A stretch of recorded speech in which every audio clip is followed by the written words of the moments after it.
Hollywood. It's time now for... Johnny Dollar. Hi, Johnny. Pat McCracken at Universal Adjustment Bureau. Hiya, Patsy. What's on your mind? Had your fortune told lately? Nope, and I don't think I want to. The last time it came true. Oh, what was it? Well, this Madame Gaga went into a transom or whatever you call it, and... Oh, trance boys, if you didn't know. Yeah, anyhow, she told me I was going to become an insurance investigator, and I've been stuck with it ever since. Sad. But now, how'd you like to try your hand as a psychic investigator? Sure. What do I do? Drop over, will you? I'm on my way.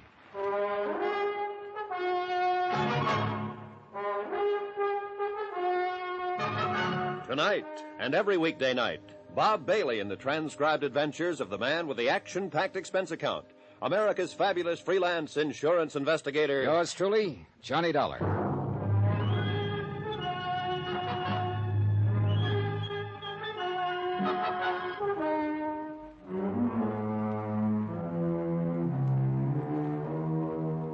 Expense account submitted by Special Investigator Johnny Dollar to the Universal Adjustment Bureau, Hartford, Connecticut. Following is an accounting of expenditures during my investigation of the matter of the medium. Well done. Expense account item 1, 115, taxi to the office of Pat McCracken at Universal. I hadn't seen Pat since he'd ruined my Southern California vacation by insisting I tie it in with the Jolly Roger matter in the Lamar case, where my expense account, for some strange reason, came out to a right nice figure. I've even included the case of VO that I'd sent him for having handed me those investigations. So I didn't know whether he was going to be nice to me or to rub my nose in the dirt. As it turned out, he didn't know either. Now, I don't quite know whether this is going to be another soft touch for that expense account of yours, or a completely crazy one, or real rough. Tommy Green seems to think the latter, though I don't see why particularly. Yeah, who's Tommy Green? Mid-Eastern life down in New York. Oh, but just bill me as usual. Sure, okay. Now, Tommy says he's run into this sort of thing before, but not on so big a scale. That's why he's worried about it. Pat, you still haven't told me what. Oh, now one of his clients happens to be a sweet young thing named Carol Sharp, 26 or 7, beautiful, badly spoiled. Love him that way. What? Nothing. Go on. Yes. She lives alone in a swank penthouse in the East 50s down there in New York, playgirl. Tommy holds a $110,000 policy on her. Straight life. Beneficiary? Her family, mother, and a couple of kid brothers. No father? No. The others live over in Mauchunk, PA. That's where her father made the dough that keeps her in the penthouse and keeps the others living well in the old family manse. So, what's the problem? Somebody threatening her life? I don't know, Johnny. It depends on what you mean by threatening. She's just requested Tommy to change beneficiaries. What's so unusual about that? Well, one of them is to be a man named Tony Ricardo for $30,000. Oh, so she's fallen for the guy and is making the nice gesture. Maybe. We don't know yet. The other is a so-called medium, Madame Celia something. I've heard it before. Turn the family fortune over to me and I'll get in touch with dear departed Papa. That's what it looks like from here. She's being took. But how could it be any of our business? Last time Tommy was requested to change a beneficiary to a medium, his hale and hearty young client suddenly turned up dead. And they pinned it on the medium? Mm-hmm. Apparently this sort of thing goes on quite a bit. So it has Tommy worried, so he asked for you. All right, just what's he want me to do? What do you want to do? Break out the old crystal ball, Pat, and we'll see. Expense account item 2, transportation, Hartford to New York, and the offices of Mid-Eastern, where Tommy Green turned out to be a mild-mannered, thoroughly likable, successful insurance broker. Come in, Mr. Dollar. Glad you could make it. How'd do, Mr. Green? Sit down, won't you? Thanks. I suppose Pat McCracken's told you what's on my mind. Only that you think one of your clients is being taken for the proverbial sleigh ride by some spiritualist. As you no doubt know, Mr. Dollar, spiritualism is a recognized, well-established religion. Sure, of course. However, as in any other, there are charlatans. And some of these mediums, as they call themselves, take literally millions of dollars every year from people by trickery, by producing weird manifestations that appear to be genuinely supernatural. Tommy, I know what you mean. My own mother took a beating from one of those phonies when I was just a kid. You know, promised messages from father after he died, and at $25 a try. Wow. No wonder you're suspicious of them. And especially of one Madame Celia Morgana. Have you seen this, madam? No, but I believe you'd better. Mm-hmm. Have you changed, what's her name, Carol Sharp's policy yet? No, but I'm afraid I can't stall her much longer. And you're afraid that once you do change it, Carol ain't going to be long for this world, huh? It's happened before, Dollar. Yeah. Well, I can't just barge in on this Madame Morgana, announce that I'm an insurance investigator, and then another... Hey, wait a minute. What's the name of this other beneficiary? Tony Ricardo. Yeah, who is he? All I know is what Carol's told me. Love affair? Yeah, he sounds like a playboy. They do a lot of nightclubbing together. Money? I don't know. Family? I don't know that either. But he's in for 30 of the 110,000 if anything happens to her. If we change the policy. How are you going to start? Well, if this Carol Sharp is all Pat McCracken says she is, this case could have a very pleasant beginning. I stuck around with Tommy Green long enough to listen to him verify what Pat had said about Carol's family, wealth, etc. Take a look at a snapshot of her and get her address. Item 3180, taxi to the Bell Towers at 614 East 52nd Street. A magnificent modern apartment hotel at the edge of the East River. Real swank. The place even had its own private docks with several well-kept cruisers tied up and even a small seaplane. Pat, I warn you, this expense account ain't going to be small. Yes, may I help you, sir? Yes, you can. I'd like a small apartment for a few days. Are you alone, sir? Yes. Well, we still have a small 5-room penthouse suite for $1,500 a month. Huh? With complete maid service, of course. Oh, of course. And on a minimum 1-year lease, of course. Look, all I want is a bedroom, living room type of thing, and I may be here only a week or so. Oh, well, in that case, I'm afraid there's nothing we can do for you unless... Tell me, sir, do you have any recommendations from any of our tenants? Look, I'm an insurance investigator. Here, my card. Oh. And I want something as close as possible to Miss Carol Sharp's apartment. But I don't want to have to rob Fort Private Knox. investigator, did you say? Yeah, that'll do. Oh, dear. Surely Miss Sharp can't be in any kind of... Well, I mean, think what it would mean to our reputation, Mr. Dollar. Stop worrying, will you? She isn't in any kind of trouble, yet. But for reasons that, well, they don't particularly concern you, I need to be as close to her as I can. Ah, what a pleasant thought. And for the same reason, I don't want her to know what my business here is. Of course, believe me, Mr. Dollar, I'm the very soul of discretion. Good. See that you stay that way. Now, have you got a room or two for me? Oh, let me see. Now, she's in penthouse A on floor 12. There is a 2-room on 10, very nice, at $325 a week. With complete service, of course. Okay, I'll take it. Very well. Just sign this card, please. And, oh, dear, I'm afraid I must have a week in advance. Oh, sure. What's a measly $325? When the 2 bellboys who carried up my 2 bags at $1 apiece settled me in 1013, I must admit the place looked almost worth a tab. Tastefully furnished, spit and polished clean, and with a plate glass panorama view of the bustling East River. Yeah, I wish for a moment that I could afford this sort of lodging. First thing I did was telephone to an old pal. Detective Division, Sergeant Singer. Hey, look, Sarge, I need a rundown on a dirty crook. Who's speaking, please? He's going around acting like an insurance stick, but he's a crook. Oh, what's his name? Dollar, Johnny Dollar. And I tell you, that punk is as crooked as they Don't go come. any further. We know all about him. We got word here in New York that we'll put a stake out on him the minute we spot his hideout. That copper I can give you. Good, Johnny. Just where you staying? Hi, you old reprobate. I'm at the Towers, East 52nd. The tower? Expense account, huh? How'd you guess? I want to see you. In exactly 21 minutes, I'll punch the time clock and be over. Room 1013. Right. Oh, and be sure it's with soda. Easy, boy. Give you any encouragement, you'll want to name the brand of scotch. Item 4, 1220. 1 bottle of scotch and setups for 2. Sure, Johnny. Knew her from when I was doing a nightclub beat. And she's lived in town for quite a while, huh? Yeah, a couple of years at least. How much do you know about her, Randy? Not much. She's loaded. Throws her money around like it's confetti. Yeah, I figured that when I found her staying here. Father left it to her. Coal miner, wasn't he? Owned a big colliery in Frankville, Pennsylvania, somewhere near Mauchunk. Well, it must have paid off good in the old days. But tell me, what's... you want to give me a refill? Yeah, sure. Ever hear of a Madame Celia Morgana? Ha! I've chased that blousy old phony from one end of the island to the other. I look into the crystal ball, and I see into the past, the present, the future, and into your pocketbook. Yeah, and man, she could. I think she's operating somewhere over on the Jersey side now. Yeah. Thanks. But she's still operating. Operating with real class. Last time we picked her up and kicked her out. How do you mean? Nice apartment over here on the east side. Classy clientele. Hey, is Carol Sharp hooked by her? Appears so. Just how does she work? Well, the usual way the phonies do. Goes into a trance, writhes around like a seasick rattlesnake, then gives with the voices. Voices? You know, speaks with the tongues of the departed.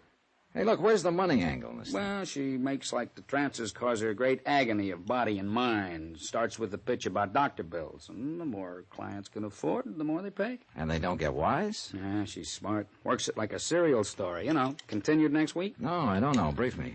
Well, at each seance, she tells them just enough to whet their appetite for more. Leads right up to the next hot bit of information, has them hanging on every word, then bingo, the trance is over. Oh. However, if you come back next week when I recover my strength. So they pay her off and they're back a week later to play games with her again. I don't know. Seems pretty obvious to me. Well, that's because you've never attended a seance run by an artist at it. Hey, why don't you? I think I will. I'll see what I can dig up for you. You mean there are still some going on around town? Some. Dozens, hundreds probably. Kick them out of one place, they move to another, unless you can tie a serious rap on them. Which reminds me, Tommy Green told me... Yeah, I handled that one myself, and Madame Gabor Chernarsky. Got a sweet old man to sign over his fortune, and had him knocked off. Oh, that's a dirty racket. Yeah, religion, science, the professions, they all leave an open door to the racketeers, I guess. Okay, set up a seance for me, Randy. And meantime... Yeah? Run me a make on Tony Ricardo, will you? Ricardo? Yeah, he's the other one Carol Sharp wants to name as a beneficiary. Besides the medium? Yeah. Beneficiary of a whopping big life policy.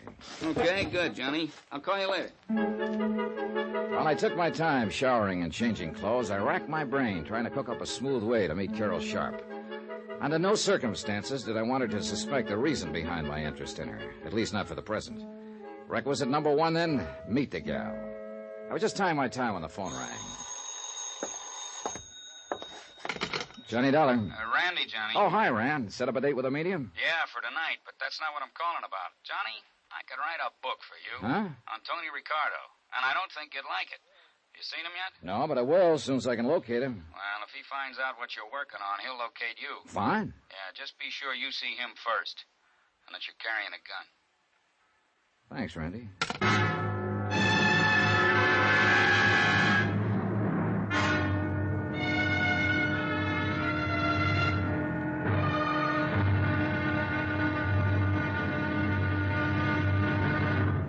Now, here's our star to tell you about tomorrow's intriguing episode of this week's story. Tomorrow, well, sometimes the best laid plans can take a terrible beating when a lovely girl steps into the picture. Join us, won't you? Yours truly, Johnny Dollar.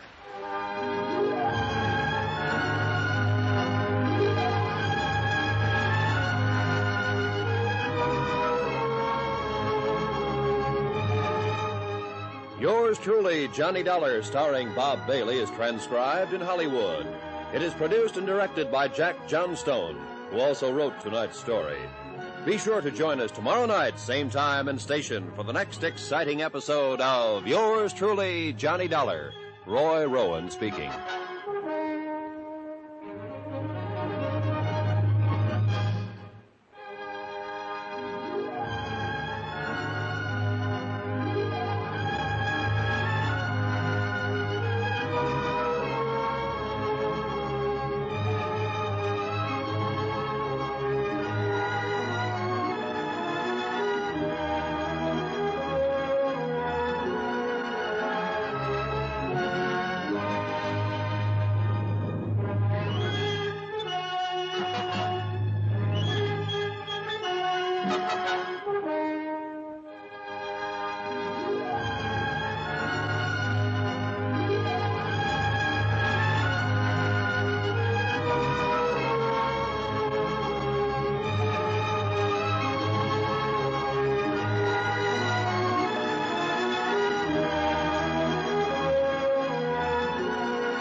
From Hollywood, it's time now for...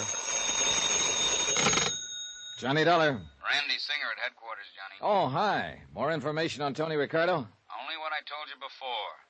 Look out for him. Randy, that doesn't sound like anybody that a gal like Carol Sharp would be associated with. Who knows? For a cut of her money, most anybody'd be willing to act like a nice old coot till he got his hands on it. Yeah, I know what you mean.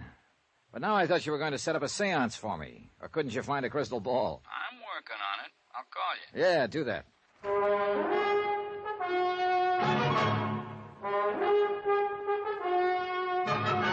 Tonight and every weekday night, Bob Bailey in the transcribed adventures of the man with the action-packed expense account, America's fabulous freelance insurance investigator. Yours truly, Johnny Dollar.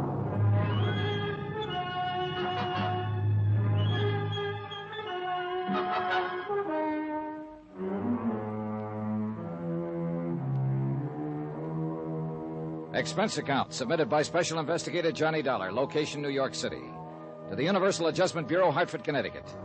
Following is an accounting of expenditures during my investigation of the matter of the medium. Well done.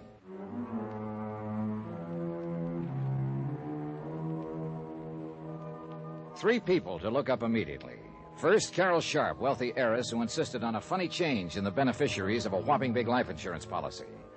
Second, a questionable character named Tony Ricardo, who was scheduled to be one of those beneficiaries. Third, in the same category as Tony, one Madame Celia Morgana, a self-styled psychic medium. Instead, I huddled with Tommy Green, the broker who handled Carol Sharp's policy.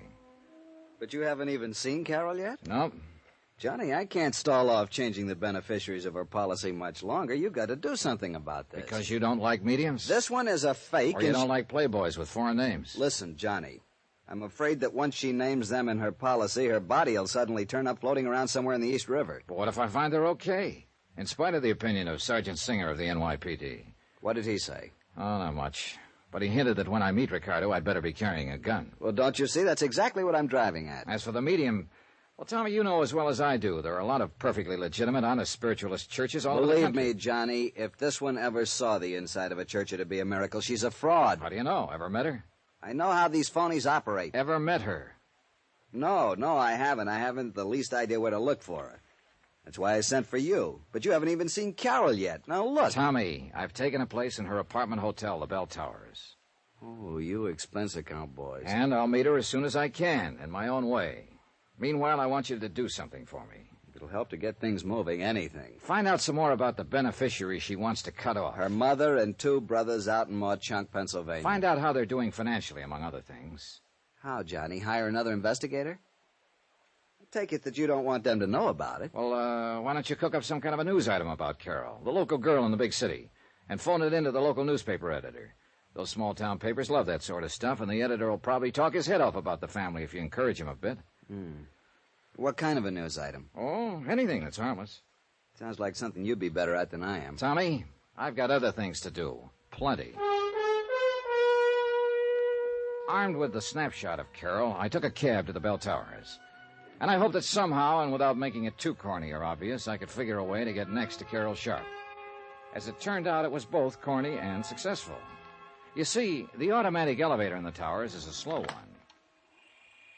Will you push the button for 12, please? Oh, surely, miss. I'm only going to the... What's the matter? Huh? Oh, sorry. Here, I'll push it. No. I beg your pardon. I'm sorry, but I can't believe this. Unless I'm psychic. Now, look, mister, this city is too big and sophisticated for... Is something wrong with you? You did want to get off on the 10th floor, didn't you? Yes, I did. Well, we're here. Floor 10, so... Mister, did somebody hypnotize you? Yes. No. Oh, please, miss, excuse me. It's just that I can't believe... Oh, I'm terribly sorry. Well, when I was a kid, I used to have a dream over and over again about a beautiful girl, and her name was Carol. What? The same dream over and over, and it startled me just now because you look just like she did. Oh, but it's all nonsense, and I know it, and I apologize. Carol, did you say? Yes, but it was just a dream, and probably I just imagined that you resemble her, and I'm terribly sorry. I know what this must look like to you. Yes. Like a veridical dream. What? A truth dream. It's a psychic phenomenon. Oh, that. Well, I'm sorry, but I don't believe in that sort of stuff. Oh? Well, it just happens that there are thousands of cases on record, and by people of reputation and responsibility. Oh, sure. But now, excuse me, and again, I want to apologize for this embarrassing moment. Goodbye. I could see over my shoulder that she left the elevator door open until I'd gone into my suite across the hall. I sat down next to the broad window overlooking the East River, crossed my fingers, and waited. 10 minutes. 15. Hello? Mr. Dollar? Yes, who's that? This is Carol. What? Your dream girl? Hello? Oh, I get it.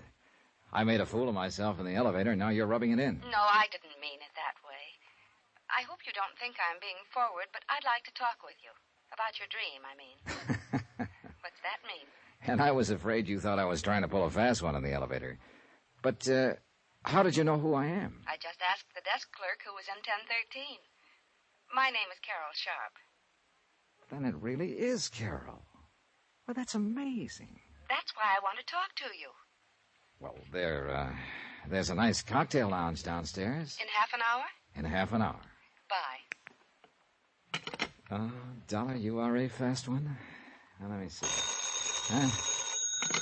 Johnny Dollar. Randy Singer. Yeah, I want to know. Well, what's the matter? After what I've been talking to, this is a come down. Now, what are you... Oh, you met Carol Sharp, Sure huh? did. Oh, look, I've set up the seance I promised you. Still want it now that you've met the girl? Sure. I want to find out what this stuff is all about, how those people operate and so on. Want to pick me up here at the towers? Why don't you meet me here at headquarters, and you can look over the file on Tony Ricardo. Good idea. I'll be clear any time after 6. Better make it around 7. I've got a date for cocktails.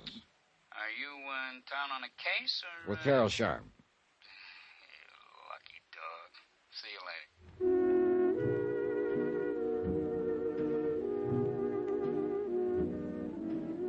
To say that Carol looked like a vision when she swept into the cocktail lounge would have been a gross understatement. Her light blue cocktail gown was probably from Hattie Carnegie, but its lines were simple in the extreme, and it only served to accentuate the fresh, lithe figure and the natural beauty of the girl.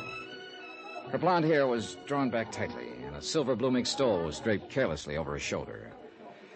If I'd put on an act when I stared at her in the elevator, believe me, this was no act now. I hope you don't think me too brazen for having called you the way I did. You have no idea how glad I am. Will this be all right? Oh, fine. Thank you. I was afraid after that episode in the elevator you might have thought I was just some lonely bachelor trying to find a date. Are you a bachelor? I confirmed. Well, you just haven't met the right girl. Well, there are times like this when I think perhaps the... Your order, sir? Oh, sure, point killer. Carol? Sherry and bitters, please. Sherry and bitters and VO over ice. Thank you, sir. Be honest with me. Do I really look like the girl you used to dream about when you were a little boy? Or did you dream about a little girl your own age who just happened to bear some resemblance to me? Well, no. No, you see... That's very important. You see, if it really was a veridical dream... Well, you see, the phenomenon of precognition would be involved, too, so to speak. Precognition? Yes. You're now knowing me psychically before you could possibly know about me by any natural means. Where have you lived most of your life? Oh, all over. Here in New York, Hartford, Connecticut. Eastern Pennsylvania? Oh, never, except for an occasional trip to Philadelphia.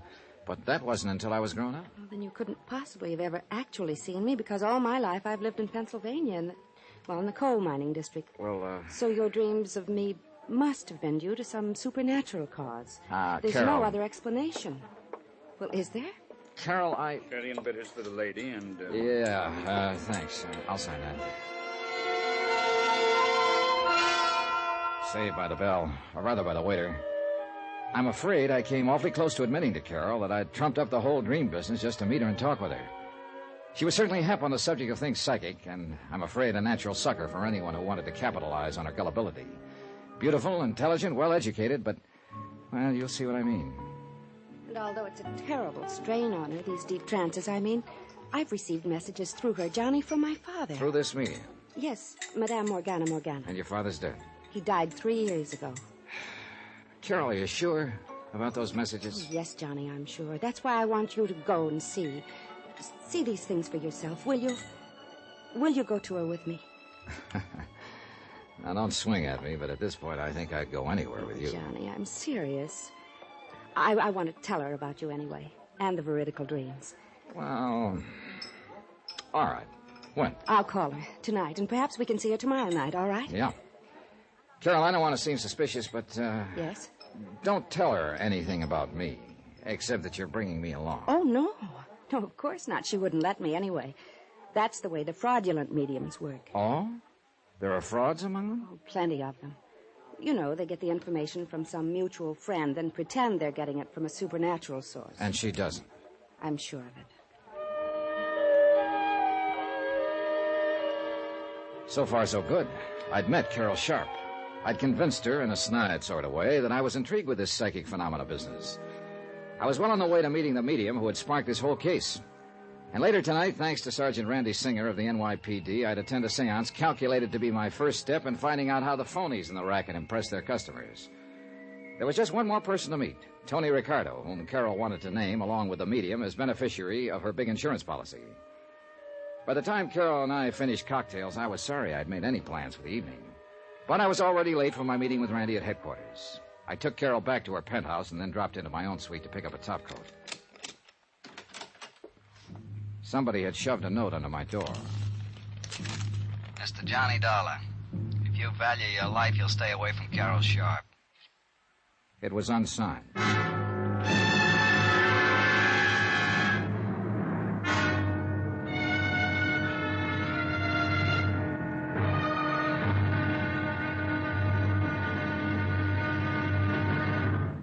Now, here's our star to tell you about tomorrow's intriguing episode of this week's story. Tomorrow, I find out a thing or two about a killer and about a medium not so well done.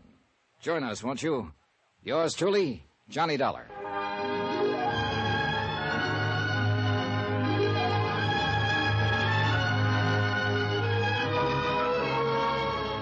Yours truly, Johnny Dollar, starring Bob Bailey, is transcribed in Hollywood. It is produced and directed by Jack Johnstone, who also wrote tonight's story. Be sure to join us tomorrow night, same time and station, for the next exciting episode of Yours truly, Johnny Dollar. Roy Rowan speaking.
From Hollywood, it's time now for... Johnny Dollar. This is Tony Ricardo. Oh, I've been hoping to get in touch with Did you receive my note? Was that your polite threat to kill me if I don't leave Carol Sharp alone? Yeah, I received it. And I have a sneaking suspicion the police department might be interested in No. it. Oh, please, I guess I acted a bit hastily. Perhaps you'll let me talk to you. You want to take the threat back? That still stands. Then you don't leave me much choice. Talk to me first. Believe me, you won't be sorry. But I might be dead. Is that it? I want to see you. Can't do it now, but where can I reach you? Sunrise 3, 9970. Okay. Meantime, don't get trigger happy.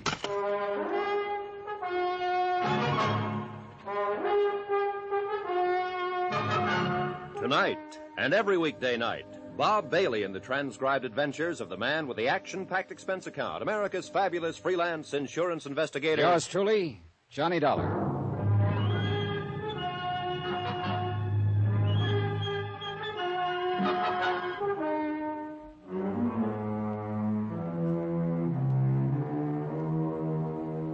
Expense account submitted by Special Investigator Johnny Dollar, location New York City, to the Universal Adjustment Bureau, Hartford, Connecticut.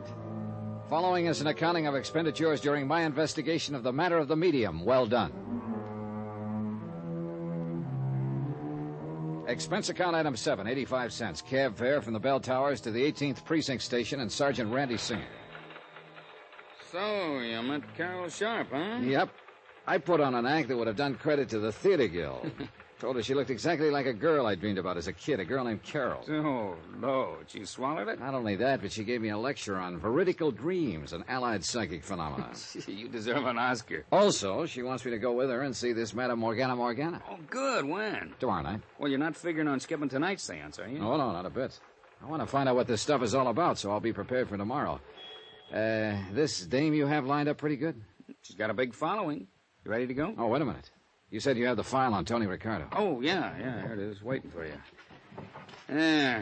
Anthony Ricardo, alias Ricky Marino, alias Tony the Tip. Here's his picture.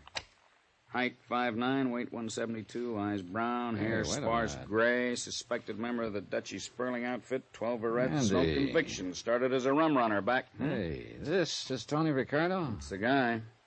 I would have sworn the man I talked to over the phone was in his 20s. Late 20s at most. You talked to him?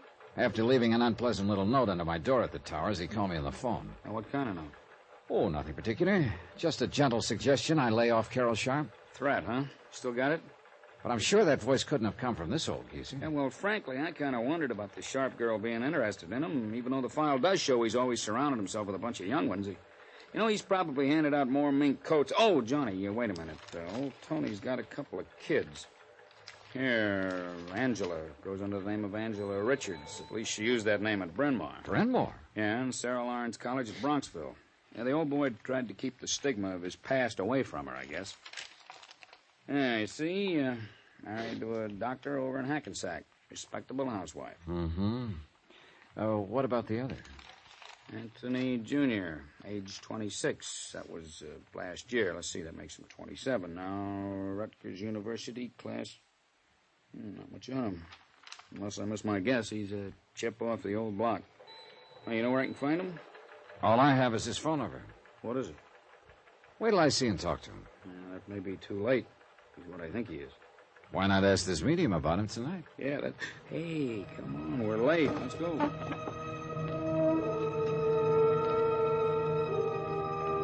Item 8, $1.20, cab to an old brownstone house somewhere over in the West 40s, way west, in a district that had seen better days. We were greeted at the door by a tall, gray-haired old gentleman dressed in black, except for his white gloves, that somehow reminded me of a pallbearer.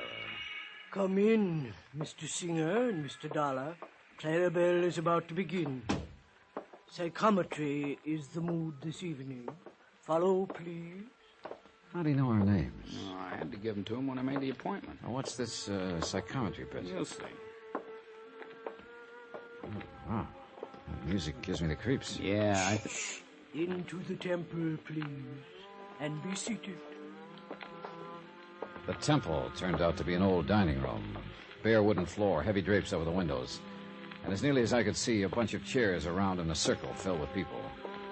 The sockets in the ancient chandelier that hung from the ceiling had red bulbs in them that barely glowed. We could hardly see a thing, although I'm sure the light went up very slightly when we made our entrance and then down again, as though somebody was controlling it with a rheostat. Our eyes were almost used to the semi-darkness by the time we seated ourselves in the circle. Nobody spoke, and the weird music from that scratchy record was beginning to get on my nerves or put me to sleep or something. I'm not quite sure what. Then, suddenly, there was a flash of light and a puff of smoke, and so help me... What the... Randy! Shh, quiet. This is all part of the act. Shh. Greetings, Greetings, friends of the unknown, friends of the mystics, of Botan the Indian boy, and the seventh son of the seventh son of Harry Shnu the mighty. And there she stood, in the center of the circle where the flash had gone off. Are we all in the mood? She stood there draped in what looked, even in the dim light, what looked like a slightly soiled bedsheet, pulled in around her ample middle with a hunk of coarse rope. She wore a sort of turban, or maybe it was just an old dish towel wrapped around her head. A faint odor of gin pervaded the room. I guess her feet were bare, for she made no noise as she walked slowly around the circle, holding on a shallow metal tray. Taking a collection so soon, I wondered? Each of you place upon the tray some object very close to you, something you have had a long, long time that has become a part of you. Huh? Shh, you'll get it back. And if the spirits are with us, and there are no dissenting minds among us, if Botan, the Indian boy from the world beyond, is willing to act as our control, we shall learn many strange things this night. Place something close to you upon the tray. Will this watch be on? You must not speak, but keep the mood. Keep the mood. Are we all in the mood? Yes, sir. Yes. And now, dear friends, while I meditate and establish contact with the spirit world, Hemingway will pass among you for the tiny assurance that you join us in all sincerity. Now join hands to create the flux that will join our thoughts and minds and hearts and open the doors to enlightenment for all of us. $5. Botan, are you with us tonight? $5, please. Botan, will you answer us? Are you with us now? Is that Botan that answers our call, or the little sister Hyacinth? Ah, it is Botan. We may begin. I hold this ring. I feel the paramagnetic forces arising from it. This belongs to a businessman south of here. I seem to see clothing hanging in a large warehouse. Yes. And the sound of many machines, sewing machines. Yes, that's right. And many young girls working at the machines. One by one, she picked the objects off the tray, held them in her hand, and gave a kind of character reading of the owners. Occasionally, somebody in the circle would respond in a way that made it sound like she'd guessed right. Other times, she'd just make with a lot of generalities that could apply to anyone. Finally, she picked up my watch.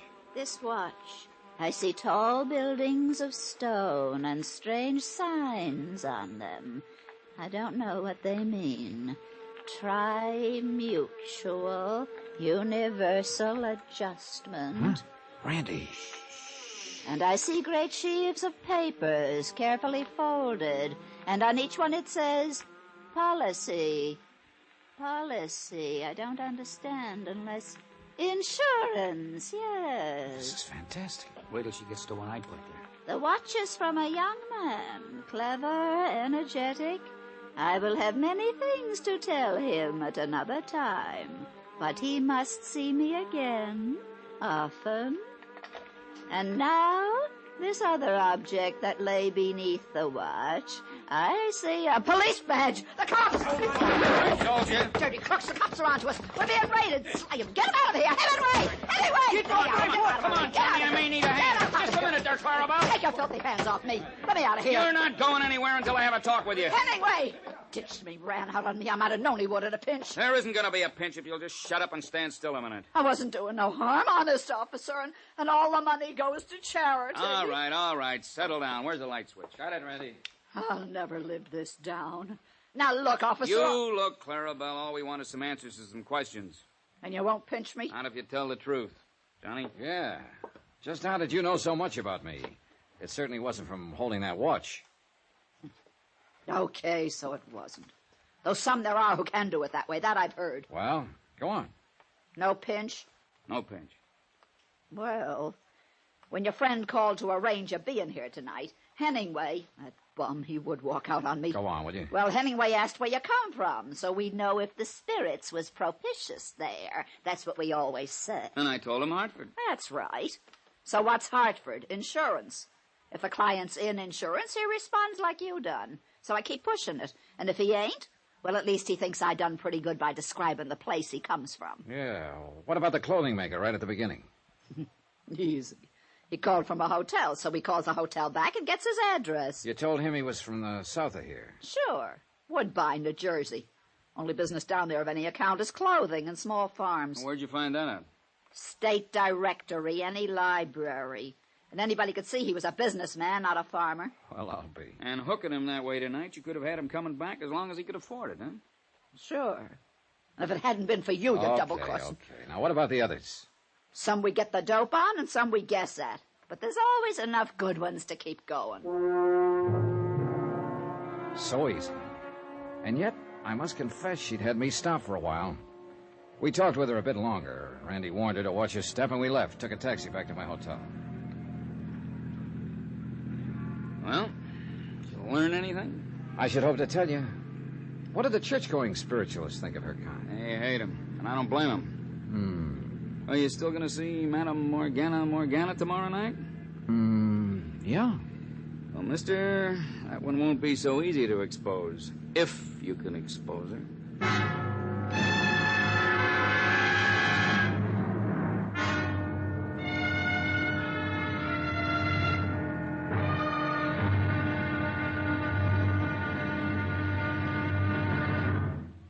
Now, here's our star to tell you about tomorrow's intriguing episode of this week's story. Tomorrow, the medium well done appears. Join us, won't you? Yours truly, Johnny Dollar.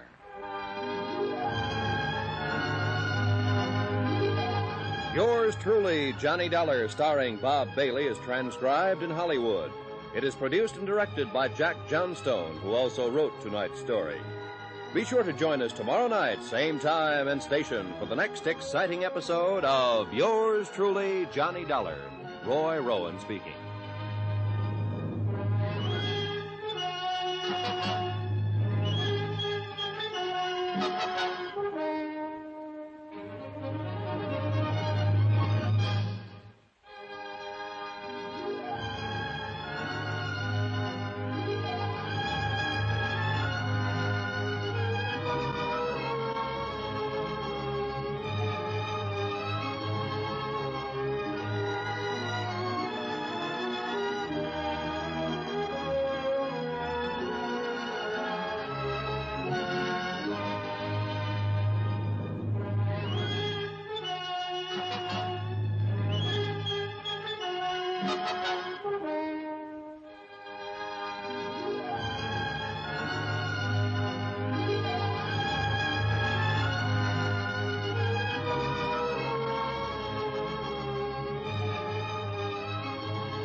From Hollywood, it's time now for... Johnny Dollar. This is Carol, Johnny. Oh, hello, Carol. I've made the arrangements for us to go to the seance tonight with Madame Morgana. Good. What time? 8 o'clock. Only it's across the river in New Jersey. Will you have dinner with me? I'd love to. But we'd better make it pretty early. Pick you up in your penthouse at 6? I'll be waiting, Johnny.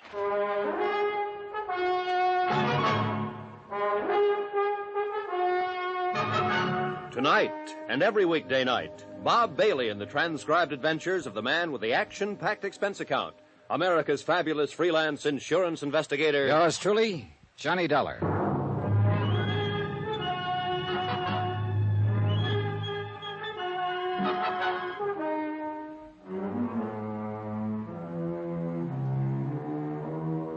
Expense account submitted by Special Investigator Johnny Dollar, location New York City. To the Universal Adjustment Bureau, Hartford, Connecticut. Following is an accounting of expenditures during my investigation of the matter of the medium. Well done. Some pretty strong pressure was being put on Carol Sharp to change the beneficiaries of her $110,000 life policy. And she was very much under the influence of a psychic medium who insisted that she be named as one of the two new beneficiaries. The other was to be a Tony Ricardo, whose father made quite a record for himself in the bootlegging gangster days of the Roaring Twenties.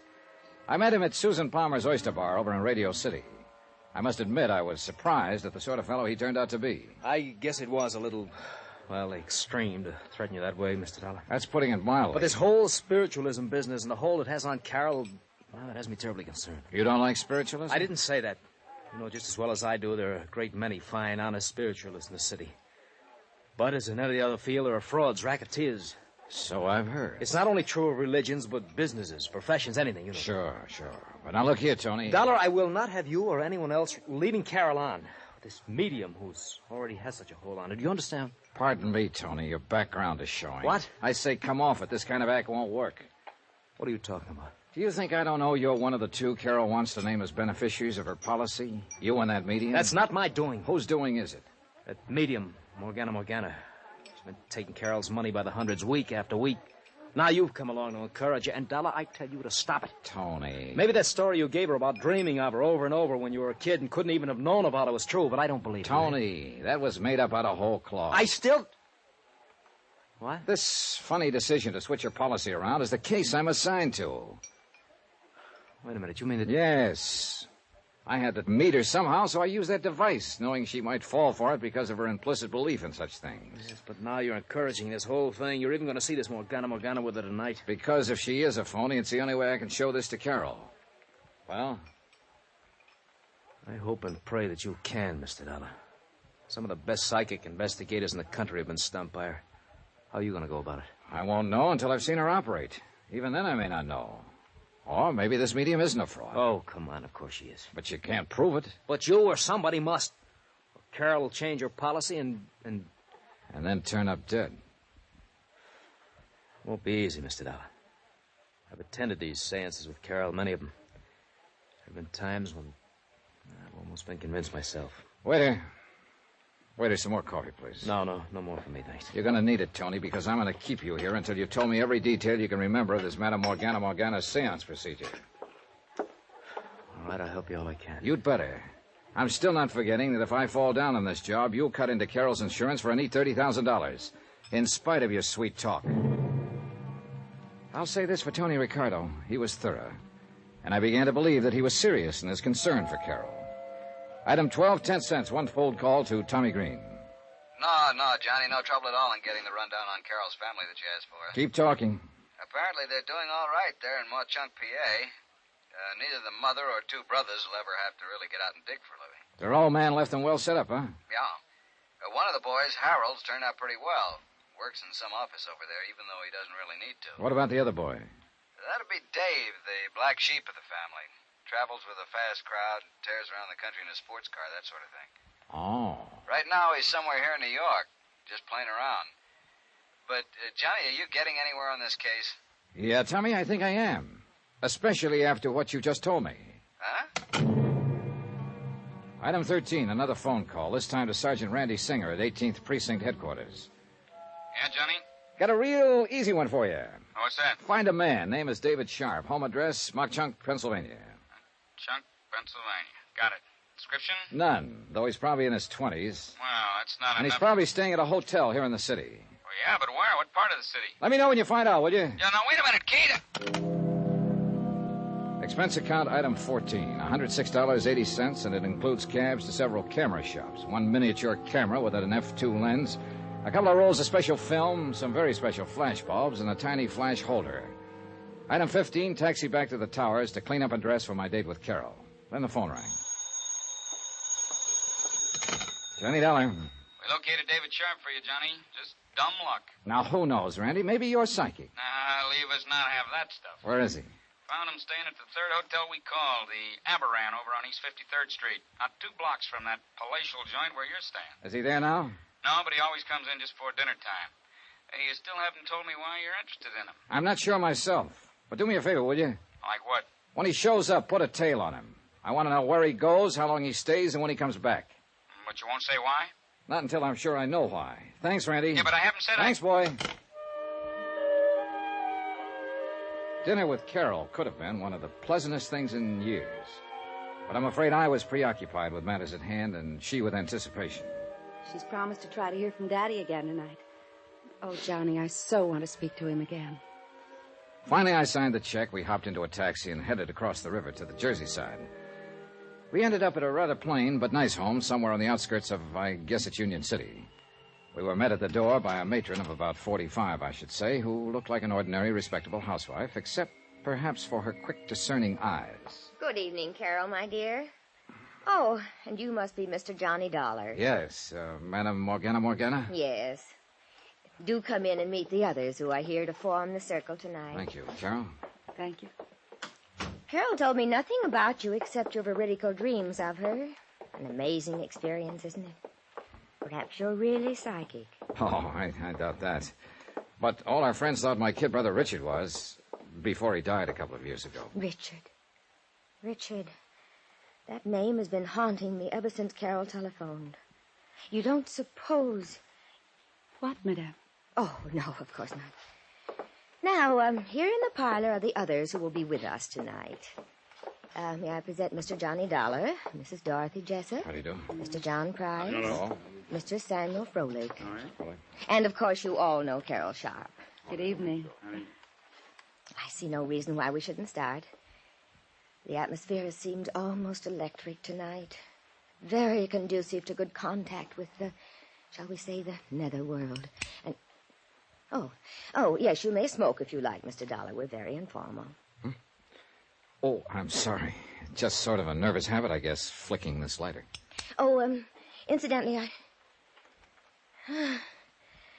I hope you tell these people of your dreams after we're finished. Oh, dear. The atmosphere is tense. We should begin right away. Well, yes, I'll turn on some low music. The six of us sat down in a small circle.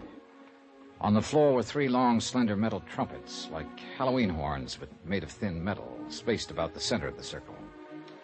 In the subdued conversation of the next few minutes, I learned it was through these that the spirit voices would come to us, that they would rise in the air and the voices would issue from them. From time to time, there in the pitch-black room, I snapped the cap of my lighter as a reminder of what it was. You mustn't light it, Johnny, you know. No danger. This one hasn't even got a flint in it. I do hope we get some messages tonight. I think we will, Mr. Froelich. I have a feeling that we will. I have that feeling, too, very strongly. From what Madame told us, you must have definite psychic powers, Mr. Dollar. That should be helpful. Wait. The power's here. I feel it. Almost as though she were suffering Come physical to us. pain. We are ready. The medium sighed and gasped, and we waited and waited. It's hard to describe the tension that comes of waiting that way in a completely darkened room. And it's easy to see how well the imagination can work, the powers of suggestion. There was a slight sound. One of the trumpets. I heard it move. Yes, so did I. That means that they are with us. It seemed to move toward you, Carol. I hope so. Yes, I can feel it in the air near me. Father? Carol. Oh, Father, can you speak to me? There's so many things I wish to ask you. Yes, dear. Yes. It may not sound like much to tell, but believe me, this was impressive. The death-like silence broken only by the faint voice from the trumpet, the whispered questions by Carol, an occasional sigh from the medium, and the shutter of my special little camera, which I hope sounded enough like my lighter had sounded. Yes, Carol. Always do the things I tell you to. You are a good girl, my darling. And you give me great happiness in this lonely, Father?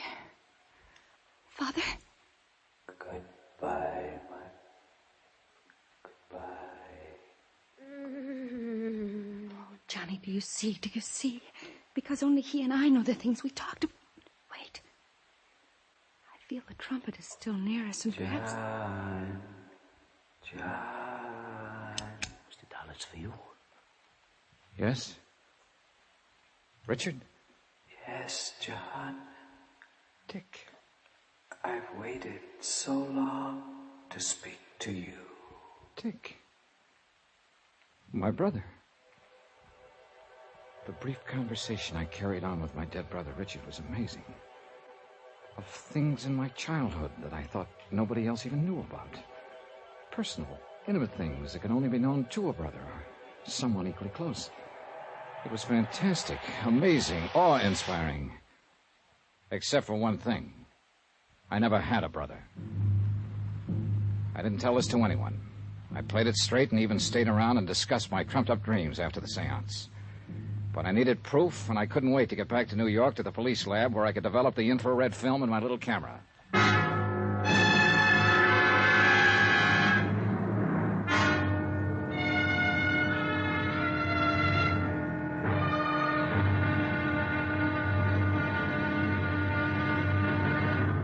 Now, here's our star to tell you about the final intriguing episode of this week's story. Tomorrow, the wind-up. And a bit of heartbreak for a very chastened girl. Join us, won't you? Yours truly, Johnny Dollar.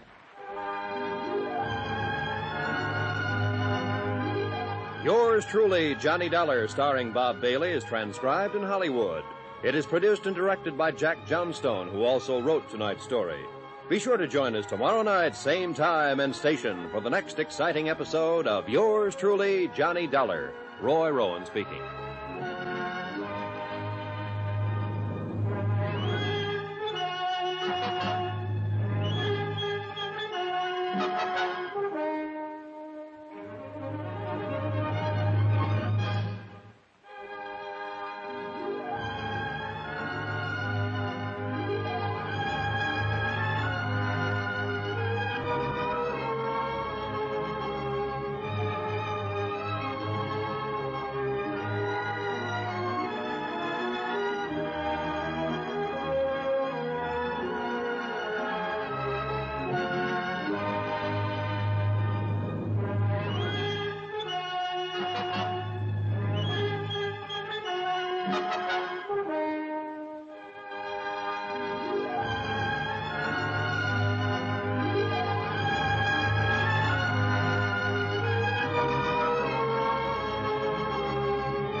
From Hollywood, it's time now for...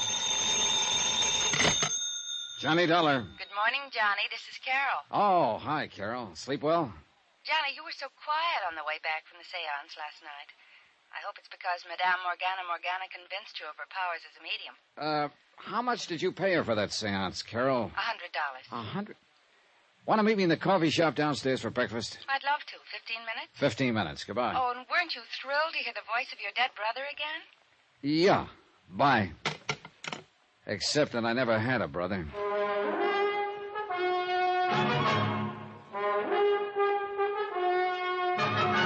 Tonight, and every weekday night, Bob Bailey in the transcribed adventures of the man with the action-packed expense account, America's fabulous freelance insurance investigator. Yours truly, Johnny Dollar.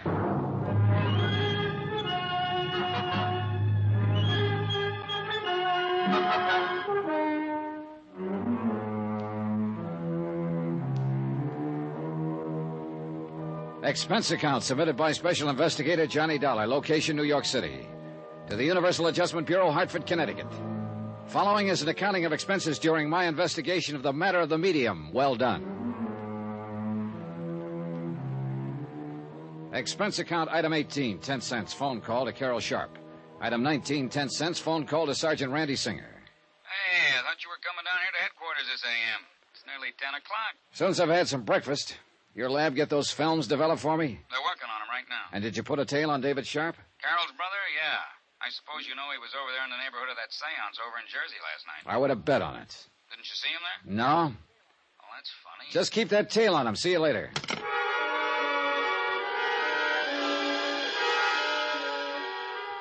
Item 20, 1070, long-distance call to the city editor of the Mock-Chunk, Pennsylvania Herald Express. For a full half hour, I asked him questions about the Sharp family, about one member of the family in particular. Then, item 21, 585, breakfast for Carol and myself in the coffee shop at the Swank Bell Towers. You must have been impressed, Johnny. You're so quiet. Would you like to see Madame Morgana again tonight? Johnny? Carol, I think we'll see her today. Oh, but she couldn't. She always says it takes a full day to recover from the shock and strain of a seance. She goes into a deep trance, you know, in order to make the spirits move those little trumpets about and speak through them.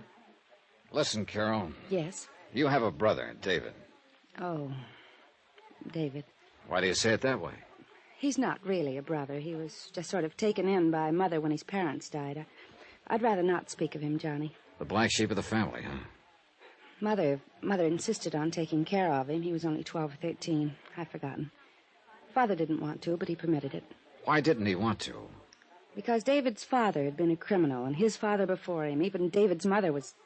And my father was afraid. Yeah, but blood would tell. Yes.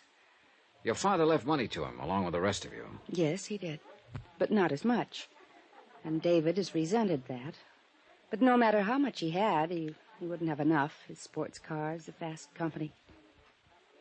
Johnny, how did you know about that? Listen, Carol, I'm an insurance investigator. What? I came down here to look into this matter of your wanting to change the beneficiaries of your policy, to cut off your mother and brothers in favor of this medium and Tony Ricardo. Johnny, I hate you for this. Why didn't you... I didn't dare let you know until I found out a few things. This is the most... And I think I have, including the fact that Madame Morgana, who persuaded you to make the change, is nothing but a clever fraud. No, that isn't true. And I'll prove it to you, if you'll call your boyfriend, Tony Ricardo. Tony... Take him down to the 18th Precinct Police Station where I'll be waiting for you. But Tony hasn't. You think because his father was a kind of gangster years ago... In Tony's case, I hope blood won't tell. 18th Precinct, both of you. All right, Johnny, we will be there.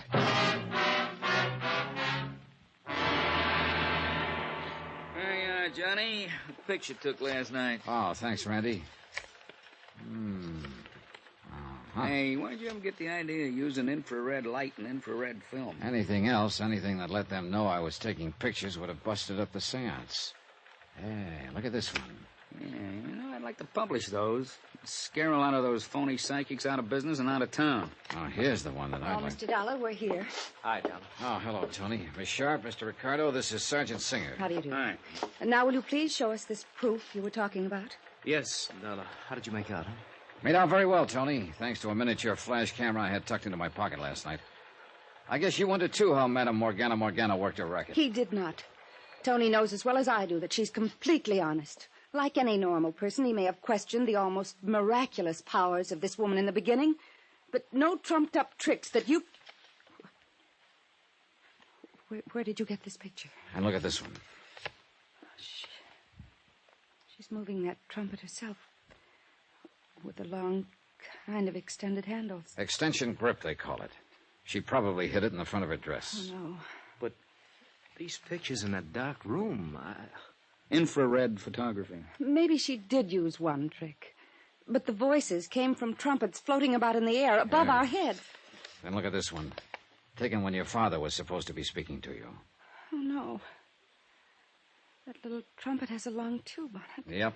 Extending into that curtained doorway at the end of the room where somebody could whisper through it. Oh, this is terrible.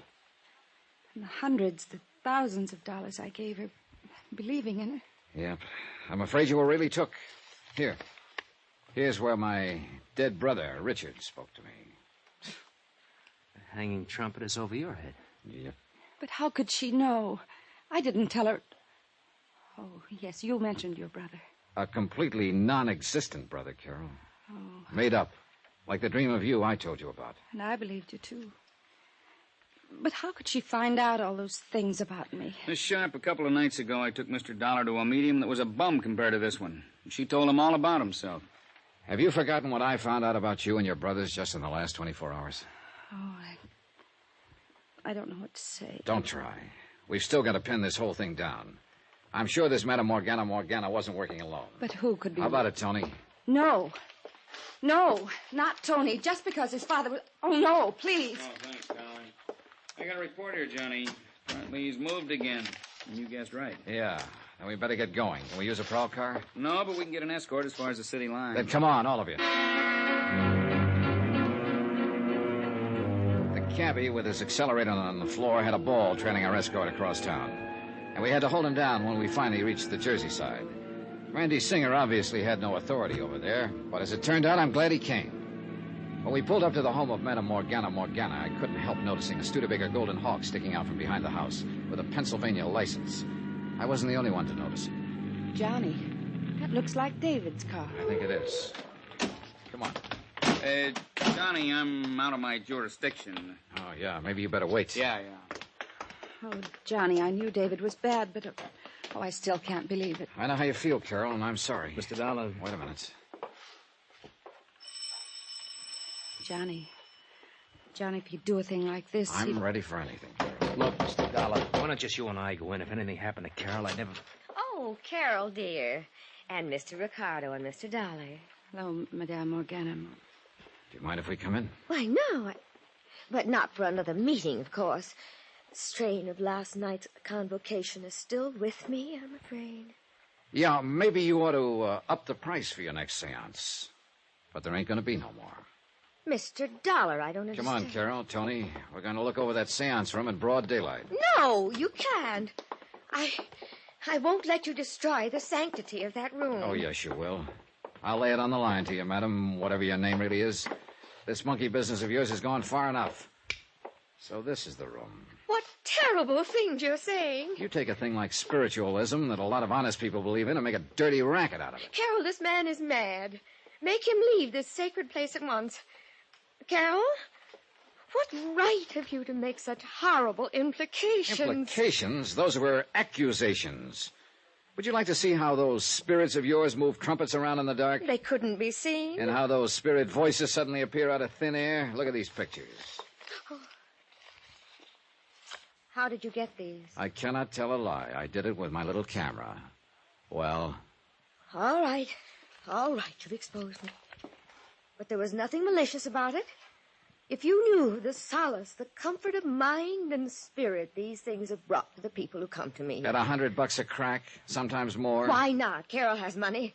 So have the others who come to me. Did you plan to make them all turn their insurance policies over to you?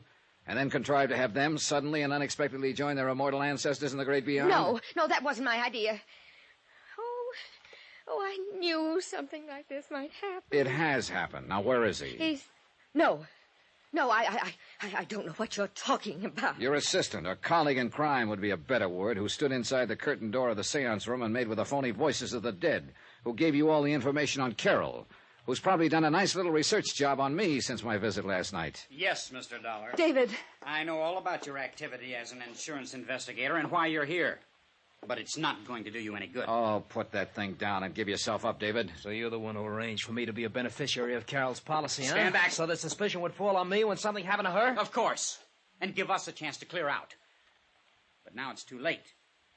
And now that you've found us out. Well? David, no. The light somebody turned on. Look out, Della! Look out!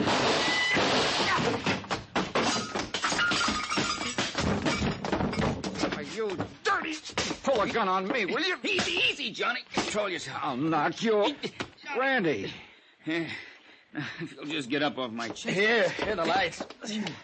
But, David... When I flicked off the lights, Tony here made a dive for him. Here he is, wrapped up in the corner there. Yeah, and I've got his gun. Ooh, you got a mean left there, Johnny. Oh, I'm sorry, Randy, but... See, I thought this was out of your jurisdiction. I get curious about comparing your lousy photography with the room itself, Johnny, so I sneaked in the back door. When I saw what was going on, I lost my head, I guess. All right, Dave, up on your feet. Oh, Johnny. Easy, Carol. Better get her out of here, Tony. Yeah, sure. And remember that crack about blood will tell? Well, I think you can prove to her that in your case, at least, whoever said it was all wet. Well, what happens to David Sharp and Madame Morgana will be up to the courts. It's a cinch she's out of the ghost racket for a while. A long while. And, of course, Carol did make a change in her policy to cut off David. Expense account, item 20-something, cab back to New York, hotel bill, and fare back to Hartford, $417.35. Expense account total, $892.90. Oh, and if you don't mind, I'll hang on to that tricky little camera and stuff in case I run into another medium well done. Yours truly, Johnny Dollar.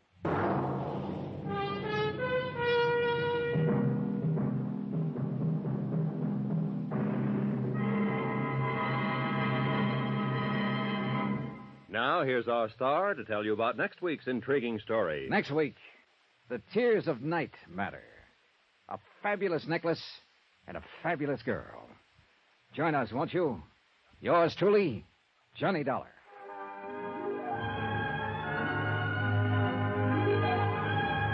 Yours truly, Johnny Dollar, starring Bob Bailey, is transcribed in Hollywood. It is produced and directed by Jack Johnstone, who also wrote this week's story. Heard in our cast were Virginia Gregg, Lawrence Dobkin, Lorene Tuttle, Harry Bartell, Eleanor Audley, Joseph Kearns, Herb Vigran, Junius Matthews, Tony Barrett, and Sam Edwards. Musical supervision by Amerigo Marino. Be sure to join us on Monday night, same time and station, for another exciting story of yours truly, Johnny Dollar. Roy Rowan speaking.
I was a communist for the FBI.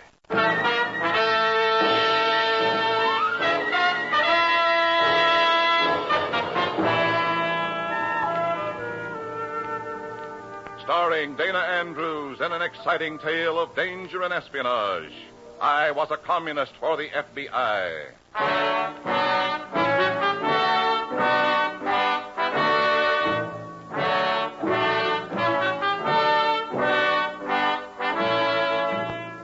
From the actual records and authentic experiences of Matt Cvetic come many of the incidents in this unusual story. Here is our star, Dana Andrews, as Matt Cvetic, who for 9 fantastic years lived as a communist for the FBI. For 9 years, I managed to live on a communist diet, a diet of indigestible ideals and poisonous philosophies. But even I was shocked to learn that red poison came in cans. This story may save you from a violent case of political ptomaine. In a moment, listen to Dana Andrews as Matt Cvetic, Undercover Man.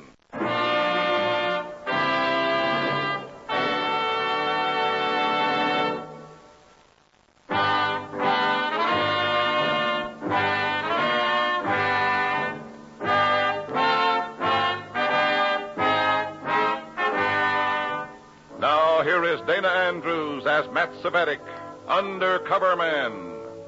This story from the confidential file is marked, Treason Comes in Cans.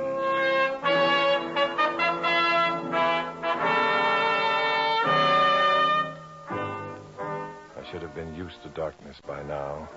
My life had become a series of grotesque shadow dances for the FBI, with the commies playing the music. But you never get used to darkness when the shadows are alive with treachery, when the mist is like the breath of disaster. The fog hung like a soggy veil over this tiny waterfront town. The buildings, the bleary street lights, everything seemed without shape or form, swimming in a limbo of mist and darkness. And what was I doing here, walking the wet pavements of this waterfront street? I was looking for one particular building, the home of the Oceanic Import Company, a food importing concern that no one ever heard of. That is, no one but me and the commies who'd sent me here. And then, almost too suddenly, the fog swirled with movement. A light appeared over a doorway just ahead, and the darkness spoke to me. Static. Who's that? Wagner. Oh, I've been looking for you, comrade. Never mind that. This way, in here.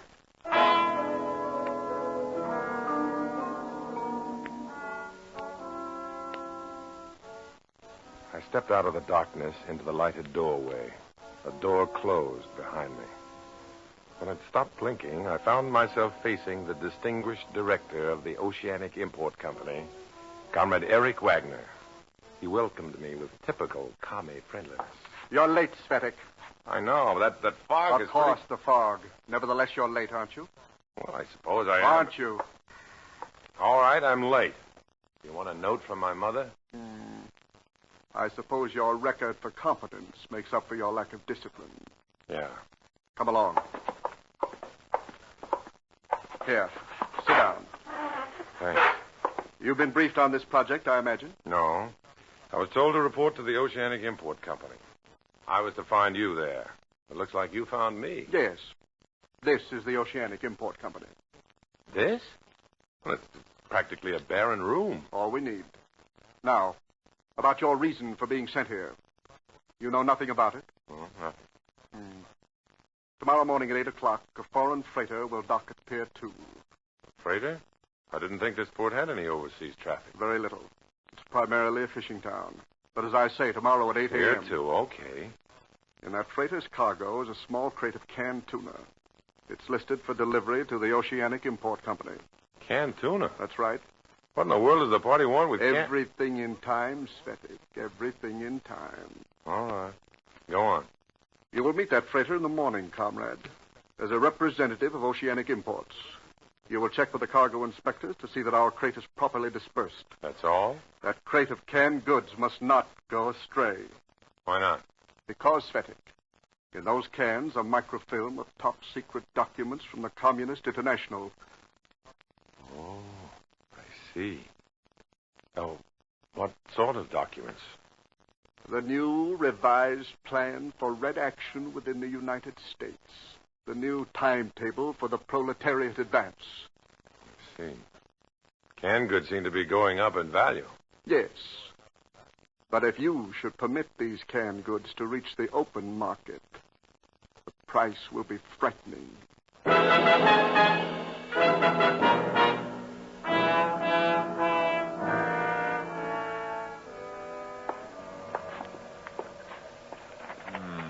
Let's see here. Here we are. Oceanic Import Company. That it? Yeah, that's it. Has the crate been checked through yet? Not gonna be checked through at all. Huh? Crate's gone. Gone? Yeah? What are you talking about? Here's a manifest straight from the ship. Says the canned tuna was damaged in shipment. Started to spoil, went bad. Here, just a minute. Let me see that. There it is, black and white. Your crate of canned stuff went bad. Last night, the crew dumped the crate overboard.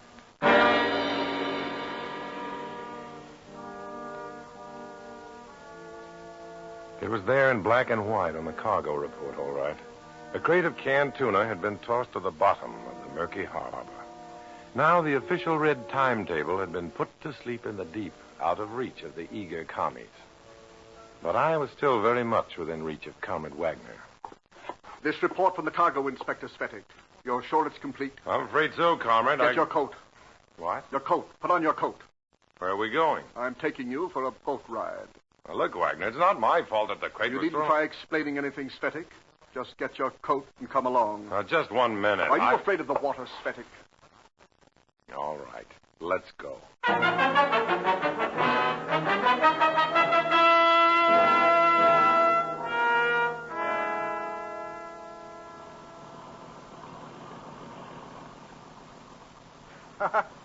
Just like the American bourgeoisie, eh, Svetic?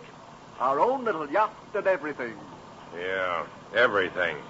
Why so glum, comrade? Don't you enjoy the sea air? I'm a little fed up with this mystery routine you've been giving me. My stake in this project is as great as yours, Wagner, and I don't know Relax, I Svetic. think I'm entitled Relax. I'm about to show you exactly where our crate was thrown. Our crate is at the bottom of the There's harbor. Point Frugas over there, the entrance to the harbor. Just beyond it, our diligent comrades tossed the crate off the freighter into the water. Comrades? You mean we had party workers on the ship who... Svetic, you really didn't think the party would let so valuable an item out of its hands for even a moment. Well, The crate was tossed overboard at a specified point by specially instructed comrades on the crew of the freighter. In this way, we avoided the risk of a possible cargo inspection on the dock. Understand now? Yeah, I guess so. Seems like the hard way to do things, though. Difficult, perhaps, but safe. Now, note this location carefully, Svetic. It will be up to you to get the crate with the microfilm out of the water. Oh, I see. I see. You'll hire a diving crew, dredge the bottom. Oceanic Imports will secure the permit. Hey! Now, Hey, senores! Hey, you with the motor! Who's that doing that hollering? Go away with the motor, senores! Por favor, senores, go away! You scare the fish! one of those fool fishermen.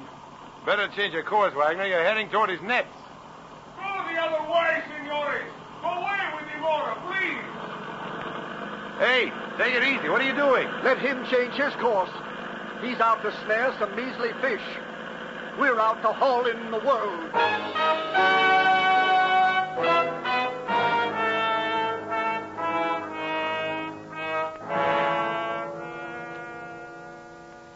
Well, thank you, operator.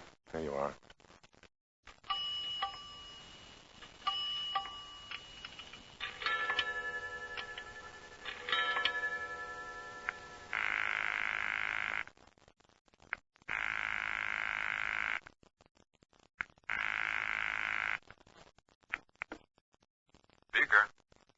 Beaker, this is Red. Oh, hi, Matt. Where are you? Still sloshing around the waterfront. Listen, Beaker.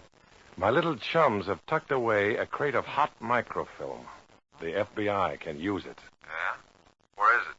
At the bottom of the harbor. At the bottom? Oh, fine. Can we reach it? I'll give you the location. I've been ordered to dredge it out for the commies, but I'll stall it off till you We'll can... put the Coast Guard right on it. Take it. Hey, wait a minute. What's the matter? What about you? Won't your red playmates get wise? Well, if you get the job done tonight, they'll... Look, Matt, we don't want to be fishing you out of the drink, too, you know. Get it done tonight. I'll keep Wagner away from the shore. Now, look, here's the location. Got a pencil? Right.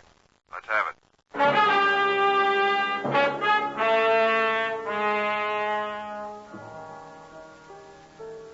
The fog that night was thicker than ever.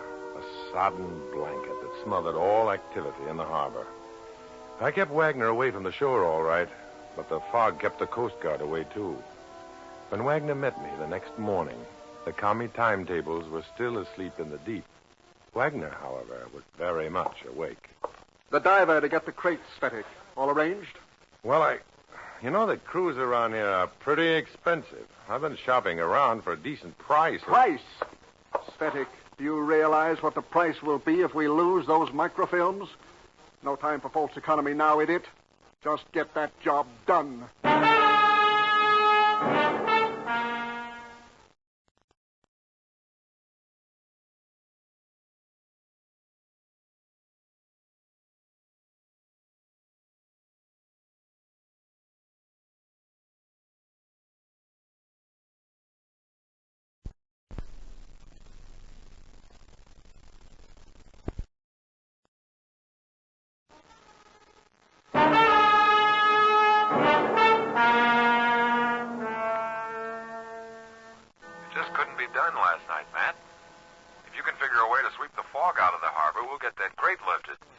Beaker, I can't stall Wagner any longer. You've got to get that job done tonight, fog or no fog.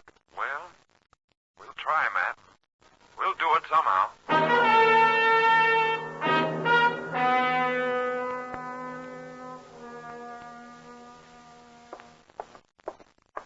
Svetic, just why are you in the office now? I just got in. Why? This is the second day you postponed the diving job. I know. That fog's been awful soupy out At night, yes. But the days have been clear enough. If you can't handle a simple task like this, comrade... I can handle it, Wagner. Don't worry about that. I'm not worrying, Svetic. But I suggest you start worrying a little more. If the crate isn't out of the water and in our hands tomorrow...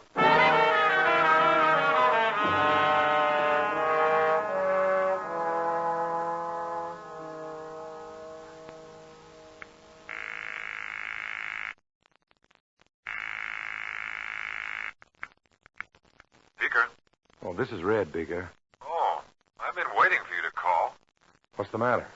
Matt, are you sure you gave me the right location for that crate? Sure. We checked it twice, didn't we? Well, the Coast Guard had divers walking all over the harbor bottom. They combed every inch of it. No crate, no microfilm, nothing. Nothing. Beaker, it's got to be there. I know it's there. Maybe the tide or the currents or something. The Coast Guard knows enough to allow for that. The crate just isn't there, Matt. Somebody has picked it off the floor of the harbor, and it's not the FBI. Oh, great. Well, keep your boys around, Beaker. They may be picking me out of the harbor next.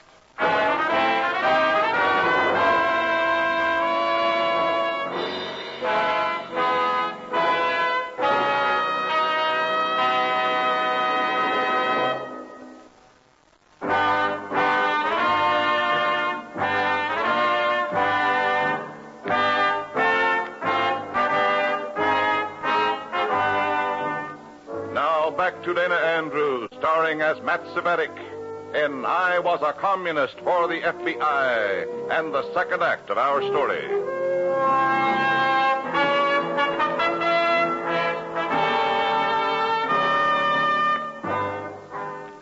The United States Coast Guard had spent the night scouring the bottom of that murky harbor, searching in vain for the crate of communist microfilm. Now it was my turn. By early afternoon, I was on the bars with the diving crew and Comrade Eric Wagner, who had come along, evidently, to expose his nerve endings. We inched toward the area beyond Point Frugus, with Wagner becoming increasingly jumpy every bit of the way. I was wondering how he was going to react when he learned the bitter truth when one of the crew hopped from the deck of the tug to the barge. Hey, which one of you is Mr. Svetic? I am. What's up? Well, I was up there checking these instructions with the pilot of the tug, and They're all right, aren't they? Your crew can understand them, can't they? I mean, nothing is wrong. No, everything's fine. You're sure you want the divers to go ahead with this job? Well, yeah. That's what we hired them for. Huh? Okay. You're the boss. Now, just a moment.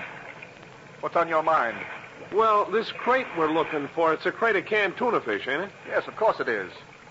Is there any doubt about that? No, just that one of them Portuguese fishermen pulled in a whole crate of canned tuna the other day. What? What's this? Where? Where was he fishing? He'd spread his nets right out there where we're going. Leastwise, that's what I understand. And you say he pulled in a case of canned tuna? Yeah. I saw him tie up at the dock. He was one happy fisherman, that guy. No, I ain't sure it was your crate he hauled in, but... Turn back. Tell the pilot to turn back. Don't be foolish, Wagner. We've gone this far. We might as well Turn back, I said. We can't let that fisherman... You. Who's the fisherman? What's his name? How do I know his name? I just see him once in a while on the docks. Who is he, man? For the love of heaven, who is he? Quit yanking up my shirt. Mike, we'd like to find that fisherman. What did he look like? Well, like a fisherman. They all look alike to me. Well, isn't there anything that... Well, you saw his boat. Did it have a name or anything? Yeah. I come to think of it, Spanish name, or maybe Portuguese. A pal, you know, like the song. Paloma, that's it, La Paloma. Turn back. We have to find him. Turn back, I said. Listen, will you quit clawing at me? Tell that pilot to turn back immediately. It'll be a pleasure. More ruckus about some crummy cans of spoiled fish.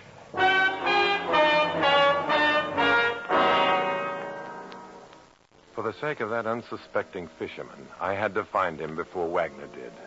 If he'd opened those cans and found the secret commie microfilms, the Reds were licked.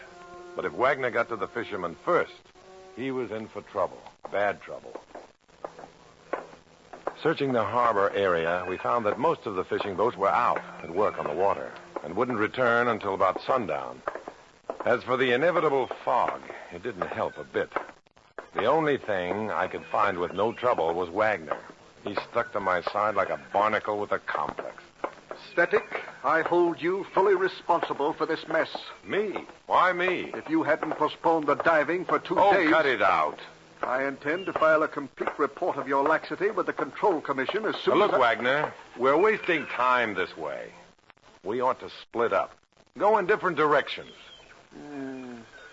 Might be wise. Look, you search the south end of the harbor, and I'll cover this bay area. We'll cut the time in half. Good idea. And Stetic, don't stop looking till you find that boat, the La Paloma. Don't worry, comrade. I'm as anxious to find that fisherman as you are.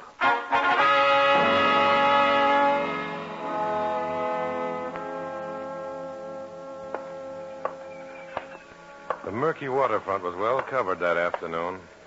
I roamed the bustling piers, creaking docks. I studied the flocks of fishing boats huddled at anchor in the crescent of the shoreline. But La Paloma seemed to have flown from her nest. I walked along the edge of the seawall, trying to read the names on the boats that swayed at anchor below me. One boat swayed more than the others, as if to keep time with the loud singing that flowed from her deck. That boat bore the name La Paloma. Hey, mister. You call me, senor? Yeah, is that your boat? Si, she's mine. My bonita. Mind if I come aboard? Come down, amigo. You can jump from the wall, all right? I can try. Okay, amigo, take a chance. Leave. There goes. Buenos dias, senor. You know how to mend the nets? No, I'm sorry. I came to talk business. Fishing's my business, senor. So we talk about mending nets, eh? Well, I'm with the Oceanic Import Company. Huh? Yeah, we import foods, canned goods, tuna fish, that sort of thing. Tuna fishing? I import, too. I catch a whole crate of canned tuna in my nets. Big importer, that's me.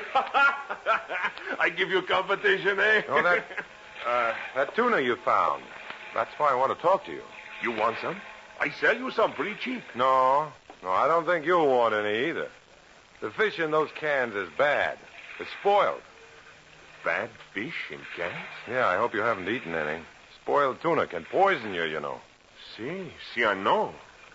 You sure my tuna is bad, senor?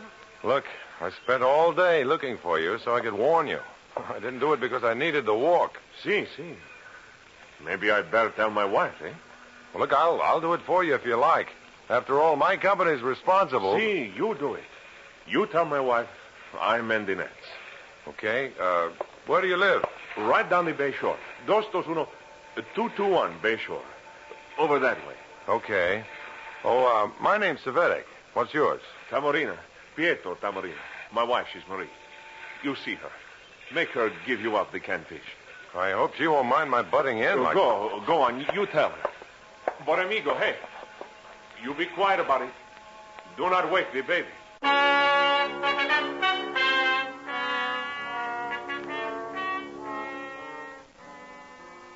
Well, I was in the lead now. I'd found the fisherman, and I knew now where the crate was located. I was all set for the home stretch. I looked up to judge the distance for my little leap back to the seawall, and suddenly I knew my lead was gone. There on the seawall, looking down at Tamorina and me, was Comrade Wagner. Come up here, Stetic. Sure. Give me a hand.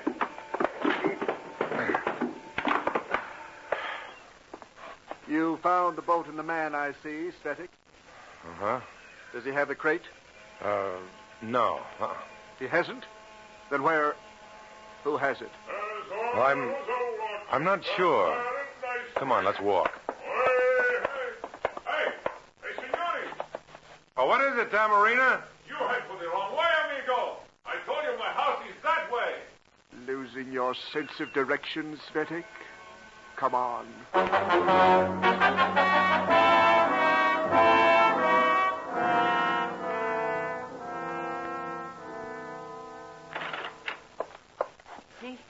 Mrs. Tamarina? What do you want?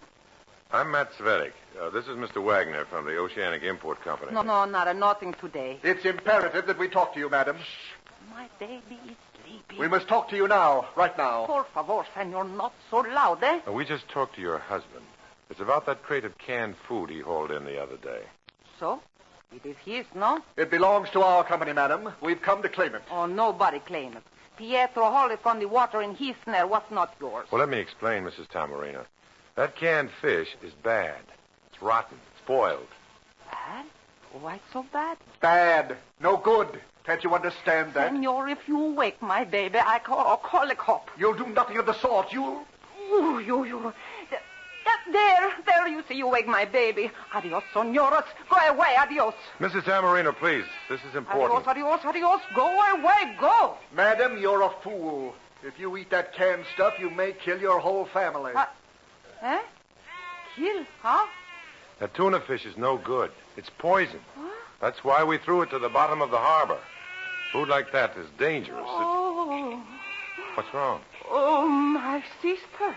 I gave some of them to my sister. Will we never see the end of this chase? Where does your sister live? Oh, come in. I must fix thee, baby. My sister, she lives down the street, right close to the bait shop. Por favor, senor, the baby. Svetic, stay here. I'll get the sister. No, you stay with Mrs. Tamarino. I can make it faster. You get along better with this woman. Just stay put. I'll be back. Svetic, just a minute. Svetic.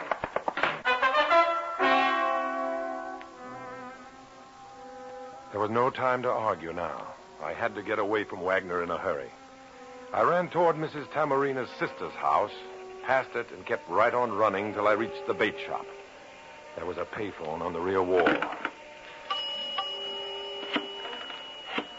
I started dialing the local FBI office, but I realized that by the time they'd covered the distance, Wagner and the microfilms would be gone.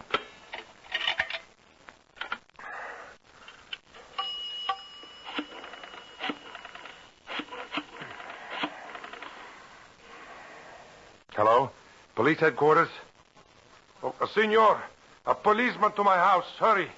I live at 221 Bay Shore, senor. A man is trying to steal from my house. Hurry, please. Eh? A name? Or me? My name is Tamorina. You got that? Pietro Tamorina.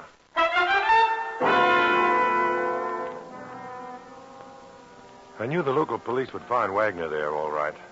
But to make sure the evidence was found, too, I called the FBI and told them to follow through on Wagner's arrest. Once those microfilms were linked to Wagner, one more red would be erased from the commie spectrum. In a matter of minutes, the police car zoomed by the bait shop and stopped at the Tamorina home.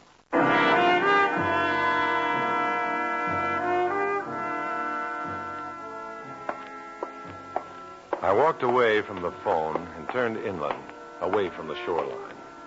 The fog was beginning to roll in from over the water. A soggy veil to hide the face of the waterfront. But this time, the fog was like a welcome friend. It gave me cover, obscurity, the security of darkness. For when you must wallow in treachery to defeat treachery, you learn to greet the gloom more readily. You walk more securely in darkness, as long as you walk alone.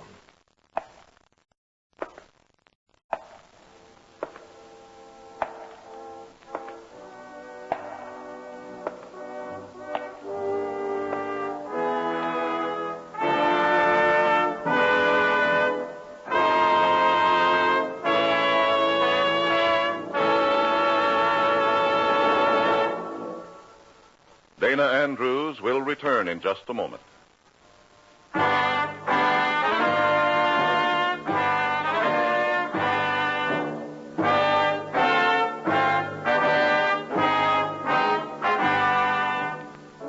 This is Dana Andrews, ladies and gentlemen. It was Ralph Waldo Emerson who said, "We want a state of things which allows every man the largest liberty compatible with the liberty of every other man." We have that state of things in America today. 150 million definitions of the word liberty, one for every citizen of the United States, and room for every one of them to flourish. That in itself is the essence of liberty.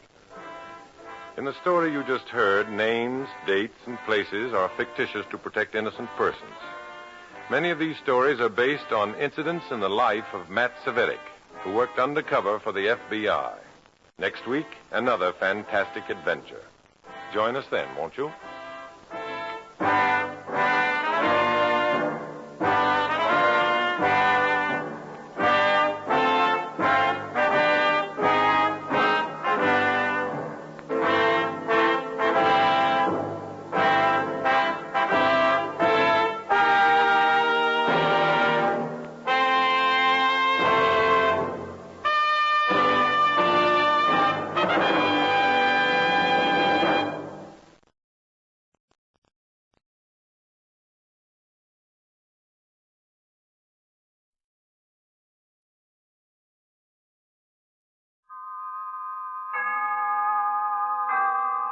Autolite and its 98,000 dealers bring you Mr. John Hodiak in tonight's presentation of Suspense.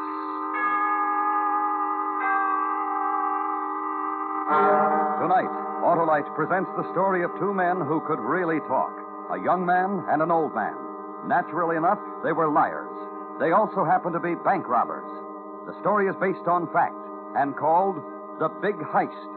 Our star, Mr. John Hodiak.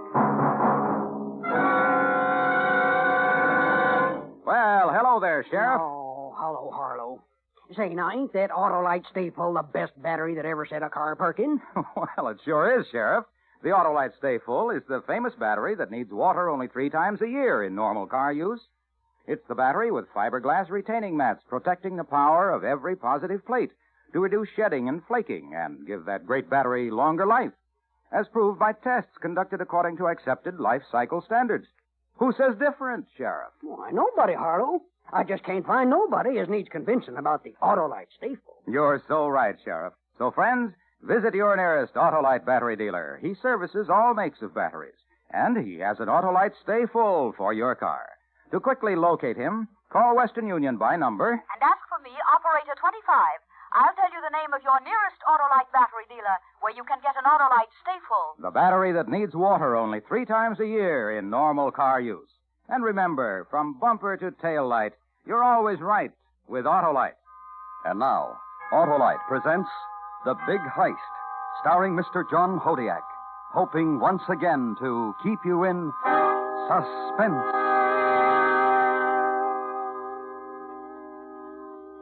Yeah, sure. I work with John Barry on the Colfax National Trick. He's the best in these bank bits, you know. Of course, everybody knows that. He had it cased right up to where he could tell you what the guy in small loans had for breakfast that morning. If it was a John Barry job, you can figure it was first class. Good. Right. Know what I mean? Yeah, believe I will. Thanks. Much obliged. You see, I've been hanging around that pool room for a week or so, knocking off this one and that one, picking up enough to get by on. It was, let me see, 4 days ago. Thursday. This bald-headed gent had been sitting there a half hour or better watching me practice. I'd seen him around before. I knew he'd get up and talk to me pretty soon.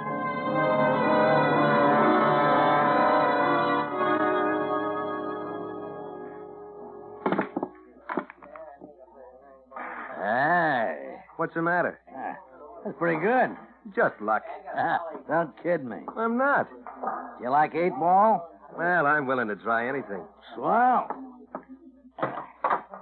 Play for $1? I don't know. What's the matter? Have you got $1? I'm looking at the way you picked out that cue. You must be pretty good. I'm no good at all. Now, let's hold off playing for $1 right now. Just a friendly game. Well, suit yourself. But you'll be sorry when you see how I play. I'm really no good. You wait, you'll see.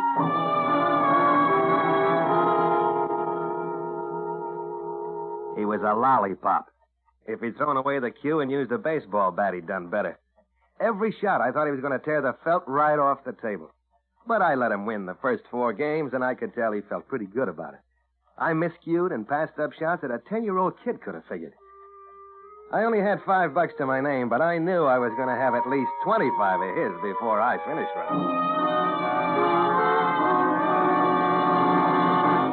Okay, this will only take a minute. Uh-oh. All of you, over against that wall. Come on, let's hustle it up. Come on, boys. Let's not waste a lot of time.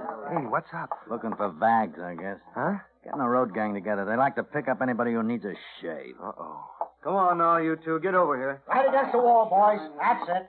Let's knock off the chatter, huh? Just keep it quiet. I want identification on all of you. Driver's license, social security card, something that'll tell us what your name is, where you live, and where you work. Take 'em out.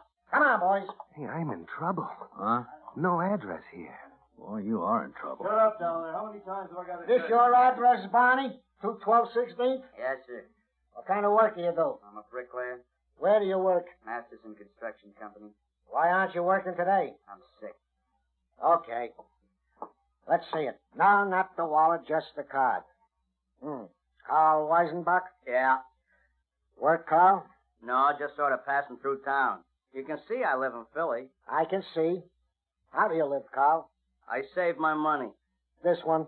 Okay, come on. Hey, you know what it's all about. Let's have it, buddy. James Scott? That's right, Sergeant. What's this Salt Lake City? Well, that's where I live. He's with me now. We live together at 516 Mariondale, number 14. What's your name? Martin Collins. What kind of work do you do? I'm an electrician. Yeah. What do you do? I help him. I'm learning the trade. Here? In this place? Oh, guys got to relax, Sergeant. We just finished a big wiring job for an outdoor billboard outfit. Why? 17 days hanging by our toes on those things. You try it sometime. And this is our first day off since the beginning of last month. Right? You betcha. That's the truth, Sergeant. Okay, here. You. Where do you work? Man, I own this place. That's where I work. Thanks, Collins. Don't Where's mention your it, license? Scotty.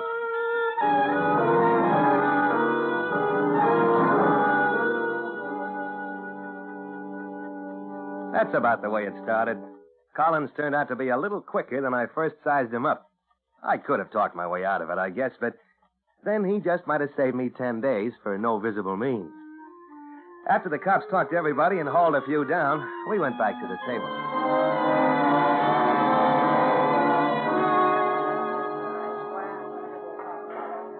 Well, that's that.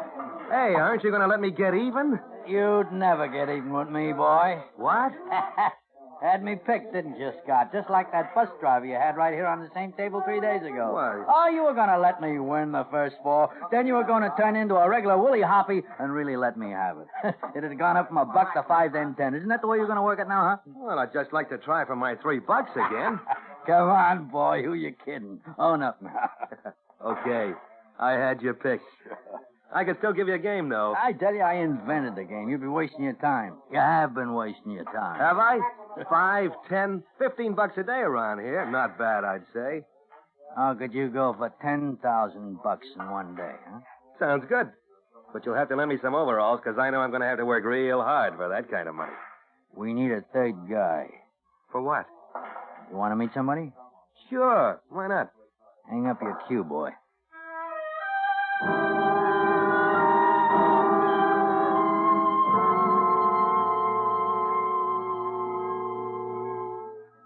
John Barry. Hello. This is Jim Scott, John. Hiya. Come on in, Jim. Tell me where you come from. Salt Lake City. Nice place, Salt Lake. How long you been in town? A week or better. What are you doing in this part of the country? Well, I don't know if I have... It isn't going to hurt you. Just answer questions, Scott. Go on, tell him. You sit down, son. Oh, thanks. I just like to know a little about the people I work with, that's all. Now, Jen, what are you doing here? Looking for work, I guess. I drove a truck on my last job. Do you know anybody in town? Couple of people. Who? Oh, girl named Melva. We sort of, got acquainted. A week in town, and you already got yourself a girl. That's good, isn't it, Martin?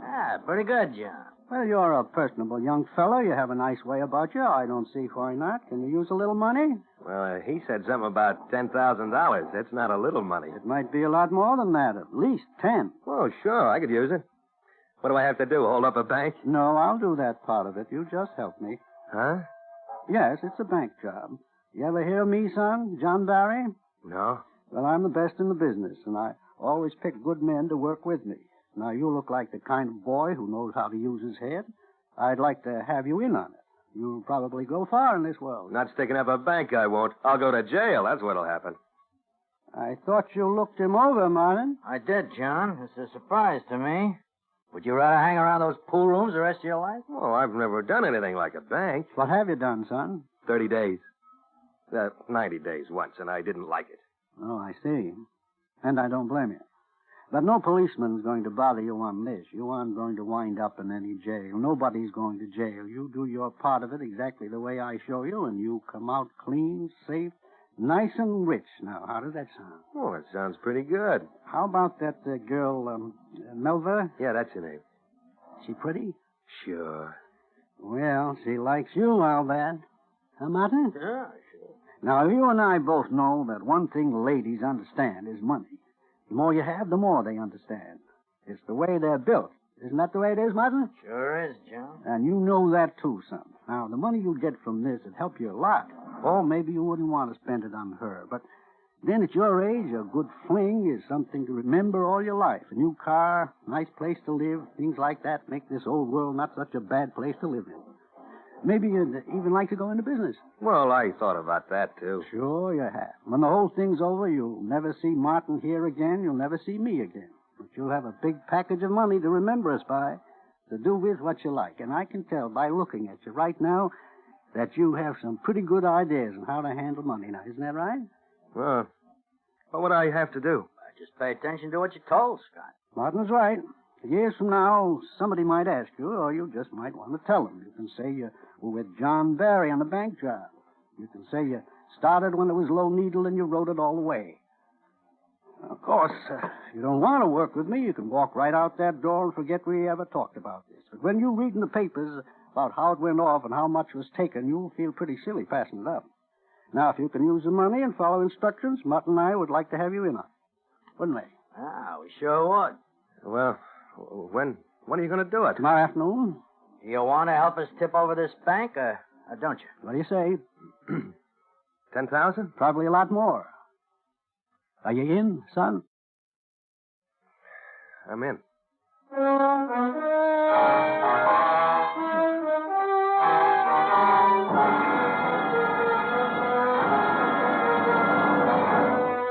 Autolite is bringing you Mr. John Hodiak in The Big Heist. Tonight's presentation in radio's outstanding theater of thrills, Suspense.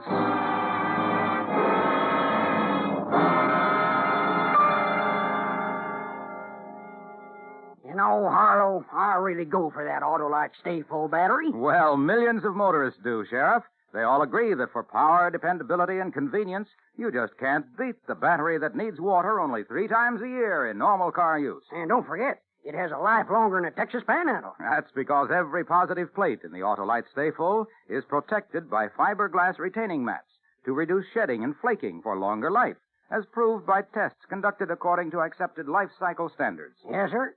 That Autolite Stay Full is top for my money. And your Autolite battery dealer is tops when it comes to servicing all makes of batteries. And he has an Autolite Stay Full for your car if a replacement is needed. To quickly locate him, call Western Union by number and ask for Operator 25. I'll tell you the name of your nearest Autolite battery dealer where you can get an Autolite Stay Full. the battery that needs water only 3 times a year in normal car use. And remember, from bumper to tail light, you're always right with Autolite. And now, Autolite brings back to our Hollywood soundstage Mr. John Hodiak in Elliot Lewis's production of The Big Heist, a dramatic report well calculated to keep you in suspense. This bird who built the Colfax National had a pretty nifty idea. He set it back off the street so you can just shove your car right up in front of the place like it was a drive-in. No parking problem. There's plenty of room all the time to get in or out. And I guess that's the main reason John Barry fixed it.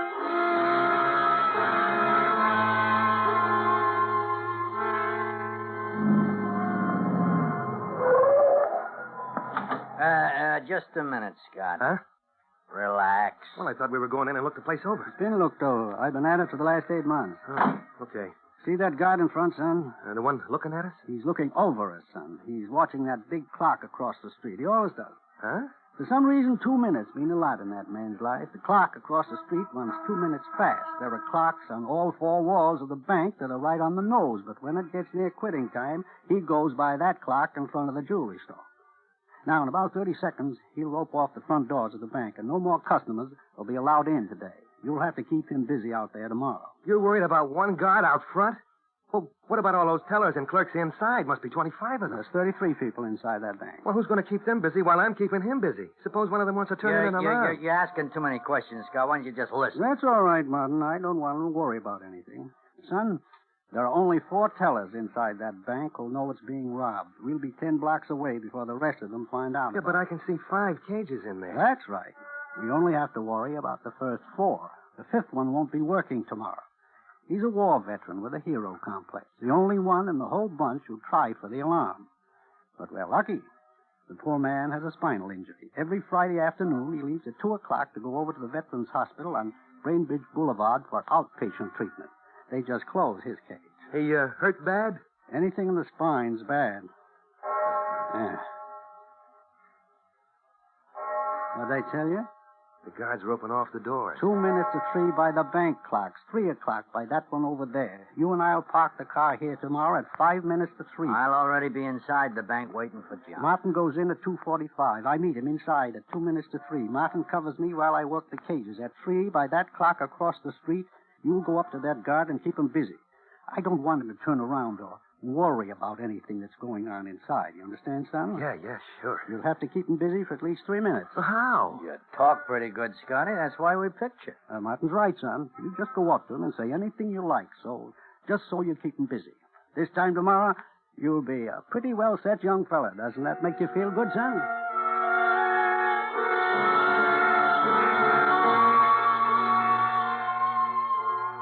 I don't know where I got the notion that a bank robber always wore a dark suit and pulled a hat over his eyes.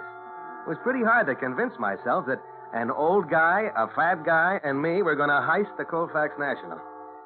But when we got back to the hotel room and John Barry began telling me all he knew about the insides and outsides of that bank, and the people who ran it, and the people who built it, and the people who owned it, I began to get a lump in my throat for the bonding company. He had diagrams. He had blueprints. He knew the alarm system better than the Ginzo who put it in.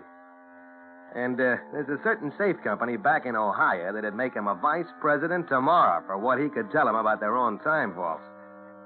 But until 8 that night, he kept me busier than a flea on a fat man, telling me about everything. I felt pretty good about the whole thing. And I was just getting ready to go up to the room he rented for me when it happened. Here you are, son. Go ahead, son. Take it. It's yours. Wait, you didn't say anything about a gun. I thought all I had to do was talk to that guard. That's right, son. But I'm giving you this right now. I want you to have it. Well, 45. Fine piece, that. Is it loaded? Oh, yeah. You better go upstairs and get yourself some sleep, son. Big day tomorrow. Yeah, I guess you're right.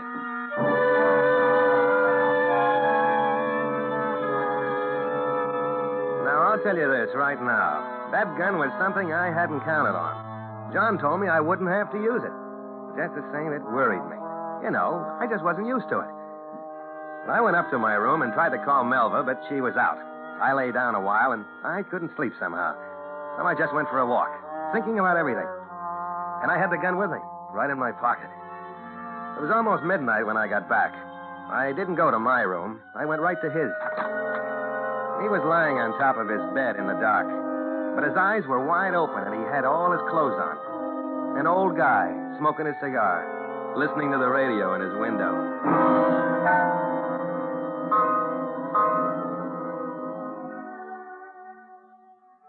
Is that you, son? Yeah. Pretty music, huh? Very nice stuff that man wrote. Yeah. Look, John, I'm out. Out of the job, son? Yeah. Here's your gun back. I don't want it. I thought of just scramming out, but I wanted to tell you because you've been good to me today. I see. Mind if I ask you what made you change your mind about tomorrow? Oh, I don't know what it was. I just decided not to, that's all. Got the coffee, John. Thought you're in bed, Scott. Martin, Scott says he isn't going with us tomorrow. What? That's right. And there's no sense in you getting steamed up about it. I'm just not going to do it. What's the whole thing in a shell hole? Now, look, Scott, we got to have you on this job. It's too late to get anybody else. John spent 8 months laying it out. It's fixed for tomorrow afternoon. No, Martin, just a minute. Scott's a pretty good boy. We both know that. If he has a reason to back out and quit, it must be a pretty good reason. Isn't that right, son? Yeah. You see, Martin, he started over. Oh, but, John, if it doesn't come off the way we planned it... Wait a minute, Martin. Son. What? I'd like to ask you again. Why? Oh, I just don't want to. Is it the gun, son? Is that it? I don't want to shoot nobody. Oh, well, no. Martin, have we ever shot anybody? No. You see, son, no sense in worrying about that. Now, Martin carried a gun for what, 11 years, Martin? At least that. Never fired it. Martin, show him your gun. Sure. See, practically rusted, isn't it? Now, I've carried one for 22 years, never had occasion to use it at all. When I gave you that gun tonight, son, I just thought I was going to make you feel good, honestly. Well, you didn't make me feel good. I see that now. But believe me, I just gave it to you as a sort of insurance. You don't even have to carry it if you don't want to, but look here, you take it back. Go ahead, keep it tonight. If you don't want to take it tomorrow, that's all right. Now, how's that? Well, You go upstairs and get a good night's rest, sir. You don't have anything to worry about. Tomorrow we'll all have a big breakfast and forget this ever happened.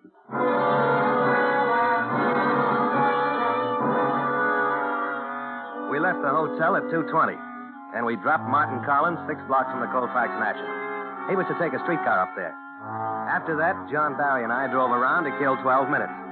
At 2:45, we headed for the bank ourselves, and we pulled up in the lot at exactly 7 minutes to 3. You'd have thought I'd been through a dozen of them the way I felt. And then, just like that, it started. You all right? Well, maybe I can't keep him busy for 3 minutes. What then? No, take it easy. Of course you can keep him busy. Talk to him. You know how to do that. But what if I can't? Now, look, that guard's name's Edward Jameson. He makes $68 a week standing there looking at that clock across the street and telling people why they can't come in once he's put the rope up. That's the big moment in his life. It's the only thing he's got to live for. Play on that, son. Yeah, but suppose... Here, you forgot this. Hey, no. I left that back in my room. Yeah, I know, and so I brought it in case you might need it. Slip it inside your coat. Well... Atta boy. All right, on time. Go after him as soon as he puts up the ropes. I don't want this thing. Son, that man's got to be busy. If you can't keep him busy talking, you shove that thing right under his nose. It'll look terrible to him, even bigger than it is. Remember, he doesn't want to get all shot up. Good luck. Yeah.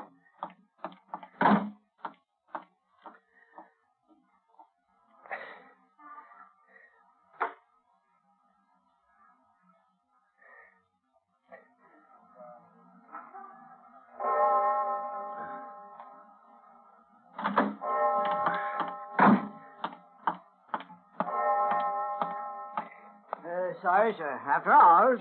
You mean it's 3 already? Afraid it is. There's the clock. Well, that must be fast. I got 2 minutes out. I guess you're slow, sir. Oh, you couldn't sneak me in, I suppose. Strictly against the house rules, no, sir. Well, look, one customer more or less isn't going to make any difference, is it? I'm sorry. Once the rope's up, I can let them out, but I can't let them in. Well, this sure puts me in a spot.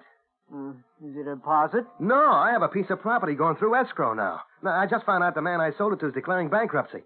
Escrow's up at 10 tonight, and I don't want him to have my property. Would you? I should say not. Well, look, if you could just let me in there to talk to the escrow people, I can get myself out of a lot of trouble. What do you say? Well, I think I can help you. Good. I'll appreciate it. Now, look.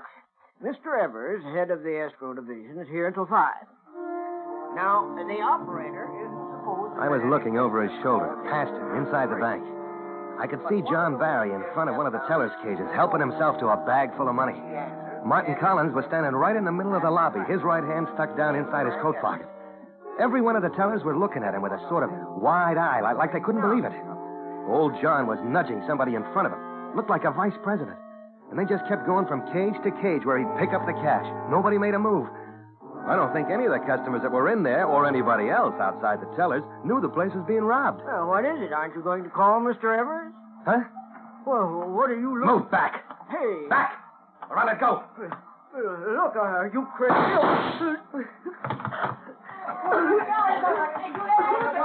What happened, Scotty? Why'd you shoot him? It just went off. It just went off. Get out of here, boys. I didn't mean to shoot him. I didn't want to shoot him. You guys know that, don't you? All right, shut up, Scotty. I didn't want to.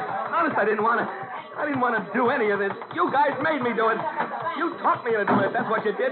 And I'm going to tell them, too. I'm going to tell them everything you made me do, and then they won't do anything to me. Never mind, Martin. Over there. He's got a gun on us. Hey, they're coming.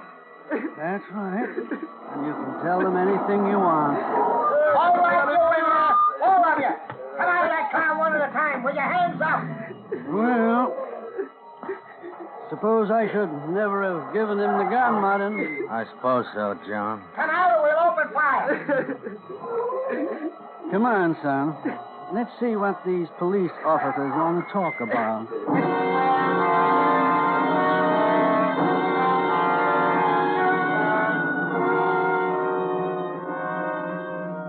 This John Barry, and remember, he's the best, looked like any old geezer you'd find filling prescriptions behind a drugstore counter or reading books in a public library on Sunday afternoons. But let me tell you, he had it. Every time he opened his mouth, he made sense. He was pretty good at that old chatter, too. In fact, I'd say he was just about that much better than me.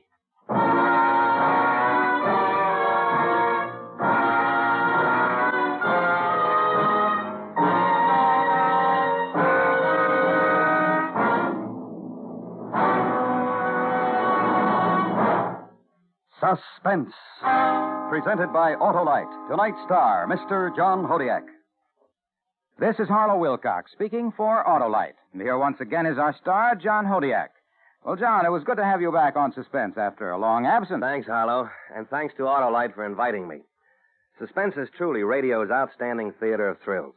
And I consider it a privilege to be a part of it. And, John, it's satisfying to be a part of the Autolite family, for Autolite is one of the great names in American industry. Indeed it is, Harlow. World's largest independent manufacturer of automotive electrical equipment, the Autolite family includes 98,000 distributors and dealers in the United States and thousands more in Canada and throughout the world. Well, no wonder I find Autolite service wherever I go. Right you are, John. And friends, remember, every Autolite product is backed by constant research and precision built to the highest standards of quality and performance. So, from bumper to tail light, you're always right with Autolite.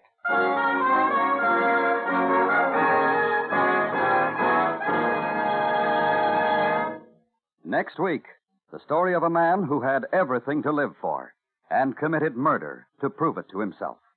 The story is called Joker Wild, and our stars will be Kathy and Elliot Lewis. That's next week on Suspense.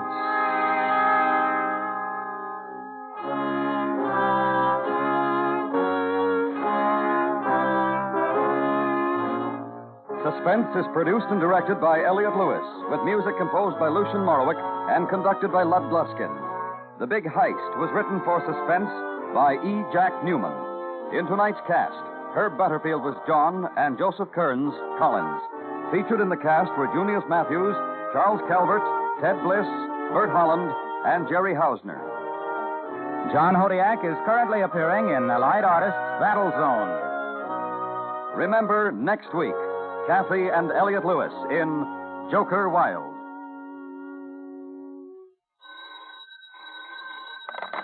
You can buy Autolite Stay-Full batteries, Autolite electrical parts, and Autolite resistor or standard-type spark plugs at your neighborhood Autolite dealers. Switch to Autolite. Good night. 200%. That's how much mail volume increases during the holiday season. If you want to be certain that packages and greetings reach their destination before Christmas, mail early. Mail now.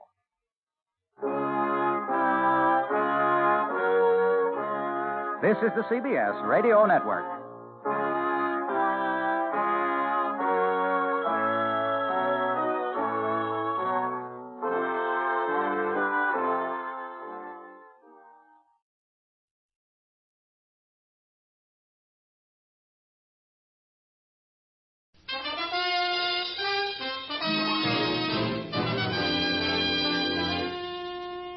Herbert Marshall as the Man Called X. Wherever there is mystery, intrigue, romance, in all the strange and dangerous places of the world, there you will find The Man Called X.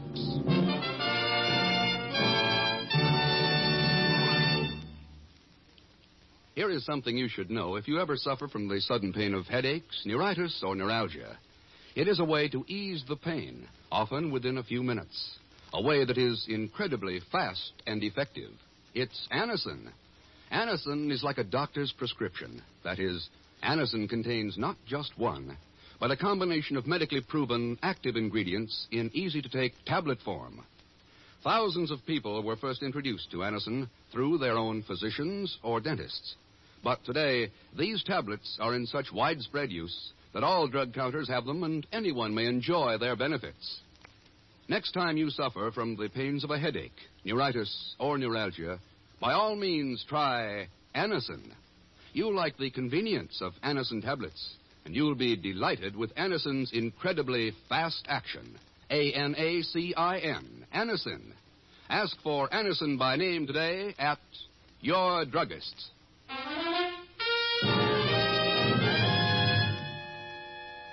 In the middle of Asia, astride the highest Himalayas, lies the secret land of Tibet. For centuries, its capital, Lhasa, has been the forbidden city, its lamasseries secure in their mountain fastness. But now, terror has begun to creep down the caravan route past Gartek and Darjeeling, and brought with it a small cylindrical object that has found its way to the offices of the Bureau in New York City. A Tibetan prayer wheel. Ken. Small, but a pretty good specimen. Didn't know you were a collector, Chief. I'm not. I just thought you might like to read that strip of paper inside of it. I'd like your opinion. You mind? Uh-huh. He who does not call for a light when the darkness surrounds him will fall into the well. It's an old Buddhist proverb. Yeah. It was passed to one of our men by a curio dealer in Darjeeling, an Anglo-Indian woman who worked for the Allies during the war. Name's Awani O'Hara. Awani O'Hara? Believe it or not. Said she bought the prayer wheel from an old monk who said he had received it from Karai Lama himself. Karai Lama? Chief, remember reading about red agents infiltrating south into Tibet? Yes, Ken, of course. All right. Can mean only one thing. They're trying to move in on the Lama's government.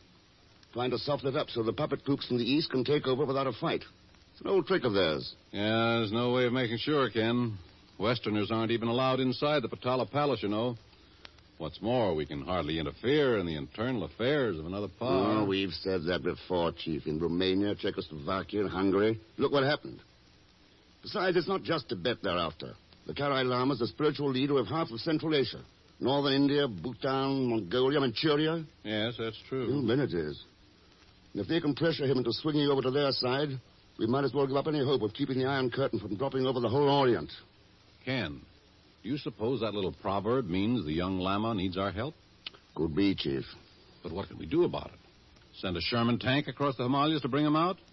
And how would a man get into Tibet these days, anyway? Same way the little prayer wheel got out. So long, Chief. I'll send you a postcard.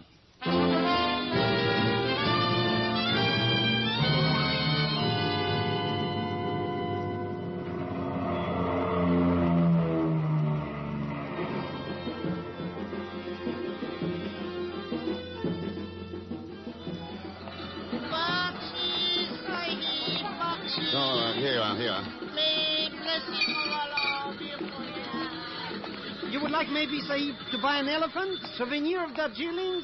What? Carved from ivory from the Mughal dynasty and made by the ancient craftsmen from... Mr. X, you got here. You made it. Oh, I can't believe it. Hey, Gong, what are you doing here in Darjeeling? Mr. Thurston, I'm a Rocky Mountain guide in business with my cousin, Kai Ming Lu. Kai Ming Lu? Well, he may not exactly be a cousin, but he has the Zellschmidt nose. And probably the Zellschmidt ethics. Thank you, Mr. Thurston, thank you. Say, how about a tour of the city? Nightlife, strange oriental delights. Pagon, I'm looking for a lady. Well, why didn't you say so? Now, there's a pretty little petunia who dances at the Café Karachi. Her name is Madame Awani O'Hara. Awani O'Hara? Oh, sure, I know her very well. Yeah, she's a hostess at the Cobra Club or something. Just hail a rickshaw, Mr. X. She runs a curio shop. Oh, sure, yes, of course. I know her place like the back of my head, yeah. Look, you go two blocks down this way. No, you turn at the next corner, then go about... Here, Mr. Thurston, you hold the elephants, will you? I'm sure I've got a map of the city right here.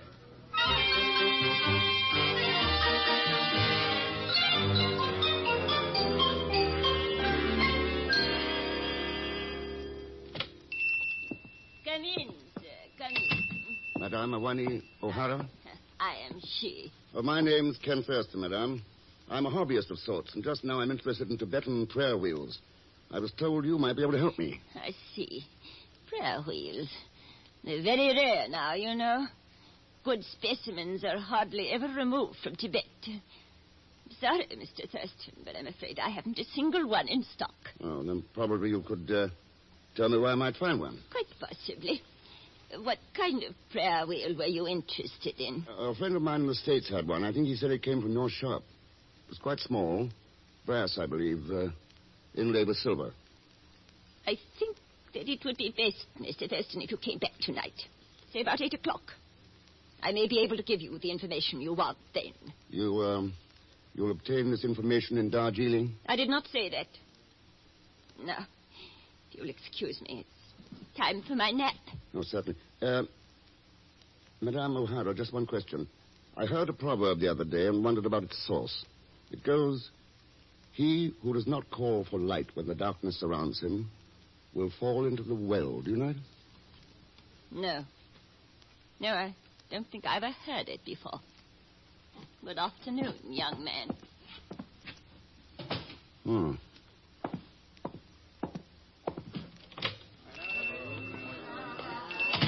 Oh, you, Mr. Thurston? I found Madame O'Hara's shop for you. It's right where you just... Oh, I guess you took a shortcut. You didn't buy nothing from the old witch. No. Why don't you tell me what you were looking for? Whatever it is, I can get it, 10% discount. Thanks, Pagon, but I'm hunting for a genuine Tibetan prayer wheel. Oh, hey, let's walk on the other side of the street, huh? Why? Well, this tall monk with the begging cup, he's been watching us. I think he's going to try to make a touch. A 32nd cousin of yours? Alms for the poor, alms for the hungry and homeless. Mr. Thurston, that's money you're giving him. Sub, I beg not for myself, but for those in need. For it is written that he who does not call for a light when the darkness surrounds him will fall into the well. Come on, Mr. Thurston, let's not overdo No, this. wait, Pagon. That proverb, where'd you hear it? It is an old one in my country.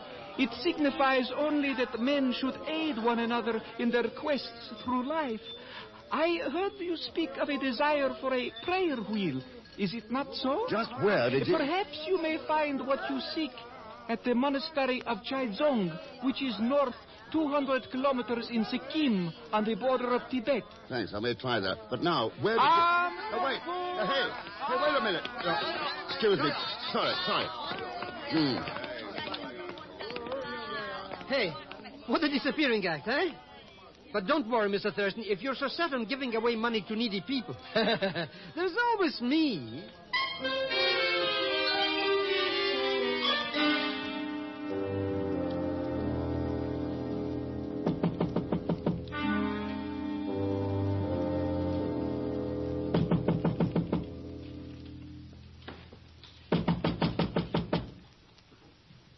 Funny. Shades drawn, no lights.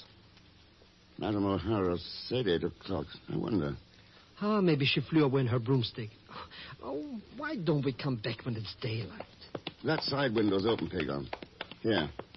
Let me heist you up so you can take a look around inside our shop. But, Mr. X, I can't do that. I always get claustrophobia in high pressure. Up you go. Now, see anything? I don't see nobody around, Mr. Thurston. Oh, we're wasting our time.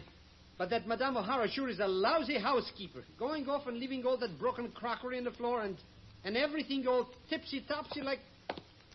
Mr. Thurston, come back! What did I say? Don't leave me!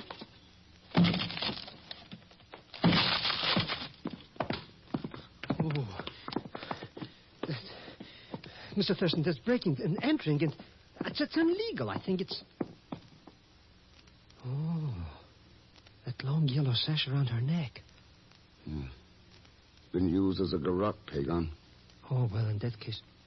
Huh? Yeah. To choke her to death. Oh.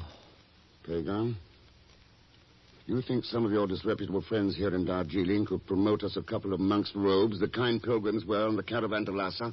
Oh, sure. Any color you like. Red, brown, plaid. Why are we going to Lhasa? We aren't yet. We're stopping at a monastery of Chaidzong.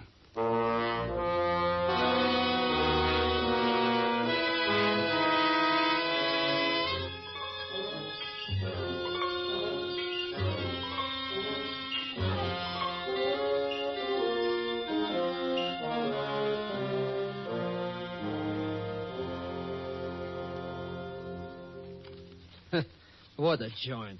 I've been in clinks that are better than this. Pagan, a monk's cell is supposed to be austere and simple. The lamas here at Chaidzong seek comfort for the spirit, not the body. Here, have another cup of tea. Tea? You'd think somebody'd tell these characters that bourbon's pretty good for the spirit, too. Come in. Mr. Thurston, look. Peace to you. I have been sent by Dao Sung, the patriarch of this lamasery, to bid you welcome. So our meeting outside Owani O'Hara's shop wasn't entirely coincidence. What is coincidence? Perhaps only the workings of the mind of God. Perhaps. If you are free, Mr. Thurston, Dao Sung would like to extend his greetings in person. Why not? Pagan, you wait here. Oh, sure. This way, please. Dao Sung must not be kept waiting. I suppose you are somewhat surprised to see me here, Mr. Thurston. Not any more than I was at the way you disappeared in the crowd back at Darjeeling after suggesting that I come here. No, wait, please. Oh, thought you said we shouldn't keep Dao Sung waiting. That monk who stepped into the shadows at the head of the stairs. The one in the yellow robe? Yes. It is very odd. The members of our sect do not wear that color. He must be of a different order. Yeah, he must be. Unless the members of your order carry guns. Guns? Oh, Mr. Thurston. Look out, get down. Oh. All right, come on. No, Mr. Thurston, wait. Wait, why wait? But he ran up to the inner courtyard. What difference does that make? It is hallowed ground. What? If you, an unbeliever, were to walk there, it would be desecrated. Heaven forbid All right. He's gone now anyway. You sure you don't know who he was? Had I only been able to glimpse his face. But now, of course, there is no way to identify him. Unless Dao Sung, as the ruler of our lamasery, can find a way to apprehend this evil one. Come, we must hurry and tell him of this most untoward occurrence. Yeah. If he doesn't know about it already. Oh,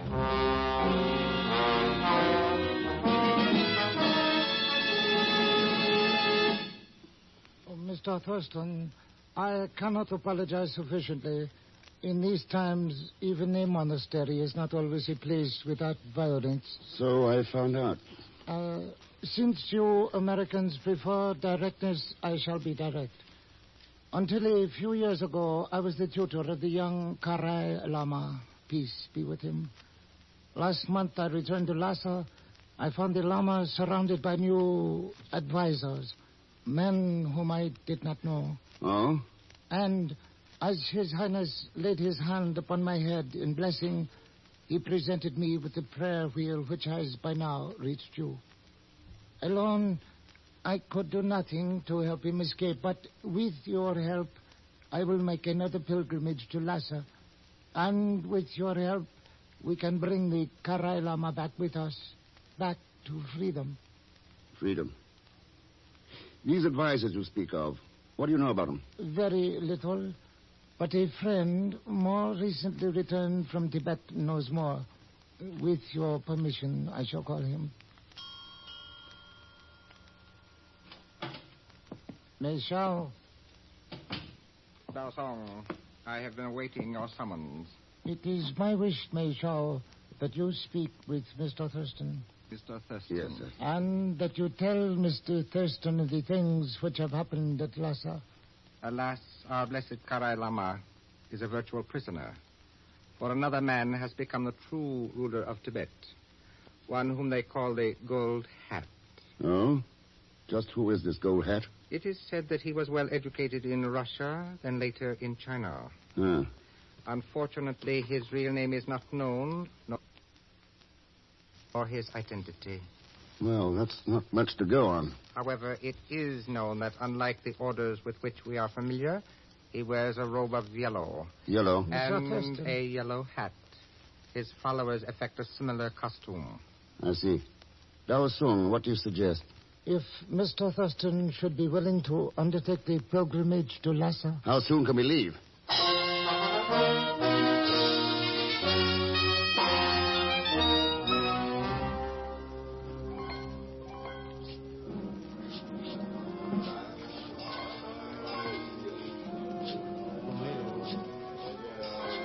First, we have to walk all the way here to Lhasa. And now that we finally gathered this Lama Palace, we have to crawl on our knees. Just be quiet and keep your head down. But I'm getting a creak in my neck. What's going on now? The Karai Lama is blessing Dao Sung. He's touching the old man's head with a tassel. Sounds like just a kid. Our turn is next. Now remember, crawl slowly and stay close behind me. Hey, what does he think it is? Halloween? The Karai Lama always wears a devil mask during these ceremonies. What a joke. Pagan. Your Highness, he who does not call for light when the darkness surrounds him will fall into the well. The top of the south stairway at midnight. So be it. What does the bell mean? Where is he going? The audience is over. Well... How do you like that? He didn't get around to me.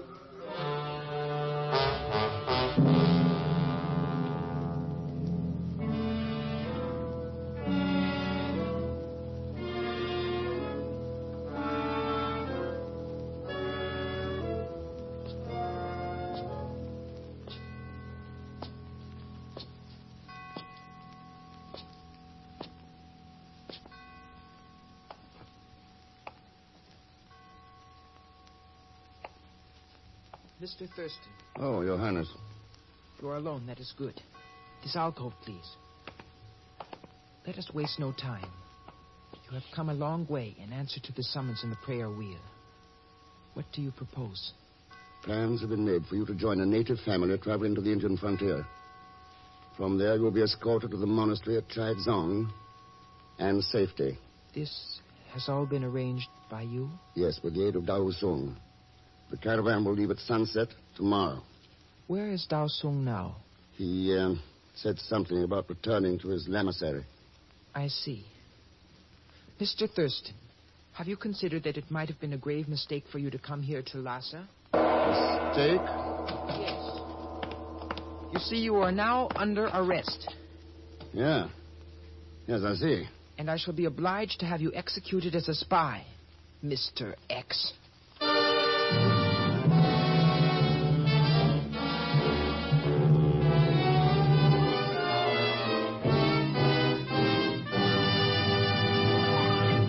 We will continue with the man called X in just a moment.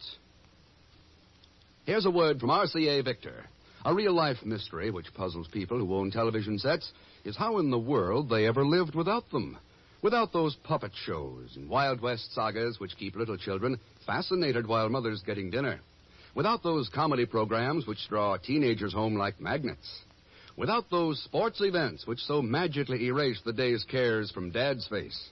And without those wonderful plays which make a woman see her own life in proportion.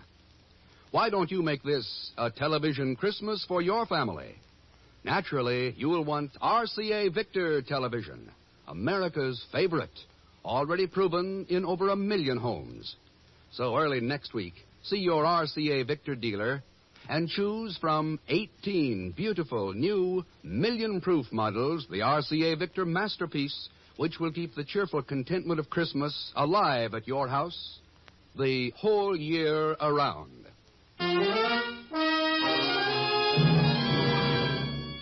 Now, Act Two of The Man Called X, starring Herbert Marshall with Leon Velasco as Pagan Zellschmidt.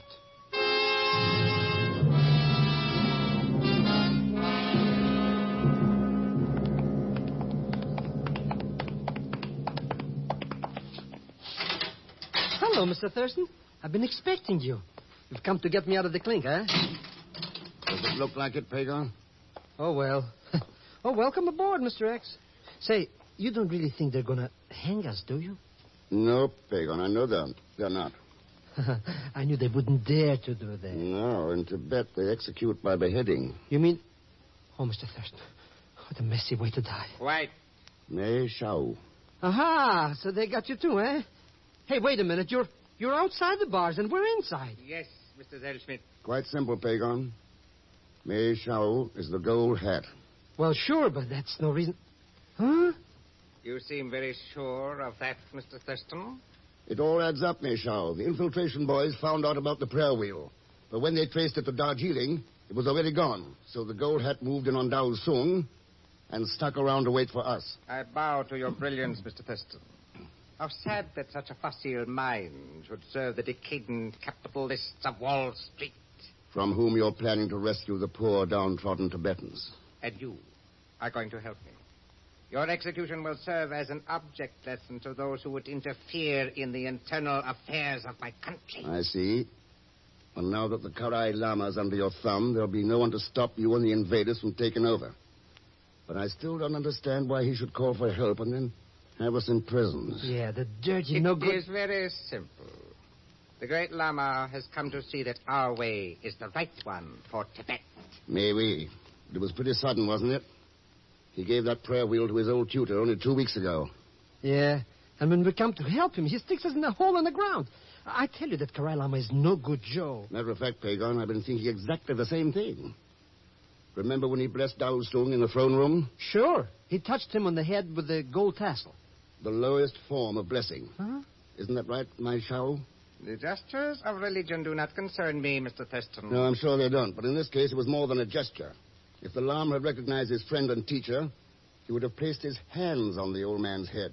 Well, maybe he couldn't see very good through that Halloween mask he was wearing. On the other hand, that same mask would have kept Dao Sung from seeing the Lama's face, from recognizing a false Lama. You mean they switched Lamas? Suppose you answer that question, Mei Sao. What possible difference could that make to you now, Mr. Thurston? That's true. We're scheduled for execution, aren't we? There will be no formal execution. Instead... No, please, point the thing out the other way, will you? It will be so much simpler this way, will it not?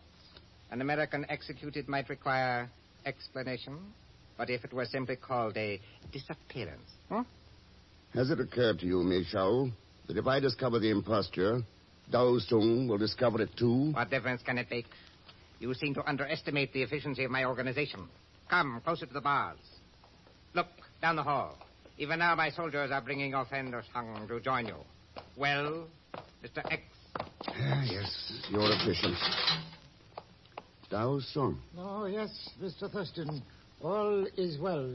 What about these soldiers? Well, as you suggested, I did not leave the city entirely, but camped on the outskirts until a loyal one here in the palace informed me of what had happened to my 3 friends. 3? And this joker still thinks Mei Shao is his friend. You were generous enough to come to my help. Now I have come to yours.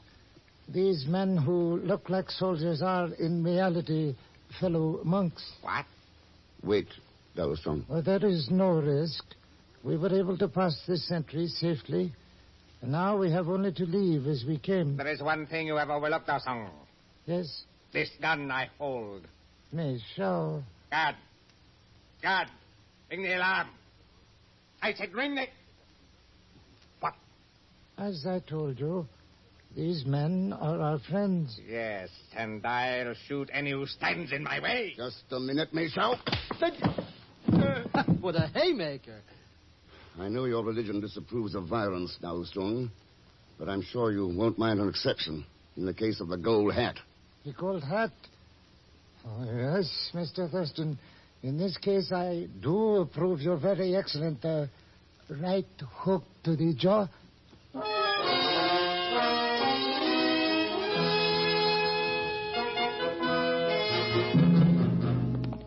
Nobody in this cell over here. Keep looking. Okay. We'll go down this corridor, Dao Sung. Perhaps we are too late, Mr. Thurston. The true Lama may have been killed. I don't think so. They're more efficient than that. Torture your enemy. Break him in mind or body, but keep him alive. He may be useful. This is the only prison in Lhasa. If he is a prisoner, he must be here somewhere. What about this door? Here now. Peace be with your highness. Dao Sung, revered teacher, rise and take my thanks, you and your friends. Now we must hurry, highness, if we are to be beyond the palace walls when the gold hat recovers from the effects of the right hook. Right? I'm sorry to disagree, Dao Sung, but the Karai Lama is staying here. So are we. But, Mr. Thurston, it was to aid his escape that we came to Lhasa. That may be. If we run away, we'll save his neck and ours. But the gold hat will stay in power, and the false Lama be the leader of Tibet. Your Highness, the choice is up to you. We save your life, or risk it trying to save your country. There is no choice, Mr. Thurston. My country. Good. Now, if the palace guard were assembled, would they still be loyal to you? Some of the officers have been bribed by the gold hat, but the rank and file are loyal to me. That is why my alter ego has never dared to appear before the people without his mask. Sounds like the old story, the organized few pushing around everybody else who didn't know what was happening until it was too late. Well, maybe we can give the bully boys a taste of their own medicine. But, Mr. X, that's the alarm gong. It'll bring the guards. Right, Pagon.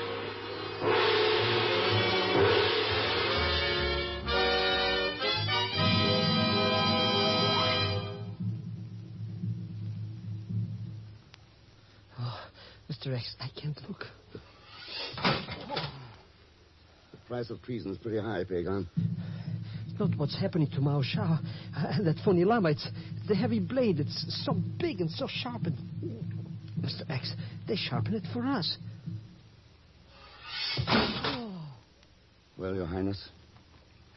Mr. X, when the gold hat and his people came and made themselves powerful here, I did not strike against them because I wanted peace and thought myself alone in a world gone mad.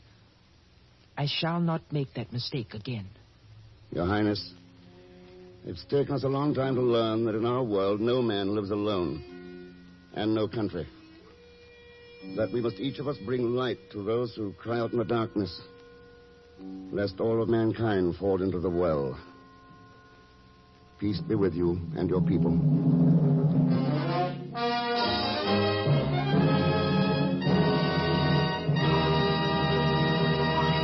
Now, here is our star, Mr. Herbert Marshall. Thanks for being with us.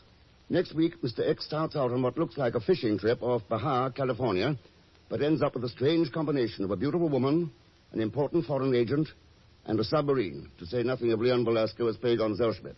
So join us, won't you, when next I return, The Man Called X. It's a Saturday night feature on NBC's 5-show festival of comedy, music, mystery, and drama, brought to you by RCA Victor, world leader in radio, first in recorded music, first in television. And by Whitehall Pharmaceutical Company, makers of Anacin, Codinos, Bicidol, and other fine drug products. Good night. The Man Called X, starring Herbert Marshall, is a J. Richard Kennedy production with music composed and conducted by Felix Mills. Tonight's story was written by Robert Libet and Frank Burt. All characters and incidents on this program are fictitious, and any resemblance to actual characters or incidents is purely coincidental. Be sure to listen tomorrow evening for The Big Show with Tallulah Bankhead and Bob Hope, Jimmy Durante, Eddie Cantor, Perry Como, Mindy Carson, and Jose Ferrer. And until next week, same time, same station, this is Jack Latham saying good night for The Man Called X. Jimmy Durante and Bob Hope clown tomorrow on The Big Show on NBC.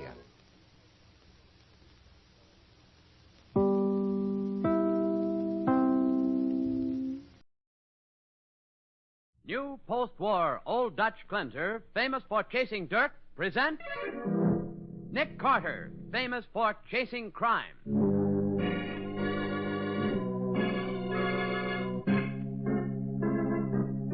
Every week at this time, two great names are joined as new post-war Old Dutch cleanser brings you one of the most resourceful and daring characters in all detective fiction, Nick Carter, Master Detective.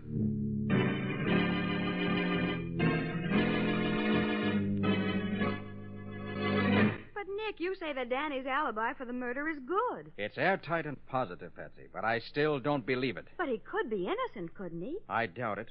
He started swearing he had an alibi even before he knew what time the murder occurred. Sure, but can you do anything about that? I can, and I'm going to. I've got an earthquake machine that's going to prove that Danny is the murderer. For For faster, easier cleaning, I mean really faster and easier, switch to new post-war Old Dutch cleanser made with activated seismotite. Get 2 packages tomorrow. Then see how much faster new post-war Old Dutch cuts grease. Thrill to the new, almost effortless ease activated seismotite gives new post-war Old Dutch. It cleans, polishes your sink and tub with a new, smooth, gliding action that means less work, less rubbing. New post-war Old Dutch cleans away dirt and stains with new miracle-like speed in hard or soft water. Then, snowy white, it rinses away quickly when cleaning is done. So try it, won't you, tomorrow, and see if it doesn't clean faster with less rubbing than any other cleanser you've ever used. That's new post-war Old Dutch cleanser made with activated seismotite at your dealers now in the same familiar package. Now for the case of the exploded alibi. Today's adventure starring Lon Clark as Nick Carter, brought to you by new post-war Old Dutch cleanser. The streets of the big city are strangely silent as a sleek black convertible purrs its way down Seaton Boulevard. Suddenly, what the deuce? Oh, are we home already, Nick? No, Patsy, we're not. Then why did you stop? I'm curious to know why the art museum is all lighted up at 3 o'clock in the morning. Oh, Nick, don't tell me that you're going to stop and investigate just because there are a few lights on. I certainly am. Okay, Nick, you go prowl around all by yourself then. I'm going to stay right here and finish my nap.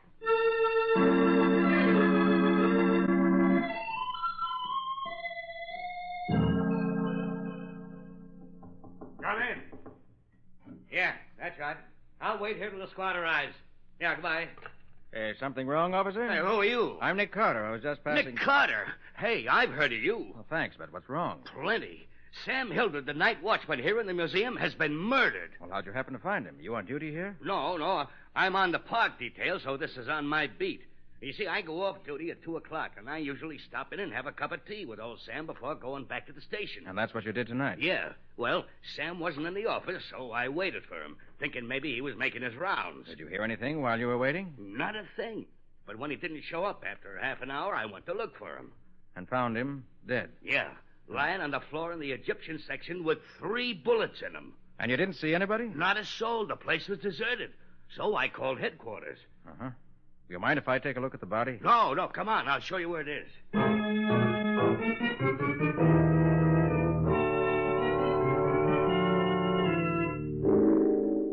He ain't a pretty sight, is he? Murder is never pretty, Bert. Say, this is rather odd. What's that? You notice how 2 of the bullets got him right near the heart? Both were apparently fired from a distance. Yeah, neither one of them would have killed him, looks like. Yeah, but this third shot, the one in the abdomen, that was fired from close up. Say, you're right. You can see the powder burns on his vest pocket. Well, look. What? This watch, or what's left of it, was in his vest pocket. Yeah, and would you look at that?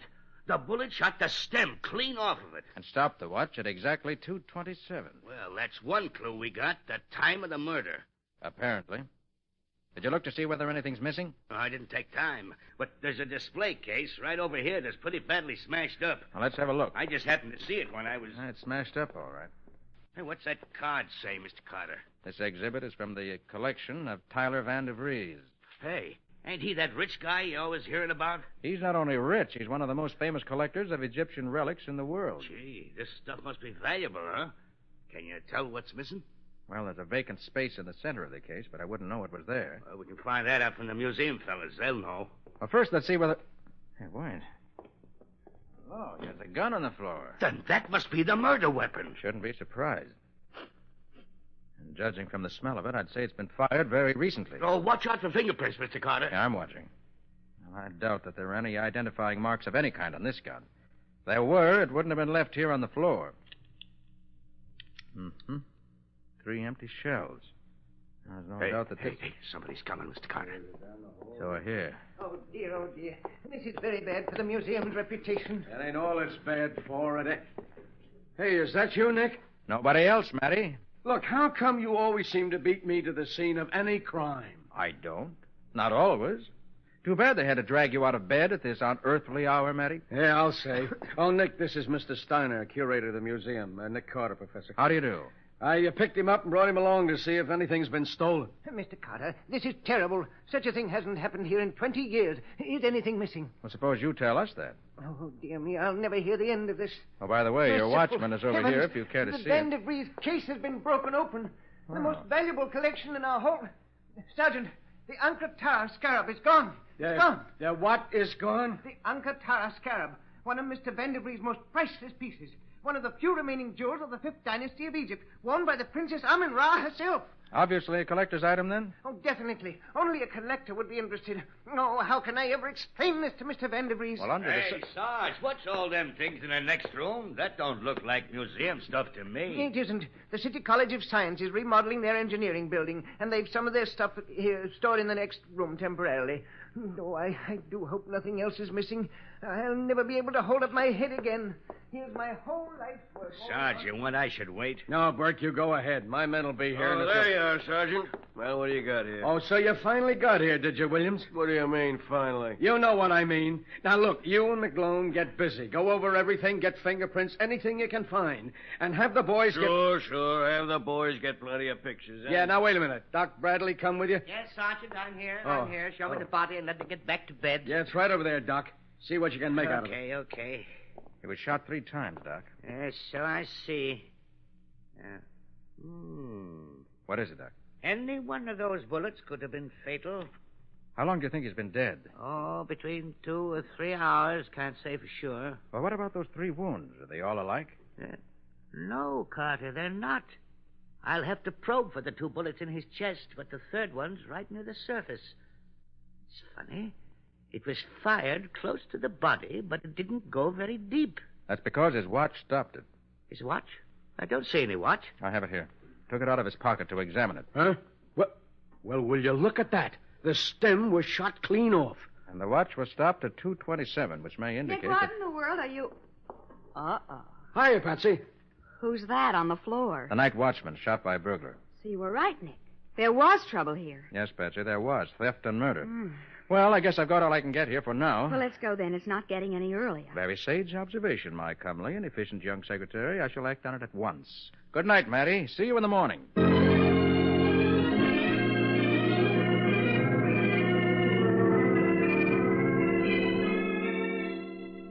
Good morning, Nick. Why, good morning, Patsy. Didn't expect you for hours yet. Well, I was going to sleep late, but I couldn't. I was much too curious to find out about the murder. The true professional instinct, Patsy. What are you doing now, Nick? Oh, I've been going through our files, trying to pick out all the crooks who would be interested in stealing that precious scarab. Would that be a special kind of a crook, Nick? It would. Why? Because in spite of the scarab's value, there's a limited demand for such things. The thief would have to know where to sell it after he stole it. Oh. And there are very few crooks who would know that. How many such crooks have you found? Only 3. Well, who are they? Danny Mearson, Jim Peterson, and Jack Grogan. I don't seem to recognize any of those names, Nick. No, we've never had any active connection with any of them. Hmm. Now, let's see. Danny Mearson stole a rare old vase from Senator Johnson's home 3 years ago and is now in state's prison. Which lets him out. Who's next? Jim Peterson. Let's see, he's doing time in Nevada for forgery and counterfeiting. His sentence has several years to run yet. Then he couldn't have done it. Which leaves Jack Grogan, wanted on a burglary charge by the Montana police. Disappeared 6 months ago, believed to be dead. Then none of them could have done it. Suppose you call Matty. See whether he knows anything about any of these men. Of course, Nick. But haven't you any other clues? This seems like guesswork. Eliminating suspects is never guesswork, Betsy. Part of the routine work that solves many a case. Homicide. Sergeant Matheson. This is Patsy, Sergeant. Oh, top of the morning to you, Patsy. Sergeant, we've got 3 suspects. Yeah? Danny Mearson, Jim Peterson, and Jack Grogan. A fine collection of crooks. Would your record show where any of these men are now? Well, Peterson's still in jail as far as I know. But Danny Mearson was let out on parole 3 days ago. Nick, he says Mearson's out on parole. Oh, that's interesting. How about Grogan? How about Grogan, Sergeant? Our records show he's presumed to be dead. Yeah? Well, he ain't. He's been seen around town the last couple of days. Does Nick think he did it? Oh, Nick isn't talking yet. Not for publication. Well, tell him to hurry up. If he don't, I'll go ahead and solve the case by myself. Oh, do you have any good clues, Sergeant? Well, why, of course I do. Well, good for you. Let Nick know when you catch the murderer, will you? Why, you... Goodbye, Sergeant. What did he say about Grogan? Oh, that he's been seen around town in the last few days. Well, now, so Mearson is free and Grogan's back in circulation again. Which gives you 2 suspects. Not so good. Well, Mearson's a better suspect than Grogan. He'd be needing money if I know him. But you can't have him picked up without something to go on. True enough. But I can call on him and see what he has to say. If you can find him. I think I can. He always used to stay at the old Santley house. I shouldn't be surprised if he were staying there right now. But do you think he'd go back to an old address after committing a crime like this? From what I know of Danny, he'd be so sure he left no clues that he wouldn't even try to hide. Suppose you tell Matty to have his men pick up Grogan and to meet me at the Santley house in half an hour with a search warrant. I'll bet we get results.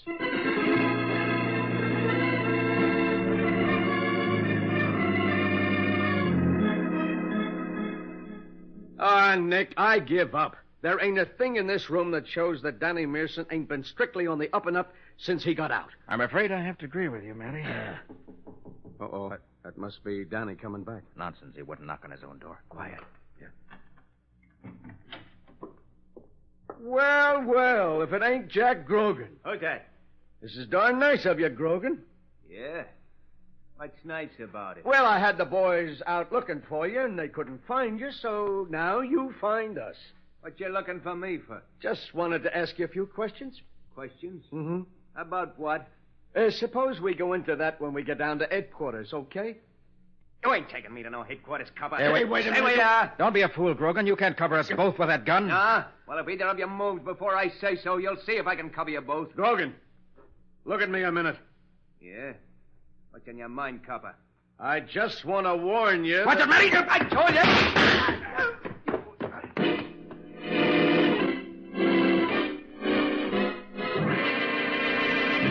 So it was Jack Grogan who showed up at Danny Mearson's room in the old Santley house. We'll see what this means to Nick and Matty in just a moment. Try it. New post-war Old Dutch cleanser made with activated seismotite. Compare it. See if it doesn't clean in less time with less rubbing than any other cleanser you've ever used. For only new post-war Old Dutch brings you activated seismotite. And that means new smooth action, new ease, new snow-white appearance. It's the first major cleanser improvement since the introduction of seismotite. So try new post-war Old Dutch on your sink, tub, pots, and pans, and see for yourself if it doesn't clean faster, easier than any other cleanser you've ever used. New post-war Old Dutch cleanser carries the Good Housekeeping seal of approval and is at your dealers now in the same familiar package. Now, back to the case of the exploded alibi. Today's adventure with Nick Carter, brought to you by new post-war Old Dutch cleanser. When Sergeant Matheson invited Jack Grogan to go down to headquarters and talk things over, Jack objected strenuously.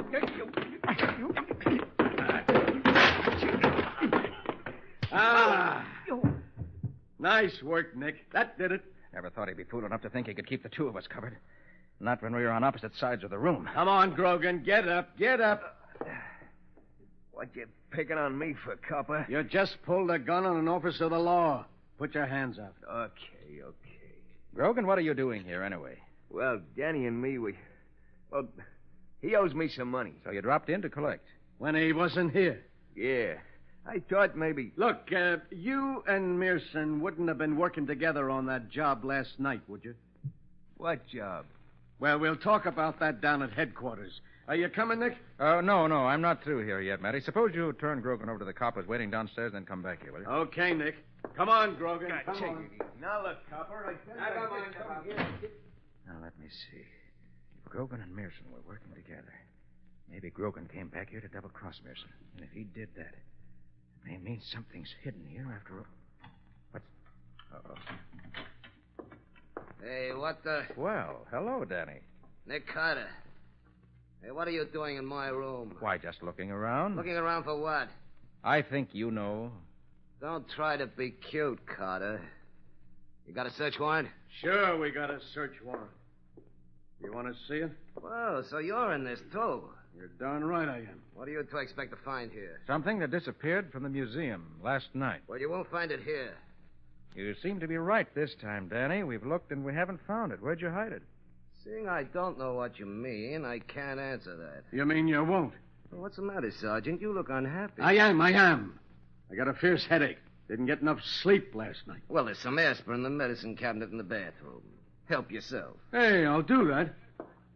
You got a glass? I can't take the stuff without water. Oh, I'm sorry, Sergeant, but, well, I broke the only glass I had this morning. You broke the only glass, Danny. What's that on the shelf behind you? On the shelf? Oh, yes, I forgot that one. Here you are, Sergeant. Oh, thanks. I'm sorry, Sergeant. It slipped out of my hand. Okay, I'll take it plain. Danny, you didn't drop that glass accidentally. Hey, what are you getting at, Nick? For some reason, Danny doesn't want you to have a drink of water, Matty. Huh? Maybe he doesn't want to run the water in the basin. Look here, you dope. I just dropped Turn on the water, Matty. See what happens. You can't. We can't do what? I mean, here, I'll do it for you. That faucet is kind of tricky. Oh, yeah? You see, you have to... Don't move, Sergeant. Great. I got my gun right in the middle of your back. If you make a move, I'll... Okay. I ain't moving. And if your friend tries anything fancy, you'll get it. Now, you understand, Carter? Yeah, I understand. What's your proposition, Danny?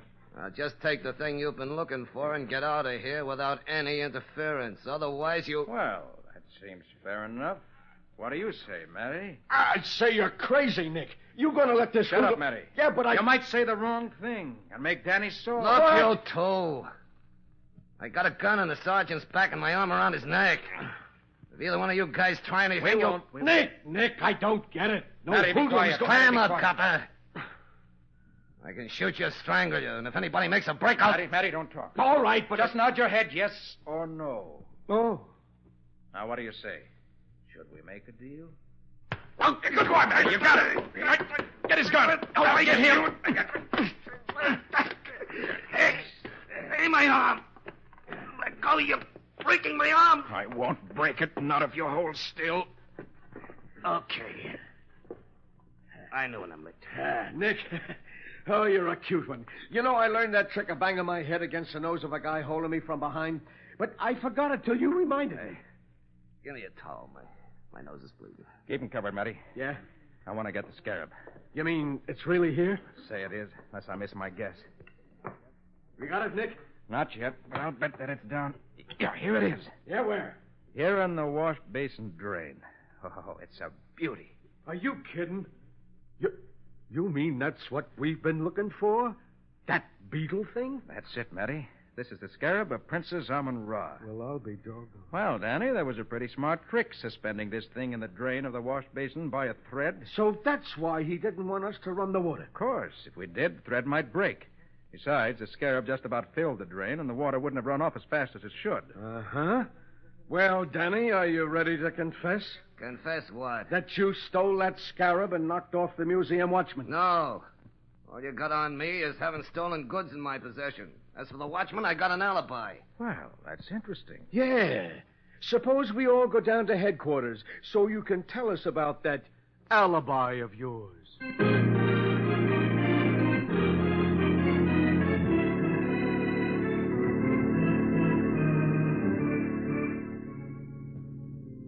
Nick, do you really think you can prove Danny killed that watchman? Oh, that depends on how good his alibi is, Patsy. Yeah, but an alibi can be faked, can't it? It can.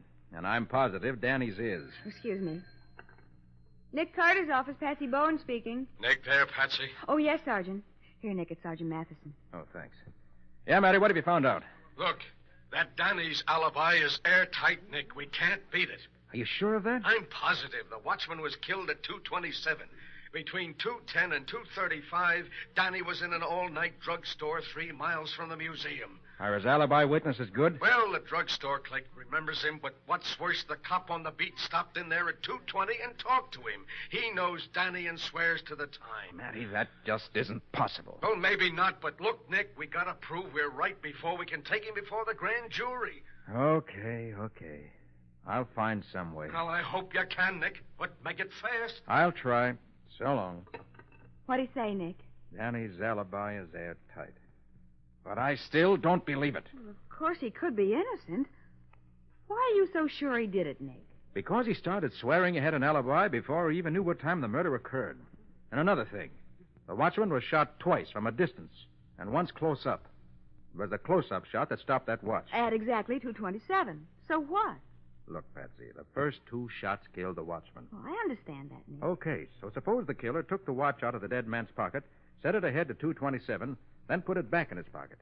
And then in order to stop the watch, and also to make it look as though it stopped at the exact time of the murder, he shot the watchman a 3rd time from close up. Well, you really think that's what happened? I'm sure of it. I've got to find some way to prove it. Oh, I'll say. No jury would believe that story without proof. No.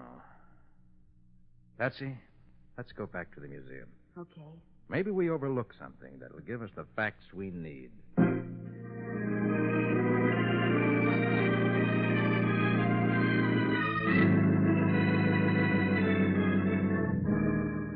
Is there anything else you'd like to see, Mr. Carter? No, nothing I can think of, Mr. Steiner. But you still believe this Mearson is guilty? I'd stake my reputation on it. But belief and proof are 2 very different things. Couldn't you try a lie detector on him? Yes, we could. But unfortunately, some juries still believe that a lie detector is only a makeshift and not real evidence. A clever lawyer can sometimes talk his client out of the results of a lie detector test. I suppose they think a wiggly line running across a chart doesn't really mean anything definite. Ridiculous. Any scientist knows better than that. And take the seismograph, for example. I look at it every morning. That wiggly line, as you call it. Do you have a seismograph here in the museum? Why, yes. It's part of the apparatus the City College of Science stored in the next room. Of course, I remember now that you mentioned something. Have they had it running? Why, yes, they have. Then I want to see it, quick. But why, Nick? Patsy, that seismograph is going to prove that Danny Mearson's guilty of murder.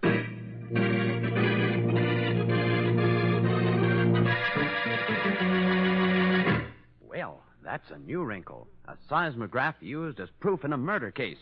Just how Nick plans to use this information, we'll find out in just a moment. It's activated, ladies. The new post-war Old Dutch cleanser is made with activated seismatite, and that means new speed, new ease in cleaning. So compare. See for yourself on your pots and pans. Notice how much faster new post-war Old Dutch cuts grease, thanks to activated seismatite found only in new post-war Old Dutch. It cleans, polishes with a new, smooth, gliding action that means less work, less rubbing.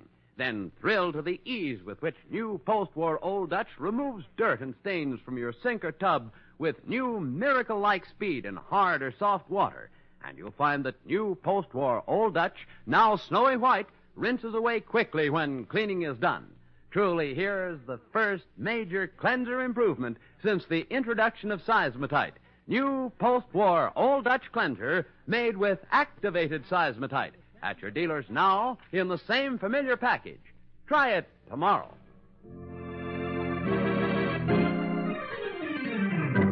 Now for the conclusion of the case of the exploded alibi. Today's adventure with Nick Carter, brought to you by new post-war Old Dutch cleanser. The scene is Sergeant Matheson's office at police headquarters. The sergeant and Nick are discussing Danny Mearson's case with Danny and his lawyer. Mr. Carter, I demand to know why my client, Mr. Mearson, is being treated like this. He's admitted to being a receiver of stolen goods, but he's guilty of nothing else.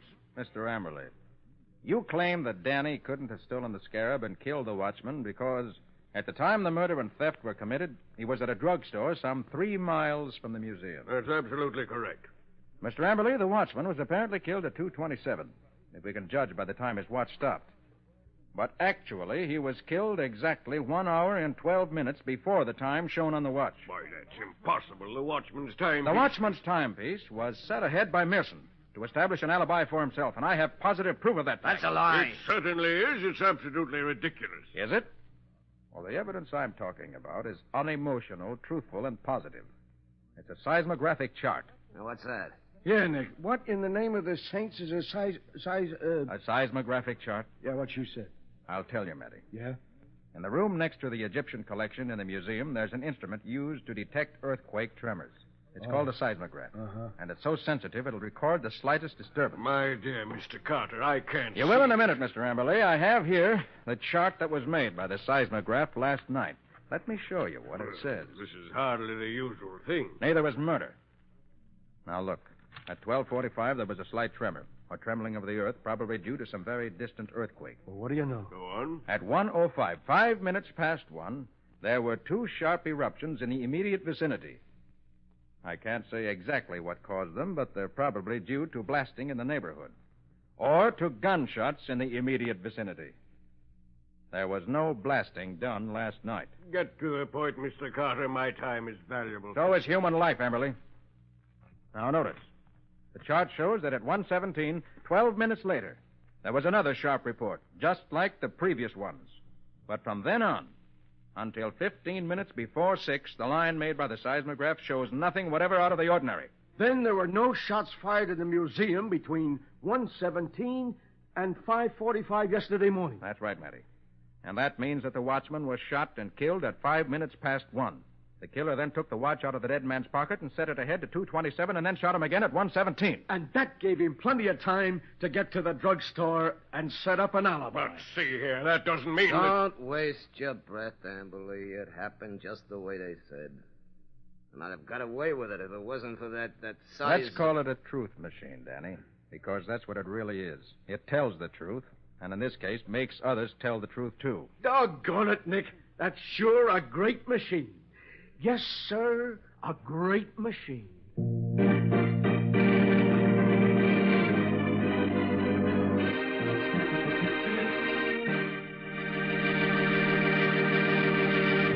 Friends, this is Nick Carter again. I want to state a couple of facts. One is that the tuberculosis death rate has fallen 80% since 1904. The other is that even so, tuberculosis still kills 1 American every 10 minutes. And with these facts in mind, let me ask you all to buy all the Christmas seals you can. I'm positive we all will, Nick. Now, how about a couple of hints about the adventure that new post-war Old Dutch Cleanser is bringing us next week? Is it as exciting as usual? Well, Bob, there's nothing usual about next week's case. In fact, in my book, it's practically unique. It's a story of an old and valuable manuscript written by a great American man of letters. A manuscript that was the cause of 3 cold-blooded murders. And for a while, we thought it was going to be the cause of 2 more, meaning our own. Well, I see why you say it's unique. What do you call it, Nick? I call it The Case of the Priceless Prose. Nick Carter, Master Detective, is presented each week at this time and over these same stations by the Cudahy Packing Company, makers of new post-war Old Dutch Cleanser.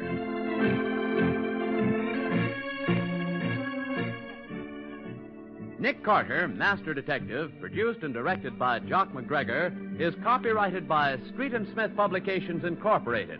Charlotte Manson is featured as Patsy. Mattie is played by Ed Latimer. Today's script was written by Jock McGregor. Original music is played by Henry Silverne. This program is fictional, and any resemblance to actual persons living or dead is purely coincidental. This is Bob Martin saying, when minutes count, use new post-war Old Dutch Cleanser.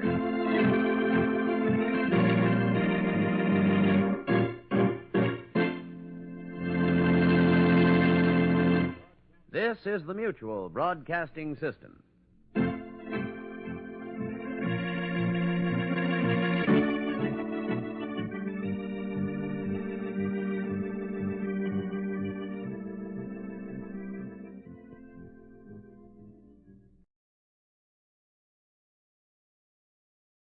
Tired of the everyday grind? Ever dream of a life of romantic adventure? Want to get away from it all? We offer you Escape. Escape, designed to free you from the 4 walls of today for a half hour of high adventure.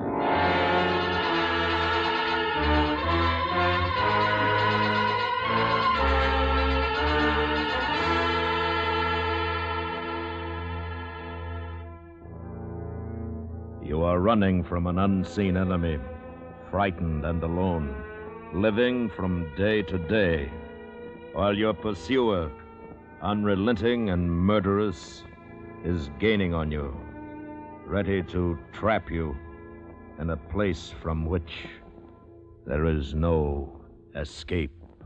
Listen now as Escape brings you Charles Smith's exciting story, The Faraway Island.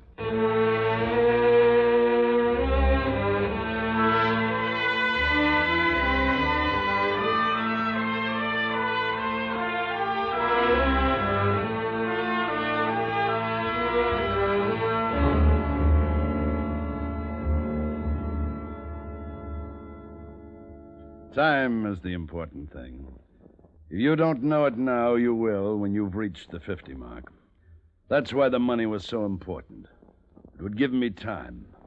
With it, I could return to a life I had lived 6 years before, during the war, on the island of Amoka.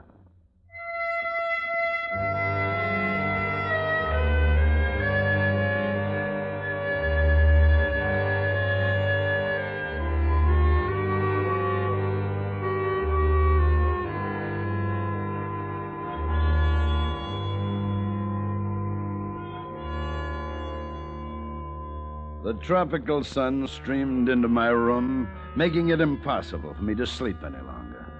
The morning breeze carried the heavy odor of rotten fish, and just outside I could hear the goats and chickens. This was Papiti. I'd been there 5 weeks, waiting, making sure I'd lost the man who had followed me from Boston. And now I was sure I had lost him, and in 2 days I would sail for Amoka.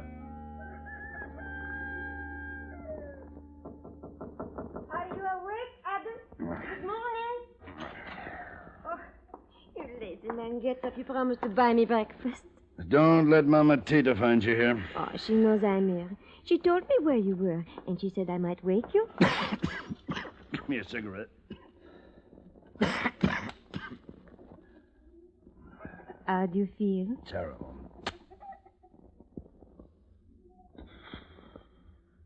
Hey. We shall have breakfast at Quinn's, and you can tell me more about your island. My island? Oui, you called it your island. I drink too much.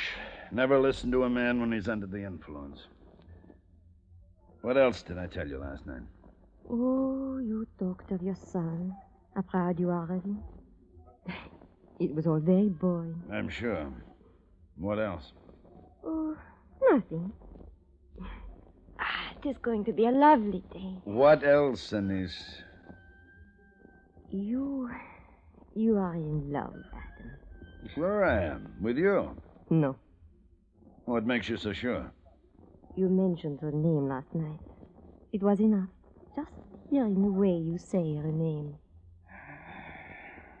Look, you'd know about these things. Is it possible for a man to love a woman he hasn't seen in 6 years? If he has not seen her, he has had no reason to stop loving her. Now, you get dressed. I'm hungry.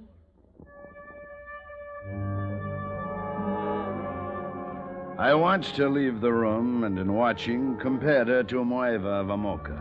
The Moeva of 6 years ago. It was an unfair comparison. I swung my legs over the side of the bed, stood up, and half an hour later, I was stirring my second cup of coffee. You said last night that you were going to leave Tahiti soon. Is that true, Adam? Yes, I've waited here long enough.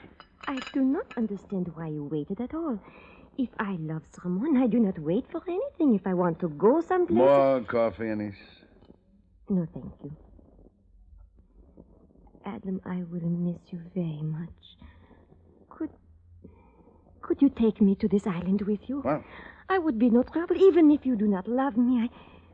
We could be friends. No, Anise. You'd find the island very dull. And after a while, you'd find me pretty dull, too. Oh, please, Adam. Monsieur Adam?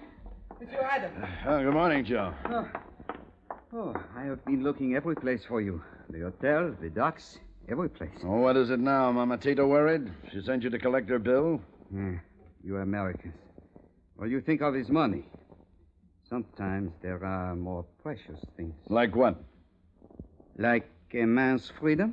All right, you skinny little rat. Talk. Oh, put him down, Adam. You are choking him. Put me down, please. Put me down. When you talk. All right. All right, I talk. I was not going to take money for this, but now... Here. All right. This morning, early, a ship docked. It has been taking on copra from the islands north of here. Go on. I was there at the docks, and... Keep talking. This man, this American, I heard him asking questions. Where could he find the American who came here from Tonga River 6 weeks ago? What makes you so sure he was looking for me? The man he is seeking is tall. Very tall and very big. And he is about 50 years old. What did you tell him? Nothing, monsieur. I was sure you would appreciate it if I told him nothing.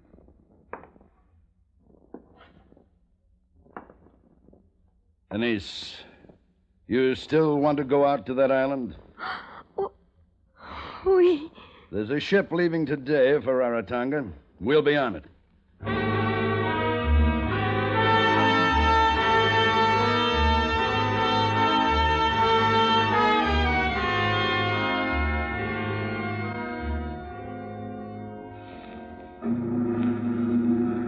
The Gildan sat low in the water, its belly full of canned goods for the island. According to the shipping notice, it would sail at high tide. I made arrangements with the captain. Well, it is a very unusual request, Mynheer. Hamish, Adam Hamish. Mynheer Hamish. What you are asking me to do. Such a waste. It's my money. Oh, I was not referring to the money. But, very well. I will do it. Good. What time do we pass Morea, Captain? It will be close to midnight. You understand the girl is not to know? Yeah, I understand. I do not approve, but I understand.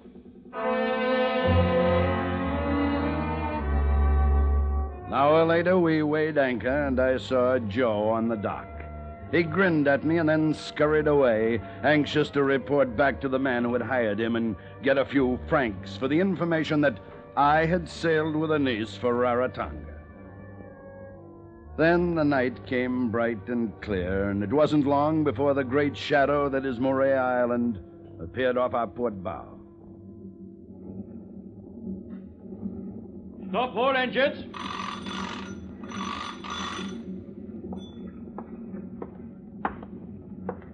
Are you ready, Mynheer? Yes. Over here. You have not told the girl? No. That is wrong. I hope someday she meets you again. Maybe she will. Take care of her. See that she gets back safely, will you? You will have to hurry. We are too close to shore. Adam? Now, Mynheer, get in. Roll away. Adam, where are you going? Adam, wait! Take me with you! Adam, take me, please! Adam!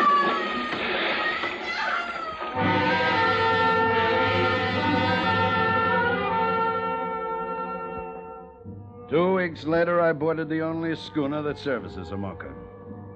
5 days out, we put in at another island to pick up a passenger. Then we put out to sea again. I was sitting on deck watching the porpoises race alongside. Good morning, sir. Good morning. Mind if I join you? No. I owe you an apology, you know. Huh? I've been staring at you. I hope you didn't notice. No. Tell me, is your name Hamish? Adam Hamish? Yes? I thought so. Allow me to introduce myself. I'm Crawford, J.C.W. Crawford, Copper, Government Control. I was sure you were Hamish. This chap in Papeete last week described you so perfectly. Last week in Papeete? Yes, I flew down to catch the schooner. This fellow, what did he look like? Oh, an American chap. Decent sort. Somehow I got the impression he'd just flown in from Rarotonga. I remember he said he'd been off on a wild goose chase looking for you.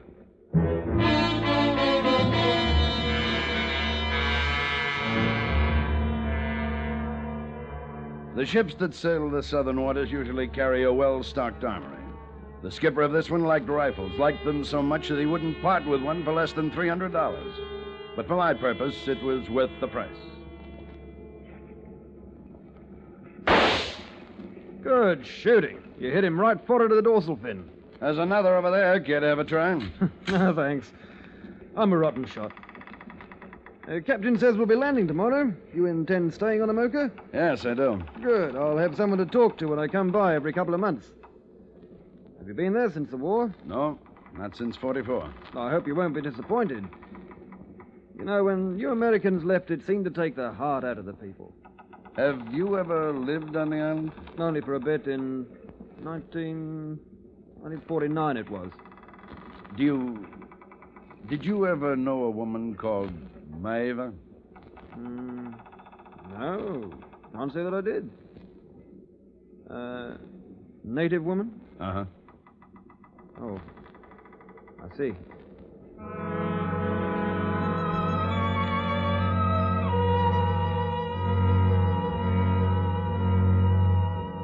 Let me tell you about Amoka. The maps say it's an atoll, 12 miles long, surrounded by coral reef, with a passage through the reef to the deep harbor inside. But it's more than that. It's a state of mind. It's peace and contentment. That is what I remembered. You have come back, Captain Hamish. Yes. This house will be as your own until my people have made your house ready. Thank you, Amano. You will find many changes, Tane. We are older. All of us are older. Amano, where will I find Moeva? She is dead, Tane. Dead? Maeva? Yes, Tane. She died a little while after you left the island.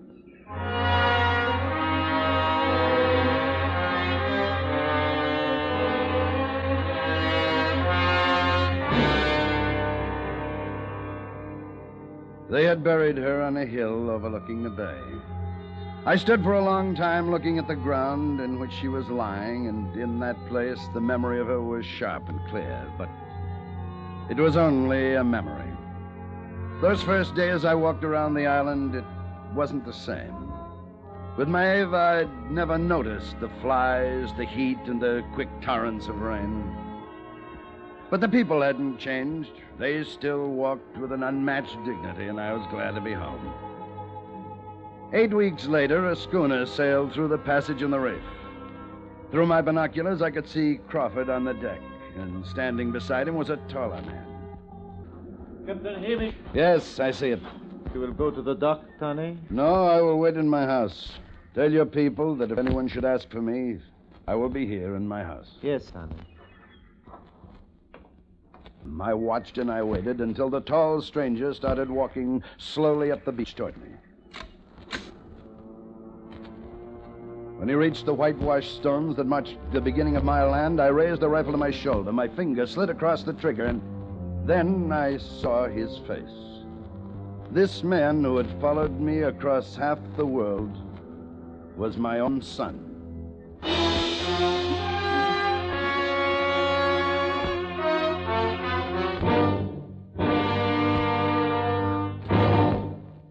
We will return to Escape in just a moment. But first, all Americans, men and women from teenage up, are urged to enroll for Ground Observer Corps service in every locality.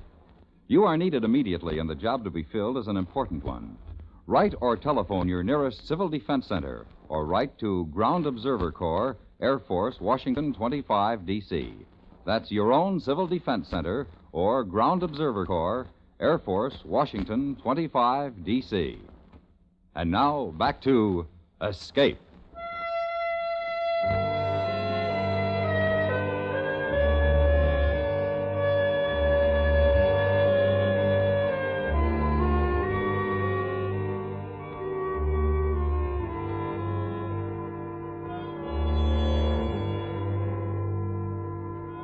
I sat there watching as my son slowly made his way up the path to my house.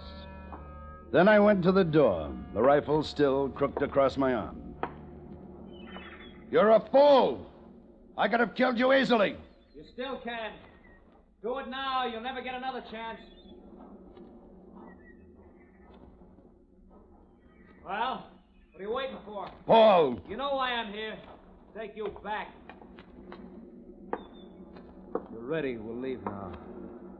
If not, you better use that rifle. What's it gonna be? I'm staying here, Paul. Are you sure?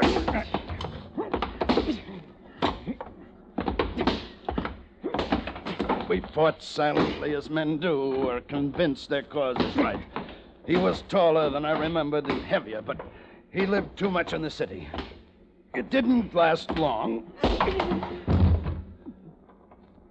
I took some rope and bound his arms and legs, and then I threw a cup of water in his face. Come on, snap out of it. You're not hurt. Oh. Well. Oh.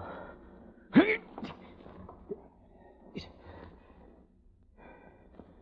not taking any chances, are you? No. Think the schooner will leave without me? Yes. We might as well make the best of this, Paul. We're going to be stuck here together for 2 months. Untie me. I will. After the schooner has cleared the harbor.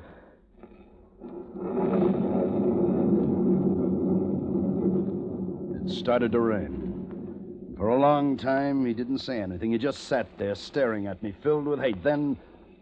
How much of the money do you still have? About $2,200. That's beautiful. It's my funeral. Sure, your funeral. You embezzled $10,000. You say it's your funeral. Everything's fine. You shouldn't have come after me, Paul. I didn't want to. I tried to forget I had a father. And I would have if the police and the company, our friends, would have let me. I'm sorry. You never thought about what would happen to me, did you? That I couldn't get a job in town anymore, the way people looked at me, because you weren't there to look at. I'm sorry. Sure. Who sent you after me? The bonding company? Nobody sent me. It was my own idea. I want to drag you back so I can live my own life again, not share yours. What made you do it? Why did you do it? You wouldn't understand even if I told you. Why not? Because you're too young.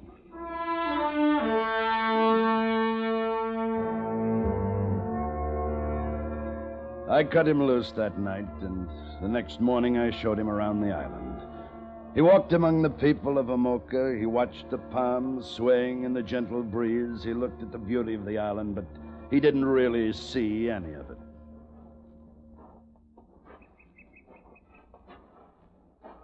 Here. This spot here. They should do it. Should do what? What are you talking about? A spot of ground. It's not too far from the village. It's clear of brush. I can build my house here. Your house? You didn't think I'd stay with you. I guess not. In a few more minutes, we'd reached the copra grove and were standing before the kiln that's used to bake the meat from the shell of the coconuts. Well? You'll work here in the grove. You can have your choice of jobs. Planting the young trees, packing the copra for shipping, or keeping the grove clean. Take your pick. Suppose I'd rather not work. Then you won't eat. Amano! Yes, darling? This is my son, Amano. He used to work in the grove. Yes, Tom. He'll start tomorrow, but today I want him to enjoy himself. I'd like it if one of your sons would take him fishing. Yes, Tane. But if he does not wish to go? Well? I've heard stories about the fishing down here. I'll go. Good. How do I call you, young captain? Paul. My name is Paul.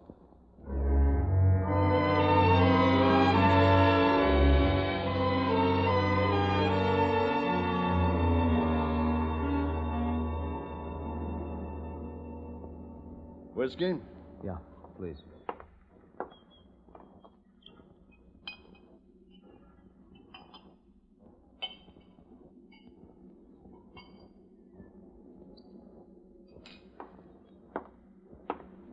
Here.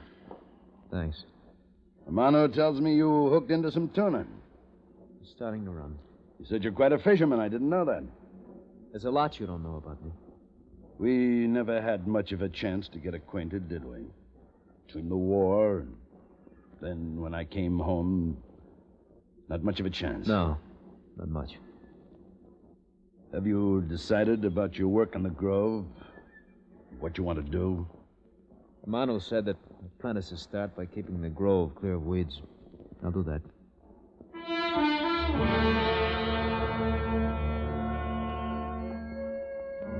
His hands were raw and bleeding when he came in from the grove that first day. But by the end of the second week, his hands and his body toughened. And then he left the hut the chief had let him use. He'd completed his own. We didn't see much of each other after that. And then, the night of the Kai-Kai, to celebrate the great catch of tuna... Your son is well liked by my people, Hamish Tane. Well, thank you, Amano. He has done well in the grove. They have made him planter of the young trees. I saw him working among the trees yesterday. Do not worry about his feelings toward you. His head is not clear. He is young. Has he mentioned leaving the island? He counts the days. He says you will both leave when the ship sails. Tane, look there. I looked and saw Paul standing beside a beautiful girl. She was wearing a frangipani blossom behind her right ear. They talked earnestly for a moment, and then she laughed and he laughed. I saw the girl the next day. The blossom was behind her left ear.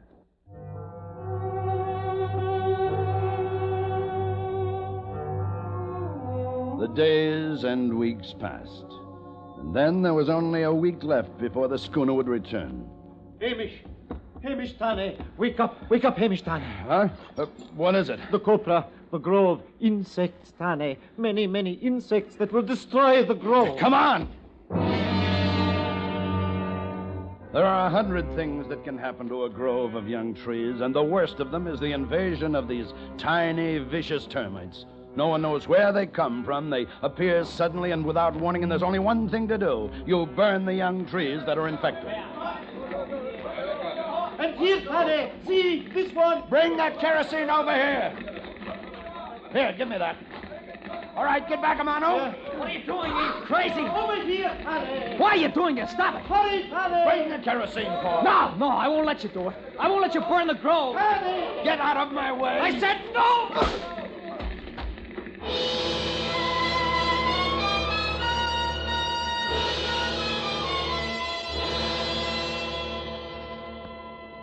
I opened my eyes to see Paul and Amano standing over me.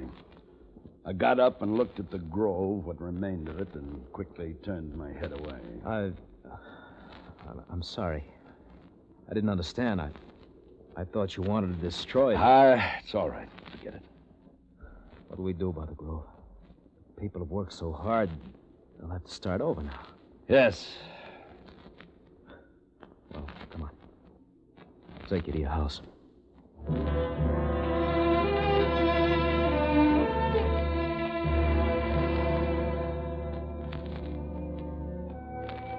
I stayed close to the house for the rest of the week. I was tired, and I'd made up my mind what I wanted to do. Then the schooner sailed through the reef. I packed my things and went down to the dock. I knew Paul would be waiting to take me back.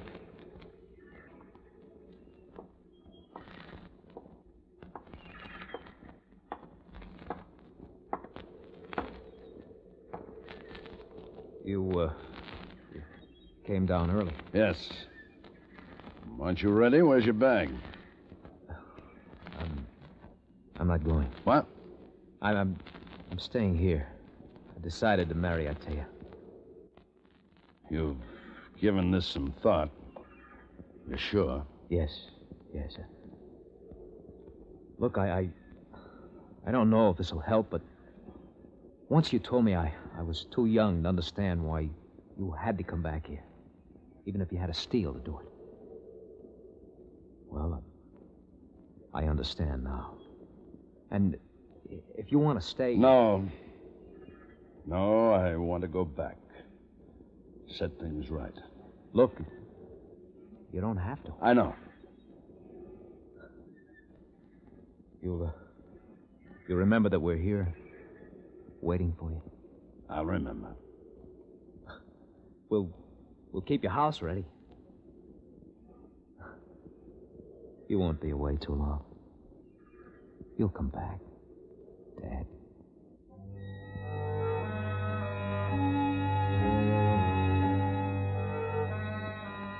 I went aboard the schooner and watched as he walked back toward the village. At the end of the pier, a slim figure joined him. They crossed the beach and went out of sight into the ponds. The girl, Itea, and my son, Paul.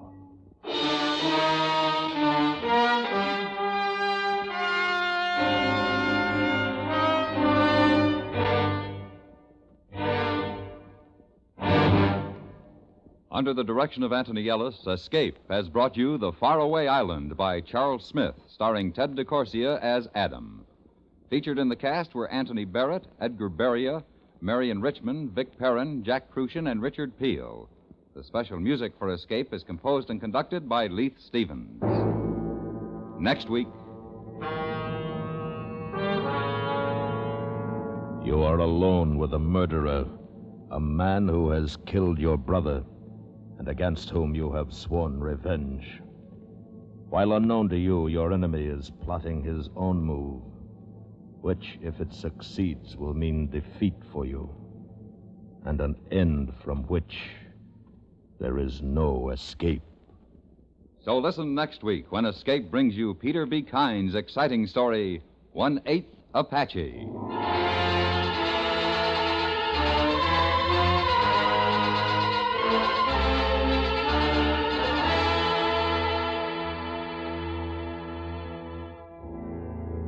Lovely Dorothy McGuire, star of Broadway and Hollywood, will be heard on CBS Radio tomorrow evening in a dramatic story entitled The Fall of Maggie Phillips. It's another in your Lux Summer Theater series, so be listening for it tomorrow night on most of these same stations. The Fall of Maggie Phillips, starring Dorothy McGuire. This is George Walsh speaking. And remember, for suspense all summer, hear Crime Classics Monday nights on the CBS Radio Network.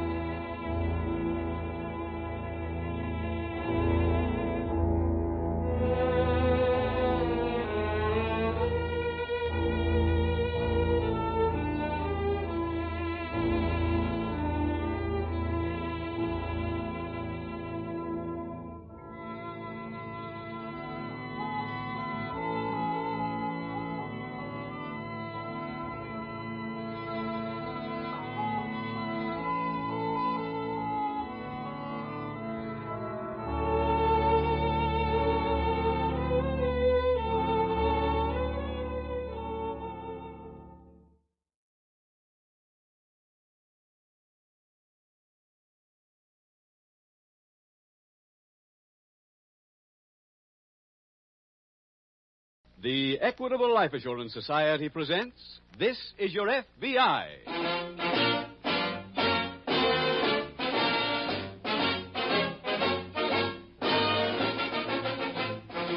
This is Your FBI, the official broadcast from the files of the Federal Bureau of Investigation. Presented transcribed as a public service by the Equitable Life Assurance Society of the United States and the Equitable Society's representative in your community.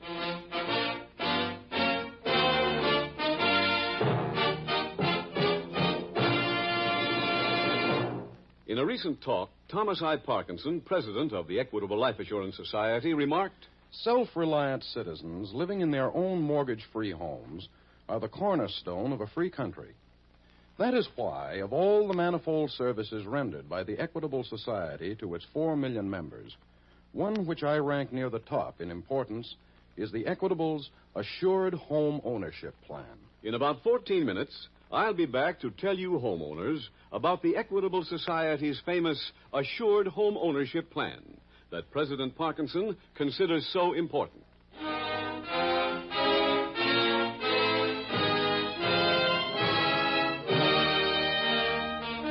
Tonight, FBI file number 299. Its subject, Black Market Babies. Its title, The Temporary Father.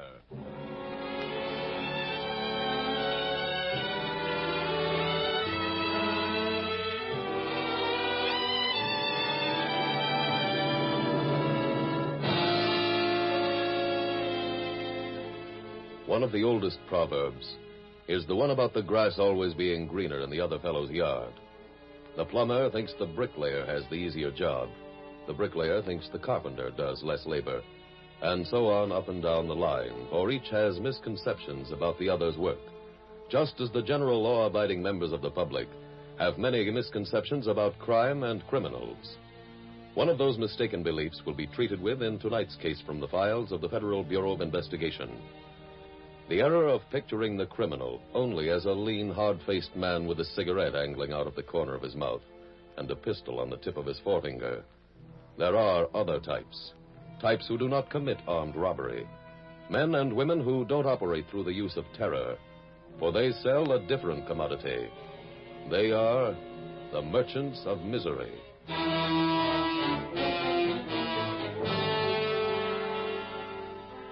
Tonight's file opens late one afternoon in an eastern city. As the bartender of a corner saloon stands wiping the mahogany, the front door opens and a man enters, clumsily pushing a baby carriage.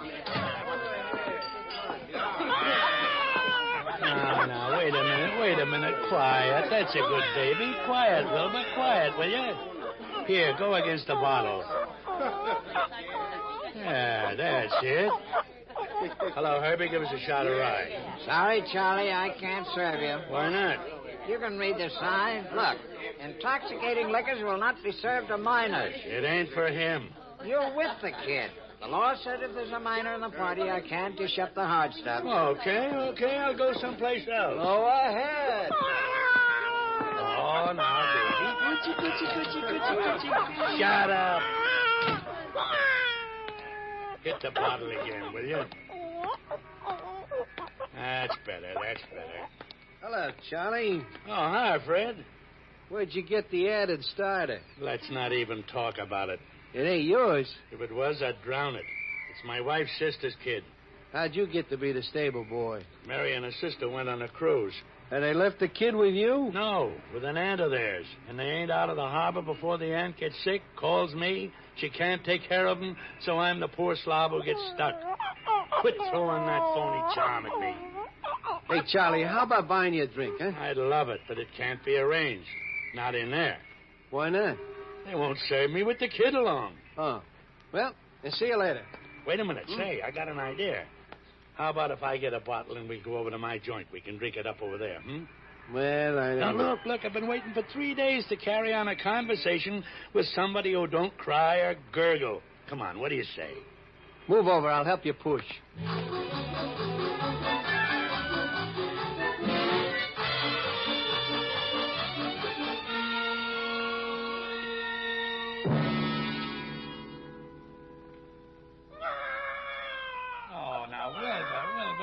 Will you please? I'm telling you for the last time, go to sleep. What was wrong with him, Charlie? Well, the little darling needed a fresh diaper, and this little darling needs a fresh drink. Yeah, hey. Thanks. Say, you know what happened to me on account of that monster? I had to turn down 3 jobs. No kidding. You read about the stick-up on Broadway last night at the gas station? Yeah? Well, they are. I was booked to drive the getaway car. Percentage deal. Could have made me $600. That kid ain't worth that much melted down. Hey, Charlie, I just thought of something.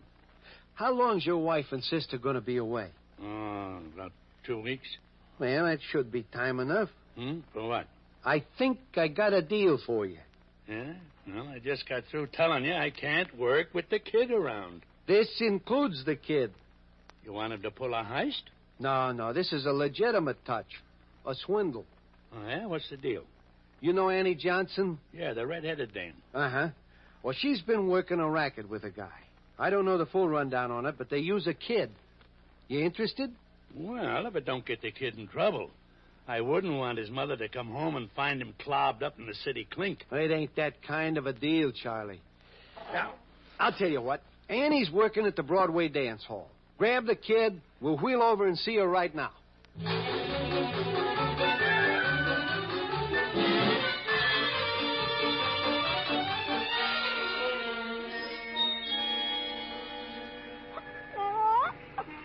Come in and dance, folks. 50 beautiful girls. 50. Okay, keep moving, Mac. Talking to me? Yeah. My friend's inside. I'm waiting for him.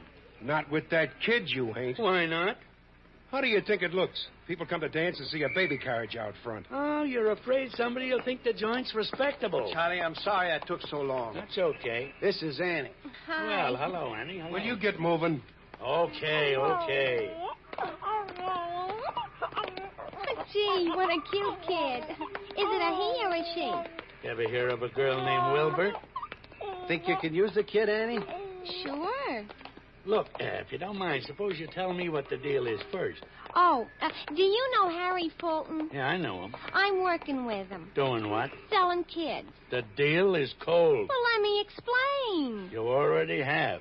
Say, if I sold this kid, I'd have to use the dough for a tombstone. Charlie, they don't really sell the kids. It's a gimmick. Yeah, we sell them and take them right back again.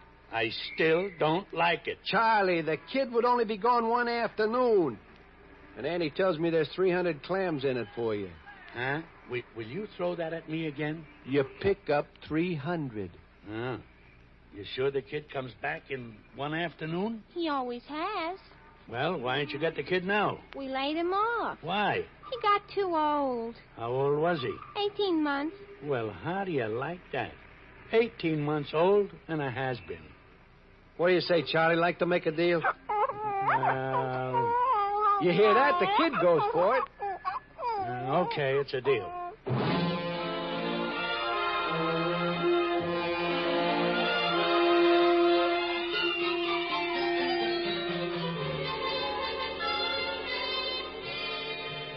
The following day at the local FBI field office, Special Agent Jim Taylor approaches the desk of Agent in Charge Porter. I've got a job for you, Taylor. All right, sir. I picked you because you worked on that black market baby case last year. The Marshall case? Yes, that's right. I know you've got a lot of days off coming, and I promise you could take a few between the holidays. Oh, but, I can wait, Mr. Porter. Thanks. It's another baby racket. Yeah, it's a nice time of year for it. This one's operated by a middle-aged man and a young woman.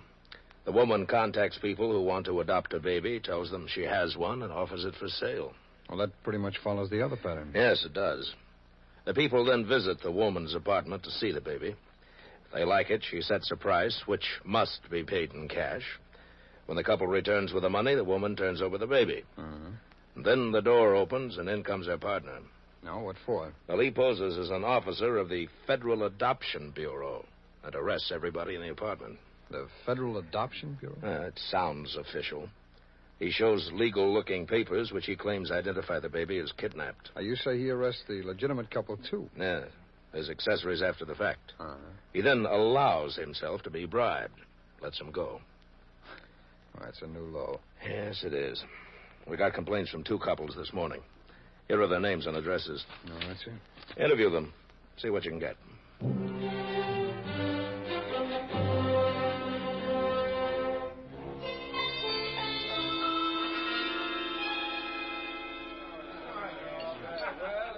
Hey, Herb. Yeah, Herb? Throw a hunk of ice in this drink, will you? Okay. Thanks. Hello, Charlie. Have a drink. Never mind the drink. I've been looking all over for you. What are you so excited about? The weather's clear, the track's fast, and we're winning. Hey, look, it's all off. What? I gotta get the kid back. Okay, Annie will be finished with him in about an hour. I can't wait that long. Why not? Mary and her sister got back this morning. You said they'd be gone 2 weeks. Mary's aunt sent a wire to the boat saying she got sick and turned Wilbur over to me. What did they do, swim back? The boat stopped someplace and they flew back. Will you please tell me where Annie's got the kid? In that apartment she rented. Well, let's go get him. But we're in the stretch. Another hour and we got the dough. We can't wait. Not even an hour? Look, if I don't come up with Wilbur real quick, Mary and her sister will have me for dinner. Come on.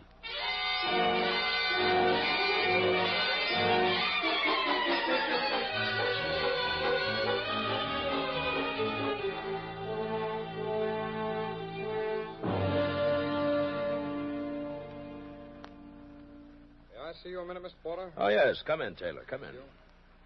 I've interviewed those baby swindle victims. No, did you get anything? Well, the man in the combination is Harry Fulton. Who's he? He's a known swindler, sir. I took the confidence album down with me, and both couples positively identified Fulton. Oh. He got any local record? Yes, his last arrest here was for selling Bibles to the next of kin of servicemen missing in action. Mm-hmm. How about an address? Well, he moved a couple of months ago. Landlady at his old place didn't know where to. Did you get anything on the girl? Yes, sir, a good description, and the fact that she went by the name of Jane Adams. We're having a check of police files made on her now. Uh-huh. You sent out an alarm yet on Fulton? Yes, sir, about an hour ago, just after we filed a complaint. Good. I think I also came up with another piece of his pattern. Oh, what's that? Well, both payoff appointments were set for early in the day so the fake arrest can be made while the banks are still open. Does Fulton go to the bank with the victims? That's right, sir, so they can withdraw the bribe money. Oh. Have additional copies of Fulton's picture made up and send one to every bank in the city. All right. And let me know when you hear anything.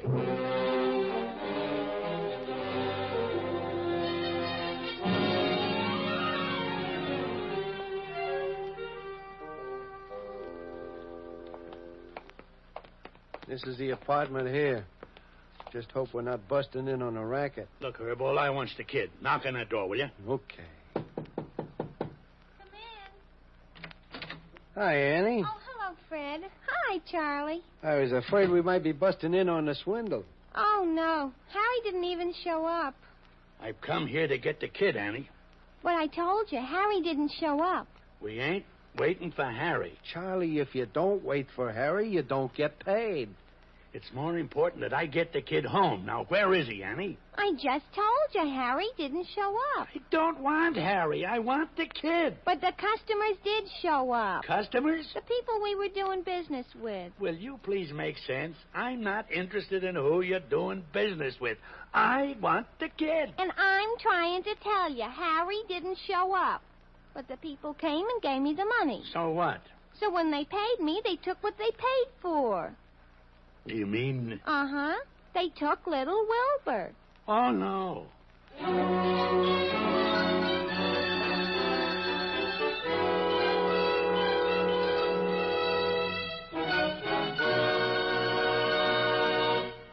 We will return in just a minute to tonight's exciting case from the official file, which shows how your FBI helps promote America's security.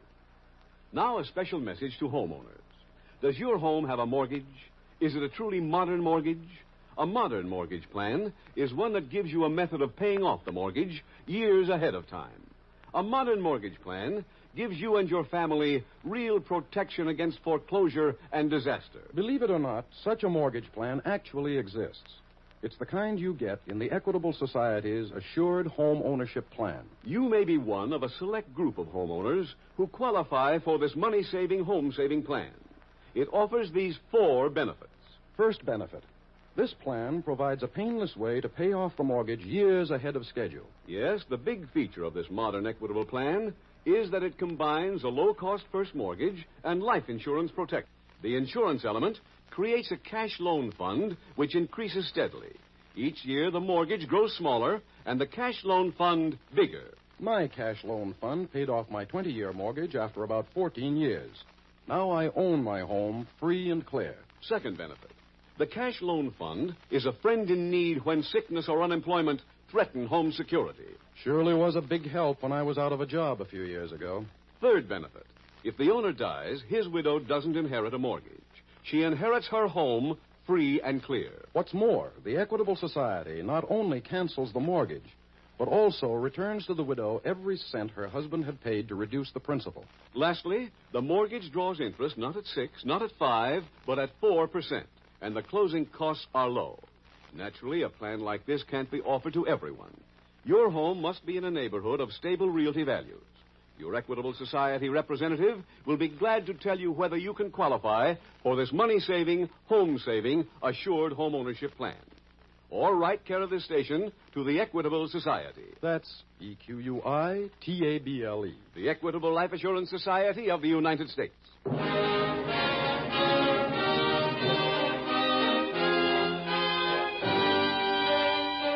And now back to the FBI file, The Temporary Father.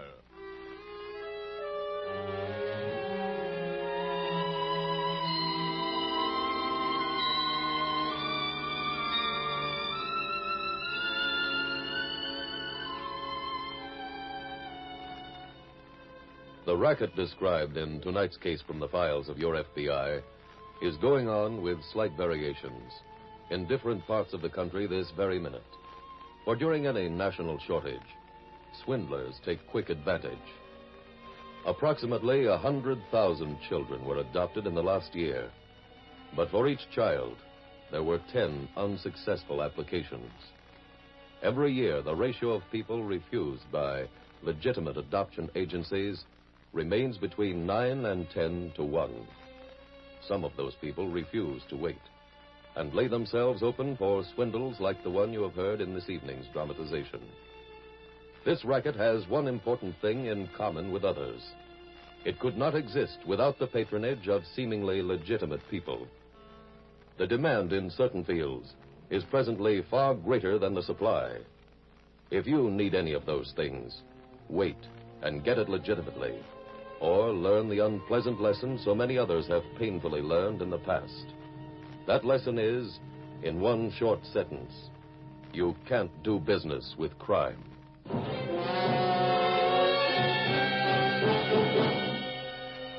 Tonight's file continues later that afternoon at the local FBI field office. Porter, that alarm on Harry Fulton paid off. Oh, already? Yes, the police arrested him only a half an hour ago. Where? Coming out of an office building on Broadway. Good. I just interviewed Fulton down at headquarters and got the whole story from him. How about that girl he was working with? Well, sir, he wouldn't talk about her, but the police files turned up an ident on her. No, what was it? Her real name is Ann Johnson. We learned that she worked at the Broadway dance hall as a hostess. I checked there. Found she was fired last night. Did you give this information to Fulton? Yes, sir, but he still wouldn't talk about it. Yeah. Did the dance hall have her address? Yes, sir, but she moved last night, too. Have you sent out an alarm on her? Yes, sir. Good. Well, with Fulton in jail, all you have to do is pick her up. The racket should be dead.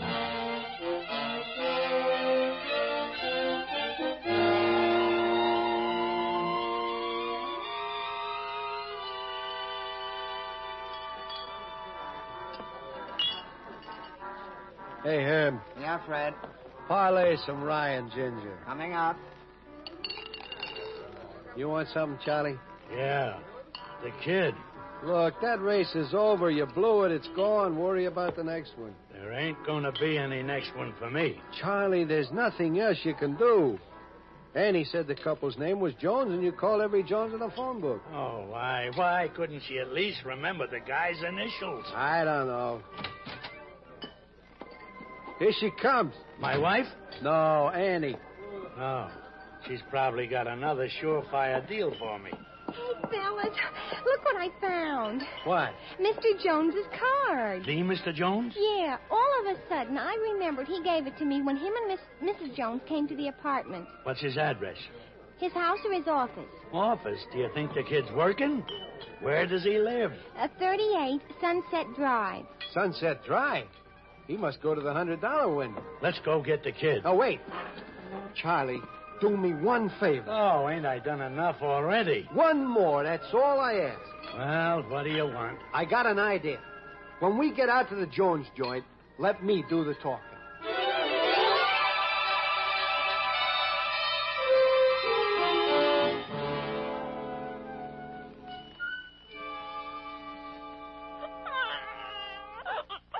Now, little blessed.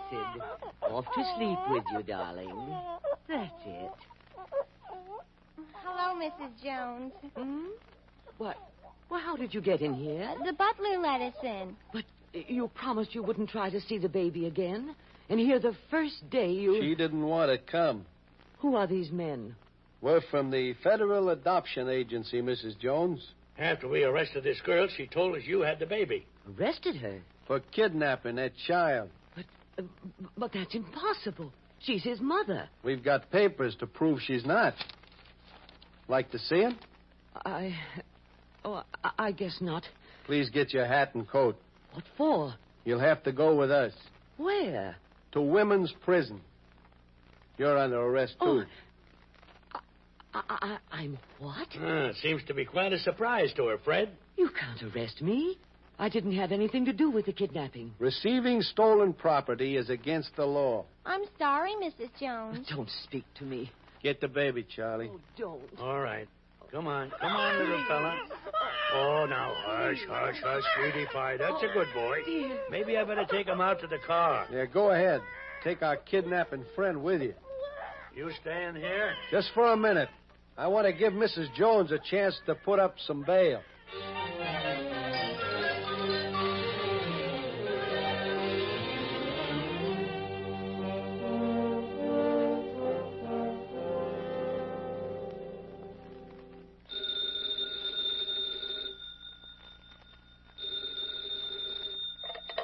Hello. Is that you, Taylor? Yes. This is Mr. Porter. Yes, sir. I'm afraid you'd better unpack your bags. My leave canceled again? Yes, I'm afraid so. We were wrong about the baby racket being dead. Oh? I just had a complaint from a couple named Jones at 38 Sunset Drive. Oh, when were they swindled? Today, after Harry Fulton was safe in jail. Wow. Did you talk to them, sir? Just to Mr. Jones. When his wife told him why the baby wasn't in his crib, he got suspicious and called us. Was the Johnson girl mixed up in this? Well, from the description Jones gave, it must be her. She's working with 2 men this time. Any idea who they are? No, not yet. Mr. Porter, did you ask the Joneses to come into the office? Well, he had to fly to New York on business, but his wife is waiting for you at their home. Oh, all right, sir. Could I have that address again, please? Yes, it's 38 Sunset Drive. 38 Sunset Drive. All right, sir, I'll get right out there. I'll call you after I talk to her.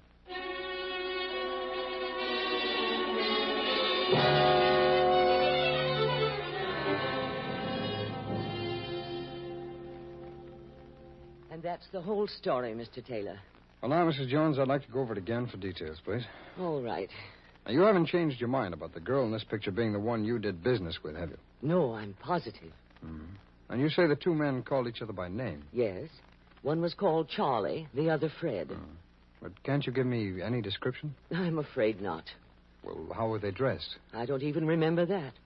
You must understand, Mr. Taylor, I was so unnerved by what they said, I didn't pay any attention to their looks. Well, certainly that's quite natural, but unfortunately, it doesn't give us much to work on. I still find it hard to believe. Tell me, did either man touch anything in the room? Not that I remember. A doorknob, a drinking glass, an ashtray? No. The older one may have touched the crib when he lifted the baby, but that was all. Now, is that your crib? Yes. I bought it this morning after Mr. Jones and I decided to take the child. Yeah, I see. I bought the crib and the playpen and, well, everything you see except for the diapers. Oh, who do they belong to? That girl had a supply and gave them to me. Oh, she did? Yes. Is that important? Yes, it might be. Let's take a little ride, Mrs. Jones, and try and locate that baby.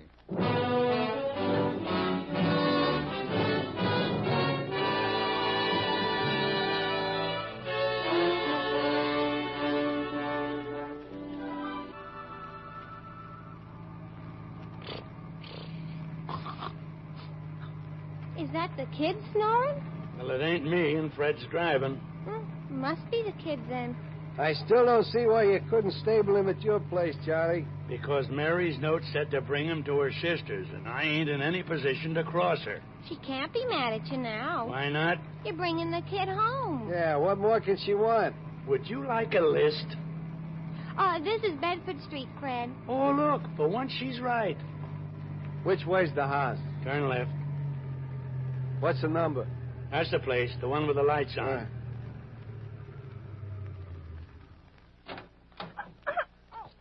So long, Charlie. Oh, say, wait. Come on in with me. Do we have to? What's the matter? Do you want to live forever? Slide out, Annie. Oh, this is like going to the chair, except it'll be noisier. The trouble with you, Charlie, Just is a minute, please. Huh? Where are you taking that baby? Home? This where he lives? What's it to you, mister? Plenty.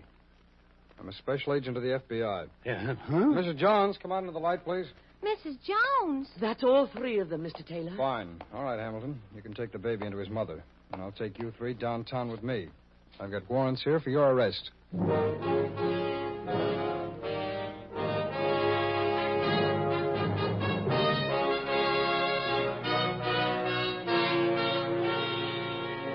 Charles Hamilton, Ann Johnson, and Fred Berry were tried and convicted in federal court on charges of impersonation. They were each sentenced to a 3-year term in the penitentiary. Special Agent Taylor located the baby's home because he noticed the mark of a local diaper service on each diaper.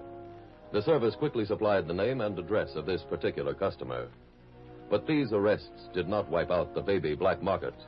Each year, legitimate agencies are forced to reject almost 1 million applications for adoption.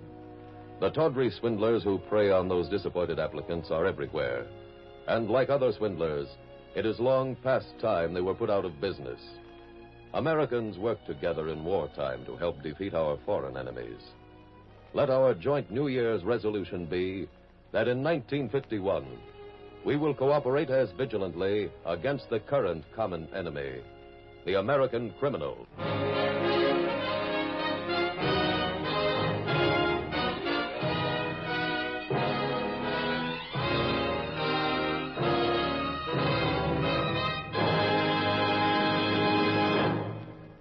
Now, one last word to homeowners. Isn't one of your greatest ambitions in life to be able to say to yourself, no more mortgage on my house. I own it, free and clear. Why not take steps to realize that ambition while you are still young? Ask your Equitable Society representative to show you how the Assured Home Ownership Plan provides for paying off the mortgage years ahead of time. Or send a postcard, care of this station, to the Equitable Life Assurance Society of the United States.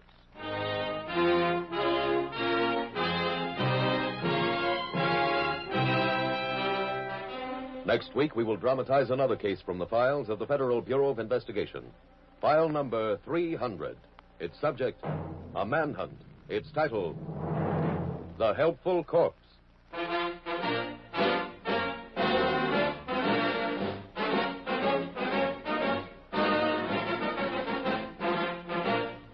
The incidents used in tonight's Equitable Life Assurance Society's broadcast are adapted from the files of the Federal Bureau of Investigation.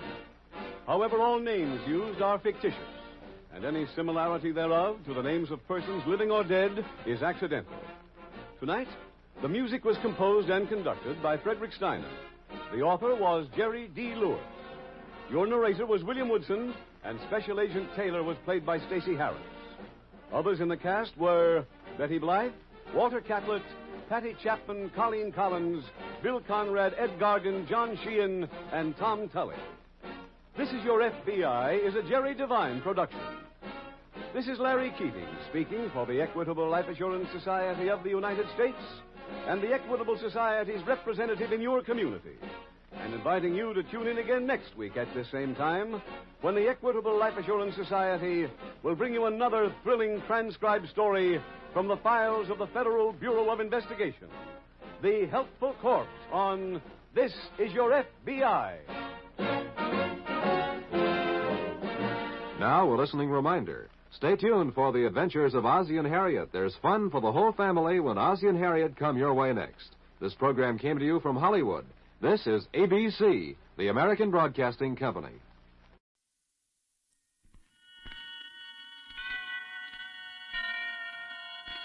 Suspense. At the world-famous Waldorf Astoria, where luxury is legend and hospitality is a high art, the discriminating clientele is offered a full selection of C-R-E-S-T-A, B-L-A-N-C-A, Cresta, Blanca, Cresta Blanca.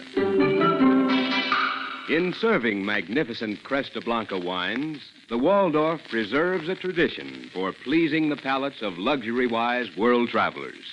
Such choice selection is distinguished proof that when you pour proud Cresta Blanca wines, you and your guests enjoy the best. Shenley's Cresta Blanca Wine Company, Livermore, California. And now, Shenley brings you radio's outstanding theater of thrills, Suspense. Presented by Roma Wines. That's R-O-M-A. Roma Wines, America's favorite wines. Tonight, by popular request, we bring back the brilliant young star who appeared with us only a few weeks ago, Mr. Donald O'Connor, and in a play which was first presented on Suspense 2.5 years ago, and was the subject of considerable comment. Donald O'Connor in The Visitor, a suspense play produced, edited, and directed for Shenley by William Spear.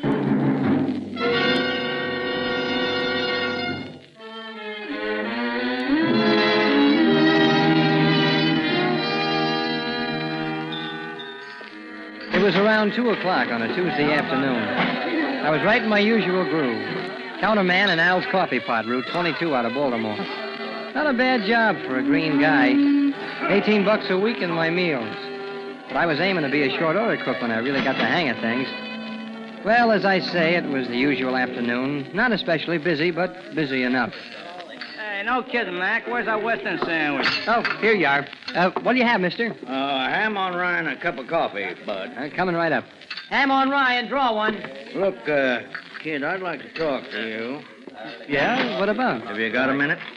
Yeah, I guess so. Al, take the counter, will you? I'm going to have some coffee. Okay.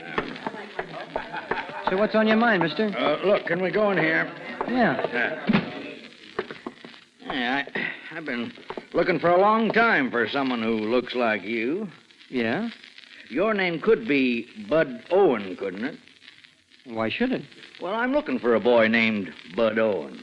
For what? Disappeared from his home about 3 years ago. Boy from my town. He'd be about your age now, about 18. 17. Well, that'll do. Well, his folks have just been worried sick about him. Everyone else gave him up for dead. And then I heard you were working here, Bud. Yeah? Who told you? Oh, no one told me. I got a note, anonymous. You didn't write it, did you? No, I didn't write it. You know, I think I'd have recognized you anyway. You're a lot taller, of course, and you look older, Bud. Well, anyone would, wouldn't they? Same ears, though. I call them wings. You remember who I am, of course. Mac Burrell. Used to be chief of police. Pleased to meet you again, Mr. Burrell. Well, Bud Owen. A lot of know-it-alls are sure going to be surprised. Surprised at what? Why, to see you. Edgerton certain to a man that you were drowned 3 years ago off White's Pier. I was drowned, huh? Yeah. Hey, look, Mr. Burrell, just what is your proposition? Well, Bud, I want you to come home again with me. Oh. Of course, things have changed some in Edgerton in 3 years, but not too much. And if you take it easy and if you have a friend to help you over the rough spots, you'll feel right back at home in no time. Oh, I see. Working in a diner. Why, you're depriving yourself of everything a boy could want. A good home, lovely parents, wealthy parents. You make it sound kind of nice at that, Mr. Burrell. But what about you? Why, Bud, didn't you know that your father has offered a $10,000 reward for anyone who finds you? No, I didn't know that. $10,000? Well, and think of your folks. Think how your poor mother has suffered. Think how happy it'd make them. Uh-huh. Well, Mr. Burrell, if you really think it'll be all right for me to come home... Sure it will. Oh, it may be a little tough at first, all excitement, people staring at you, but that won't last long. Well, you got to expect some excitement. Yeah, I suppose it was an event, having a homeboy drown. Drown, boy? Why, they thought you were murdered.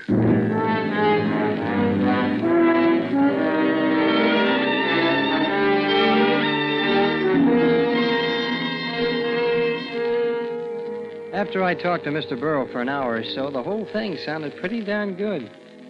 We took the 5 o'clock train for Edgerton. On the way, Mr. Burrell gave me the lowdown on what had been going on in the town for 3 years.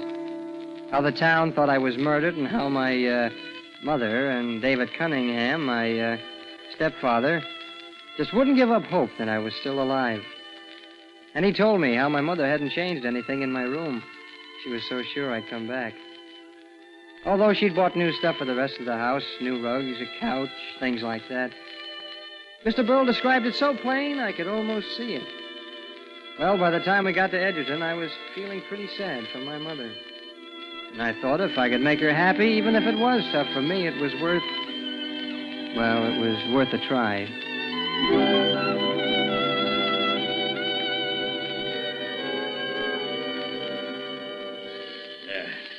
Well, brace yourself, youngster. This is it. Yeah, sure, I'm okay, Mr. Burrell.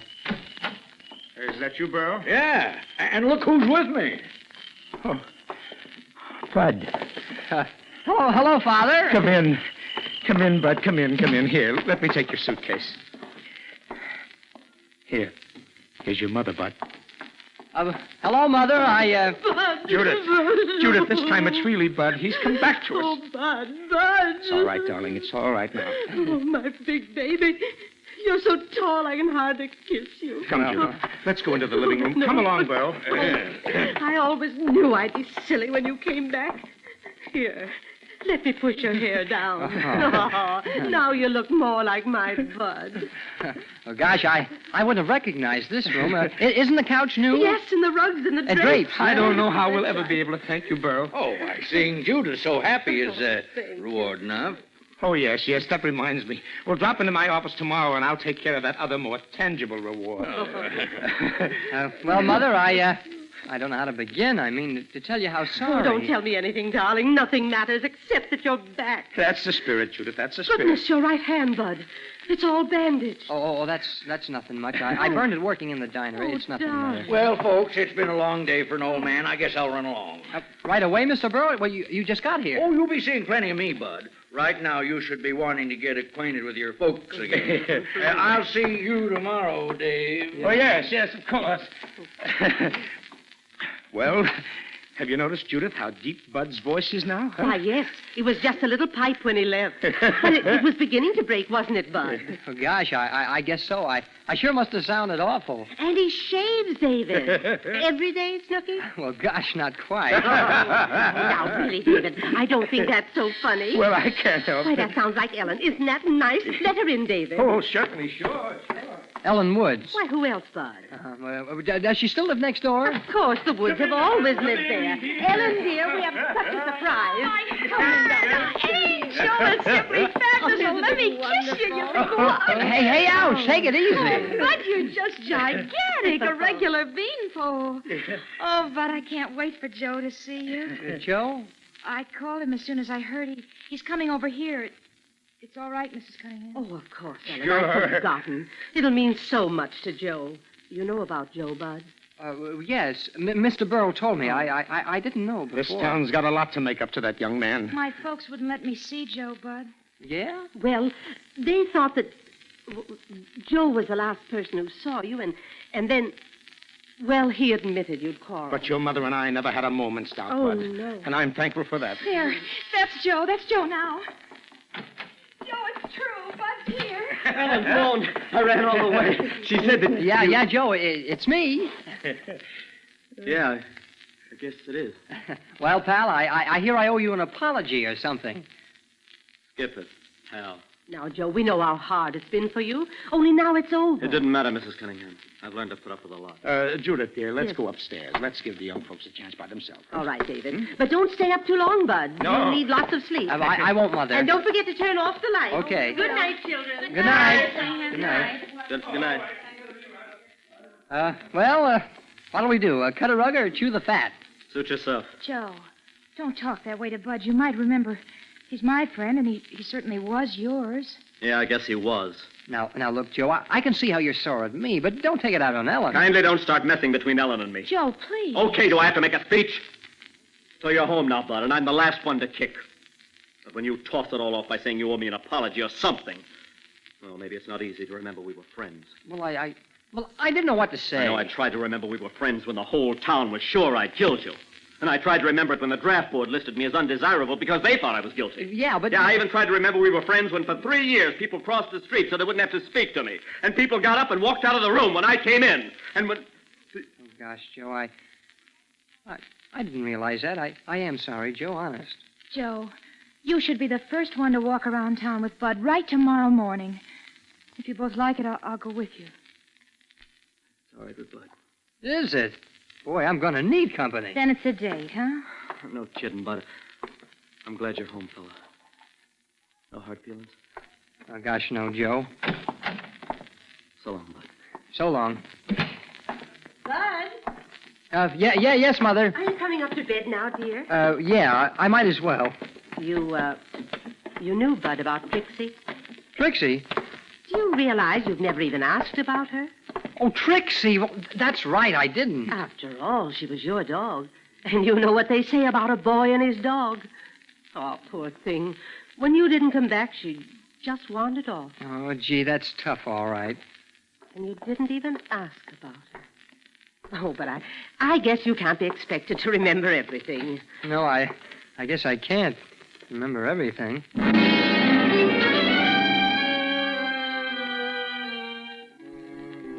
I went upstairs to my room. It was just like Mr. Burrow told me it would be. Everything seemed to have gone all right so far. I undressed and turned out the light. But before I got into bed, I locked the door. Just in case.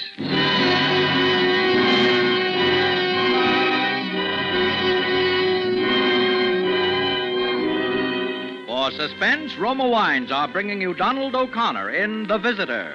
Roma Wines' presentation tonight in radio's outstanding theater of thrills, Suspense.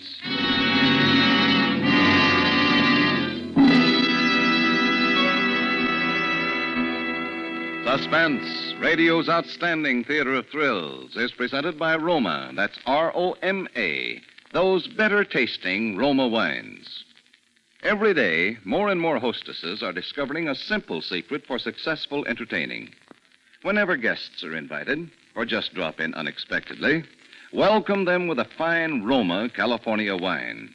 such as glorious golden amber Roma Sherry, ruby red Roma Port, or mellow Roma Muscatel. And when you serve these delicious Roma wines with cheese, fruit, or nuts, the most informal get-together becomes a delightful party. These Roma wines are a treat at dessert time to top off the dinner, too. If you are planning to entertain this weekend, be sure to have better-tasting Roma Sherry, Roma Port, and Roma Muscatel on hand. Then you'll be sure of pleasing everybody, because Roma wines are America's favorite wines. And now, Roma Wines bring back to our Hollywood soundstage Donald O'Connor as the visitor in a play well calculated to keep you in suspense.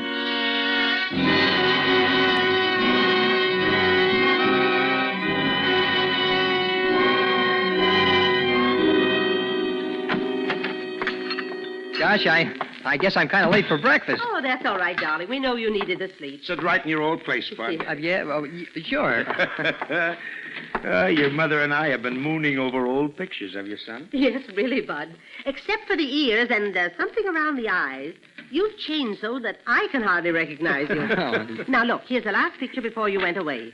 Why, it's almost frightening the way you've grown. Oh, Judith, darling, you wouldn't want the boy to be a midget, would you? Oh, well, sure, no. sure, he's taller. But look at his hair, the way he stands. Yeah, I sure was a goon. Well, you should have been glad to get rid of me. Oh, Look, no. Bud, what else I found. What? All your school compositions from the first grade on. Here's one you wrote on Alexander the Great. Ouch, Mother. Don't be so careless with those things or I'll die of blushing. Why, Bud, I think this was very good for your age. You were barely 14 when you wrote it. See, it's marked B, so it can't be so terrible. Oh, your least little scribble is a great thing to your mother. Well, I'd better get off to the office. Drop in to see me if you have time, Bud. Well, why, sure, Father. I'll do that. Good, good. Goodbye, Judith, darling. I'll be home for dinner. Goodbye, David.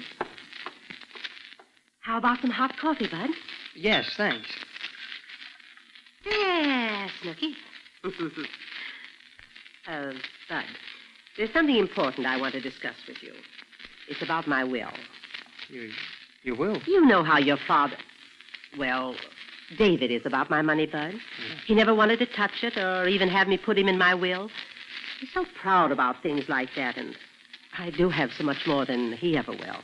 Well, sure. I remember. How much money is it anyway? Why, you know, Bud, there's about $150,000 your grandfather left. Yeah. Then there were the 4 houses on Elm Street that Aunt Carolyn left, and the income from them. I haven't used any of it. So it amounts to quite a lot by now. Oh, gosh, yes, it must at that. Well, after you left, even though David didn't want me to, I changed the will, leaving everything to him. Oh, why, sure, that sounds fine to me. Yes, but now you're back. I think the best thing would be to just turn it all over to you now. Set up a trust fund. You could use the income when you start to college, and later maybe you'd want to set yourself up in some kind of business. And I know it'll please David. But, Mother, gee whiz, it's swell of you, but don't you think you should wait? Wait for what, darling? Well, until you know me better. I mean, gosh, I would know what to do with all that money, and maybe I'd mess things up. Oh, silly. The bank takes care of everything it always has for me. Now, all you have to do is to sign these papers here. Sign, but I can't, Mother. You see, my hand at the bandage. Oh, isn't that a shame? I forgot you couldn't write. It ought to be all right in a couple of days, so I can take the bandage Oh, off. somebody's whistling for you, Bud. My, that sounds like old times. Oh, it's Ellen and Joe. They're going to take me out and show me around the town. Well, I guess I'll have to face the music. You know you'll love it. You're going to be a regular hero. Yeah. I don't feel much like a hero now.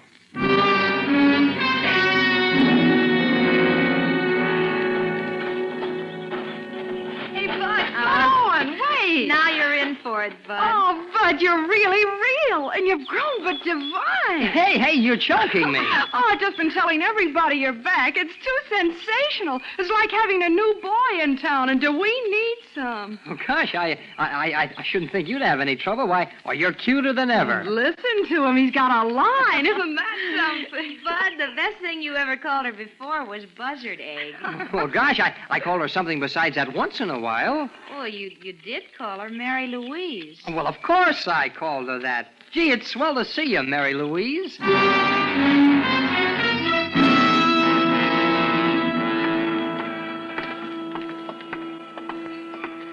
oh, and you bad boy. Are you going to recognize me, or aren't you? Oh, gee, it's good to see you. How are you, anyway? Well, you're not too grown up to kiss old Mrs. Callahan the way you always did. Oh, I'll say I'm not Mrs. Callahan. Here. Oh, well, now that's better. I heated enough bottles for you and washed enough of your diapers, too. So don't let me catch you putting on airs. Oh, no, ma'am, I won't. Well, goodbye for now. Goodbye. What's the matter? Didn't you recognize her? Oh, Mrs. Callahan? Well, of course I did. Well, then why didn't you call her what you always used to? Couldn't you see she was sore? Yes, I did. Bud, you used to call her Aunt Celie.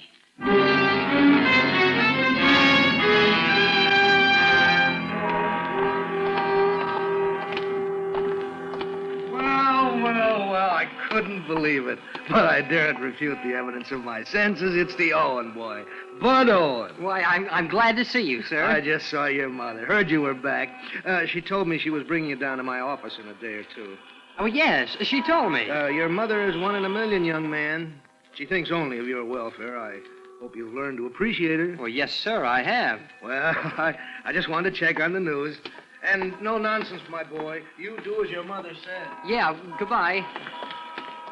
Hey, what did he mean, no nonsense? Don't you know? Yeah, I guess so. Mother told me this morning we had to go to the lawyer's office. Oh, Bud. I've been waiting for you to outsmart yourself, and this is it. Oh, I don't get it. You sure don't, Bud. Give him a chance, Joe. Because it happens that's not Mr. Reedy, the lawyer, but Dr. Sterling, the dentist.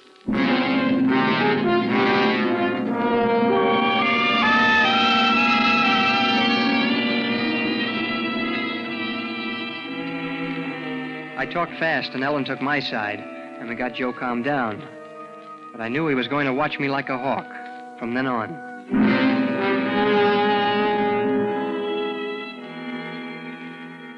That afternoon, Ellen, Joe, and Mary Louise got the really snazzy idea of going to the beach. My father knocked off work and drove us down, sort of to celebrate my homecoming. Oh, it was really a hot day, so when we got there, the others made a beeline for the water. But I didn't because of my bandaged hand. I stayed around the beach club near the pool. When it began to get dark, we all dressed and went down to White's restaurant for a seafood dinner. Then we walked out on the pier, the same pier where I was supposed to have been murdered. I remember I said something about taking the bus. Everybody laughed. Gee, isn't it heavenly out here? Yeah. Gee, the breeze is swell. Well, Bud, it looks like you and Joe are right back where you were 3 years ago. Yes, I guess so, Father. This railing's just where we stood, isn't it? When you and I had our fight? Yes, about. Hey, what's the phobia people have looking down from tall buildings? Gee, I get it looking down at the water from up here. That shouldn't worry you, Ellen. You swim like a fish. Now, me, I should really feel funny. Well, you about ready to go home, children? I don't want Judith to worry. Oh, yeah, all right, Mr. Cunningham. Bud, wait a minute. Come on, Joe. Wait a minute. There are a couple of things I want to Now, later, Joe, Ellen and Father. Everybody knew Bud Owen couldn't swim. That was why when you disappeared, they thought I'd pushed you off the pier and you drowned. Now, Bud Owen couldn't swim. But this afternoon, when you thought we were all at a good, safe distance, I walked up to the beach club looking for you. And I saw you swimming in the pool. Yeah, but I learned. And your bandage was off. Well, start talking. Or do I do the talking to the cops? Now, listen, Joe. You've got to wait. You've got to give me time. No one in this town should be gladder to have Bud Owen come back than me. After all, I've taken plenty because he disappeared. Rather than let Mrs. Cunningham be fooled. Well, that's what I mean, Joe. You've got to give me time to square things. Just a little time. Well, you better move fast, brother. Now, Joe, no matter what you think you know, I haven't hurt anybody. Not yet. And if you give me time, maybe nobody will be hurt.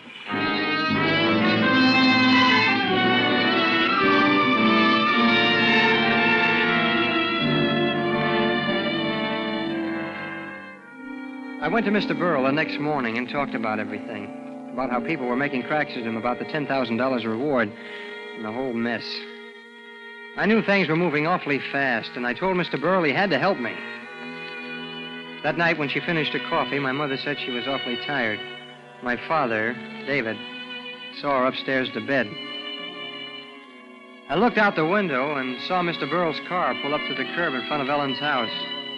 I knew he was going to do everything he could, but by this time, I was scared.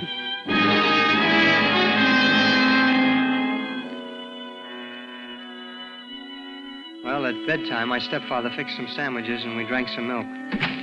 Then he came up to my room with me and sat down to talk. Well, I see your mother's changing your room around. Yeah, I guess women like to fuss around and so forth. That's a fact, and there's no use opposing them. I guess that's right. By the way, what is your real name? Bud Owen.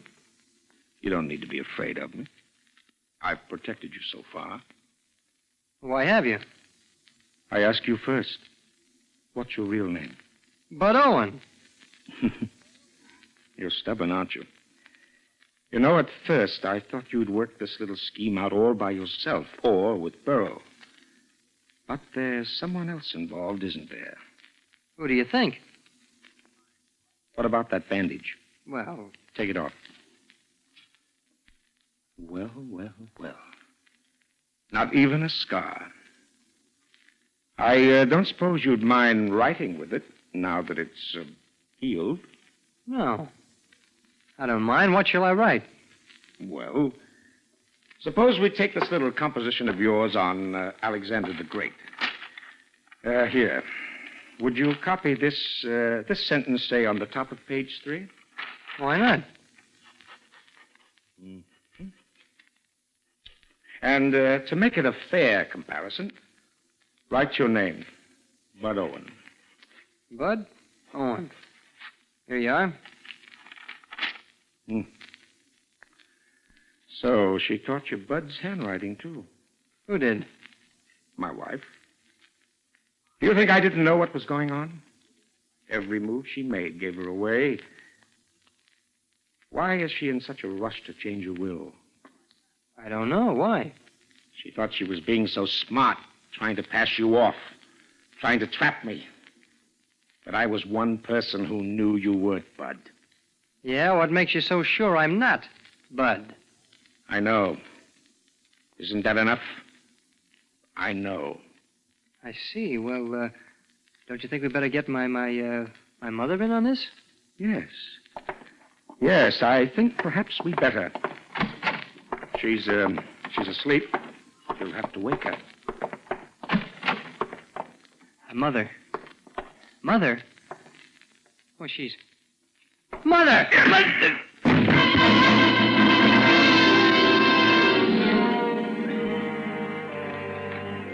Oh, when I came to, I had an awful pain in my head. I was in my room on the bed, and Ellen and Joe and Mr. Burrow were there. For a minute, I didn't know what had happened, and then I remembered. Mother! Where's my mother? She's all right, Bud. She's in the hospital. He gave her enough of those sleeping pills to kill a horse, but she's all right now. How do you feel, Bud? All right, I guess. Oh, it's a good thing you had us standing by tonight, son. Why, he had you trussed up like a turkey. He was going to hang you. Oh, gee, Mr. Burrow, he must have been crazy.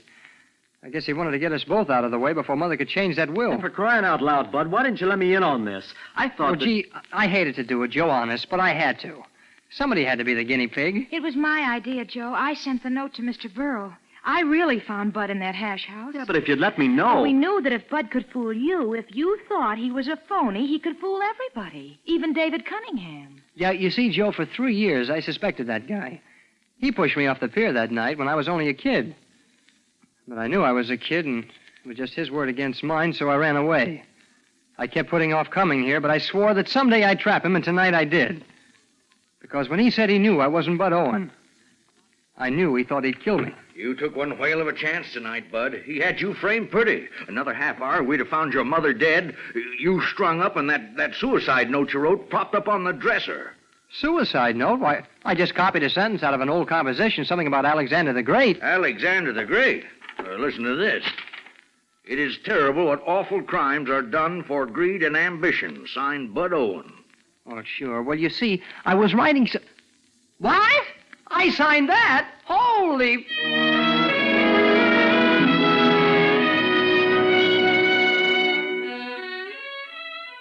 Well, that's about all. I didn't know how my mother would take it, having my stepfather to turn out to be such a heel. But once she got over the dope he slipped her, she was fine. As happy as a lark over me. And Joe and Ellen? Well, they got married but quick. Mary Louise and I are going together now. And I've been playing hard to get, but gee, she can see through me in a minute.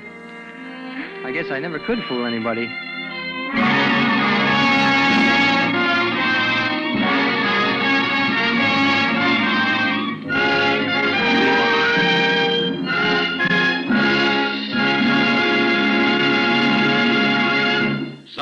Suspense.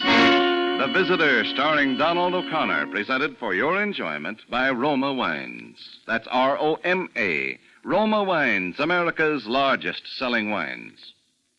For a wine to give great enjoyment, it must have great quality. And that's precisely what you enjoy in better tasting Roma wine.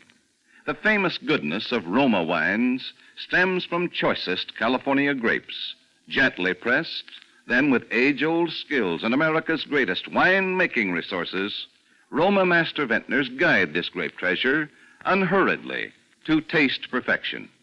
These finer, better-tasting Roma wines are laid with mellow Roma wines of years before. And from these, the world's greatest reserves of fine wines, Roma later selects for your pleasure. So, whenever you order wine, remember this. You're sure of better taste at moderate price when you ask for Roma. That's Roma. Roma wines, enjoyed by more Americans than any other wines. Donald O'Connor may currently be seen in the Universal International production Something in the Wind. Tonight's suspense play, The Visitor, is from the novel by Carl Randau and Leanne Zugsmith. Next Thursday, same time, you will hear Claire Trevor as star of Suspense. Produced and directed by William Spear for the Roma Wine Company of Fresno, California.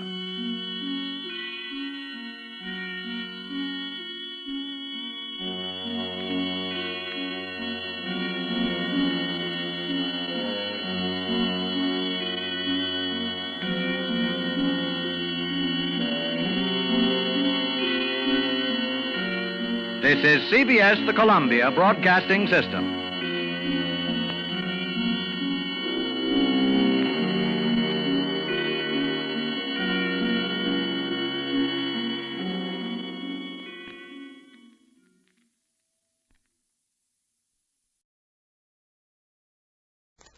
I was a communist for the FBI.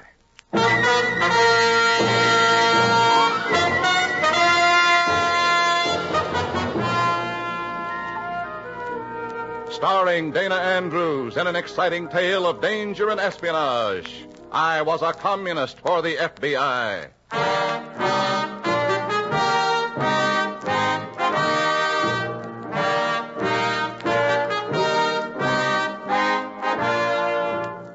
Many of the incidents in the story you're about to hear are based on the actual records and authentic experiences of Matt Cvetic, who for 9 fantastic years lived as a communist for the FBI. Here is our star, Dana Andrews, as Matt Cvetic.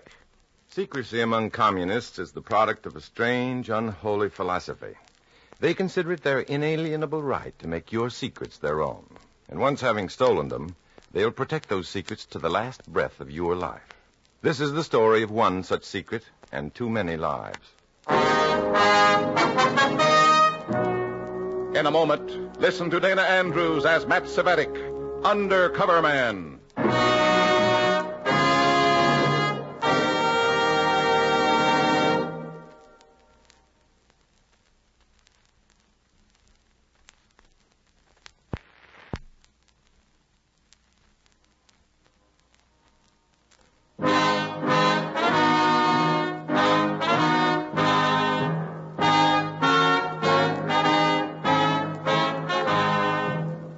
Now, here is Dana Andrews as Matt Cvetic, Undercover Man. This story from the confidential file is marked, The Line is Busy.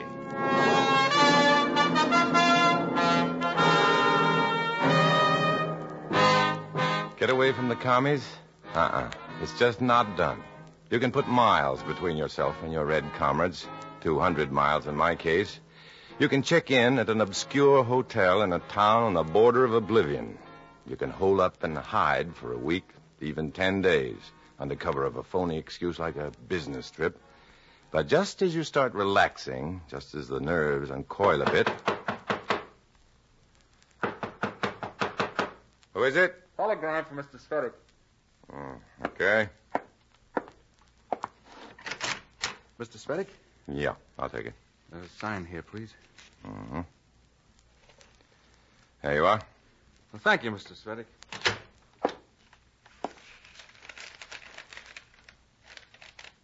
Don't leave town. Instructions will follow. Webster. Why don't they let me alone? Why don't they let me alone?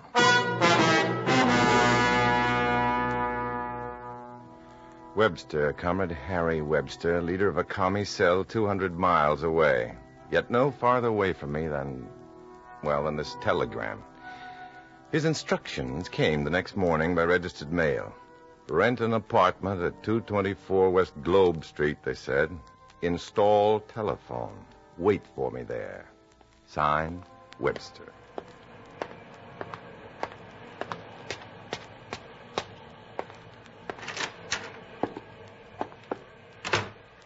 "224 West Globe Street, quiet building, unpretentious. In the lobby, I checked the names on the mailboxes, seeking some clue to this strange new commie assignment. Johnson, Resnick, Maloney, Clark, Rager, that name. The name who... Something I can do for you? Yes, I'm Mrs. Channock. How do you do? My name is Svetic. So? I was just wondering about apartments. The manager... That's me. I got 2 apartments vacant. They both got 1 bedroom. That big enough? Oh, just right. You want a lease or month to month? Well, month to month, I guess. Costs $5 more that way. Take a lease. Well, I'd rather not. Your wife will like it better with a lease, too. Well, this is for a friend of mine. I'm just renting it for him. He travels quite a bit. Oh, I see. He's married? No, he's... We don't like noise here, you know. We don't like that. You needn't worry about my friend, Mrs. Channock. You'll vouch for him? By all means.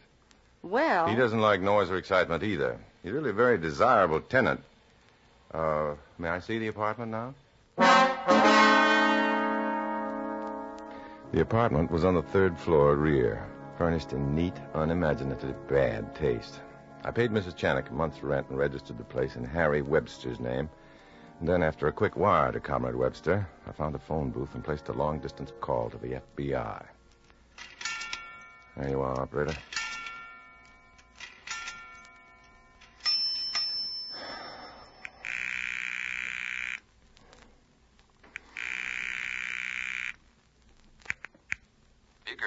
Bigger, this is Red. I've been waiting for you, chum. You were due back home yesterday. I haven't left yet. My clients have plans for me. Good or bad? Too early to tell yet. They may want me to stay here in town. For how long? Well, I can't say. They told me to rent an apartment. Even named the building they wanted. Oh. What's the address? 224 West Globe Street.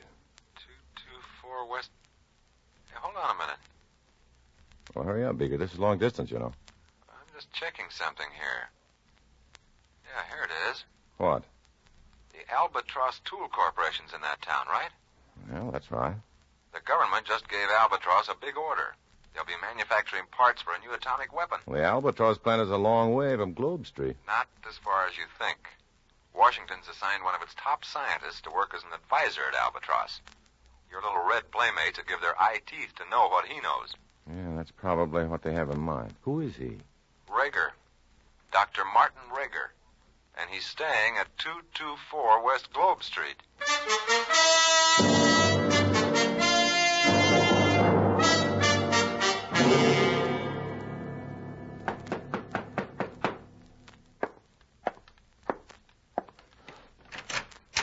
Ah, Svetic. Good. Hello, Webster. Come on in. Yeah. You didn't waste any time getting here. Naturally not. You might offer to help with your cell leader suitcases. The proletarian revolt is dedicated to a classless society, comrade. Carry your own suitcases. Svetic, if you weren't so competent, I'd despise you. There now. Is there a phone? Yeah, it was installed this morning. Don't know who would be calling us in this town, though. I'm not interested in our phone calls, comrade. I'm concerned with Dr. Rager's calls. You notice he lives in this building I trust? Yes. He's a pretty important scientist, I understand. Very. Important to the Americans, therefore important to us.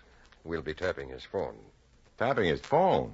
You don't expect him to be telling atomic secrets on the phone, do you? I do. You're underestimating the enemy, comrade. No, Svetic. One of Dr. Rager's associates at Albatross happens to be an associate of the Communist Party. No, I didn't know that. He'll see that Dr. Rager uses the telephone quite a bit. You know, casual conversations, after-hours sudden thoughts, worthy of informal discussion. And you expect our agent to pump secrets out of Dr. Rager that way? One secret, in small, insignificant doses. Our own scientists need the formula for one of the metals used in this project.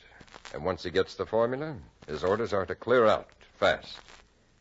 We're tuning in on his calls to Rager as double protection, in case our man is picked up. Still, phone tapping is such a primitive method. Primitive, you say? Yes, it's just... Here, Svetty. Open the suitcase. What? Open it. Okay.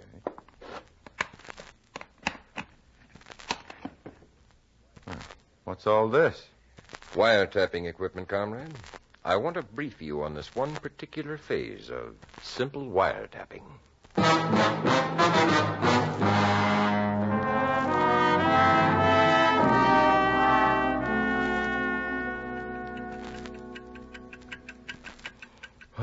Don't you think I've had enough education for one night, Webster? Now, once more, describe the phone circuit. A closed circle of wire carrying voice vibrations with the current. In office or apartment buildings, terminal boxes are usually located in the basement. They contain many...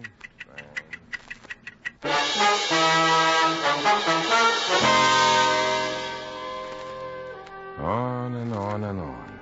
All night, all the next day. The commie technique for education.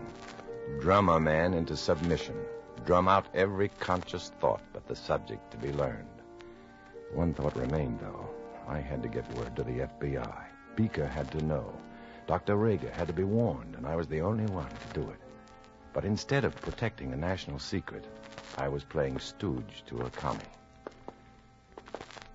Taking orders, obeying commands, holding a flashlight for Comrade Webster as he searched the basement for the telephone terminal box. Here, Svetty. Over here. Hold the light steady. I want to open this box. Are those lines the pairs? Bring the light closer. Good. See, each pair is attached to a set of terminal posts. We loosen the wires of our pair from our posts. So. I see. Now you cross them to the terminal post of Dr. Rager's phone. That it? An apt pupil of primitive wiretapping. Now, let's go. That's all? It's all here. Now upstairs. Our apartment will be our listening post. Once that's arranged, Dr. Rager's private line will become our party line.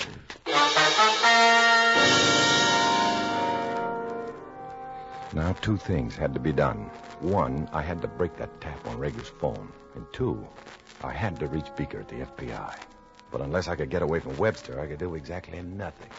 Now, when Rager's phone rings, this phone will ring. You can hear both ends of his line on these earphones. Exactly. The tape recorder, Svetty. Set it up over here. Now, careful! Oh, sorry. I almost dropped it. What's wrong with you, comrade? You seem nervous, upset. Well, I'm tired, I guess. You've kept me up almost 2 nights now, educating me. Maybe I'd better... Here, hold this, will you? Maybe I better get some air. No, pull it tight. A walk might do me some good. Don't be a fool. Our work's just begun. Relax, lie down, rest. Don't burn up your energy walking the streets. You'll need every ounce of it.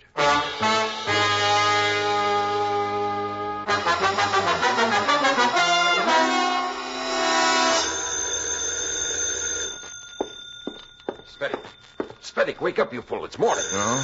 What is it? The phone, you idiot. Look alive. Hand me the earphones. Oh, yeah, okay. There. Someone's answered it. Start the tape machine. Mrs. Rager on the line.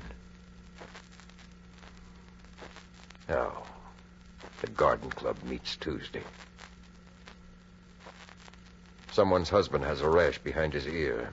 Oh, turn off that fool machine.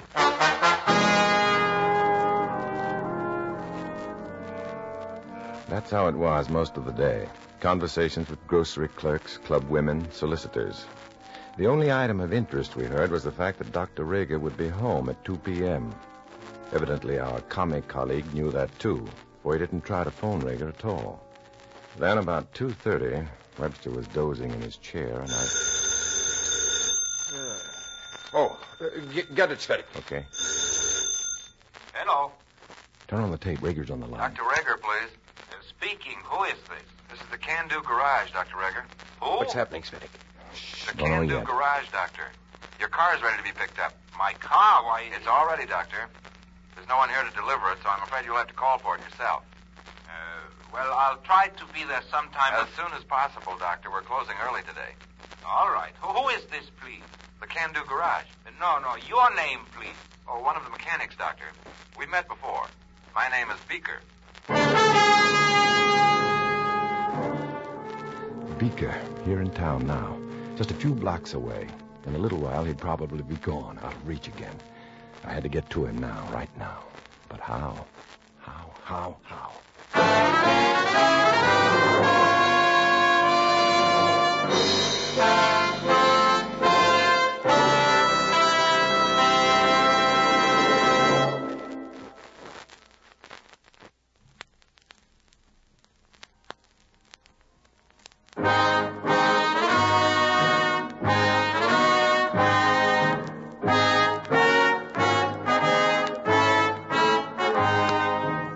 Now back to Dana Andrews, starring as Matt Cvetic in I Was a Communist for the FBI, and the second act of our story.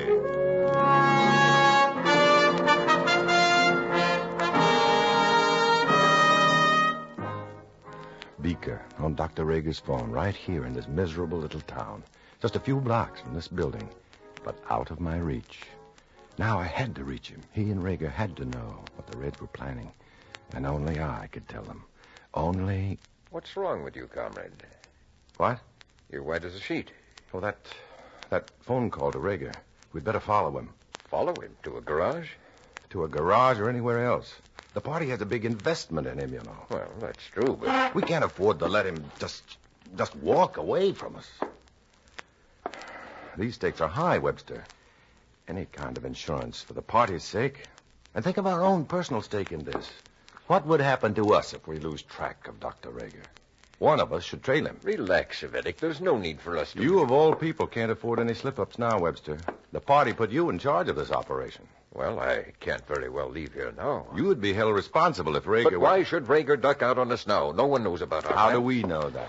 Suppose our agent at the Albatross plant has pushed his luck too far. Suppose the FBI knows of this tap of ours. I say you'd better follow Rager. Well, can you handle the equipment alone? Well, I suppose I can if I... No, better not chance it. But one of us had better stay on Rager's trail. Yes, perhaps you'd better go. I? Well, are you sure that... Go on, Cvetic. Somebody's got to trail him. Go on.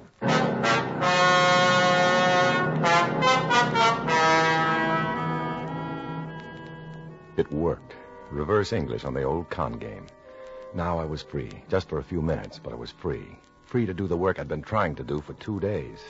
Free to undo the work Comrade Webster had accomplished so efficiently. First to the basement of the building to find that terminal box again. To break the tap on Rager's phone while I had the chance. Here, right here. I knew this much about it. I knew that I could break the tap by disconnecting the wires of our phone from the terminal posts of Rager's phone. I knew, too, that the break wouldn't be recognized by Webster right away. It would just seem as though the phone were out of use for a while. There, they were loose. Now to it. Somebody there? Somebody in the basement? Mrs. Chanak, the building manager. Now what? Yoo-hoo! Someone in the basement? Well, I could have sworn I knew. The tap was off Rager's phone now, but there was no time to rehook the lines as they originally were. I had to get out fast. Had to get to Beaker before Webster got wise to all this. I had to hurry.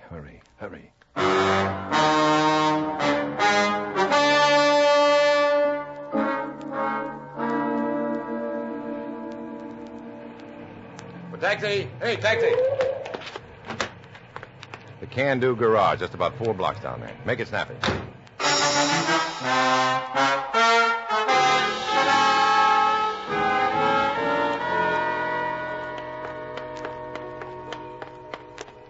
Say, I'm looking for a mechanic named...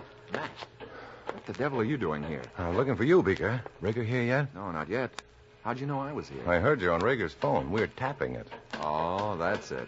I would have checked in sooner, but I couldn't shake Webster. I thought so. That's why I came here. Figured I better not wait any longer. If something was cooking in the red pot, Rager had to be told. That red pot is about to boil over. They have a commie operating right next to Rager at the Albatross plant. I know. You know? The Bureau's been watching him for 2 months. Then why... We can't pin anything on him, though. And we've got to have some legitimate evidence before we can pick him up. Pick him up for double parking or anything. His job is to bait Dr. Rager on the phone, then duck as soon as Rager spills information about a formula. Good. Keep the tap open. What? Keep the tap on the line. I'll tell Rager to hand out a phony formula. Then when the commie agent tries to duck with it, we can use it as evidence to grab him, like marked money. But, Beaker, we can't. This Matt, tap is... somebody's coming down the ramp. Look, we can't use the tap. I don't want anybody to see us together, Matt. Now, go on. Beaker, listen to me. Matt, you're supposed to be a commie. Commies don't talk with FBI agents. If that's one of your For spying Pete's comrades... sake, will you listen Go to on, me? Matt. Take off. Now. Please, beat it.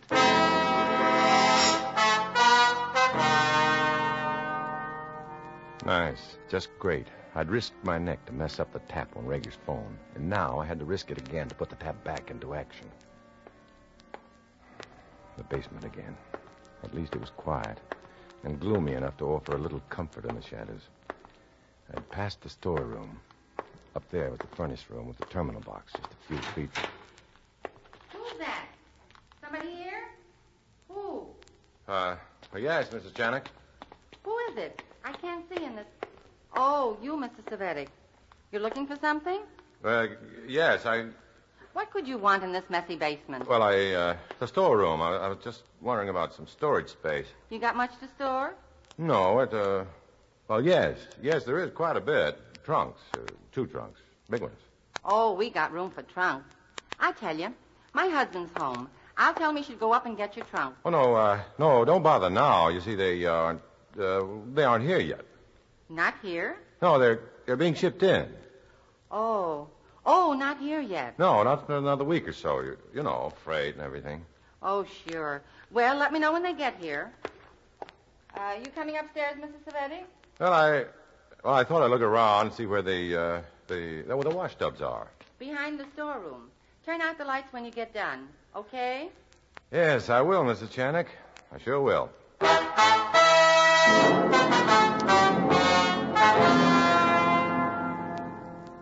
I waited till she'd gone up the stairs and out. Then I headed for the terminal box again.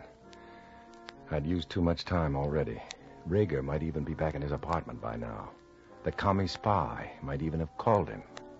Rager might have given him the phony information, and without the tap working, there'd be no record of it.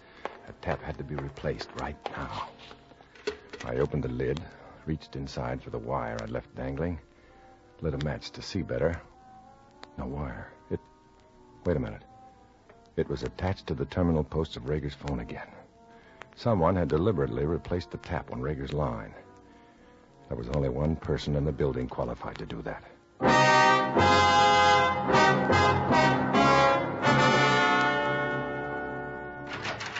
Webster.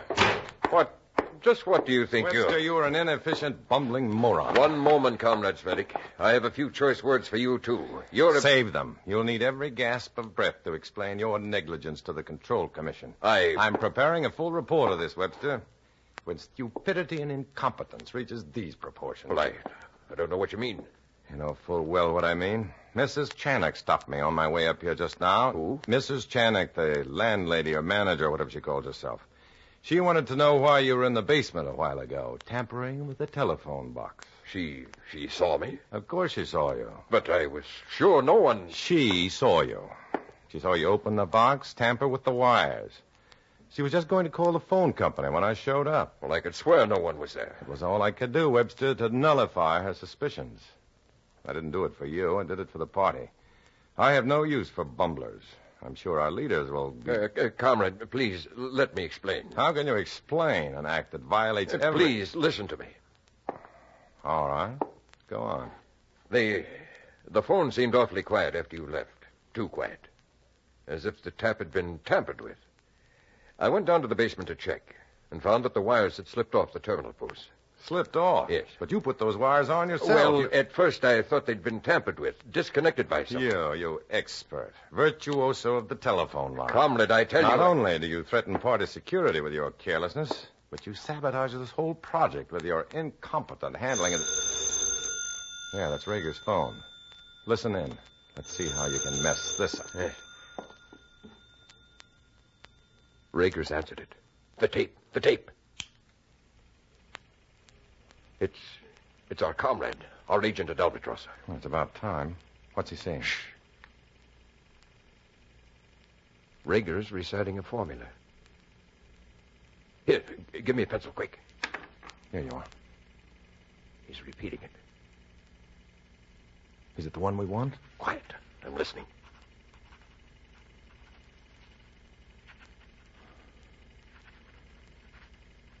Got it. I've got all of it. All the formula. It might be a phony. Not the way our comrade is reacting. He's a scientist, too, you know. They're still talking? That's all. All right. That's all we need on the tape. Now we're doubly protected. Our agent will duck out immediately to deliver the information. And if he's caught? He's expendable. We have the formula here on tape and on this piece of paper. Let me have that paper. What? Let me have it. After your last fiasco, do you think you can be trusted with that? Give it to me. What are you going to do? I'm going to phone it in to party headquarters from the payphone across the street, just in case our agent's luck changes. But I told you we have it all on this tape. Our luck may change, too. Don't forget Mrs. Channick. If she reports you, Webster, we're in... She wouldn't. Wouldn't she? How do we know? You stay here. Monitor the telephone calls in case Rager talks again. I'll be back. Comrade Svedig. What is it? Nothing.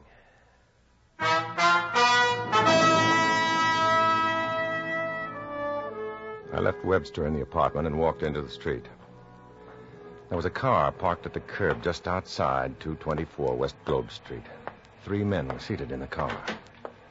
One of the men was Beaker. When he saw me, he stepped out of the car and headed toward the building, and me. Pardon me, sir. Me? Yes, I wonder if you can tell me if a Mr. Webster lives in that building? Webster? No, I'm sorry, I wouldn't know. I'm just passing through.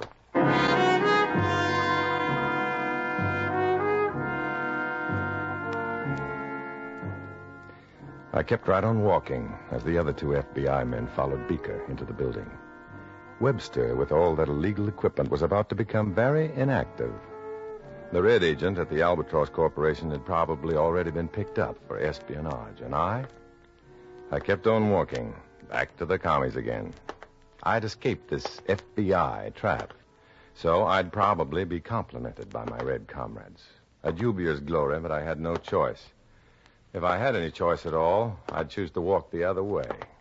I'd choose to walk alone.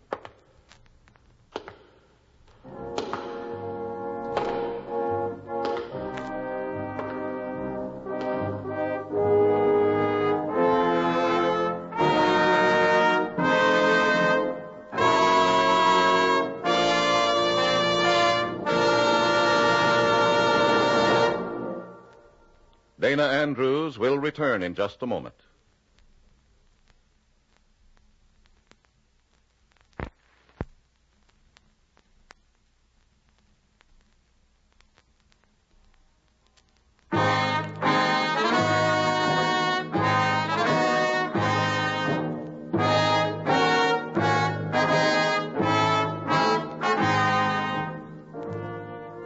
This is Dana Andrews, friends. Because of the nature of freedom, the democracies have inherited the destinies of many afflicted peoples. Let's pray that we never violate that trust. For humanity's greatest affliction is tyranny, and freedom is its antidote. In the story you've just heard, names, dates, and places are fictitious to protect innocent persons. Many of these stories are based on incidents in the life of Matt Savetic, who worked undercover for the FBI. Next week, another fantastic adventure. Join us then, won't you?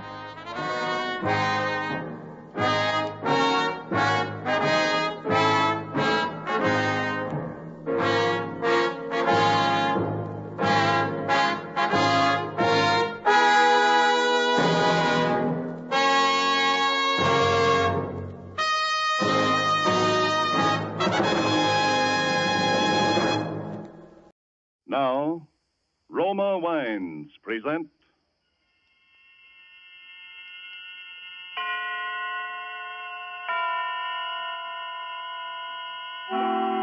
Suspense.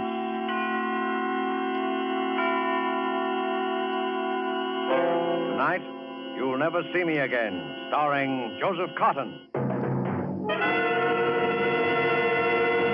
Suspense is presented for your enjoyment by Roma Wines. That's Roma, Roma Wines. Those excellent California wines that can add so much pleasantness to the way you live, to your happiness in entertaining guests, to your enjoyment of everyday meals. Yes, right now a glassful would be very pleasant as Roma Wines bring you Suspense. This is the Man in Black, here for the Roma Wine Company of Fresno, California, who tonight from Hollywood bring you as star Mr. Joseph Cotton. And so with Cornell Woolrich's story of marriage and murder called You'll Never See Me Again, and with the performance of Mr. Cotton as an American husband named Ed Bliss, we again hope to keep you in suspense. So, you walking out on me? What does it look like to you? Like you're walking out on me? Got everything you need? At least I'm glad you're showing your true colors. I'd rather have found it out now than later. Didn't take you long, did it, baby? If you're looking for your coat, it's in here. Thanks. Need any money? I don't need anything from you, including your wedding ring. There! And you know what you can do with it. Sure, hock it. Well, pick a nice, quiet hotel. I don't have to pick a hotel. I'm no orphan. And when you get good and sick of it, come on back, and maybe I'll still be here. You'll still be here. You'll never see me again as long as you live. You'll never see me again as long as you live.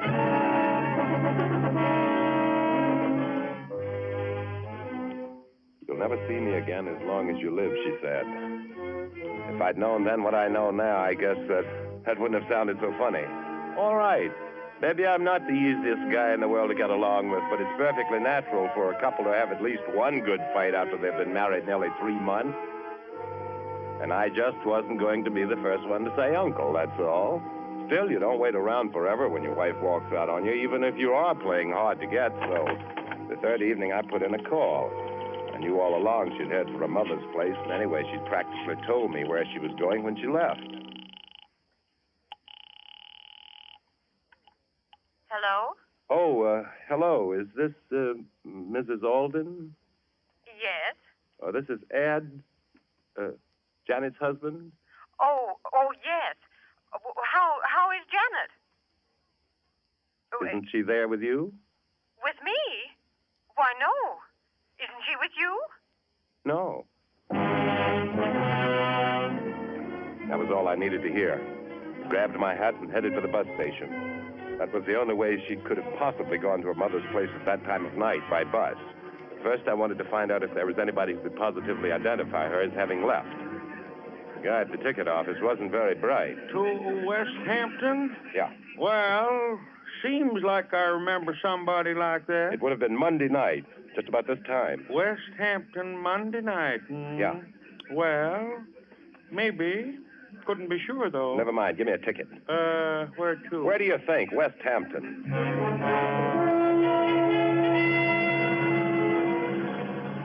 She was blonde, blue eyes, good looking. Sure. I remember her. Where'd you get off? I think it was West Hampton.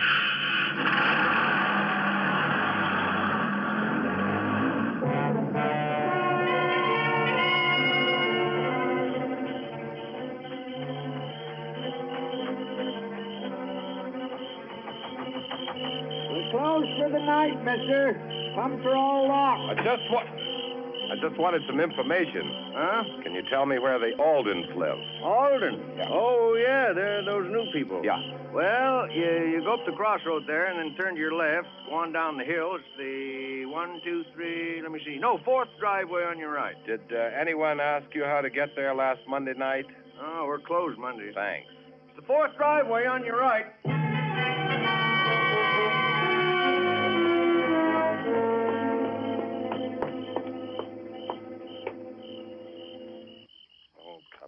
Come on. Must be somebody lost their way. Yes? I'm Ed Bliss, Janet's husband. Oh, yes. Come in, Ed. I've been looking forward so much to meeting you. I wish it could have been under different circumstances, though. Yeah. I'm so that's sorry. too bad. Haven't you heard anything yet, Ed? No, me? No. Can't understand it. It's not like her to do a thing like that. Oh, Ed, pardon me. I want you to meet Mr. and Mrs. Farley. We were just playing a little bridge. How do you do? How do you do? And this is my husband, Joe Alden. Guess that makes him your stepfather-in-law, doesn't it? Joe, this is Ed Bliss. How do you do? Nice to meet you, Ed. Well, I guess we better be going. Yes, I guess we have. I do hope that your wife... I mean... Well, I wouldn't worry about that. Oh, you heard about it, did you? Well, Ed, you see, they dropped in a little while after you phoned, and we thought... Oh, that's all right. Well, thanks for asking us over. Come again real soon. Yeah, we'll do that. We Now, will. I hope you Good night. Good night. Good night. Oh, Good night. Oh, Ed, I hope you didn't mind about them. It's all right.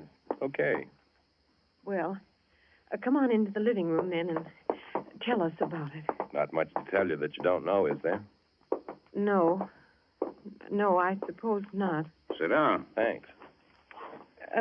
Can't I get you something to eat? No, thanks. Or some coffee or I something? think I'll pass up the refreshments this time. Well, I know how you must feel. Yeah, I guess you do.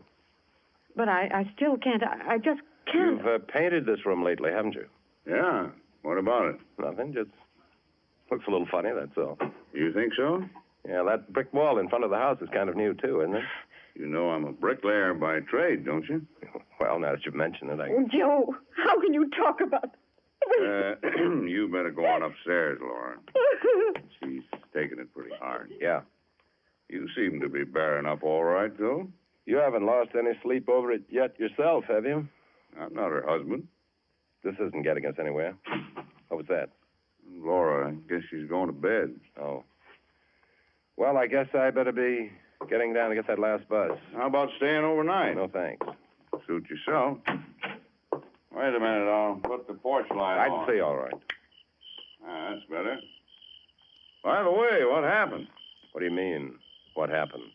I suppose you and Janet had a row. What's that got to do with anything?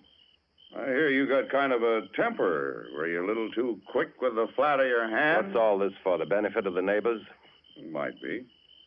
Have you notified the police yet? No, and I don't like the way you ask questions. Okay. Want me to walk down to the bus with you? It's pretty dark. Maybe that's why I'd rather walk down alone. Now, wait a minute, Ed. I think maybe you got me All right. Maybe I have. Say good night to Mrs. Alden for me. Yeah. Let us hear from you. Don't worry. You'll hear from me all right.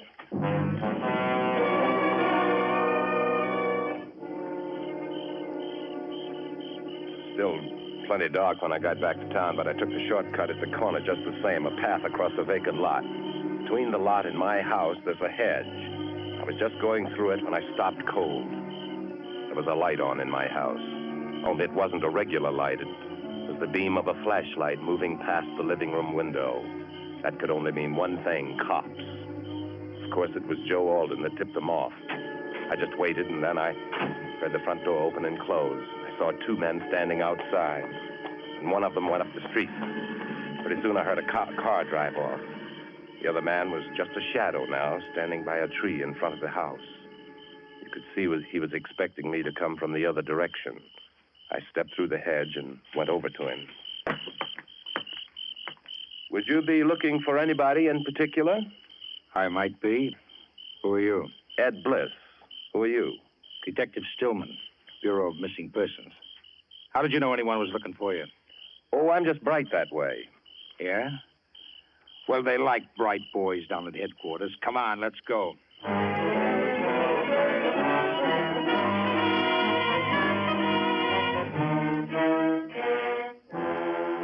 Tonight, for suspense, Roma Wines are bringing you as star Mr. Joseph Cotton, whom you've heard in the first act of tonight's tale of suspense.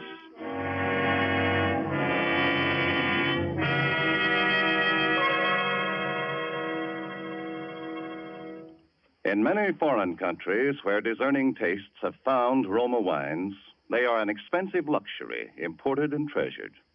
For Roma wines are in every sense fine wines, from the choicest vineyard country of California. They are products of age-old winemaking skill, aided by modern quality controls and tests that assure unvarying excellence of taste and character. Yet, Roma wines cost you mere pennies a glassful. Such enjoyable flavor and constant quality, such low cost, such high wine value, have made Roma by far America's largest selling wines, enjoyed by millions with meals when entertaining anytime. Try Roma wine yourself. Tomorrow at dinner, no matter what you're serving, place on the table a cool bottle of ruby red, hearty Roma California Burgundy. See how much new zest it adds to food, how it makes a real occasion of even the simplest meal. To enjoy this extra mealtime pleasure, just ask your dealer for ROMA, Roma wine, made in California for enjoyment throughout the world. And now it is with pleasure that we bring back to our soundstage Mr. Joseph Cotton, who, in the person of Ed Bliss, resumes the story called You'll Never See Me Again. Tonight's study in suspense.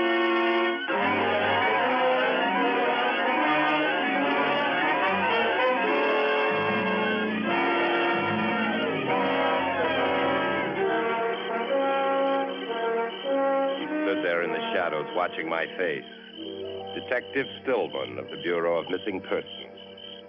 I'd been expecting this to happen sooner or later, but now that it had, I was stunned for a moment. He said it again.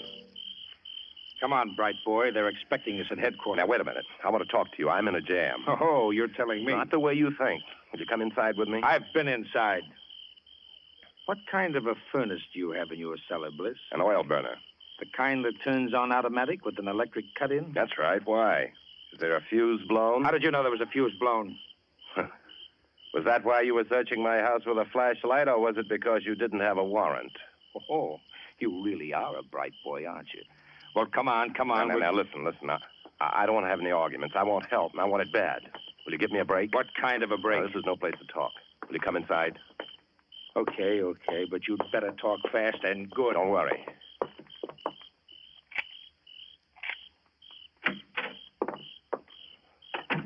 Fuse box is right down here.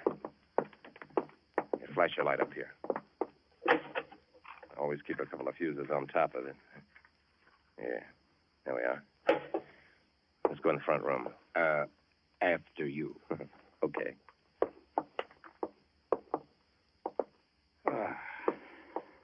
Now, what do you want to talk about? Don't you understand? She's my wife. I'm scared. Then why did you run out? Why didn't you tell the police? Because at first I thought it was just, one of those things. And anyway, I knew where she'd gone, back to her mother's. How did you know that? Because I went down there after her. Because all kinds of people saw her go. Bus drivers, ticket sellers. Only when I got there, she wasn't there.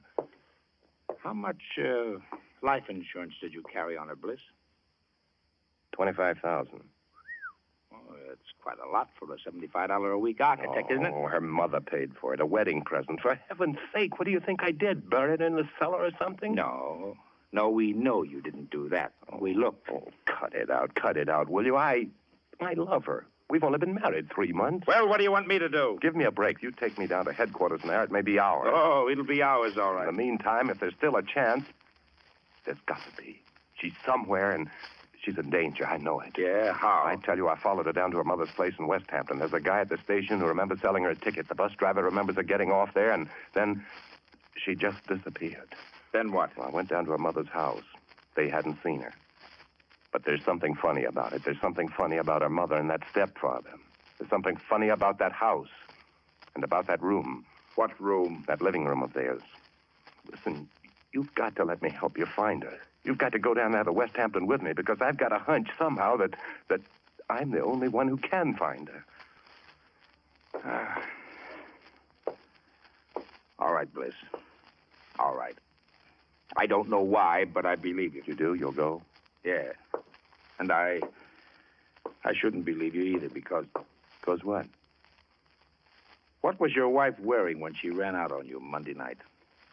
What was she wearing? Yes. You must remember what she was wearing. Well, she was wearing a gray flannel suit, a skirt and jacket, pink silk shirtwaist, patent leather high-heel shoes, and those crazy little hats. Any baggage? Yeah, a little tan suitcase. You're sure of that? Sure. Well, that's why I shouldn't believe you. Why not? Because when you find somebody's clothes around, you usually start looking for the body right nearby. Well, what do you mean? They weren't burned up because that fuse had blown. But we found every one of those things in the furnace down in your cellar about 20 minutes ago. When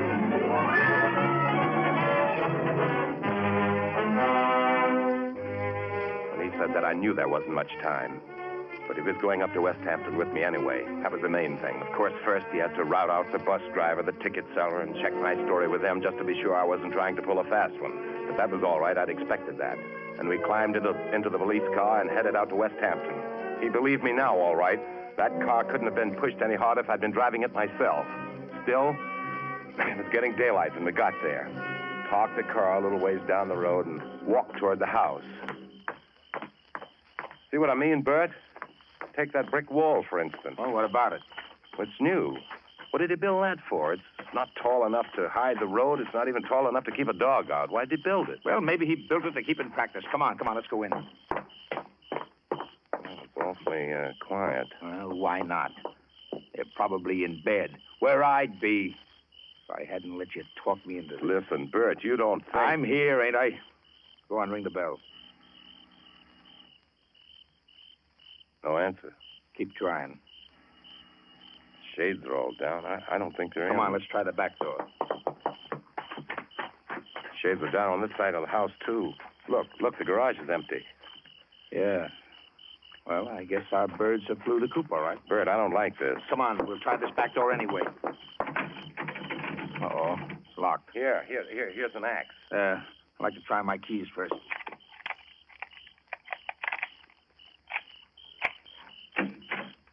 There, that's got it. This the way to the front of the house? I guess so. I've never been back here. Yeah, this is it. Here's the front hall. There it is. What? That room. The living room I was telling you about. Well, what about it? Snap on the lights. All right, I still say, what about it? I don't know, but don't you get something funny about it? Oh, what? Well, the lights, or something about that fresh paint, the rug. There's something, though I know there's something. Oh, come on. We're wasting time. There's something screwy about the whole joint. We went over the place from top to bottom. I wanted to get back to that room, and time was awful important. But Bert Stillman wanted to look into everything, which was only right and natural, and then we ran into something that was just about the last thing I expected. What's this door here? I don't know. I thought we'd covered everything on the ground floor before. It's locked. Yeah, it must be some sort of back bedroom. Oh, doggone it, the keys won't fit this one. Funny. Only room in the house that was locked. Well, maybe we've got what we're looking for. Give me that axe. Bert, don't you see, if she was here and they've gone, they must have taken her.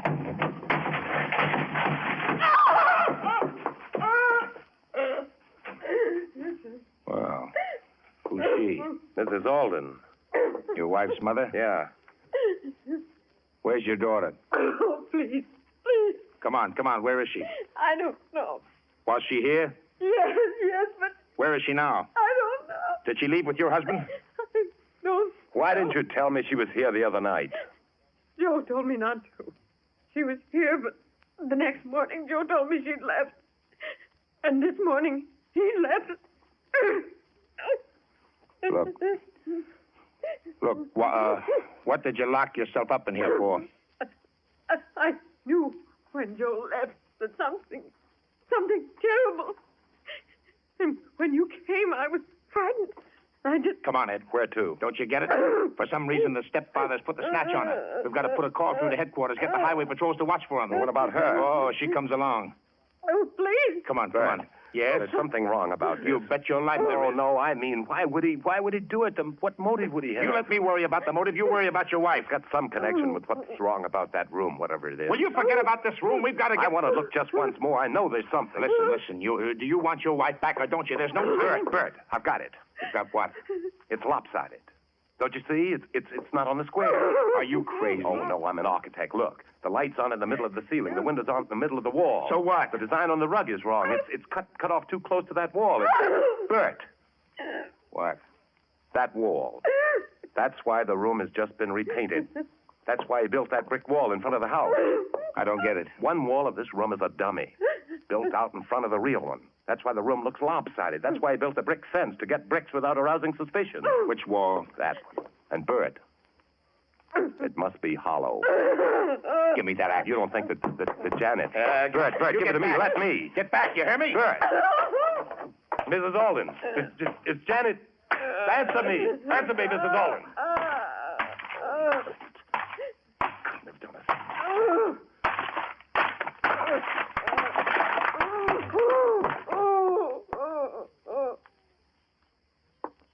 Ed.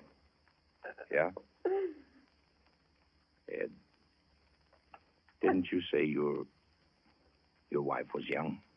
23. Well, then you can look. This is an older woman. Oh. Do you know her?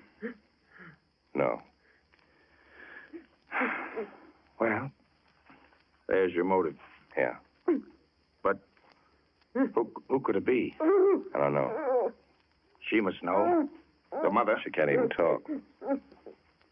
Ed, you'd know if she was the mother. Of course I'd... No. I wouldn't. I never saw Janet's mother until I came here to the house Monday night. Mrs. Alden. Mrs. Alden, answer me. I'm not Mrs. Alden. That's Mrs. Alden!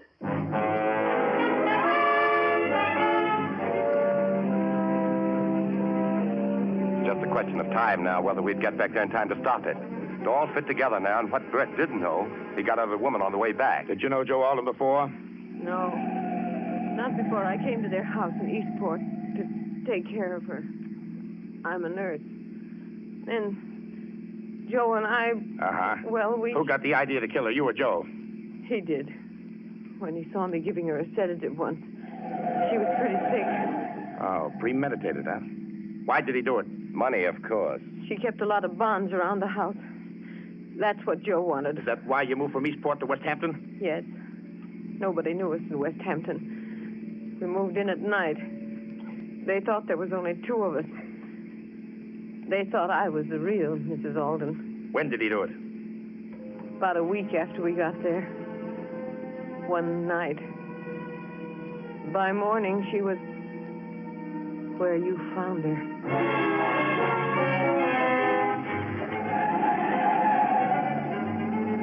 We were doing better than 80 most of the way, but I still didn't think we'd make it. Naturally, Bert was afraid to put the local cops around the house for fear Alden would spot them first and take Janet away and do it somewhere else, if he hadn't done it already. Because Bert Stillman had the picture cold now. Janet had come to the West Hampton house and found her mother was missing before Alden had been able to make his getaway. So Alden had been made to kill Janet, too. Bert knew where he was taking her because of the clothes and the furnace in my house. That was a tip-off that Alden was going to try to plant it on me. It was the only break I had. At least I knew where to look if I could get there in time. The outskirts of town, we picked up a police escort, but Bert made them lay off when they got near the house. We drove up the side street and parked a little ways off. We walked up to the house. There was a car in front of it. Is that Alden's car? Yes. All right. You're coming in with this lady, but the first sound out of you and I'll shoot, and I mean that. I know. Got your keys, Ed? Yeah. Quiet now. Yeah. Look, there's a light. That's the door to the cellar. Come on, listen. He's digging. The light's gone out. He must have heard us. Put on your flashlight. Let's go. There he is. Ed, why, you? Hey, what'd you do that for? Killed my wife, didn't he? Switch on the light. Maybe it isn't too late yet. There she is. She's dead. Yes, yeah, chloroform. You smell it? Get that cloth off her face. Too late, can't you see? Yeah, I'm afraid. What are you doing carrying a gun, Ed? I got a permit. Anyway, what's the use of asking questions like this now when... Look, she's moving. What? Yes, What? she's alive. Here, give me a hand. Ed, help me. Ed. Where are you going, Ed? Put up your hands, Ed. Okay, they're up. Come on back down here. All right. Take it easy. I'm coming. Ed, you could at least have done it yourself. Instead of hiring murderers.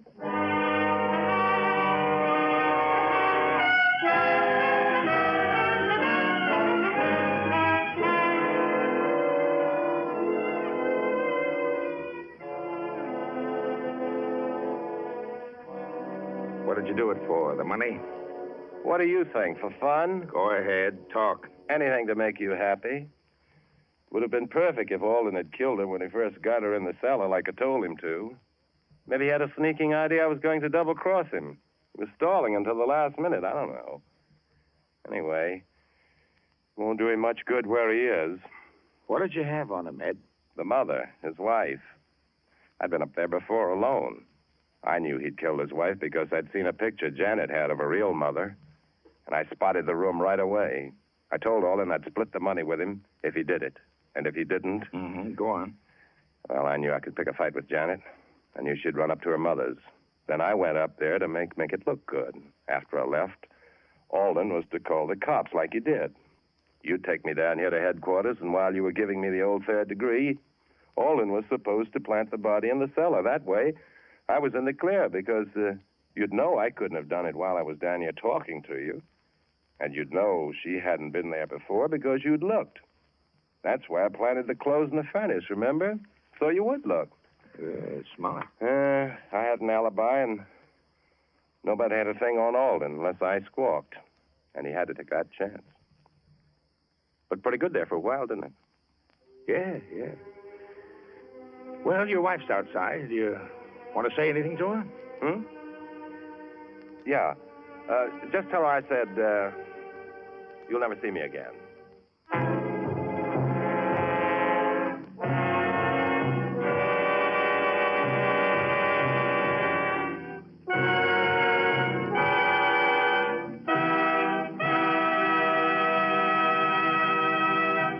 And so closes You'll Never See Me Again, starring Joseph Cotton. Tonight's study in suspense.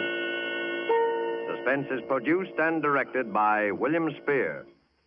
To every woman listening tonight, I want to say a special word about making every dinner or supper you serve taste better. I want to urge you to start serving Roma wine with your meals. It's simple. The cost is very, very little. And it works magic in making food more enjoyable. You can serve Roma wine with any meal or any time in any kind of glass you wish. Serve it chilled. Try different kinds of Roma wine until you find those you enjoy most of all. Try hearty, red Roma California Burgundy or the delicately delicious Roma California Sauterne. The cost is only pennies a glass, but you'll find even a pickup supper tastes like a banquet. Get Roma wines today. If your dealer is temporarily out of them, please try again soon. Just ask for ROMA, Roma Wines, America's largest selling wines, made in California for enjoyment throughout the world. Joseph Cotton appeared through the courtesy of David O. Selznick and is currently being seen in the Selznick production Since You Went Away. Next Thursday, same time, you will hear Miss Merle Oberon as star of Suspense.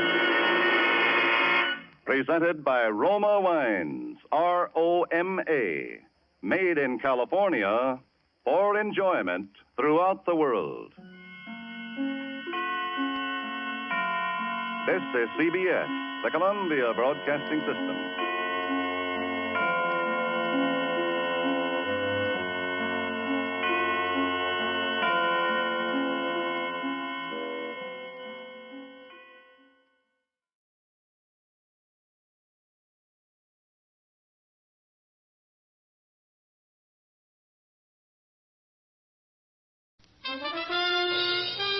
Thank you. Herbert Marshall as the man called X. Wherever there is mystery, intrigue, romance, in all the strange and dangerous places of the world, there you will find the man called X.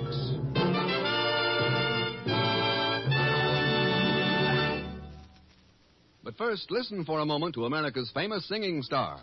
And now, here's Bing Baggy Pants Crosby. Oh, yeah. Ken, that type of introduction's entirely uncalled for. Well, I'm sorry, Bing, but your clothes are a little rumpled tonight. A little rumpled. Yeah. Well, I can tell you why. I had a very rough train trip up from Los Angeles. Yeah? I had a horrible experience. I shared an upper berth with Bob Hope. That's the last time I ever get stuck in a berth with groaning Lisa. Well, why did you have to have Hope in the berth with you? He broke out of his crate. Let's move along to something musical, huh? Chesterfield, Chesterfield always wins first place. That milder, mild tobacco never leaves an aftertaste. So open a pack, give 'em a smell. Then you'll smoke 'em. Don't forget to give Crosby for Christmas. Yes, give Chesterfield Christmas cartons with Bing as Papa Santa Claus.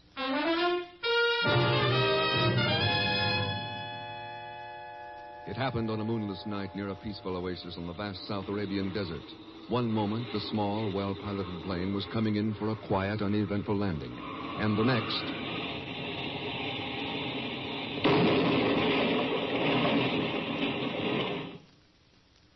Following morning, the pilot of that plane lies in a hospital room in Beirut, Syria. Arabs. Tap line. Ken. You still there, Ken? I'm here, Jack. Go on, yes. Guns. Somebody's smuggling guns. Explosives. Can't let them, Ken. Can't let them destroy Tap line. Who's behind it, Jack? Who's smuggling these guns into the Arabs? Who's after the Tap line? Mud. Red mud. What about red mud? Red mud. Stop me, Ken. Stop. Jack. Okay, Jack. I'll see what I can do. Oh. Looking for someone? Oh, why, yes. I was looking for the room of Mr. Jack Buckley. You might find that easier by looking for the room numbers above the doors, not by leaning against them. Oh, yes, I see. What did you want with Jack, Miss... Ansia. Marilise Ansia. I'm Jack's fiancée. I have just heard of his accident, and But you have just been in his room. Tell me, how is he? I'm sorry, Miss Ansia. So he is dead. Jack is dead. So young, so much to live for. And now he has been killed by the hand of fate. That's one way of putting it, Miss Ansia. What do you mean? Somebody pumped 2 bullets into his back. So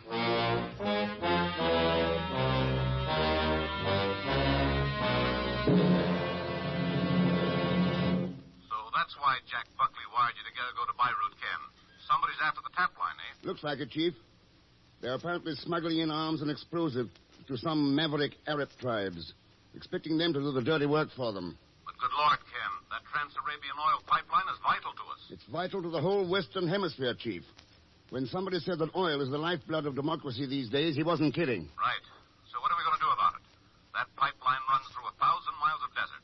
How can we even start to protect it? You can start by tipping off the Saudi Arabian government. They'll put some men to work on it. What about you, Ken? Oh, I'll just relax here in Beirut at the government house bar until Pagon arrives. Pagon? Yes. Miss Brooks told me he was in the waiting room there when my call came through. I'll give 8 to 5. He's listening in on an extension phone right now. If he is, I'll ring his eavesdropping neck for him. Better hold it until he gets back, Chief. I can use him here. What in the world could you possibly use Zellschmidt for? This is a plenty dirty deal we're mixed up in. And some of the worst scum on earth are right here in Beirut. I can't think of anybody more at home in this situation than Pagon. Thank you, Mr.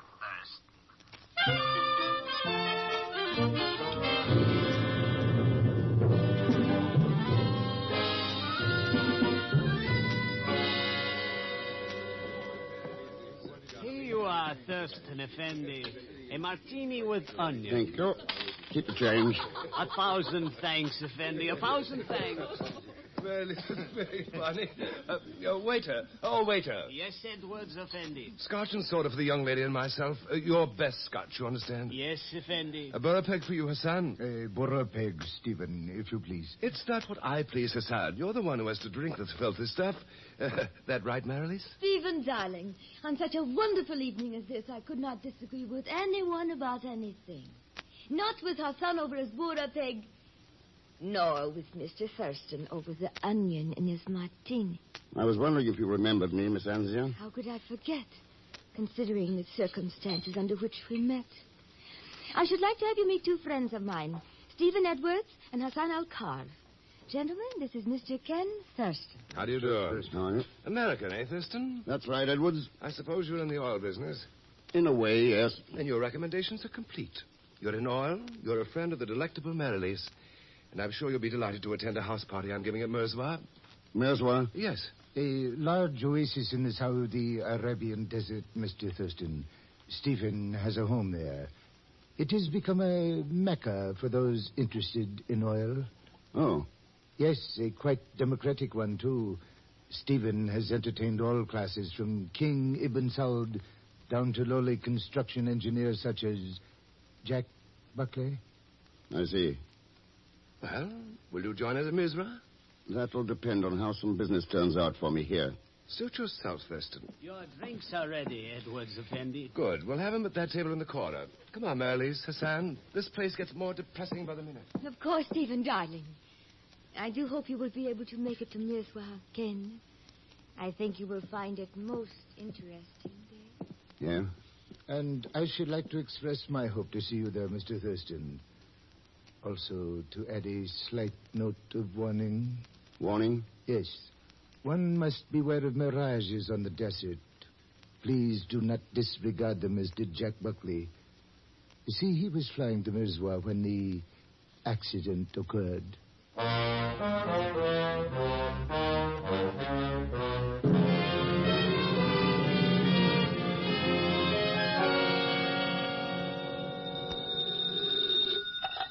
Hello? I should like to speak with Monsieur Ken Thurston, please. This is Ken Thurston. Ah, so I have found you in your hotel room at last, monsieur. Well, allow me to inform you, Monsieur Thurston, that under no circumstances will you be allowed to get away with this outrageous swindle. Swindle? What else would you call this bare-faced attempt to bring 500 empty brass watch cases into Beirut? Brass watch case. Just who are you, anyway? My name is Norbert. Lucien Norbert. French Customs Office. Ah, that explains it. It does not explain anything to me, monsieur. Are you in your office, Norbert? That is correct. Good. Then just hang on to Pagon Zellschmidt until I get there.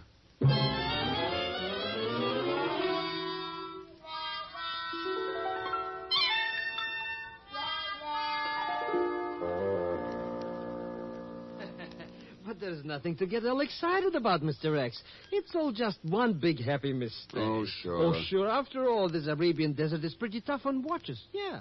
All that sand and stuff and sand. Well, so in case something happened to mine, I brought just a few spare cases. 500 of them. So I'm not an optimist. You were optimist enough to ship them under my name, Pagon, and figure you could peddle them to the Arabs as good American watches. Well, it's lucky that Norbert latched onto them. Well, Monsieur Thurston, your receipt for the fine and for the duty paid on the watch cases. Give it to Zellschmidt, Monsieur Norbert. To me? What do I want it for this? You'll be paying for it out of your salary. Mr. Thurston. I trust that this will be a lesson to you, monsieur. An example of our alertness to all attempts at smuggling. You do all right with watches, Norbert, but what about guns, ammunition, high explosives? And what is your interest in all this, Monsieur Thurston? I'm interested in oil, Norbert. Tapline oil. Ah. Oui, I understand. So? I would not know of this smuggling of firearms, monsieur, officially. And unofficially? Oh, what would you do, monsieur? We are badly undermanned. There are many long kilometers of uninhabited coastline. On any dark night, a ship could move into shore undetected. Yeah. Its cargo could be picked up by plane. There are natural landing fields near practically every large oasis. What about Merzwa? It has a private field owned by Monsieur Stephen Edwards. And this may be of interest to you, Monsieur Thurston. Not far from that landing field is one of the top line's main pumping stations.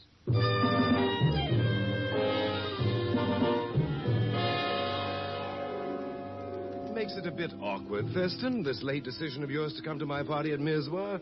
Does it? Yes, the plane I'm flying is already filled up. But I've another one here in Beirut you can fly out yourself, if you want to tackle it. Why not? Good. There's radio to clear the field when you're set to come in, and we'll welcome you with open arms and a raised glass.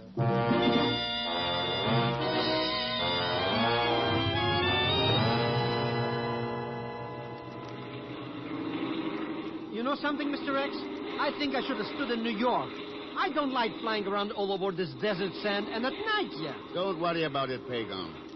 They told us at Beirut that Edwards Field is well equipped with lights. Those jokers. What do they know about anything anyways? 5 hours it took them to put a couple of nuts and bolts in this flying junk heap. It had a cracked manifold. If they knew their business, they could have pasted it up or something. Cheer up, Pagan. We should almost be there. I'll see if I can raise them. This is Thurston calling Edwards at Mirezoix. Thurston to Mirezoix. Can you read me? Over. We read you loud and clear, Thurston. We can hear your engine, too. You must be close enough to start setting down. You could fool me, Edwards. We can't see a thing from up here. I'll have the landing lights turned on. There's no wind and plenty of runway, so you shouldn't have any trouble. Happy landings. Over and out. Ooh, we're falling, we're falling! Oh, relax, you idiot. We're only going in for a landing. Landing on what? Who can see anything down there in all that blackness? There are the lights now. And the runway's right between them. Now, hang on to your hat. We're going in. Take it easy. The wheels will be touchy any second. Then we can... Hang on, Pagan. Something's wrong.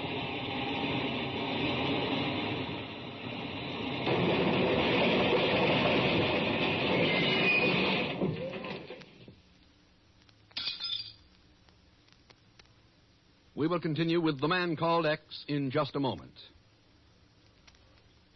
Here's a word from RCA Victor. Only 12 shopping days left till Christmas. But that's not bothering America's snappiest families. They need only one day to select the greatest family gift in history. An RCA Victor complete home entertainment combination. They are pooling their dreams and their money to buy the gift that keeps on giving and giving and giving. Giving not just to one, but to all. Giving not just today, but every hour, every day, every year. Giving not just RCA Victor radio or recorded music or television, but all three combined in one magnificent cabinet.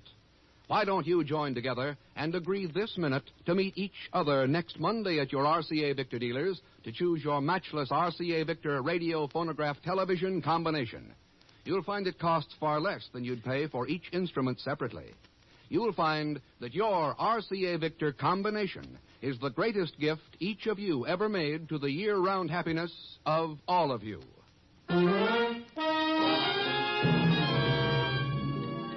Now, Act Two of The Man Called X, starring Herbert Marshall, with Leon Velasco as Pagan Zellschmidt.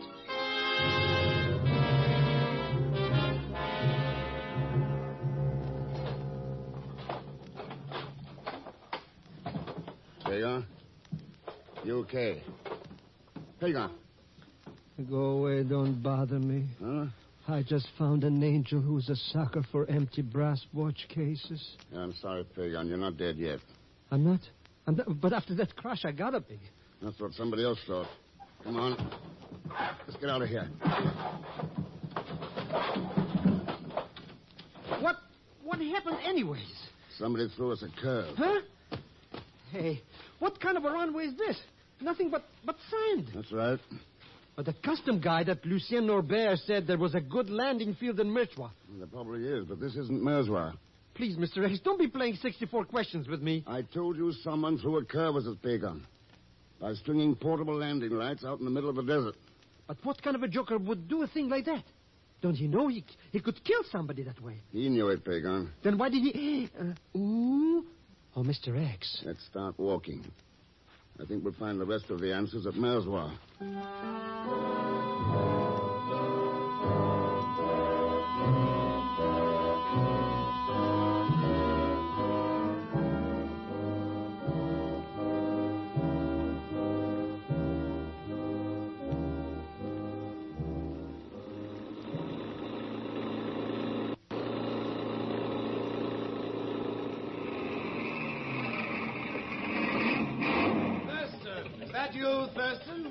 That's right, Edwards. What happened? Where's your plane? Why didn't you come into the field? Go ahead, Mr. Thurston. Go ahead. Tell him a couple of things or two, will you?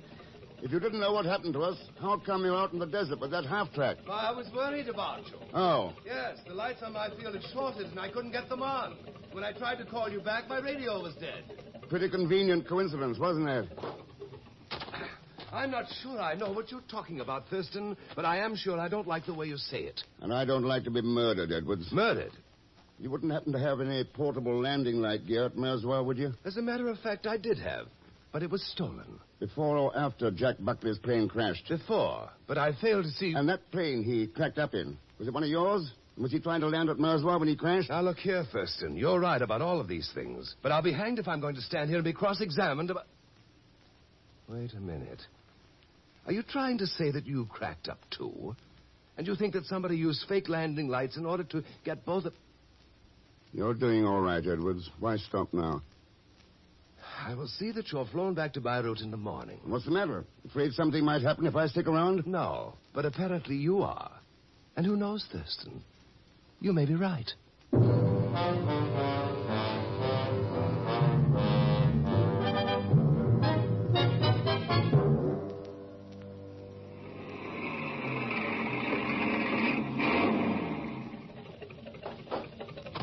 I did promise you a drink when you arrived at Merswa, Thurston. If you care to join me, I'll be in the bar.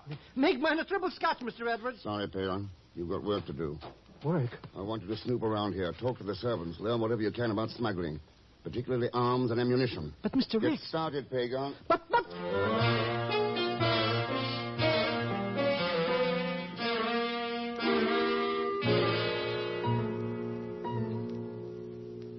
So, your plane crashed in accidental landing, Thurston. How unfortunate. Yes, wasn't it? The only trouble, Hassan, is that our unappreciative guest doesn't think it was an accident. But what else could it have been, Stephen? Ask Thurston. He's the one with the suspicious mind. Let's skip it, Meredith. Maybe that crash shook me up a little too much. Maybe I'm seeing things around there. A change of heart, Thurston, or a cover-up? They're your questions, Edwards. What do you think? Here's your drink. That discharges my duties as a host. One of the servants will show you to your room when you're ready to retire. Aren't you being a little rude, Stephen? A matter of definition, my dear. Let's go to the game room, Hassan. Of course, Stephen. Though I do regret Thurston's involvement in this unfortunate matter. It was to be expected, however.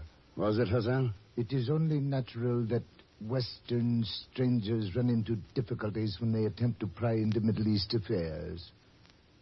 See you later, Thurston. Yeah. Coming, Marilis? Stephen, I feel badly about... Are you coming, Marilis? Yes, Stephen, of course. Good night, Thurston. Ken, there is a fountain at the rear of the gardens. Meet me there in 10 minutes. Huh? Because you are right, Ken. Someone did try to murder you, as they murdered Jack Buckley. And I can tell you who that someone is.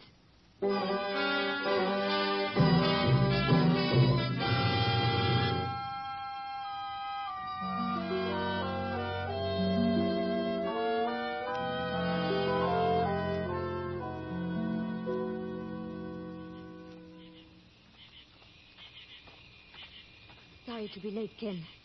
Stephen is in an ugly mood. It took me longer to get away than I had thought. I don't mind waiting. If you can tell me who killed Buckley and why. I can tell you, Ken. Though I am not certain that I'm going to. Oh, why not? It might place my life in danger, too. You knew that when you arranged this little meeting. I think it only fair that I be paid for the risk I take. So that's it. What else did you think it could be, darling? How much, Meredith? $10,000. Oh, you don't come cheap, do you? Building the tap line wasn't cheap either. Well, Kate? No dice, Meredith. Aren't you being rather foolish, darling? Maybe, but I'd hate to pay out that money and then find that you were the person after me.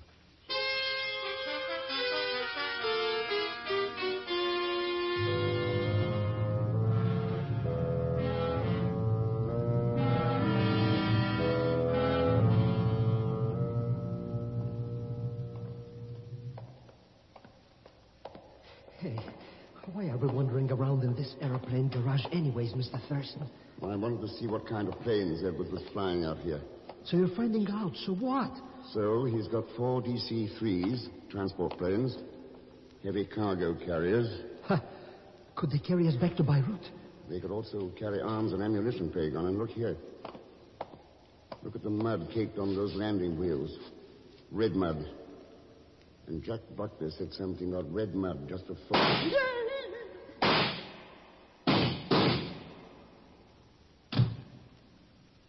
All right, now. Come on, Pagan.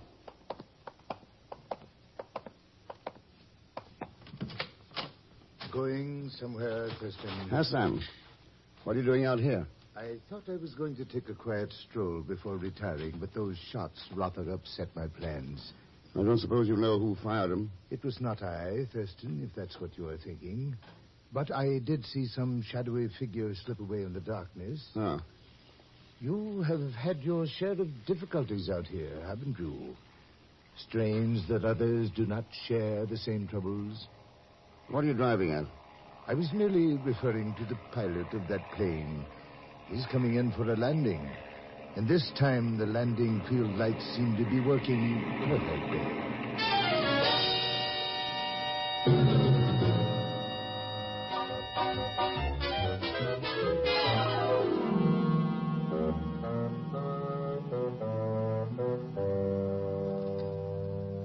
So you've got good news for me, Norbert. Oui, Monsieur Thurston. That is so.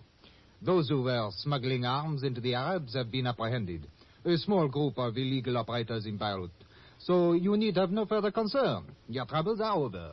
Very considerate of you to fly to Merswa with the news, Norbert. You could have radioed me. Ah, but I did not come here merely for that, monsieur. I am on duty for the Customs Department. Huh? Oui, the captured men revealed that they have a cache of arms and ammunition at Le Lac Rouge. Le Lac Rouge? Mm-hmm. A small oasis some 15 miles from here. It supplies water to one of the tap line pumping stations. How come it's called the Red Lake, Norbert?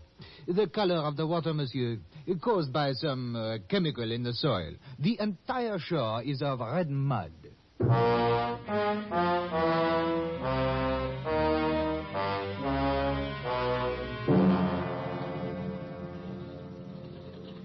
How about it, Norbert? You willing to let us fly to La Rouge with you? Well, I don't know, Monsieur Edward. But we are all getting bored with each other's company here, Monsieur Norbert. Hassan, Stephen, and I. Besides, this way you will have some company on a lonesome time. Well, I have never been able to refuse the desires of a beautiful woman, mademoiselle. But what of you, Monsieur Thurston? Edwards has a plane ready for me, Norbert, to fly back to Beirut. Now that you've got things under control, why should I stick around?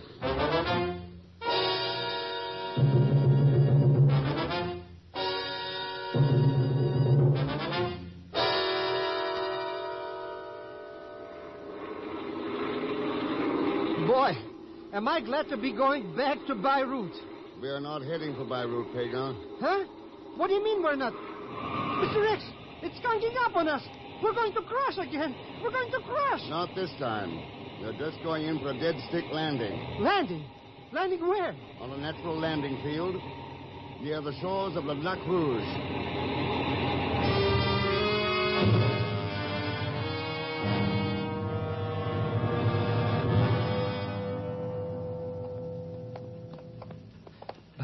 But this isn't any lake, Mr. X. That's right. It's one of the tap line's pumping stations. Pumping stations? What are we going to do at the... Hold it, Pagan. Huh? What is it, Mr. Thurston? Look over there, near the main piston shaft. Near the... Mr. X? Yeah. What's going on over there? A little plan to blow up this pumping station. To blow up? Let's get out of here, Mr. X. No hurry. Let's talk it over first. Talk it over? Yeah. Need any help with that nitroglycerin? Thurston. That's right, Norbert. Sorry if I startled you. I wouldn't want you to drop any of those nitro bottles prematurely. But what are you doing here? Putting an end to your plan to destroy the tap line. Mr. X, you mean this no-good customer is the one we're after? That's right, Pagan. Some country was paying him off to wreck the tap line. But when his gang was caught in Beirut, he came out here himself to make one last desperate play to blow up this station. Hey, wait a minute, Mr. X. This guy wasn't even at Mirzwa when we crashed. And he couldn't have taken those shots at us. No, but his Arab friends could, and they did. They rigged the lights on us and shorted Edwards' radio and landing field. Just as they did to Jack Buckley. What happened, Norbert? Did Buckley learn about your scheme? Oui. You are quite correct in everything you have said, Monsieur Thurston. Unfortunately, you will not be able to take me back with you. Mr. Rex, he dropped one of those bottles of TNT. Yes, I am about to leave now. And I would not advise your shooting to stop me. If you try, we will all be blown up. Perhaps my last desperate gamble did not work. But we have plenty of time, Monsieur Thurston. The winning of an entire world is worth waiting for. He's gone, Mr. Rex. He's gone. We gotta do something. No hurry, Plagon. But he's got that explosion stuff with him. Maybe he'll use it now to blow us up. Maybe he'll...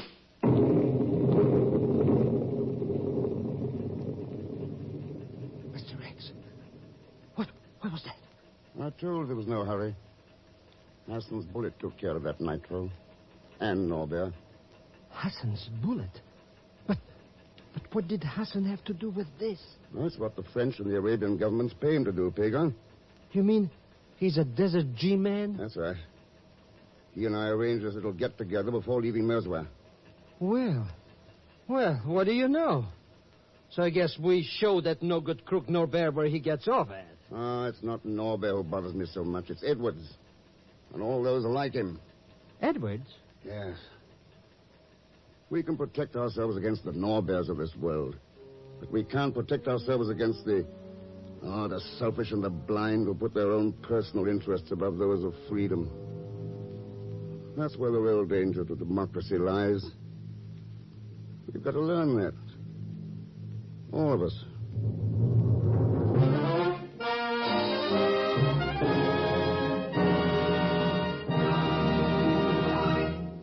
Now, here is our star, Mr. Herbert Marshall. Ladies and gentlemen, in the hustle and bustle of your Christmas shopping, have you stopped to realize that there are children who may not receive any Christmas presents this year? Now, you can do something about this by sending a new or used toy to the groups in your own town that are distributing gifts to less fortunate children. Help brighten a child's Christmas by sending a toy to your local groups. And thanks for being with us. Next week, Mr. X goes to the Belgian Congo with Leon Belasco along as chief headhunter, Pagon Zelschmidt. So join us, won't you, when next I return as the man called X. Good night.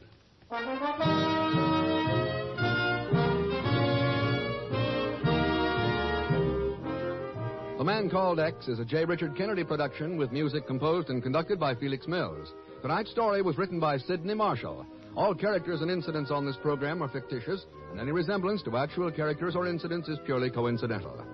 The Man Called X, starring Herbert Marshall, and Dangerous Assignment, starring Brian Donlevy, have been brought to you by the makers of Anacin for fast relief from pain of headaches, neuritis, and neuralgia. By Chesterfield, the only cigarette that combines mildness with no unpleasant aftertaste. By your local Ford dealer, who is now displaying the new 1951 Ford, the car that's built for the years ahead. And by RCA Victor, world leader in radio, first in recorded music, first in television. Be sure to listen tomorrow evening for The Big Show with Tallulah Bankhead and a great parade of stars, the Sunday night feature of NBC's All-Star Festival. And until next week, same time and station, this is Jack Latham saying good night for The Man Called X. Hear your hit parade next on NBC. The Linux Show, starring Nick Carter, Master Detective. Presented by Acme, America's great producer of fine quality paints.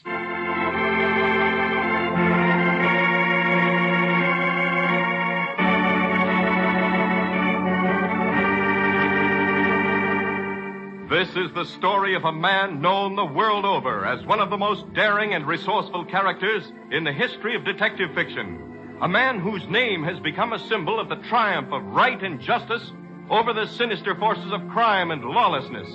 A man recognized as one of the great masters of deduction. Nick Carter, Master Detective.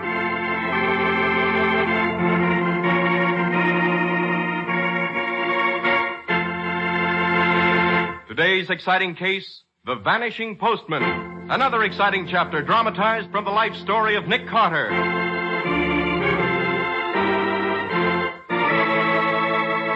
In just a moment, we'll hear how Nick Carter investigated a baffling 7-year-old crime and solved a murder through the eyes of a blind man. There's no time of year when a busy homemaker needs cool, leisurely relaxation more than during the summer months. And you can have that kind of relaxation when you do your homemaking the easy Linux way. Just follow the example of wise American homemakers everywhere who have learned the magic shortcut to household care. Those 3 great Linux home brighteners. Linux Clear Gloss, the modern brush-on finish, Linux Cream Polish for fine furniture, and Linux Self-Polishing Wax, the amazing new quick-drying wax product. Start now to enjoy extra relaxation every day. Enjoy that added leisure in a home that's sparkling with bright new beauty. Just ask your hardware, paint, or department store for the 3 great Linux home brighteners. And save time the easy Linux way.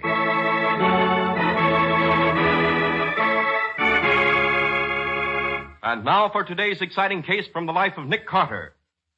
Rain has rolled in across the great city again today. The black skies thunder and crackle with lightning. The streets are glossy and slippery as glass. As Nick and Patsy drive homeward in the detective's powerful car, a torrent of rain beats against the windshield. When suddenly... Nick, look out! That car! Oh, Nick! Oh. You all right, Patsy? I guess so. Oh, golly, I was scared. Lucky we went into this alley when we skidded off the street. Yes, and lucky that pile of rubbish cushioned the crash. Might have had a bad crack up. Oh. Hey, wait a minute. What is it? When we smacked into that rubbish pile, we uncovered an old leather pouch lying underneath. See? Hey, you'll get soaked, Nick. It's an old postman's bag, Patsy. Falling to pieces. Must have been here for ages. Oh, Nick, come on back. Why, there's mail in this bag. Letters.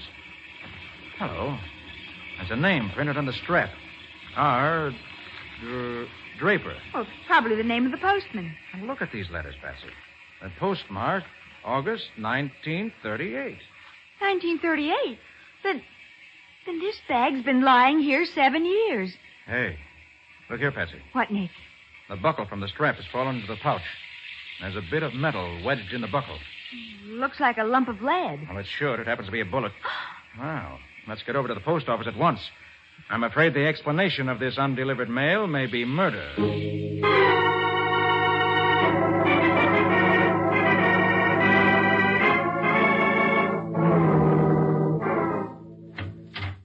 Patsy, mystery. I found that postman Robert Draper vanished 7 years ago, and that the police and postal authorities believe him to be guilty of theft because a registered parcel containing $10,000 in securities also vanished at the same time. Oh, Nick, he stole them? Theft can't account for that bullet we found wedged in the buckle in the pouch, Patsy. Oh, no, I suppose not. For 7 years, Robert Draper stood convicted of theft. Well, I'm going to find out whether he's guilty. But how are you going to dig up evidence in a case that happened 7 years ago? Going to get special permission from the postmaster to deliver this mail that should have been delivered 7 years ago.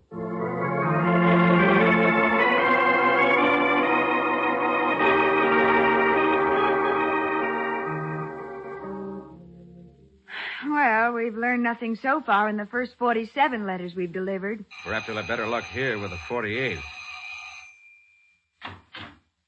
Yes? Are you Betty Barnes? Yes. I'm Nick Carter. This is my secretary, Patsy Bowen. Nick Carter? Oh, please come in, Mr. Carter. Thank you. I have a letter here for you, Miss Barnes. Mrs. Barnes. Oh, sorry. I have a letter that should have been delivered 7 years ago. 7 years ago? I'd better explain. You see, 7 years ago, the postman who served this district disappeared. His name was Robert Draper. What's going on here, Betty? Dan, it's about Pop. What? Well, Great Scott. Don't tell me that Draper was your father. Now, look here. We fought that case 7 years ago. There's no sense raking it up again and making out Betty's dad was a crook.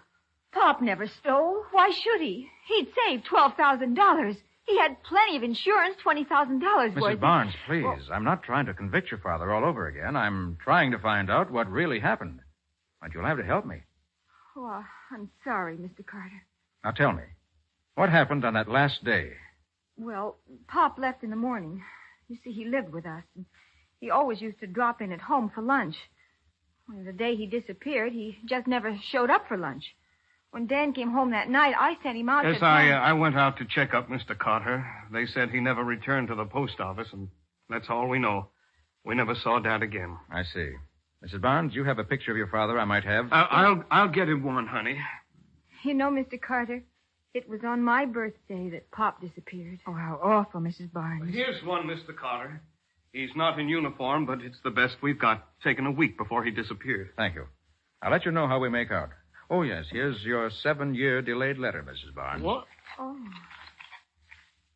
Oh, Dan, look. It's a birthday card from Pop. It says, "Happy birthday, daughter dear. Best wishes on this day. My heart would always find you near, though I were miles away. Oh, Pop. Pop, darling."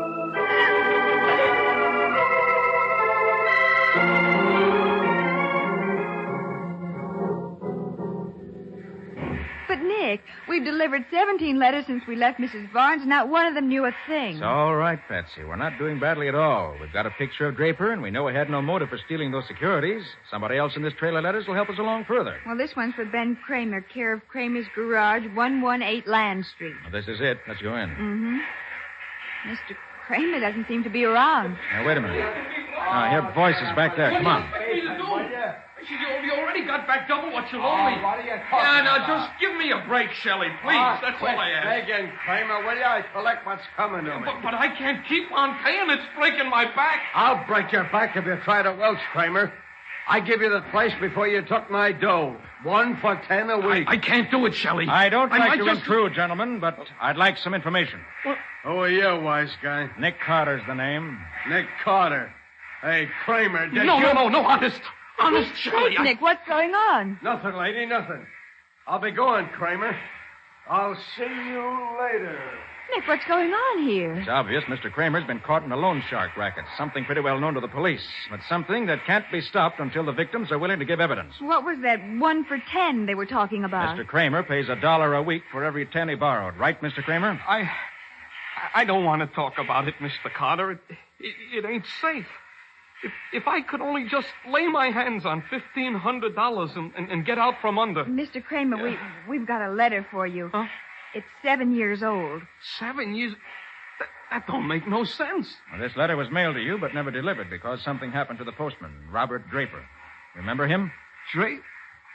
Oh, yes, of course. A friendly little fella. Blue eyes he had, bald. He wore a handlebar mustache. A handlebar mustache? Yeah. I even remember the day he scrammed. Hackey, who used to keep his cab in my garage, he saw Draper. He drove him and another guy someplace. Yes, go on. Where was he driven? Who was the man? Now, leave me think, Mr. Carter. It was such a long time ago, I can't even Kramer, I want the name and address of that cab driver. Well, let me... I remember now. It was... Someone's fired from the garage Yes, door. Kramer's been hit. Oh, but Nick, the killer. Gotta get Kramer's evidence. The killer can wait. Patsy, get to a phone. Call an ambulance, quick. Right. Got me bad. Kramer, listen. Can you hear me? Who drove with Draper in the cab? Oh, no. Where'd they drive? Shelley's bowling alley. The thug we just met, huh? Good. Carter, do me a favor. Anything you say, Kramer. That 7-year-old letter. Read it to me. Certainly.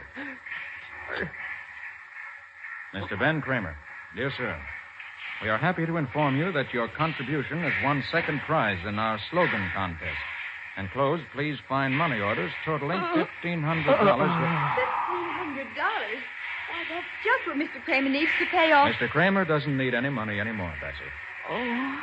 He's dead.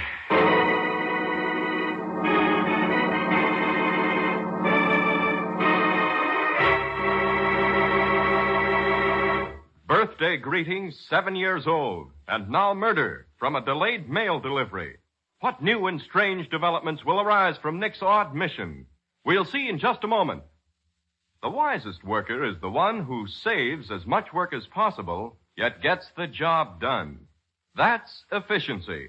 And the efficient way to take perfect care of your floors and linoleum is to depend upon Linux self-polishing wax. Try it just once and prove to your complete satisfaction that here is the ideal way to new beauty for your floors. It takes only a jiffy to wipe Linex self-polishing wax on any hardwood, linoleum, or rubber tile floor, and it dries without tiresome rubbing to a handsome luster. You'll notice that Linex self-polishing wax gives that satiny beauty only real wax can give. You'll find, when you step on that floor, that Linex self-polishing wax is the anti-skid finish, for your floor will be less slippery than it was to start with. This fact has been proved by the underwriters' laboratories. And you'll be delighted with the way the finish lasts, for Linex self-polishing wax has the highest possible content of genuine Carnauba wax. Yes, this new formula, developed by leading research chemists to give you the finest, is well worth trying. And once you've tried it, you'll follow the example of all those wise American women who use it regularly. So ask your dealer now for Linex self-polishing wax, for all three great Linex home brighteners, the modern shortcuts to household beauty.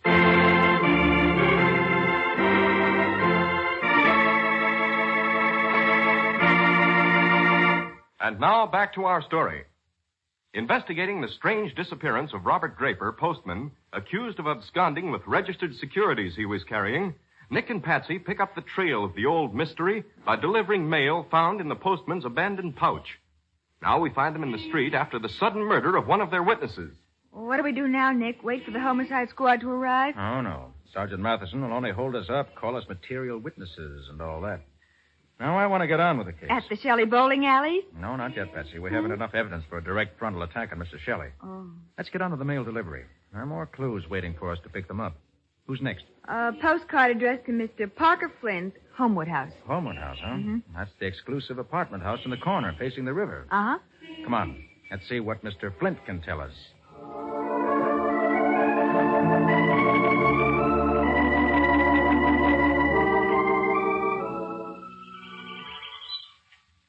Good afternoon, Mr. Flint. Your butler said we'd find you here in your aviary. Oh, good afternoon. You've got a charming place here, Mr. Flynn. Yes, I like it.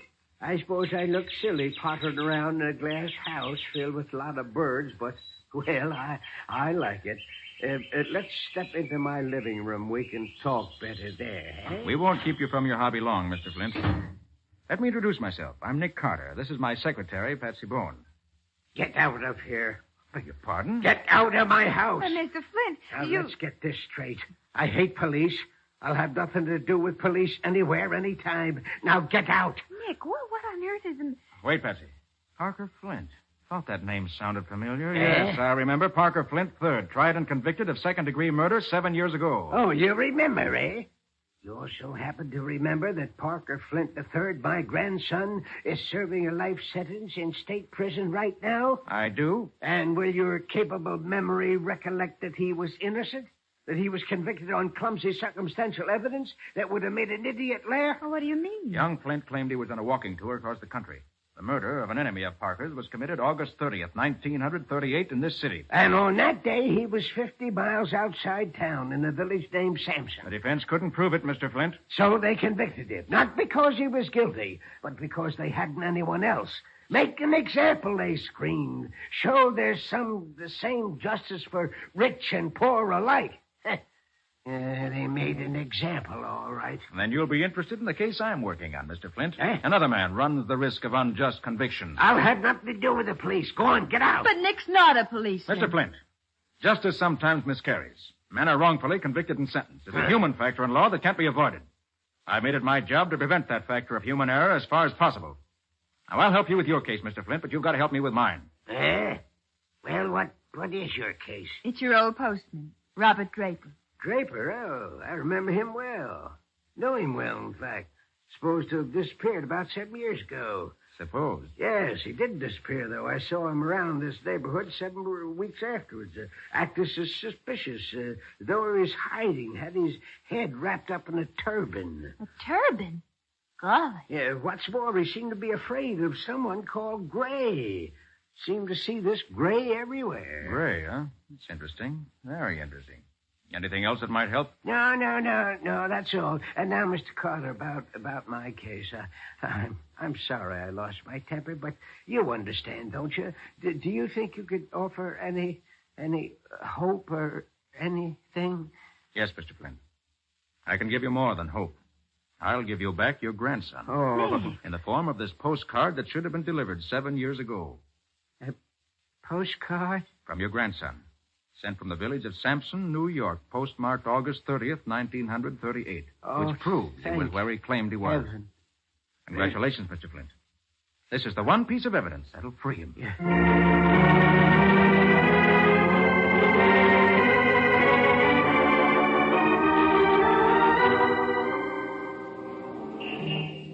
Well, Nick, how do we stand?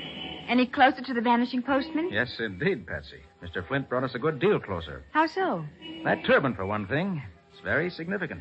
And Draper's fear of someone called Gray, even more so. But we haven't come across anyone named Gray so far. Now, hold everything, Patsy. Here's our next stop. Residence of Miss Jennifer West. Miss West's got a 7-year-old package coming to her. Well, let's hope we can trade it for information.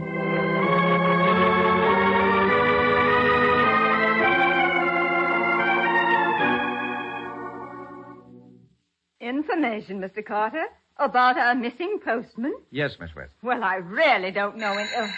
excuse me. Hello? Oh, hello, darling. No, you're wrong. It's the orphan's benefit. No, the 18th. I put you down for a box. No, certainly you can't get out of it, dear. It's a worthy cause. Yes. All right, bye. Now, let's see, where were we? You were going to tell us what you remember about Mr. Draper's disappearance. Oh, but I don't know anything. I don't even remember him. Well, here's the photograph of him. No, I'm sorry. It isn't a bit familiar. But I have such a miserable memory for faces. And in my work these days, I see so many. Day in and day out. Child Welfare Association, the canteen, the city hospital. Oh, I met the most interesting man there yesterday. He was in the psychiatric wing, room 325. But, Miss West, and with the strangest disease. Monochromatism, they call it. And he's so cheerful about it. Monochromatism? Oh, it's a technical name for blindness of some kind. Such a nice man. His name was Gray. Gray? Oh, Nick. I heard, Patsy. Thanks a million for your help, Miss West. And here's your reward. This long overdue package. 7 years overdue. Why, that's Gary Horton's handwriting. Oh, once upon a time, Miss Byrne, I thought Gary and I might... Oh, well, you understand. Yes, Miss West. But he's so very shy, and I... Oh, look, my dear. It's flowers. Artificial flowers. No, they're not artificial. That's a bouquet of Live Forever flowers, and they're from Gary. Oh, here's a card. Dearest Jen, I've been wanting to ask you this for a long time. Never had the courage. Now I have. Will you... Oh, Miss West, it's a proposal. 7 years ago. And he never knew I hadn't received. He thought my silence meant... Oh, excuse me, please. Let's get out of here, Betsy. I've an idea that for the first time today, Miss West's phone is going to hear her say yes.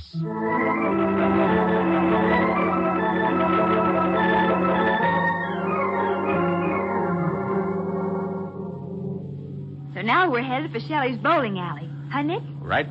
But why now? Why don't we hustle up and see that man Gray? The one Draper was afraid of. You'll see. Here's where we stop. Let's go. Nick, what happened to the postman? Was he murdered by Shelley? Did Shelley murder Kramer, too? Come on.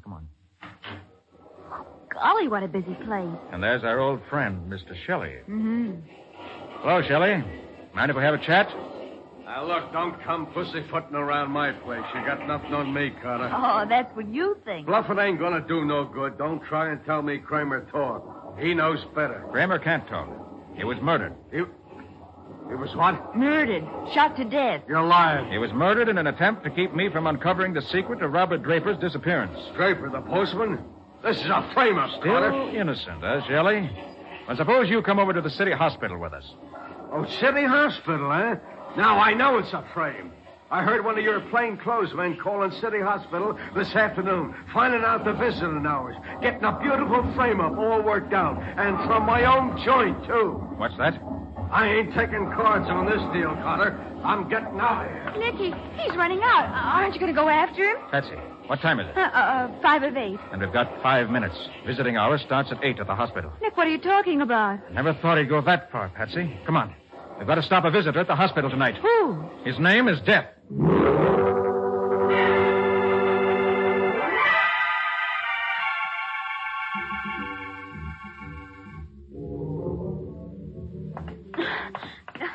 Oh, not so fast, Nick. You can stop and rest. I've got to keep going. We're all sticking out. Where are we headed? To the east wing of the hospital. Psychiatry. What time is it? 2 minutes after 8. We may have enough time then. Nick, we're going to see that man Gray, aren't we? Yes. Miss West said he was in room 325. Well, this is 315. 317. 319. Here we are, 325. Yes, it says on the card, monochromatic blindness, You can read shock the card later, Patsy. Inside. Hurry. Hey, pitch dark in here. Careful, Patsy. Ouch! I just bumped into one of those rolling tables. Where's the light, Nick? Get down, Patsy. It's a killer. Get out of the way. Where's that rolling table? Here goes, Patsy. Oh, you got him, Nick. I heard the gun drop. It's only the beginning, Patsy. But the beginning of the end for a... I found you, huh? Oh, Nick, careful. No, you don't, mister. Oh, no. At least not without a gun. Oh, Nick. There. Now, I got lie still. Patsy, Yes, Nick. try and find the light. Probably alongside the door. I've got it. Nick, you're sitting on Dan Barnes. Right, Patsy. Dan Barnes, Robert Draper's son-in-law. Barnes is a thief who robbed Robert Draper's mailbag of $10,000 worth of securities 7 years ago. It was Barnes who took for himself the $12,000 which Draper had saved up before he disappeared. And it was Barnes who hoped to collect $20,000 more in life insurance if Draper stayed lost 7 full years so he could be declared legally dead. But that man in the bed, that's not the same man as in our picture. Well, nevertheless, Patsy, that unconscious gentleman, a near victim of suffocation at the hands of Dan Barnes, is our long-lost postman, Mr. Robert Draper.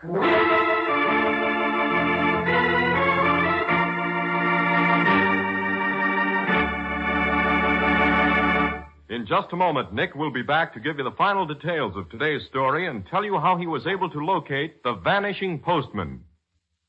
You know, fine furniture doesn't keep its good looks without help. Not when dust and finger marks and polish accumulation combine to lessen its beauty. But Linex Cream Polish disposes of all those bugbears in short order. For Linex Cream Polish actually cleans as it polishes, renewing your furniture's original handsome appearance in one quick process. Yes, Linex Cream Polish cuts your job in two, saves one whole step in your cleaning day routine. It even acts as insurance against future work, for Linex Cream Polish dries hard, leaving no oily film to attract more dust. So begin now. Get Linex Cream Polish and learn for yourself the modern way to caring for fine furniture. You'll find all 3 great Linex home brighteners, Linex Cream Polish, Linex Self-Polishing Wax, and Linex Clear Gloss, the longer-lasting brush-on finish, at hardware, paint, and department stores everywhere. And remember that your dealer is headquarters also for Chemtone, the miracle wall finish that lightens and brightens your home at an average cost of just $2.98 a room. Chemtone covers in 1 coat, dries in 1 hour.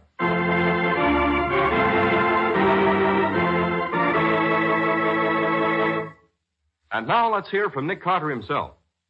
Nick, I still don't understand. What happened to Draper 7 years ago? As I see it, here's the story, Patsy. 7 years ago, Draper met his son-in-law, Barnes, as usual, to go home and have lunch with him. Uh-huh. He probably confided in Barnes that he was carrying valuable securities and a registered letter. Barnes is the only man Draper would have told, since a postman's job is highly confidential. Well, that's right. They don't go around telling strangers what they carry. All right. Well, on some pretext or other, Barnes lured Draper to the alley behind Shelley's place and shot him. And he took the securities from the bag and left. He thought he'd killed Draper, but the bullet only creased Draper's head, rendering him unconscious. Oh, then what happened? Draper recovered consciousness, but he was badly wounded. The shock of the wound produced amnesia, and the wound itself produced a brain condition called monochromatism. That's day blindness. The victim can only see at night. By day, he's practically blind and can only see vague shades of gray. So that's what Mr. Flint meant. That's it, and that's what the turban meant. Oh. It was Draper's bewildered attempt to bandage his head. For a few days, he wandered about, dazed, without memory, mumbling that he could only see gray. Finally, he was picked up and taken to the hospital. Barnes, who must have seen him wandering around in a dazed condition, realized he was safe so long as Draper's mind was gone and Draper was lost to the public. So he decided to let matters ride and wait. And then we came into the case. Only, I can't understand one thing. Why didn't anybody identify the picture of Draper when you showed it to them? Because it wasn't Draper's picture. What? I realized that when Kramer told me Draper had a mustache, remember? Mm-hmm. Barnes was alarmed when he learned we were on the trail and cleverly handed us a photo of another person, hoping it would throw us off the scent. Oh. Then he followed us as we delivered the mail, waiting to see what would happen. It was he who shot Kramer just as Kramer was about to give us the information we wanted. And when it became evident we were tracking Draper down, his hand was forced. And then he went to the hospital to try to murder him a second time. Right, Patsy. Unfortunately, Barnes didn't realize that murder is bad medicine. It never cures anything. Not when you're around, Nick. Well, Nick, what's the story for next week? You remember the case of the frightened social director, Patsy? The man who scattered torn newspaper in preparation for a paper chase and found... Oh, yes, I remember. The next morning when the paper chase started, they found that one of the trails was made of torn $10 bills. What are you going to call the case, Nick? The Factory of Death.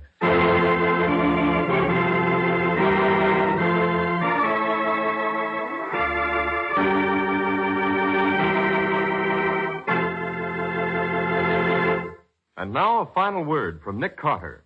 And a very important word, too, Ken. Friends, right now there is no better thing you can do for the protection of America's future and your own than to buy United States victory bonds. And by all means, hold your United States war bonds. Help to keep America secure. Help to prevent inflation. Help in the transition from wartime to peacetime by buying and keeping your war bonds until they mature. And by buying those all-important victory bonds now. Nick Carter, Master Detective, which is produced and directed by Jock McGregor, is copyrighted by Street and Smith Publications, Incorporated. Lon Clark is starred as Nick. Charlotte Manson plays Patsy. Original music is played by George Wright. Script is by Alfred Bester, and any resemblance in these programs to actual persons, living or dead, is purely coincidental.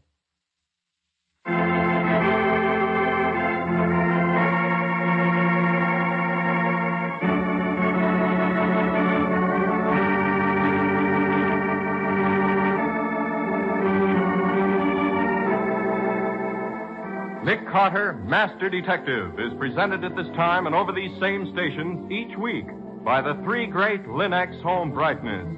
Linex self-polishing wax, Linex cream polish, and Linex clear gloss. Created by Acme, America's great producer of Acme fine quality paints. This is Ken Powell speaking for the thousands of Linex dealers all over America and saying so long until next week.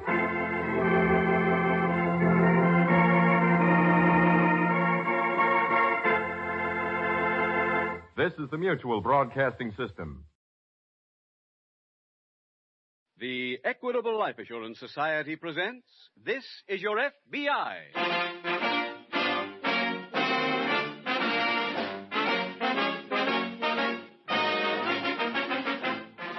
This is Your FBI, the official broadcast from the files of the Federal Bureau of Investigation.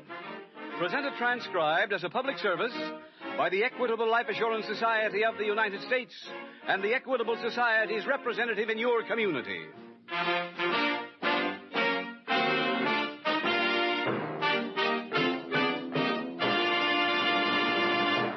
The Equitable Life Assurance Society has nearly 8,000 trained representatives from coast to coast, serving over 4 million members. Tonight, one of our Equitable Society representatives has a brief but important message on Social Security. The recent changes in the Social Security law mean 10 million new people are now covered for the first time. Others have had their benefits greatly increased. Considering these changes, This Christmas season is a particularly good time to take a fresh look at your future, to examine just where you stand. To help you do this job easily, the Equitable Society has revised its famous fact-finding chart for fathers and mothers. Let me advise you to listen carefully when, in about 14 minutes, Mr. Keating will tell you more about this equitable chart.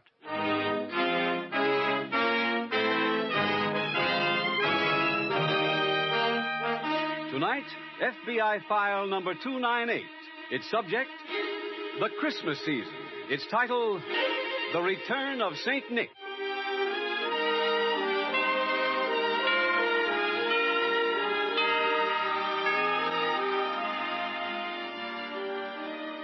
The United States is a young country in the family of nations, but already it has its share of national holidays. Holidays that belong to these 48 states. Those holidays are spaced from February to November. And of every one of those days, it can be said that they belong to the people of the United States exclusively. But there is one legal holiday observed in this country that does not belong to us exclusively, any more than it belongs to any nation. It, too, celebrates a birthday which has come to mean much in the hearts of millions of people. A birthday we call Christmas.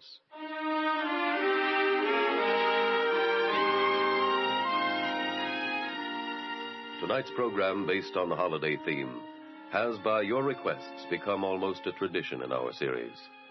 It opens in an FBI field office located in a large eastern city.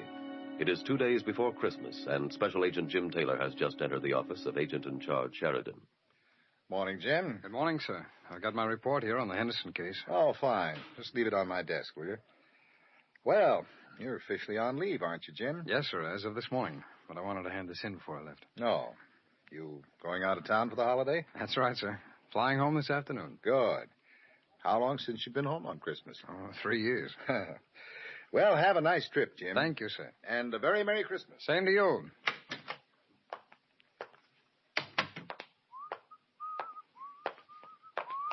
Mister, Yes, what is it, son? where's the FBI? It's right down there at the end of the hall. Oh, thank you. Oh, wait a minute. What do you want with the FBI, son? Well, we've got some trouble, and I thought they could help us. Well, I'm a special agent. You think I could help? Are you a G-man? That's right. What kind of trouble do you have? Santa Claus is missing. That is trouble. His name is Mr. Norton, and we've got to find him. We've looked all over. Who looked all over? All of us older fellows at the settlement house. We went every place. All of you older fellas, huh? How old are you, son? I'll be 10 next month. I see. Can you help us, mister? Well, I don't know. But I'll tell you what we'll do first. Let's go downstairs and get an ice cream soda, and you can tell me the whole story.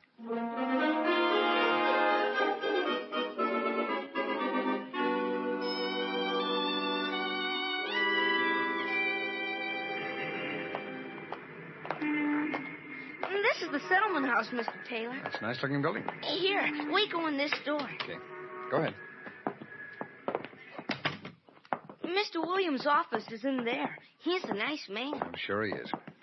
This door here? Yes, but first we must knock. Oh, I didn't know that. Come in. Hello, Mr. Williams. Hello, Eddie. This is Mr. Taylor. How do you do, Mr. Taylor? Glad to meet you, sir. Mr. Taylor is a G-man. Yes? Yes, I got him to help us find Mr. Norton. Oh, I see. I've got to run now. Choir practice starts in 10 minutes. All right, Eddie, you go ahead. I'll explain everything to Mr. Taylor. I'll see you later, Eddie. Okay, Mr. Taylor. I'm sorry you were bothered by Eddie, Mr. Taylor. Oh, it's no bother at all, Mr. Williams. Eddie made me feel genuinely concerned. I'm sure he did. We're all very concerned about Mr. Norton. Well, if there's anything at all I can do, unofficially, of course, I'd be very happy to. That's very nice of you. What happened to this Mr. Norton? Who is he? Well, Pop Norton has worked here at the settlement house longer than anyone can remember. I've been here 15 years, and he was here when I came. I see. How old would you say he is? Well, I'd guess around 60 or 65. Mm-hmm. And his job? Nothing in particular. He did odd jobs around the house in return for his room and board and a few dollars a month. The biggest job he had was being Santa Claus every year at the Christmas party. Mm-hmm. Every child in the house was crazy about him, and he loved every one of them in return. Eddie said he was missing. Is that true? Yes, I have no idea where he could have gone. What made him leave? That's the odd part of it. No one seems to know. Yesterday, he sent in one of the boys with a note to me saying he was leaving immediately. I see. I went to his room and he was gone. I'm afraid it's not going to be much of a Christmas for the children without Pop. Well, Mr. Williams, do you mind if I take a look around his room? Well, not at all. Maybe I can find something there that will lead us to where Santa Claus is hiding.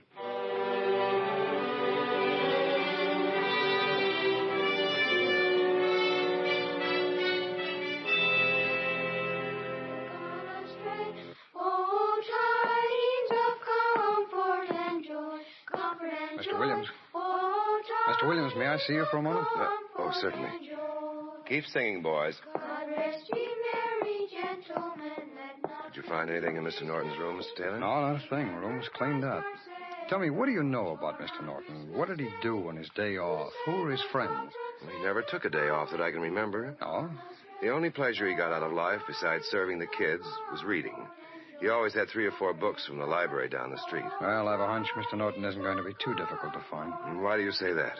Well, from what you've told me, he's a man of about 60 with no outside interests. Only thing he likes are reading and children. That kind of a man doesn't usually run very far. Pardon me.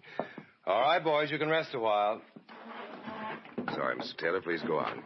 Well, I was about to say that I think he's probably still here in the neighborhood. Mr. Taylor! Oh, Mr. Taylor! Hello, Eddie. Excuse me. What is it, Eddie? I've been working on the case. Ah, good for you. What did you find? I spoke to a boy who saw Pop just before he left. Well, that's fine, Eddie. What did he say? He told me that he was playing with Pop yesterday when 2 ladies came into the gym. 2 ladies? Yes. Pop saw them and he went and hid in a closet until they went away. When was this, Eddie? Just before milk.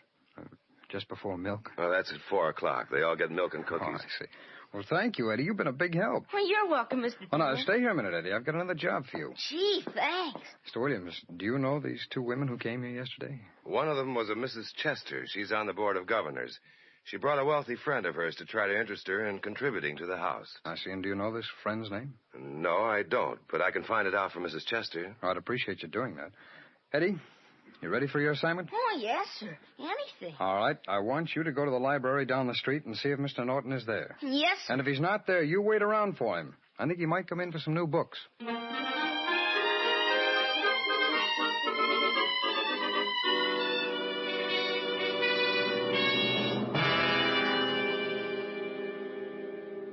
Mr. Sheridan, may I see you a minute? Why, certainly, Jim. Come on in. I thought you'd be on your way home by now. So did I. Well, what happened? Well, when I left your office this morning, a young boy stopped me in the hall and asked me for some help. Yeah? Well, what kind of help? Well, he belongs to the Murray Street Settlement House, and it seems that their Santa Claus has disappeared. He wanted us to find him. I went back with him, and I talked to the head of the house. Well, what's the story? Well, this Mr. Norton has worked at the Settlement House for, about 30 years, and then yesterday he suddenly quit. Why? Well, nobody seems to know, sir, except that he saw 2 women come in, and he hid in a closet until they left, and he packed his belongings and disappeared. I see. I know this isn't our case, sir, but, well, I'd like to ask a favor. What is it? We have no picture of this man, sir, and I'd like to have an artist go over to the settlement house, talk to the kids, and make up a composite picture of Mr. Norton. Well, what do you want that for? Well, I have a hunch that Mr. Norton's still in the neighborhood. I'd like to circulate the picture and see if we can't get him back to the settlement house in time to be Santa Claus again this year. Well, now, what about your trip home, Jim? Oh, it can wait a day. I don't mind. All right. Go ahead. We'll find an artist, and more than that, you can use any facilities we've got. Thank you very much. Sheridan speaking. Is Mr. Taylor there? Yes, just a moment. It's for you, Jim. Oh, thank you, sir. Hello. Hello, Mr. Taylor. Oh, hello, Mr. Williams. I've got that information for you. Oh, that's fine. The woman with Mrs. Chester yesterday was a Mrs. Norman Montgomery. She lives at 310 North Jackson Avenue. Mrs. Norman Montgomery, 310 North Jackson. Thank you very much, Mr. Williams. She must have been the one Pop was afraid of. Oh, why do you say that? Well, Mrs. Chester's been on friendly terms with Pop for 15 years. Oh, I see. Oh, Mr. Williams, I'm sending an artist over. I'd appreciate you letting him talk to all of the children so that he can make up a composite picture of Mr. Norton for us. We'll do anything we can to help, Mr. Taylor. Fine. He should be there in about, half an hour. All right. Oh, wait a minute. Eddie wants to talk to you. All right. Here he is. Hello, Mr. Taylor. Hello, Eddie. What did you find out? Nothing. I went to the library like you said, but Pop never came. Well, you go back there, Eddie, and keep watching. Don't give up so easily. All right, Mr. Taylor. I'll go back right now. Attaboy. And, Eddie, you tell all of your friends up there that if it's at all possible for the FBI to find Santa Claus, we'll have him there tomorrow night for that party.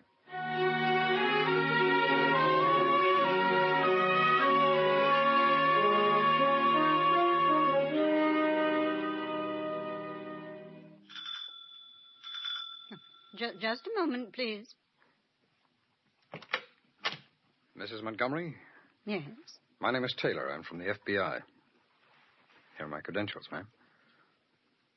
What can I do for you, Mr. Taylor? Well, I'd like to come in and talk to you, if you don't mind. Now, come in. Thank you. What is it you want? Well, I'm checking up on something, and I'd like to ask you a few questions. Oh, what sort of questions? Well, the first one would be, were you at the Murray Street Settlement House yesterday? Oh, yes, I was, with a Mrs. Chester. What has that to do with you? Well, it has nothing to do with me, Mrs. Montgomery, but it might have something to do with the man who disappeared.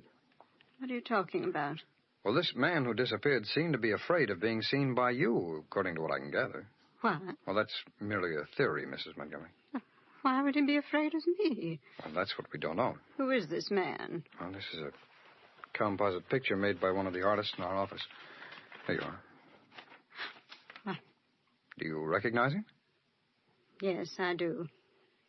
I haven't seen or talked with him in 30 years, but I know him. Oh, who is he? He's my brother, Kenneth.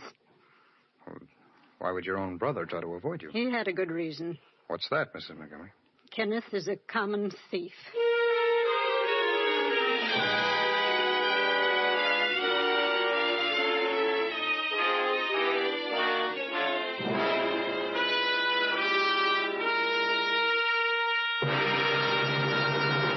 We will return in just a minute to tonight's exciting case from the official files of your FBI. Now, a short announcement from the Equitable Life Assurance Society on its famous fact-finding chart for fathers and mothers. This year, there has been an unprecedented demand for this fact-finding chart. Our revised 1950 edition is practically exhausted. So, better make a note to ask your Equitable Society representative for your copy right away. This is the last time you will be reminded to do so on this program. Remember, this 1950 edition of the chart has been revised to take into account the recent changes in the Social Security Act. These changes mean that the Social Security benefits of 35 million Americans have been increased 50 to 100%, and the names of an additional 10 million of our citizens have been added to the Social Security rolls. In either case, the Equitable's fact-finding chart for fathers and mothers is just what the doctor ordered. When you get this chart, you pretend for a few minutes that the breadwinner of your family has died before his time. The family's regular monthly income is cut off, but the children still need shoes, a roof over their heads, nourishing food. And how much is all that going to cost? The fact-finding chart for fathers and mothers will give you a reliable and accurate answer. With their new Social Security benefits, how many additional dollars will they need every week until the youngest child finishes high school? In 5 minutes, the fact-finding chart for fathers and mothers gives you an answer that you can trust. Guides you every step of the way with simple, easy-to-understand pictures. Once you have the facts before you, you can plan intelligently. Chances are that with your present life insurance and your new Social Security benefits, only a small amount of additional life insurance will mean complete security. Your Equitable representative will be glad to work out a sound and economical program for you. In any event, the first step is to ask him for a copy of the revised fact-finding chart for fathers and mothers. No charge, of course, and no obligation. So get in touch with your Equitable representative soon. Or write care of this station to the Equitable Life Assurance Society. That's EQUITABLE. The Equitable Life Assurance Society of the United States.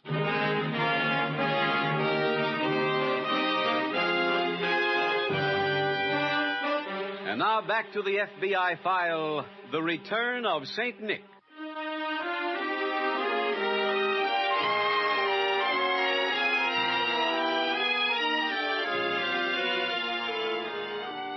Hate is a vicious emotion which feeds upon itself and becomes greater as time goes on.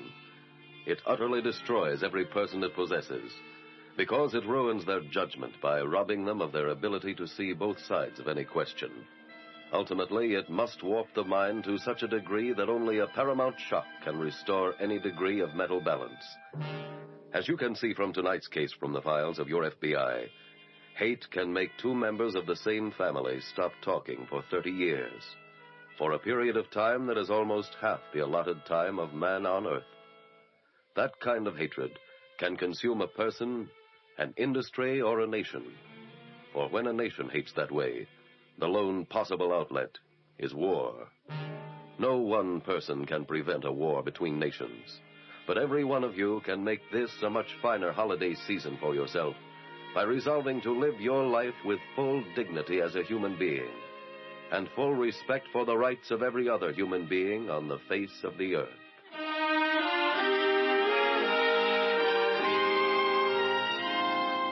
Tonight's file continues in the apartment of Mrs. Montgomery. Mr. Taylor, I assume that your business with me is concluded. Yes, I'm afraid it is, Mrs. Montgomery, and I'm sorry because you're the one person I hope could help us find your brother. What do you want to find him for? To arrest him? Oh, no, indeed, no.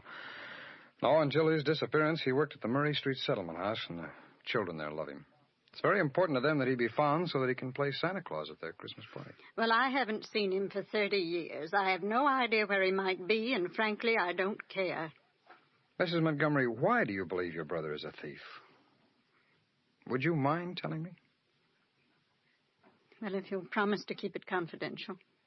I naturally want no publicity. No, I assure you, your story will not be publicized. Oh, very well. More than 30 years ago, shortly after my father's death, Kenneth forged my name to a check for $10,000. How did you find out that he did it? It was perfectly obvious. He was an irresponsible young man, and shortly after the forgery, he suddenly had a lot of money. Anyone ask him where he got it? Yes, he said he made it as a result of an investment. Of course, that was a lie. Did you discover the forgery yourself, Mrs. Montgomery? No, I didn't, but a Mr. Bryant, who was the executor of my father's estate and an old friend of the family's, found out about it. And he came and told me. Now, you never prosecuted the matter? No, Mr. Bryant convinced me that I shouldn't risk ruining our family's name. Mrs. Montgomery, did it ever occur to you that your brother might have been telling you the truth? He couldn't have. Well, if you don't mind my saying so, I think that anyone who has his record with children deserves more of a break than that. Do you by any chance still have that forged check? Yes, I have it. And would you have any samples of your brother's handwriting of that period?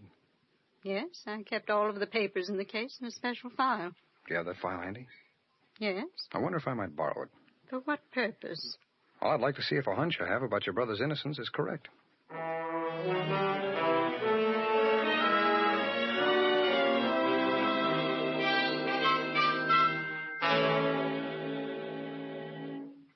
Mr. Taylor. Oh, hello, Eddie. Have a chair. Well, thank you. Well, Eddie, what are you doing wearing a mustache? Well, I bought a disguise kit, Mr. Taylor, so I could stay at the library and watch out for Mr. Norton without him recognizing me. Oh, that's a good idea. Well, tell me, did you see Mr. Norton? Yes, I did. You did? When? Well, he didn't show up at all last night. I stayed until the library closed. But you told me to stay on it, so I went back this morning, and he came to the library about 10 o'clock. Did you talk to him? I tried to talk to him, but he said he didn't know me. He did? Yeah, so I took off the red wig I was wearing, but he still said he didn't know me. I didn't think he'd do that. And then he turned around and walked out of the library. I trailed him, just like I saw a detective do in the movies. Where'd he go? I wrote down the address, Mr. Taylor. Here it is. 71 Vernon Avenue. 71 Vernon. That's not far from the settlement house, is it? No, it's only about 2 blocks. Good work, partner. Here's that report from handwriting, Mr. Taylor. Oh, thanks very much. What's that, Mr. Taylor? I had some papers analyzed by our handwriting experts, Eddie. Are you going to go to see Pop now? In a little while, Eddie. First, I've got another call to make. Look, you go back over to the settlement house. I'll see you there later on.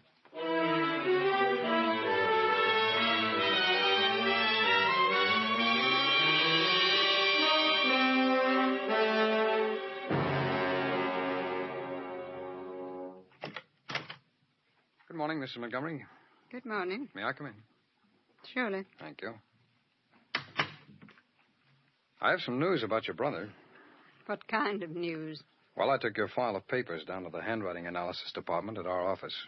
Why did you do that? Because I wanted them to study the signature on that forged check and then to compare it with samples of your brother's handwriting. I don't understand why you had them do all that. Well, Mrs. Montgomery, when this crime was committed, modern scientific handwriting analysis was not used in cases of this kind. So? So today it's possible for experts to examine handwriting and to make a sound judgment based on their study. Well, those experts have just written a report stating that your brother did not forge that check. I can't believe it. Well, nevertheless, it's true. I know it isn't very polite to speak ill of the dead, but according to the report, the executor of the estate, Mr. Bryant, is the man who forged that check. Mr. Bryant? That's right. I don't know what to say. Well, I think that whatever you do have to say ought to be said to your brother. But he's disappeared. He was found this afternoon in a rooming house on Vernon Avenue. Mr. Taylor, I'm not a young woman anymore. And about all I have left is my pride. Will you ask Kenneth to come to see me tonight? Well, I'm sorry, Mrs. Montgomery, but I think your brother has some pride himself. After all, he ran away when he was innocent. No, I'd suggest that if you want to see him, you'll meet us. Where? Well, if everything goes well, we'll be at the settlement house at 8 o'clock tonight.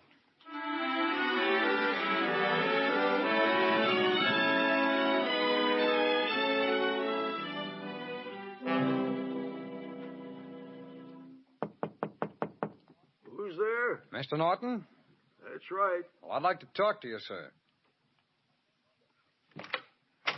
Come in. Thank you. Mr. Norton, I'm from the FBI. Here are my credentials.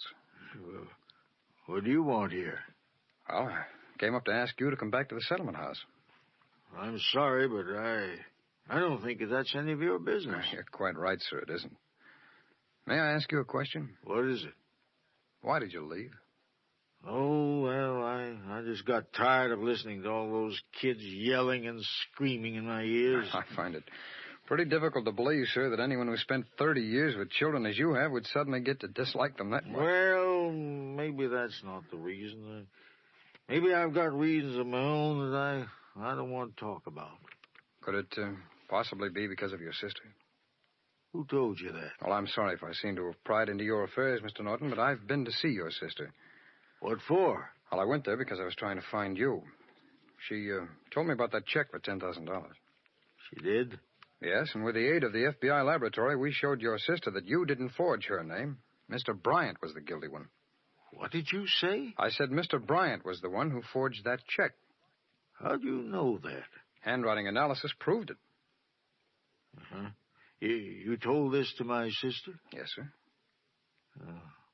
Did she believe you? Yes, sir, she did. And she'd like to see you. She'd like to try to make amends. I asked her to come to the settlement house tonight. I don't want to see her. Oh, no, Mr. Norton. No. Mr. Norton, it's Christmas Eve. This is no time to feel that way. If she's coming to the settlement house, I won't go back. Oh, now look, Mr. Norton, you're not going to let all of those kids down. Well, now, I just on, told please, you that put on I your won't. coat. Now, if we hurry, we can get there for the beginning of the party.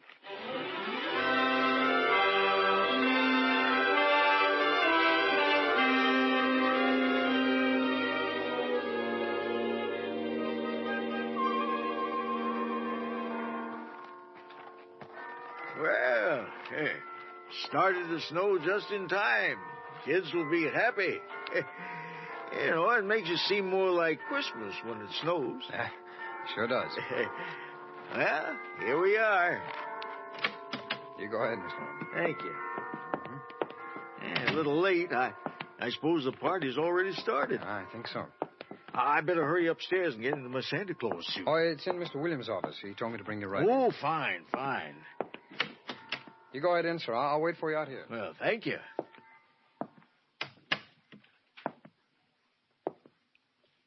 Hello, Kenneth? Grace.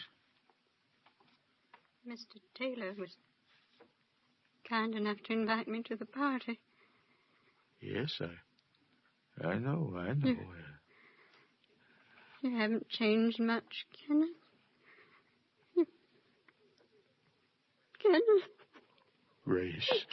Oh, Kenneth, I'm so ashamed. Oh, there. Now, don't, please. All these Don't. years I've falsely accused you. Oh, well, now, let's forget it, Grace. It's all in the past. Can you ever forgive me? I already have. Oh, Look, now. This is no time for crying, Grace. Here's my handkerchief. Now, here. Now, let me dry your eyes. That's right. Thank you. Now, Thank you. help me on with this costume, will you? Why, it's a Santa Claus suit. Huh? This is my annual job around here. How wonderful. I got to really hurry, too. Party's already started. Say, will you hand me that wig and beard? Surely. Here you are, Kenneth. Well, the boys are starting to sing. Yes. Yeah, I better be getting out there. Will you join me at the party, Grace? Of course.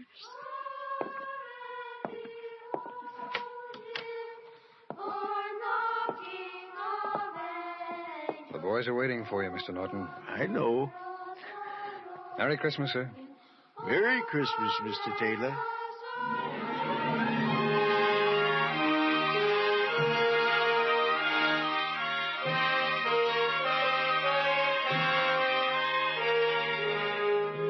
Soon we will all begin a new year. A year that can bring us happiness, prosperity, and a rich, full life. But those goals cannot be attained without work, without hard work and long concentration. There are few bits of advice that are applicable to everyone, but there can be no doubt that for each of us, life will be richer and fuller if we follow one set rule. If we live every day during the coming year with the love and kindness in our hearts that we have on Christmas Eve. For in that way lies peace on earth, goodwill toward man.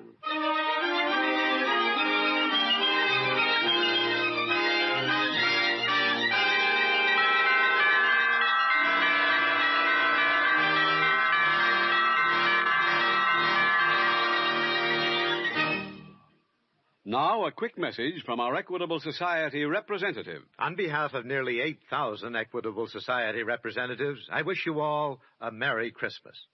Next week, phone or drop a note to your nearest Equitable man. He'll be glad to bring you the fact-finding chart for fathers and mothers, revised to fit the new Social Security benefits. Or send a postcard, care of this radio station, to the Equitable Life Assurance Society of the United States.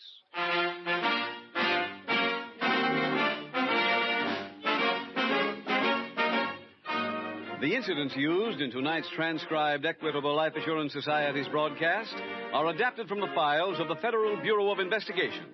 However, all names used are fictitious, and any similarity thereof to the names of places or persons, living or dead, is accidental.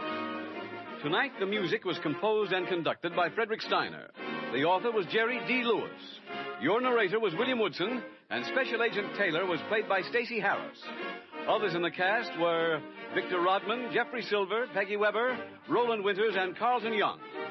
This Is Your FBI is a Jerry Devine production.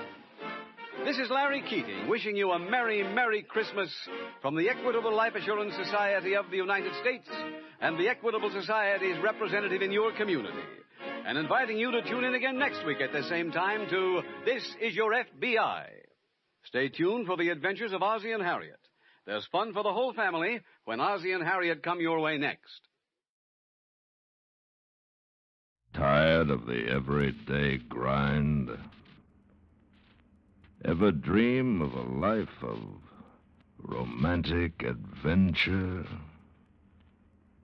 Want to get away from it all? We offer you Escape. Escape, designed to free you from the four walls of today for a half hour of high adventure.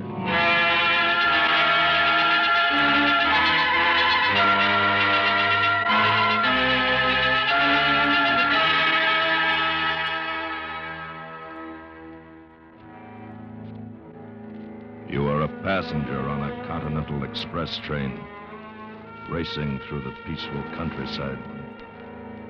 While unknown to you, an enemy, desperate and ruthless, awaits the moment when he will set in motion the action which will mean for you and your fellow passengers a fate from which there is no escape. Listen now as Escape brings you Ross Murray's exciting story, Train from Oberstfeld.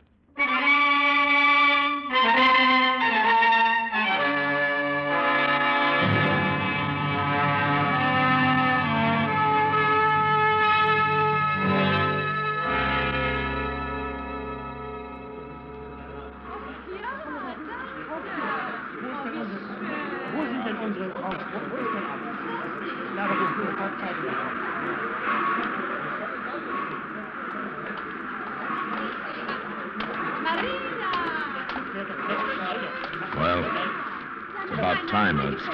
Yes, but we did not make contact until half an hour ago. Oh. Look, you have the tickets? Yes, I have them.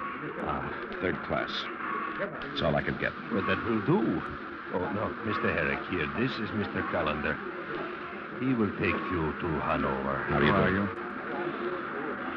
Bruce, better not to get on the train? No. We wait for the whistle. Oh? Why? Use the crowd for cover. Ah. Here, Mr. Herrick, turn your face to me. That's it. Keep your back to the train. Now, wait.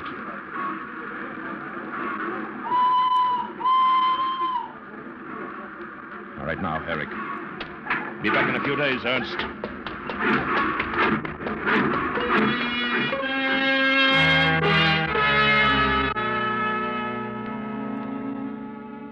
As the British zone terminus of the East German underground, I'd had my share of surprises, but none to match finding Lawton Herrick in my custody. This was the man who had disappeared behind the Iron Curtain nearly a year ago, voluntarily.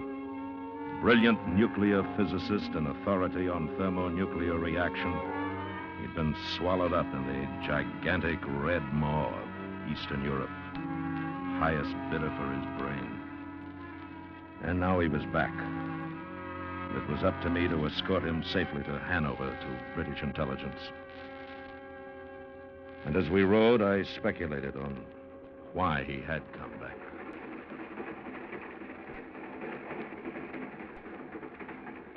I suppose you're wondering why I came back. Why did you? Very simple. I finally realized I'd picked the wrong side.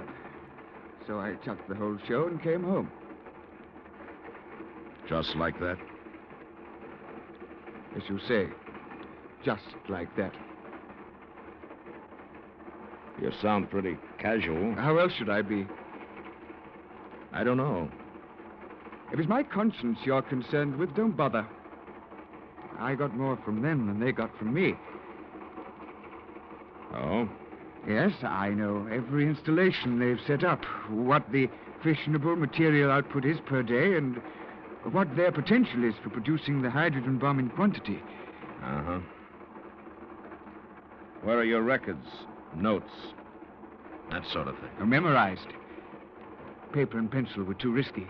I had a security guard with me constantly. How did you get away? I walked out of Magdeburg. What about the guard? I imagine they'll bury him with full military honors.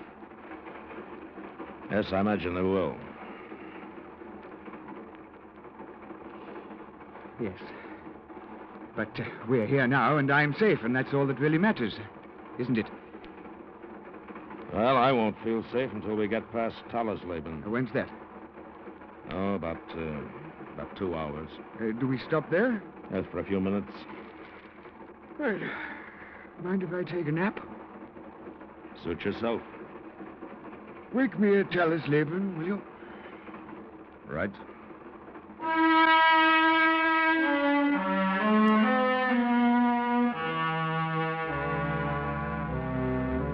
And so he went to sleep.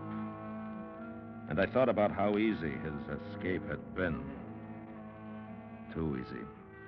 This was no ordinary defection to the camp of the free world. This man was important. Important enough that his safe arrival could cause considerable embarrassment to those from whom he had escaped. We wheezed into Tallersleben. A few passengers got out. Some came aboard. Then we started off again.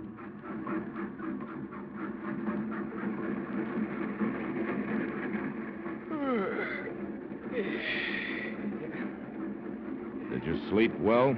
Very. Where are we? Leaving Tallersleben. You slept? No, Yes? Who is it? Conductor, sir. Come in. Bruce. Now, will you please tell this stupid... One moment, if you please. But there is no time Easy for... does it, Ernst. Go ahead, identify me, but hurry. It's all right, conductor. I know him. What about his fare, sir? Well, I'll take care of it later. Now, if you please. Of course, sir. Forgive me, but my job, and I have a wife and... Yes, we know all that. Now, will you go, please? Yes. Bruce, now we are in trouble. Oh, what's the matter? They know where we are. What? They have an agent aboard this train. Well, when did he get on? Just now, at Tallersleben. Oh, we just left Tallersleben. Yes, I know, and that idiot of a conductor would not let me find you in time to get you off. Well, then we stay here in this compartment till we get to Hanover. Now, that is the problem. We won't get to Hanover. Why? There is a bomb on board. A bomb? Yes, in a suitcase. And the plan is to destroy the train when we get on the Oka River Bridge. Well, then we'll stop the train. No, I thought of that, and that's no good. Because whoever it is has orders to explode it if the train stops for any reason before we reach the river. When did you learn this? An hour after you left. I received a message from the man in Magdeburg. They found the body of that guard soon after Herrick left. They missed you in Urbesfelde, and they arranged this Tallersleben interception. But how did you I drove. And when I got here, the train was pulling out of the station just. If it had not been for that stupid conductor... No, it's too late for that now. Yes. We've got to find the bomb. Is the agent a man or a woman? No, I don't know, Bruce. Yeah. How soon before we reach the Oka River? But from now about, an hour and a half. Hour and a half. Well, between the three of us, we should be... No, Herrick. You stay here. But at least I should... Herrick. Yes? We know nothing of atomic reactions. That is your field. This is ours. Just do as you're told. Will you, please? I'm sorry. All right. Ernst? Yes? Get the conductor. Yes, And hurry.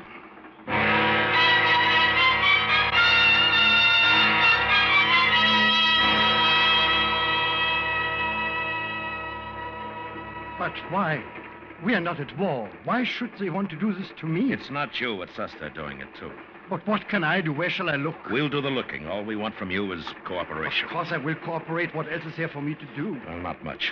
Now, first, do you have a list of the passengers that got on at Tallersleben? Yes. Good. Second, can we get into the baggage car while the train is in motion? On this train you can. Some of the first and second All right, class. that's enough, as long as we can get on this one. No, wait. What about the baggage? Did we take much aboard at Tallersleben? Only the baggage clerk knows that. You'll go with me when I go to the baggage car. Yes, sir. Ernst. Yeah? Go through the cars claiming that you've lost a bag. You understand? Yes. Match up every bag with an owner. Right. Mark the location of any odd ones that you may find. He may have put it on one of the baggage shelves and left the train. Where will you be? Baggage car. Yes. But after that, you... Back here. Calendar. Yes, Herrick. It won't be easy staying here. You didn't expect it to be, did you? I suppose not. Well? Nothing. Good luck.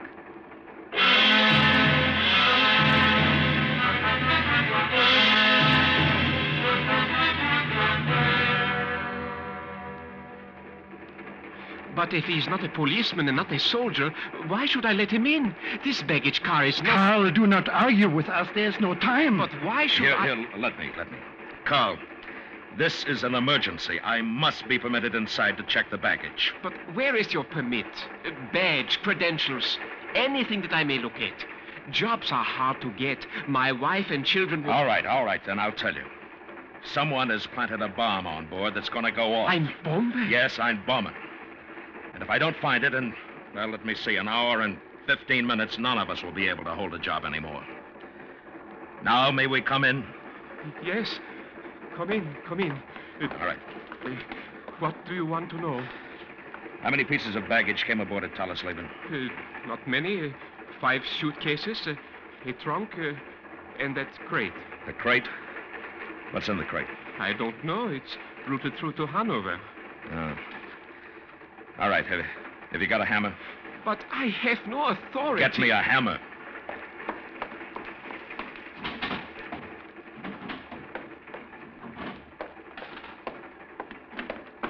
All right, thanks. Oh, careful, please. Careful, oh no.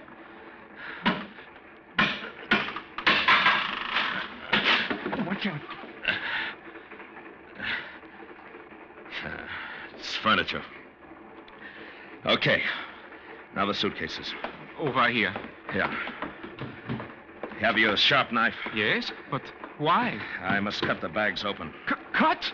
But the owners will... I'll take the responsibility. Now get the knife. It was the only thing to do.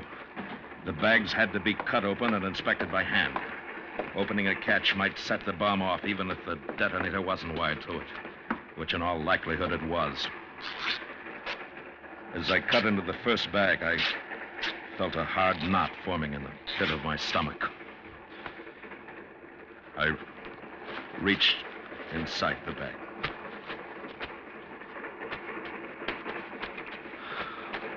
Close.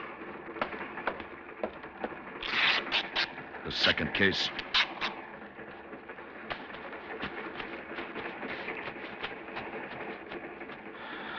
Close. The third.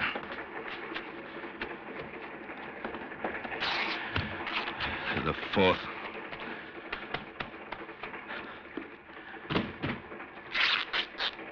And the fifth.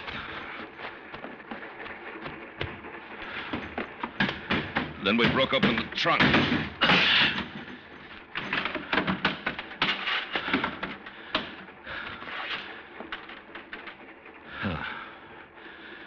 No bomb. I wiped my face. I left the conductor and Carl and went back to the compartment.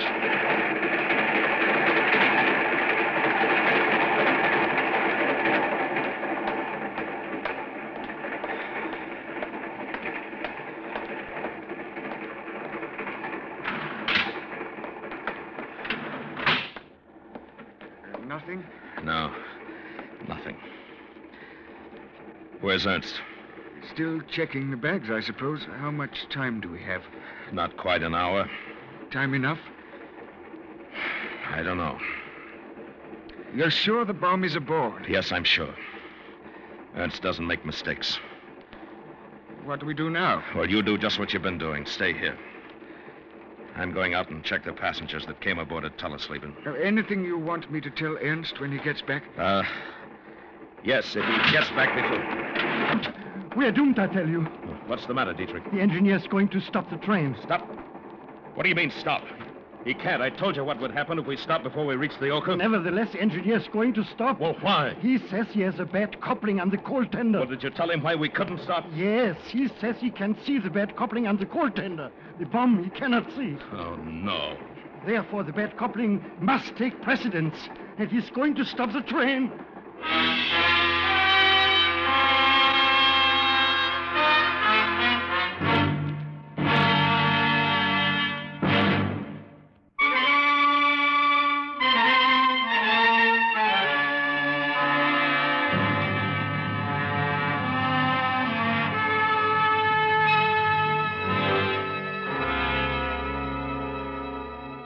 Dietrich, the conductor, had just informed me that due to a defective coupling, the engineer was about to stop the train.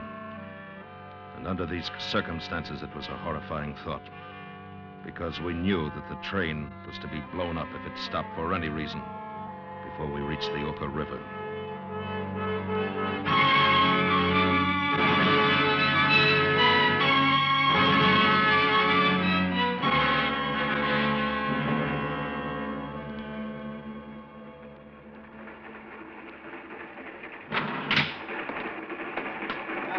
I thought you would still be in the... What's the matter? The engineer's going to stop the train. No, he can't. I told you yes, what I know, happened. I know. Dietrich told him. What more can I do? It's out of my hands. Well, there's one thing more you can do. What, Mr. Cullen? Go back to the engineer. Tell him we want 15 minutes. And tell him that if he refuses, I'll personally kill him. But the coupling, what about the I don't care about the coupling. If it breaks, we're dead anyway. So let's at least try to find the bomb. Yes, Mr. Cullen, I'll tell him. Bruce, what shall we do if that engineer refuses? And I will kill him. Or at least get him out of the cab and let the fireman run on the train. You know, there is still the possibility that agent may have planted the bomb and himself then left the train. I might, but we don't know. No, that we don't. What about that baggage car? That's clean. The passenger's luggage? Oh, no. Every piece matched up. Yeah. Now, where can we go now? Dietrich gave you a list of passengers that boarded at Tallesleben, huh? Yes. All right, give it to me. All right, here. But they are all checked, Bruce. Except one couple in second class. What? One couple. Couple? Yes, a married couple, newlyweds. They could not possibly be the one. That would be very clever of them. Wouldn't it? Yes, very. Where are they? In this car. The compartment third from the end. Have you a pistol? Yes. All right, give it to me. Here. Do you want me to come with you? No. Give me 5 minutes. Right.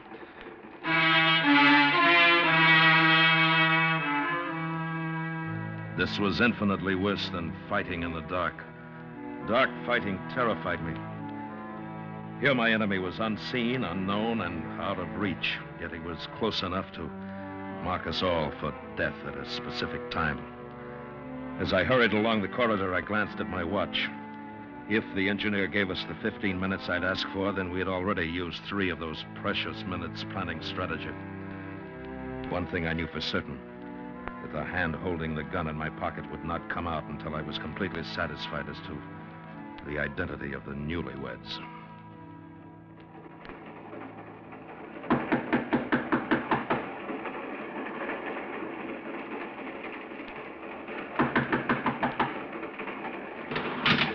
Yes, what can I do for you?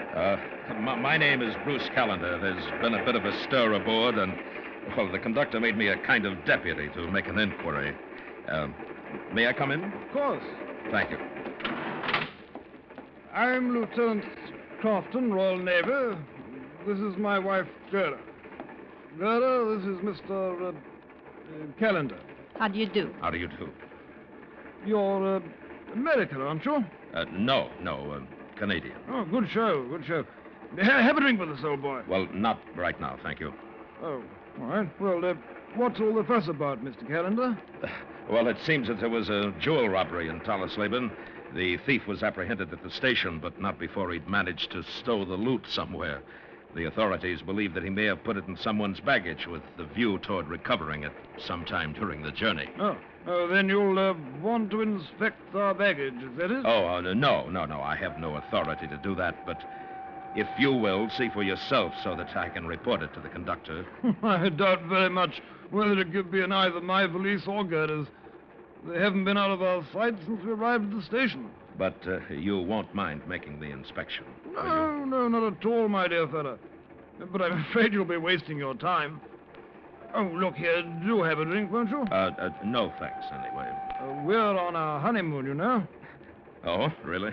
Yes, I've been trying to get Gerda to marry me for a long time now. It wasn't until yesterday that she finally made up her mind.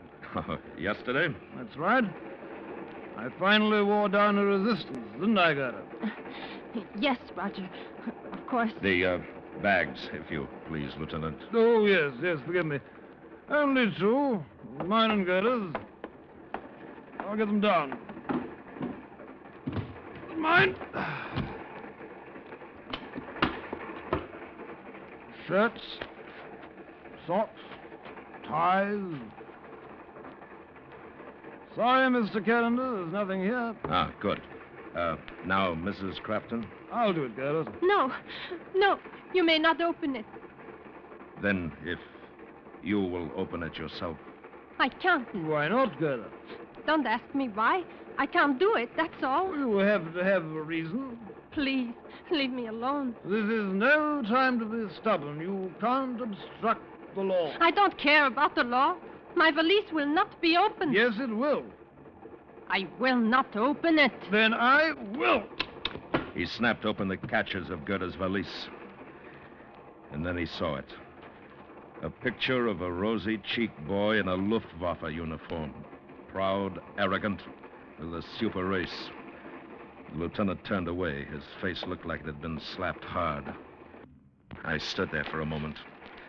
It isn't very pleasant to see a man's world disintegrated by a photograph.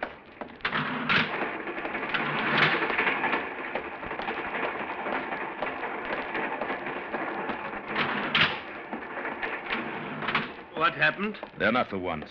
Oh. Now what? I don't know. I do. I'm jumping off the train. What? Why?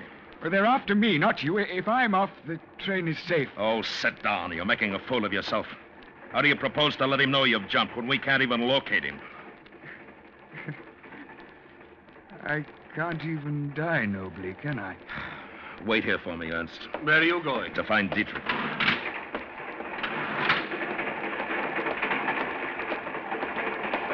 Mr. Callender, I was on my way to We see need you and more time.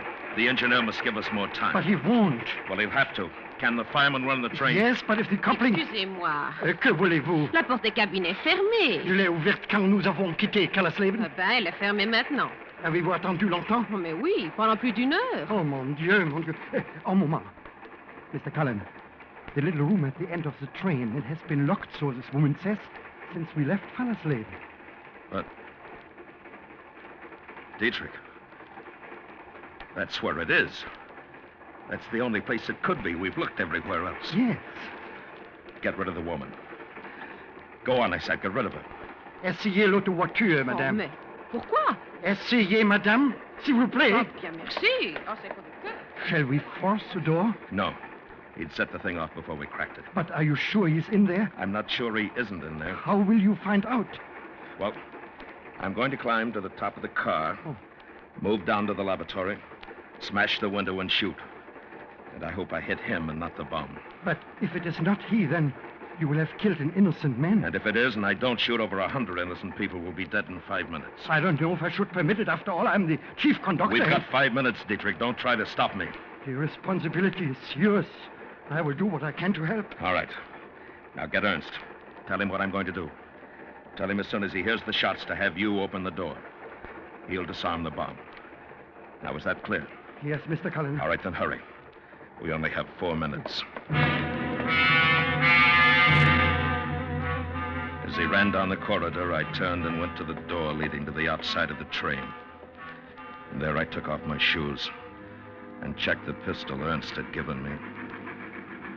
At any moment, I expected the train to start slowing down, which I knew must be followed by the blast.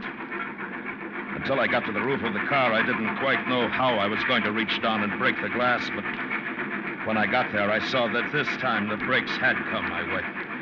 This was an old relic that had the light standards at each end of the car.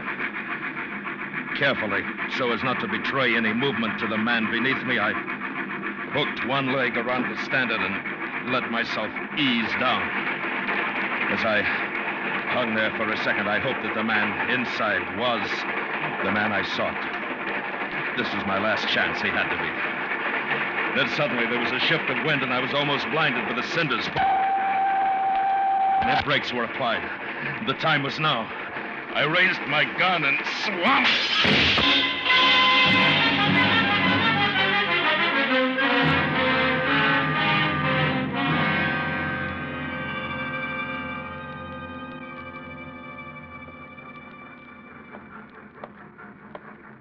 Hello, Dietrich. Everything cleaned up. Yes, Mr. Cullen. The passengers are still a little excited. No doubt. You shoot very straight, Mr. Cullen. Oh? The body will be turned over to the authorities in Hanover. Oh, just a minute, Dietrich. I'll be right back. Pardon me, madam.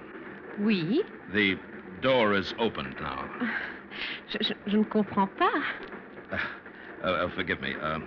La porte est ouverte. Oh, enfin. Merci.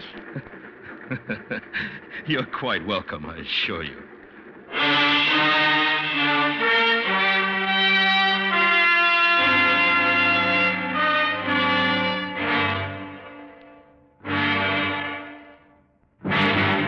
Under the direction of Anthony Ellis, Escape has brought you Train from Oberstfeld, a story by Ross Murray, starring William Conrad as Bruce. Featured in the cast were Lawrence Dobkin, Fritz Feld, Alistair Duncan, Byron Kane, Richard Peel, Jerry Gaylor, and Gladys Holland. The special music for Escape was composed and conducted by Leith Stevens. Next week. You are high on the frozen slopes of a great mountain, terrified and caught in a blizzard, while the thing for which you've been hunting has suddenly become the hunter.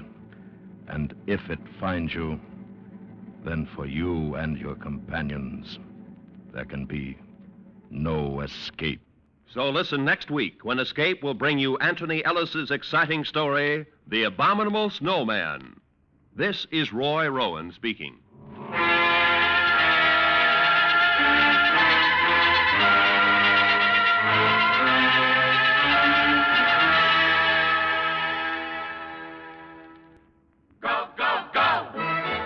CBS Radio. CBS goes wherever you go, go, go, go. Go with CBS Radio. That is where you find your very favorite shows. Everyone knows you'll get the best on CBS. Go, go, go, go, radio.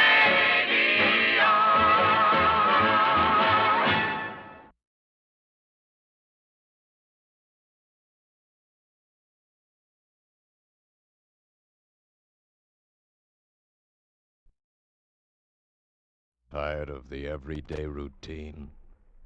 Ever dream of a life of romantic adventure? Want to get away from it all? We offer you Escape. Escape, designed to free you from the four walls of today for a half hour of high adventure.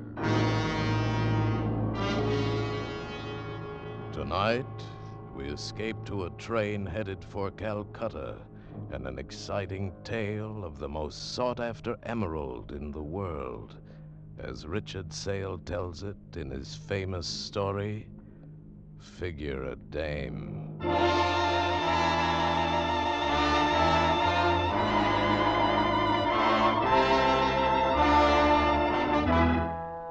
You do it. You figure a dame. Take this Mrs. Arthur Bankner, whose body I'm hired to guard. A widow woman who wanted a piece of green ice so bad she came halfway across the world to this Raj Johor, this whistle stop in the middle of India. And then to the winter palace of a character named Samurai Dal. Him and his English jodhpur, his jeweled silk turban, his eyes like hard pennies. Him I didn't like. The star of Kilimanjaro. It has finally brought you to me, what, Mrs. Bankner? Oh, yes, Sir Maridal. Is that how I call you, or is it Mr. Dahl? However you call me, madame, will be satisfactory when you pay me the $150,000 we agreed upon. American dollars. Give him the money, Joe. I can't wait any longer. Oh, I think I've lived my life for this moment. First we look at the emerald, huh, Mrs. B? But Mr. Dahl wouldn't... Oh, Joe, it's not done that way. This is India. Different customs, different manners. How true, Mrs. Bankner. First we look at it. An old Brooklyn custom. Huh, Sam? Of course.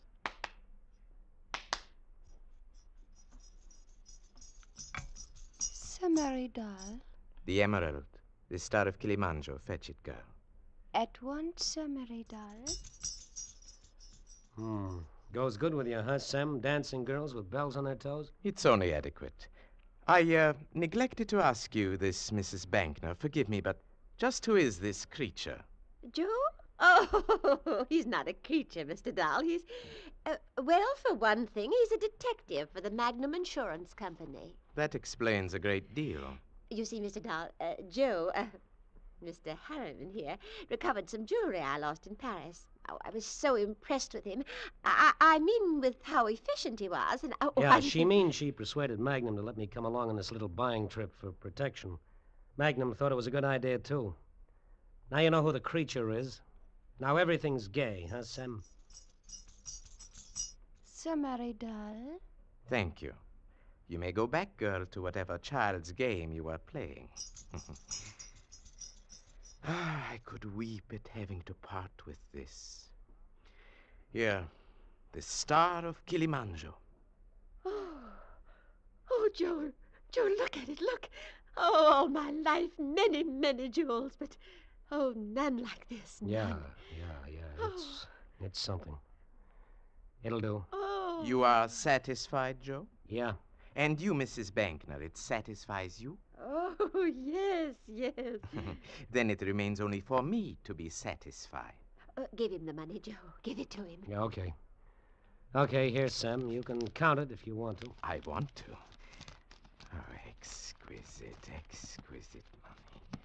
money. Good. Oh, Mrs. Bankner. Yes. If, by some grave misfortune, you should lose the Star of Kilimanjaro, or, more exactly, it be stolen from you, then please to refer the thief to me. I shall be happy to buy it back from him at a good price.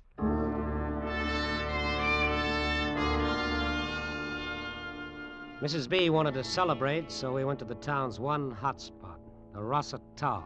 It was a dive. And the props hadn't changed from Flatbush. Smoke, Oriental cigarette type, bartender, Oriental type, dames, any type. Complete with Lend-Lease jazz band, the joint was a shore-leave paradise with one great big advantage. No local ordinances. You name it, you can have it. Oh, I'll have another swizzle, Joe. Finish the drink you've got, and we'll see. Oh, Joe, you don't have to be so solicitous. Oh, I've got the Star of Kilimanjaro. I've got it, Joe, and we're celebrating, remember? Come on now, dance with me. Joe. Joe, what are you staring at? Joe. Her. Who, Joe? That girl over there, the one against the bar. She looks like an American, that one. Yeah. She's lovely. I only say that because she is. Now, you've looked at her, Joe. Now look back at me. You know what? I've seen her before. In Flatbush? Here in India. A couple of times before. I look up and there she is, leaning against a bar or watching the same rope trick or being a part of the same crowd as me. She's following you, Joe, to the ends of the earth. And I bet her resistance is getting lower from bar to bar. Following me, yeah. I heard you say something about dancing, lady. Well, now. They're arresting you from the poop deck, sailor boy. Beat it. Oh, Joe, at least buy him a drink. Buy him nothing. Go on, sailor, make an exit while the house is still with you. I was saying to you, lady, I heard you want to dance. This guy with you ain't made a move. Now, what would you have done? Tell me. Me? Me? I'd dance. Yeah, you would.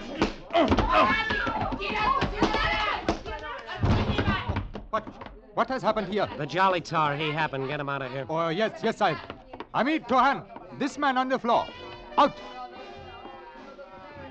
You shouldn't have hit him, but... Joe, I liked watching you do it. And I'm of the same mind. It was a beautiful thing. Oh, you too, mister? You want to play too? No, my boy, no. I know an Irish Red Cross when I see one, so I brought you both drinks. My pleasure. Why, thank you. I am not Irish. You may not know it, son, but you are. You know, someplace on your tree there's an Irishman. Do you mind if I sit down? Who are you? What's the... A man like you, son. I can tell it by the turn of your lips. A seeker, you might say. After what now? A woman's smile? And there's that here in India. Fortune? There's that here, too. Things, that's what. Without the Irish poetry, who are you? Rafferty. John Rafferty. We're happy to know you, Mr. Rafferty, even for just this moment. We're leaving now. Oh, really? But why? Let's stay, Joe. Sleep. We'll need it. The train to Calcutta leaves early tomorrow. And so it does. Then this is not goodbye after all. For I'll be on that train myself.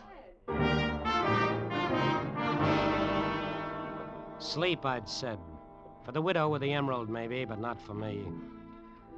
I sat on the veranda of the Raj Johor Ritz just outside Mrs. B's room, and I could hear her making happy moans in her sleep. Once I heard a crawling noise. I got up, investigated, and found it was a noise made by something that crawls. Then came the dawn. I hustled Mrs. B and her bags into a Model T cab that took 2 hours to get to the railroad station a mile away. That I'd counted on, so we made the train for Calcutta on time. Oh, Joe, just think, in a few days, Calcutta. Then the plane, then Paris, and Then you leave me? Yeah, that's how it was laid out, the itinerary. Go on in. I'll be there in a minute. But aren't you coming with me? No, Mrs. B, you go find your compartment. I'll bring the bags to you. Oh, but... Oh, I see. The bar girl. That's who it is, isn't it, Joe? Coming this way. That's who it is, Mrs. B. You won't want to be here when I talk to her, huh, Mrs. B? No, but don't talk long, Joe. It's me that's paying you, remember? So Mrs. B was on her way to her compartment. The star of Kilimanjaro and a little pouch with gold strings around her neck and inside her dress. This was the last lap. If anyone was going to lift the rocket, it had to be done before we got to Calcutta. And then the girl's perfume was inside me. We've met before, haven't we? Where or when, I don't know, but we've met. It's as good a way as any to get to know me. I'm Joe Harriman. Marion Ryder. Seems we're always in the same places. On the train all the way from Bombay, at the cafe last night, here. Coincidental, isn't it? Is it? I wouldn't know. Well, of course it is. Wait, do you mean you've been following me? A dream like you that makes you hungry inside? It wouldn't be hard. Like that? Like that? Traveling for your health, Marion? No, business. In this slop hole, something like you, business? Well, I'm a kind of buying agent for a New York firm. Trinkets. That's it, trinkets. Emerald trinkets? Emerald would be lovely. I must find my compartment, Mr. Harriman. Maybe I'll see you again later? Count on it, Marion. It's a promise I make to myself. All aboard! All aboard!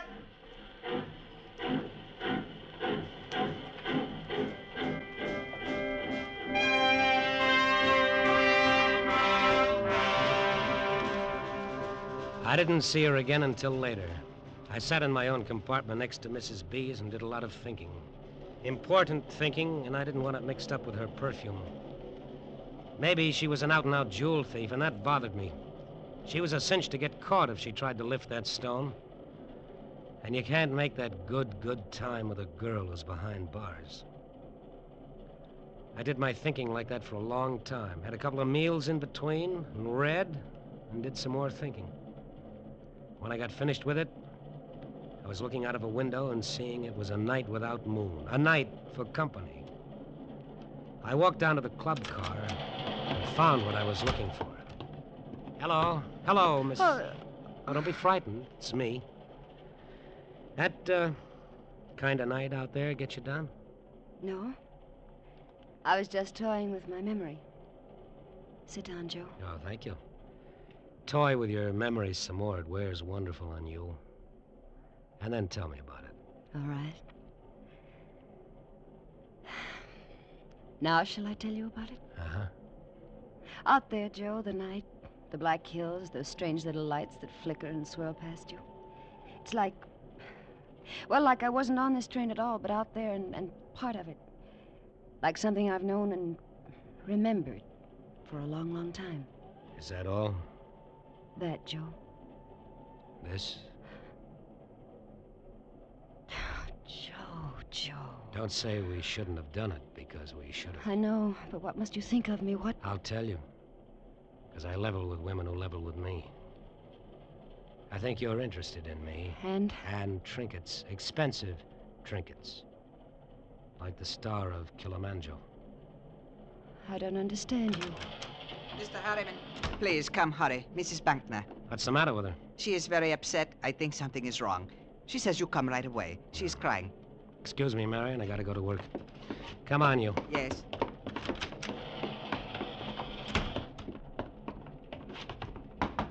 Mrs. B. Mrs. B, something wrong? Oh, Joe. Oh, Joe, I had a nightmare and I woke up. I was so frightened. No. All right, conductor, thank you. You can go now. Yes, sir. I called for you when I woke up, but you weren't there. Oh, Joe. Sit here and put your arms around me. Oh, Joe, hold me tight. Yeah. It's better like this. You close to me like this. Uh-huh. Oh, look at me, Joe. What do you see? You're so helpless, I could kiss you. Try me, Joe. Yeah. Joe. Joe, you're hurting me. Joe, what? Joe! Her throat was soft against my hands. Her arms waved around for a little while. The look in her eyes was something I had never seen before. She didn't struggle much. She didn't do anything much, except not believe it was happening to her, that she was being murdered. Then she quit believing anything. She was dead.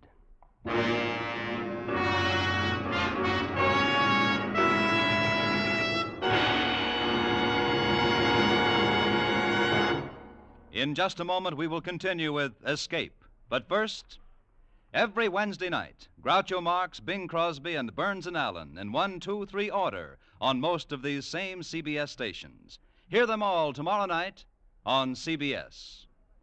And now we return you to the second act of Escape.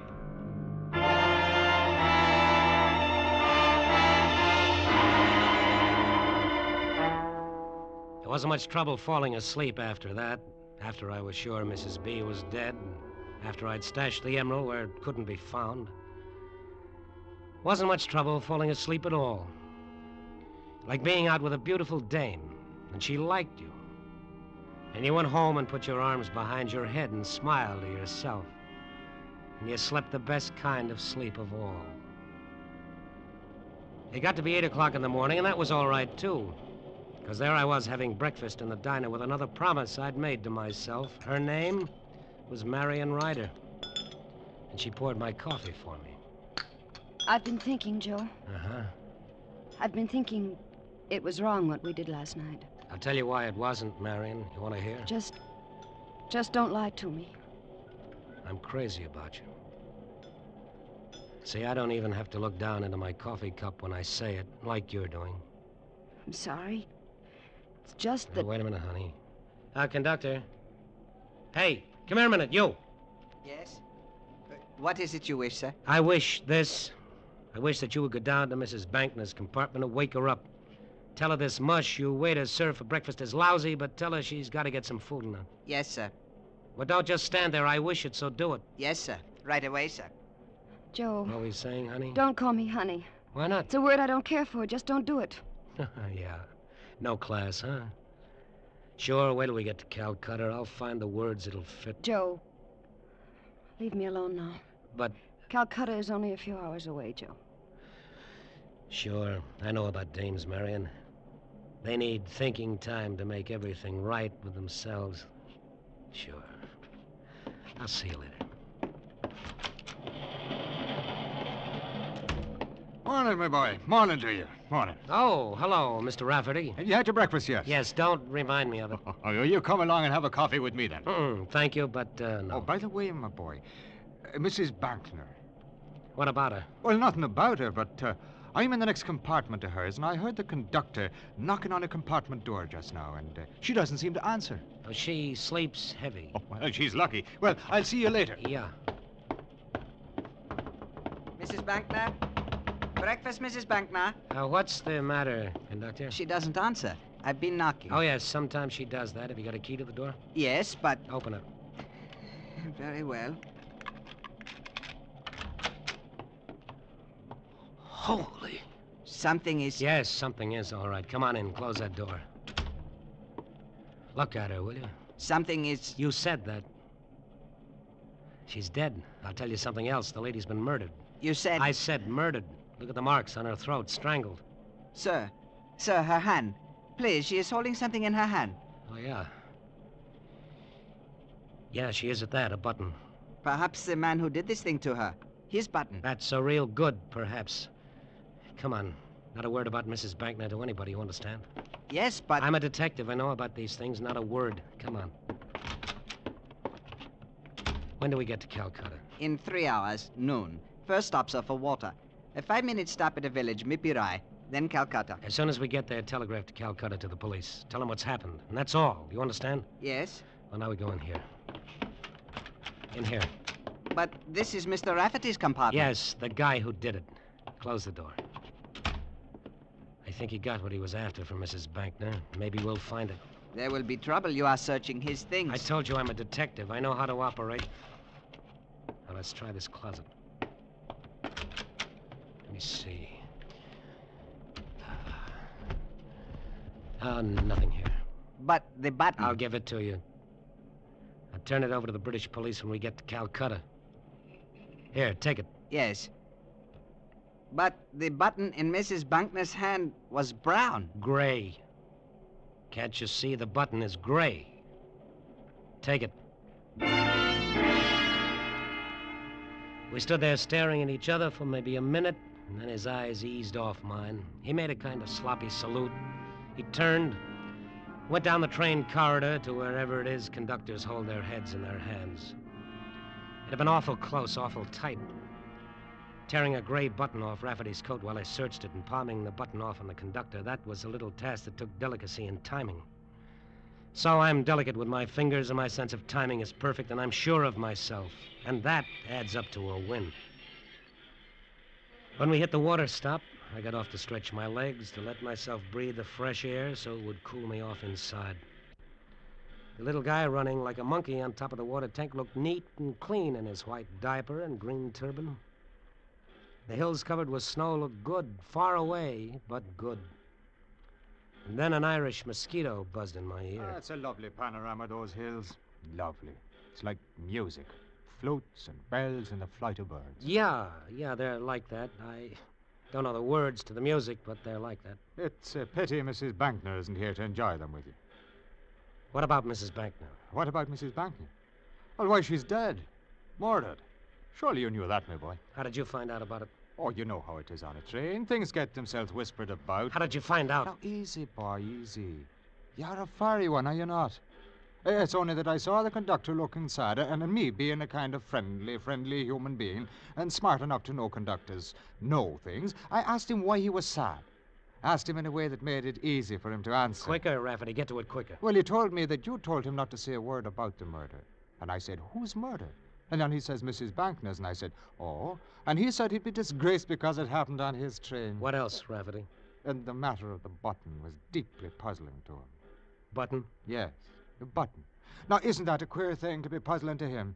Him with a murder on his hands. The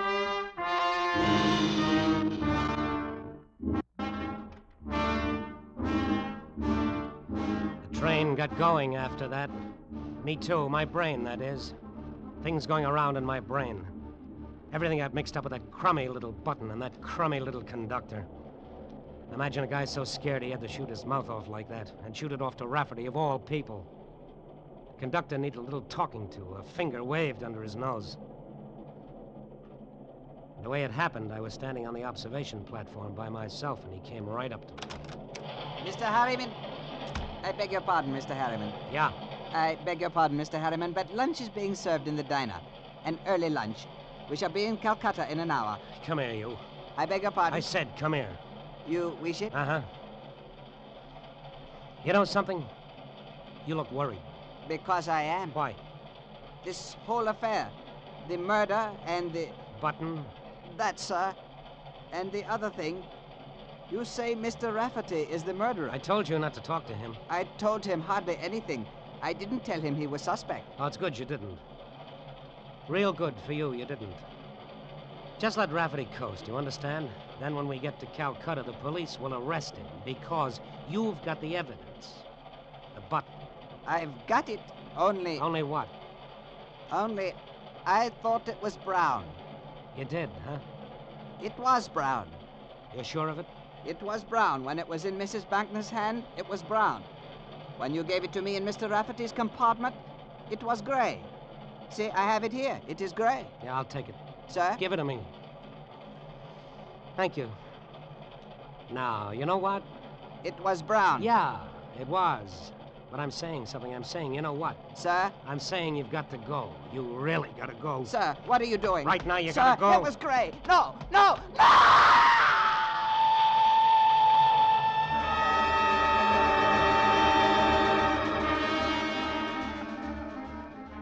Now everything was right. Everything in place. The button I had had proved Rafferty the murderer of Mrs. B. The conductor, everybody would say the poor guy had a bad accident. Now all it needed was the payoff to a dream. And that would be something named Marion Ryder. Who is it? It's Joe. I'm bringing you pretty flowers. Let me in. I don't see any flowers. You will. Shut the door, Marion. All right. Keeps twisting around inside me. I love you. You can't say things like that. Stop me, then. Like this, Joe.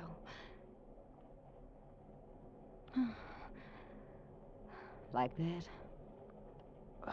One of those things. I meet you, bang.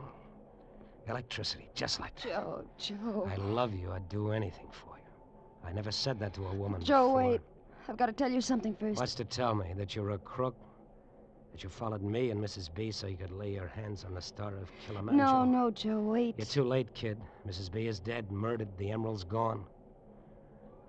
Something wrong, kid. Oh, so much. So much. Oh, nothing is wrong.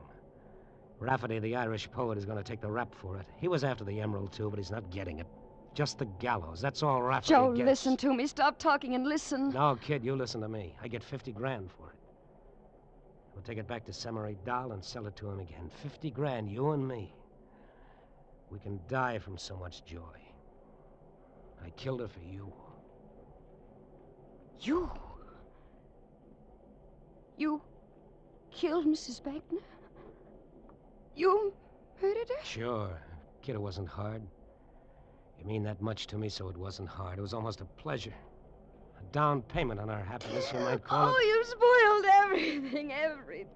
Oh, Joe, you poor fool. Marion, is that right, Joe? You're such a fool. Get out of here, Rafferty. No tricks, lad. This gun I hold makes holes in people. You're people, aren't you, Joe? Or are you? What do you want here? Tell me before I go for my gun. I do foolish things like that. I don't doubt it. But first I'll tell you, lad.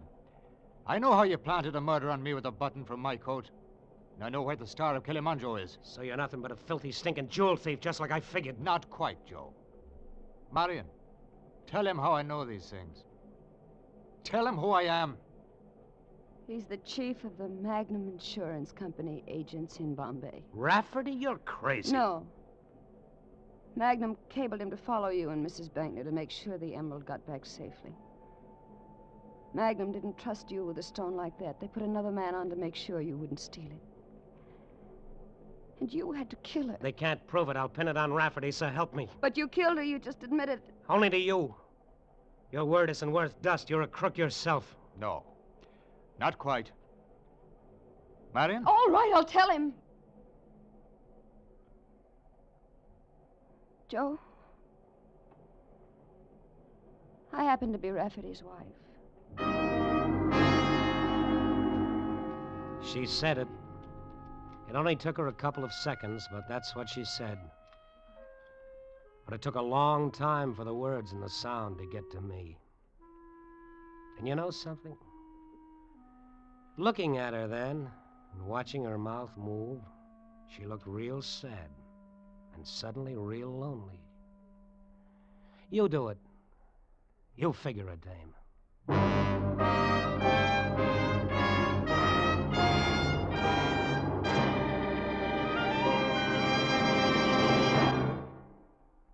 Escape is produced and directed by William N. Robeson. Tonight we have presented Figure a Dame by Richard Sale, adapted for radio by Morton Fine and David Friedkin. Featured in the cast were Frank Lovejoy as Joe, Joan Banks as Marion, Sarah Selby as Mrs. Bankner, and Ben Wright as Rafferty. Also heard were Paul Frees, Harry Bartell, and Gary Merrill. Special music was arranged and conducted by Del Castillo. Next week. You are on a small ship off the coast of Borneo. In the waters beneath you lies a fortune in pearls, and at your side stands a man from whose murderous greed there is no escape.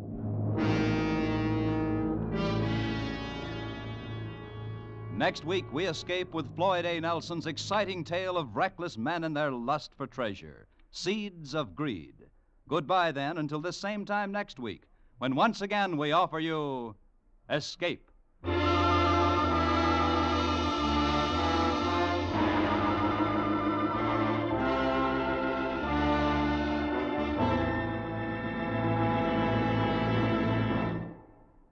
It's Christmas time. Lots of mistletoe, lots of packages, lots of carols being sung. And never a man to overlook a chance to celebrate, George Burns gets into the act with a special program of what he claims are Christmas carols. George's sponsor had certain ideas about George's voice a few weeks ago and fired him from the show. And tomorrow night, you'll learn how George's fellow singers and Christmas shoppers in general react. For one of the merriest of holiday shows, don't miss George's and Gracie's program on most of these same CBS stations this Wednesday night. Now stay tuned for Hit the Jackpot, which follows immediately over most of these same CBS stations. This is CBS, the Columbia Broadcasting System.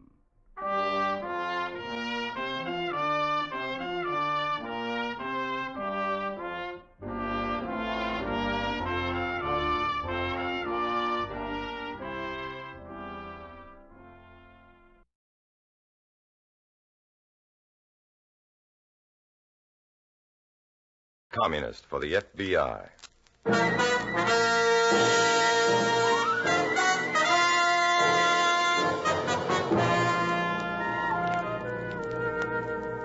Starring Dana Andrews in an exciting tale of danger and espionage.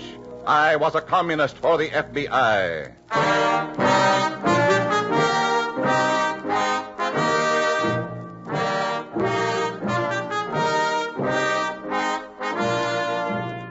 From the actual records and authentic experiences of Matt Cvetic come many of the incidents in this unusual story. Here is our star, Dana Andrews, as Matt Cvetic, who for 9 fantastic years lived as a communist for the FBI. For 9 long years, I lived a dream, but a dream filled with strangely gesturing, menacing figures and portents of disaster. Sometimes the figures didn't menace, but beckoned temptingly, attractively. And I wanted desperately to answer. They promised decent human satisfactions, but I couldn't answer. I had my job to do and my role to play. And in that job, one travels the safest who travels alone.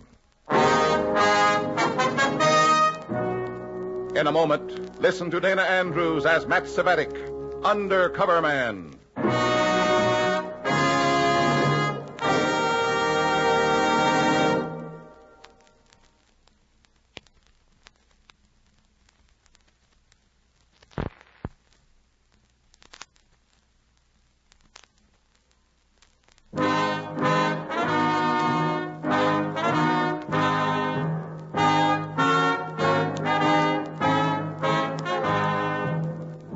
Here is Dana Andrews as Matt Cvetic, Undercover Man.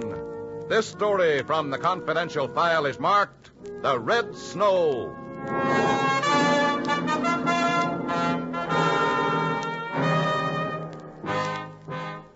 Over the telephone, Comrade Revchenko's tone of voice is imperative.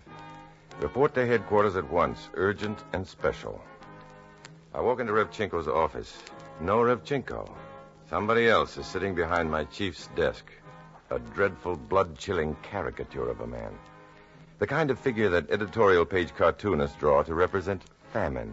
He's lean, with a yellowish skin and leaden lips and a derisive mouth. His sparse hair is parted almost obscenely over his melon-like skull. He sits back in Revchenko's chair and looks at me with smoky, contemptuous eyes. Nothing good can come from an apparition like that, and it doesn't. Sit down, Comrade Cvetic. Well, I expected Comrade Revchenko. Is Revchenko... Please, sit down. Okay. I am Comrade Daggett. All right. Naturally, Comrade Revchenko could not intimate the nature of my business with you. Urgent and special is how he put it. At least. I have in this drawer a handful of related items. So, do they suggest anything to you? Eh? What if they do? What's the idea? This teaspoon, packet of matches, eyedropper, hypodermic needle, and the small paper of powder represent, of course, a crude narcotic addict's outfit. All right. What about it? You are committed to do whatever the party requires of you. Correct, Comrade Cvetic? Correct. Suppose I should ask you to heat some water in this teaspoon. Dissolve the heroin in this packet in the water, and inject it into your arm. That's enough, Daggett. You can put all that assorted junk right back into your desk drawer and find yourself another boy. Do you say you would disobey party orders? On that, yes. That's where I draw the line. The party can make anything out of it that they want to. Good. Good. We want no sniveling, spineless hopsters babbling all our secrets in exchange for a jolt of cheap heroin. Then what's the idea? Here. Here is an envelope containing $2,000 in currency. Take it. And? There is an area on the east side overrun with drug and dope pushers and their overlords. Go there. Buy all the drugs you can. $2,000 worth? Morphine, cocaine, heroin, marijuana. Accent on heroin. But I Learn the vocabulary of the dope addict from this small manual we have had prepared. Learn everything about the dope racket. Everything. It's a big order. Experience everything. And find out who is at the top of the East Side Syndicate. Be careful. Naturally. You'll be moving among desperate people, jealous of their huge profits. All as addicts, completely irresponsible and heedless of consequence. It's a nice assignment, comrade. One of the most important we've ever given you. May I ask why? You may not. Sit down, comrade. Let me brief you on your urgent and special assignment.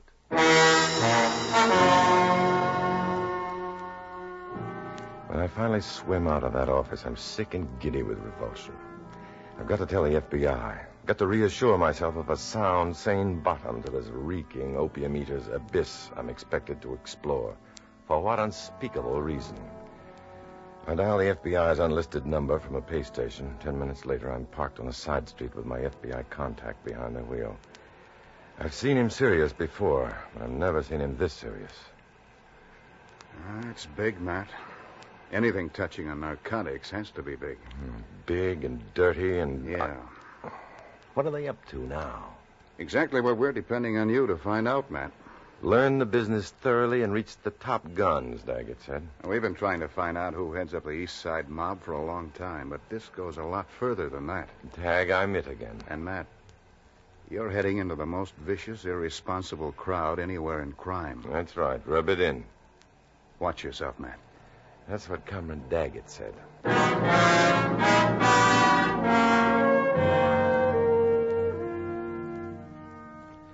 I study the dopey lingo and Daggett's handy little guidebook, taxi over to the east side, and then walk slowly down the teeming tenement streets, memorizing my ugly little lesson. M is for morphine, H, heroin, C, cocaine or snow, bang a muggle to smoke marijuana, hooked, addicted, mainliner, veteran addict, etc., until I can use them in sentences. I find a basement cafe specified by Comrade Daggett. I order a sandwich and buttonhole the unkempt waiter before he can travel. Waiter. What's your problem, bud? Hey, look, chum, I'm kicking the habit, but I need a ration. Got any ideas? I don't know what you're talking about, sonny boy. I got money. Plenty. Translate. Maybe I'll understand. There's $10 under the ashtray. In that case, see that girl in the phone booth? Yeah? She's plenty hooked. She'll help you out. Thanks. Here she comes now. Hey, Ellie. Yeah? Prince Charming to see you. Take it from there, sonny boy. You the fella who wants to see me? Yeah. Sit down, Ellie. I haven't got but a minute. So? They told me you know where a guy can get a bindle. That's right. Give me the money and I'll help you out. I want to buy direct. I'm buying big, see? You said just a bindle. To you, I said big. My connection's got to know his customers. Introduce me, then. It isn't that easy. The feds are cracking down, you know. What do I have to do to get this connection of yours? There's a way, all right. All right, then. Well, I'll have to cross to the north side where they don't know me. Who? The druggists. The real legit pharmacies, I mean. You've got some money? Me, I'm all for broke. 50 due for a while? Yes. Yeah. Here, you take this key to my apartment. What for? You wait at my flat until you get a phone call from a druggist on the north side. He'll ask for Dr. Fairby. He'll tell you that I'm there wanting an old prescription he's got there on file. It's to be refilled for my mother. He's not allowed to do it by law, but I'll get him to call you about it anyhow. I want the druggist know I'm not Dr. Fairby? The only prescription he ever got from Dr. Fairby, I planted there. Yeah, but Dr. Fairby's telephone number must be on the prescription form. How'd you get him to call you a number? It's my number on the prescription form. We get them sort of printed up for us. Forged and counterfeit prescriptions. It's simple. Go ahead. Well, you tell the druggist it's okay, and you'll send him a prescription in the morning, sure. Okay, I'll put on my doctor hat. Only, how does all this hocus-pocus get me to the big dealers in H? You come to the big guy with some real pure USP type M that you didn't get legit, and, well, you're just one of the boys then. No Narcotics Bureau Fed would go around looting honest druggists to make a pinch, would they? That figures. How am I doing? You're doing great. Would you want to tell me your name? Just call me Matt. I'm Ellie. Yes, I know. Well, we'd better get going on it, huh? I find Ellie's incredibly wretched flat and wait at the phone there for an hour, shuddering in the tawdry gloom of this place where Ellie spends her lonely, drug-clouded hours. The rats who bring kids like Ellie to the squalor. The rats. Dirty, rotten. Yes? Dr. Fairby, please. Oh, this is Dr. Fairby. Oh, good evening, Doctor. Doctor, there's a young lady here asking me to refill a narcotic prescription for her mother. 50 tablets morphine sulfate, HD 1/4 grain, 1 tab TID, PRN for pain. Patient is Mrs. Thornwall. Oh, yes. She insisted I call you, although I told her I can't refill the prescription, Doctor. Well, couldn't you give her the tablets and I'll send you a new prescription first thing in the morning? Oh, it's not regular, Doctor. Yes, I know. You see, I'm held strictly accountable for all narcotics. I realize that, but the patient will suffer severe pain unless she has her medication. Well, would you mail me the prescription tomorrow without fail? Oh, I certainly will. Thank you very much. Goodbye, Doctor. Bye.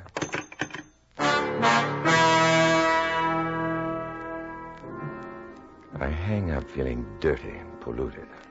I'm acceptable now in a society of pushers and drug traffickers. I've made it traffic in narcotics. I've used a helpless and pitiable addict to obtain illicit M. The rats. Dirty, obscene, murdering, soul-destroying rats. Oh, I hate them. I've got to work with them. I wait in Ellie's dingy flat for Ellie to come back. An hour, 2 hours. Where is she? All of a sudden, a terrible thought hits me. Has she used that M on herself? Where is she? Where is she?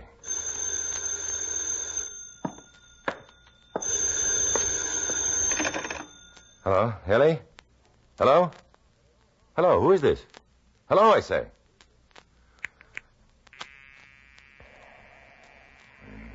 Dead. Hung up. Now I'm scared. Who was that on the line? Why that stealthy hang-up? Who was it? Checking on me, maybe? Making sure I was still there. Penning me down until... What? This isn't my line. This is way off my beat. I can't stand still for this one. It's too much. This whole wrecking, worse than murder, and I'm in it. I can't go for this anymore. The FBI. I've got to go to the FBI.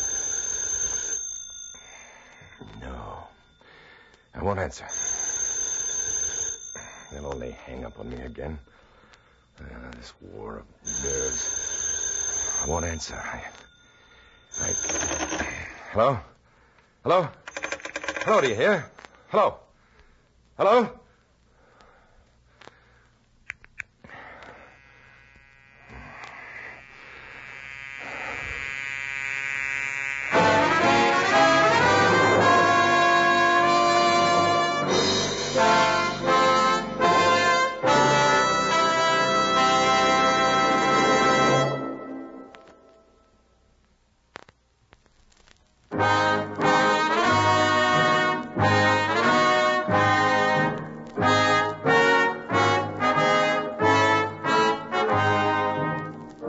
Back to Dana Andrews, starring as Matt Cvetic in I Was a Communist for the FBI, and the second act of our story.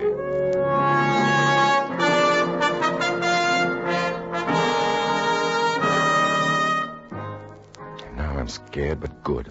Who was that on the line? Why that stealthy hang-up? I know, somebody. Somebody checking on me, holding me down here, making sure I'm in the apartment. Pinning me down here until... Until what? I've got to get out of here. The FBI. I've got to talk to the FBI. I can't take this. I've got to get out of here.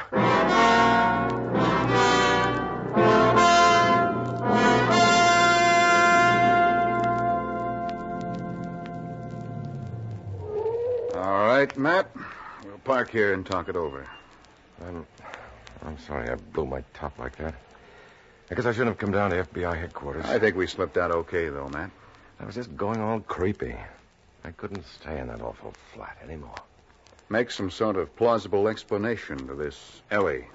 Go back, you mean? I think it's important you do, Matt. Oh, I feel filthy. I know. It's a mean, vicious racket we're fighting. What's it all about? Do you happen to know? What are the commies up to now? You got any idea at all? Matt, the communists control a vast Asiatic area.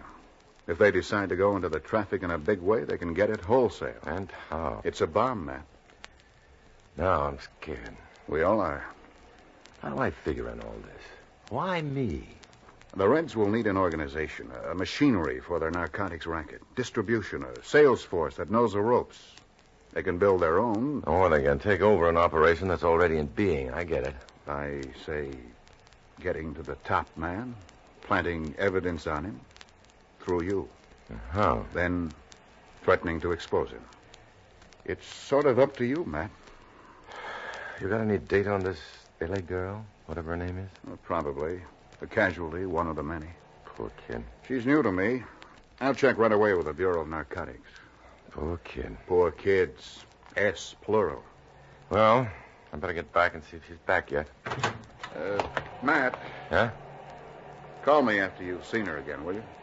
Sure you want me to? I want to keep hearing from you now. Sounds ominous. Call me, that's all. Huh? From her place?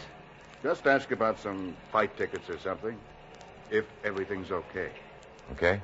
I may even call you. Oh, I gave you her number, didn't I? Yeah. Okay. So long.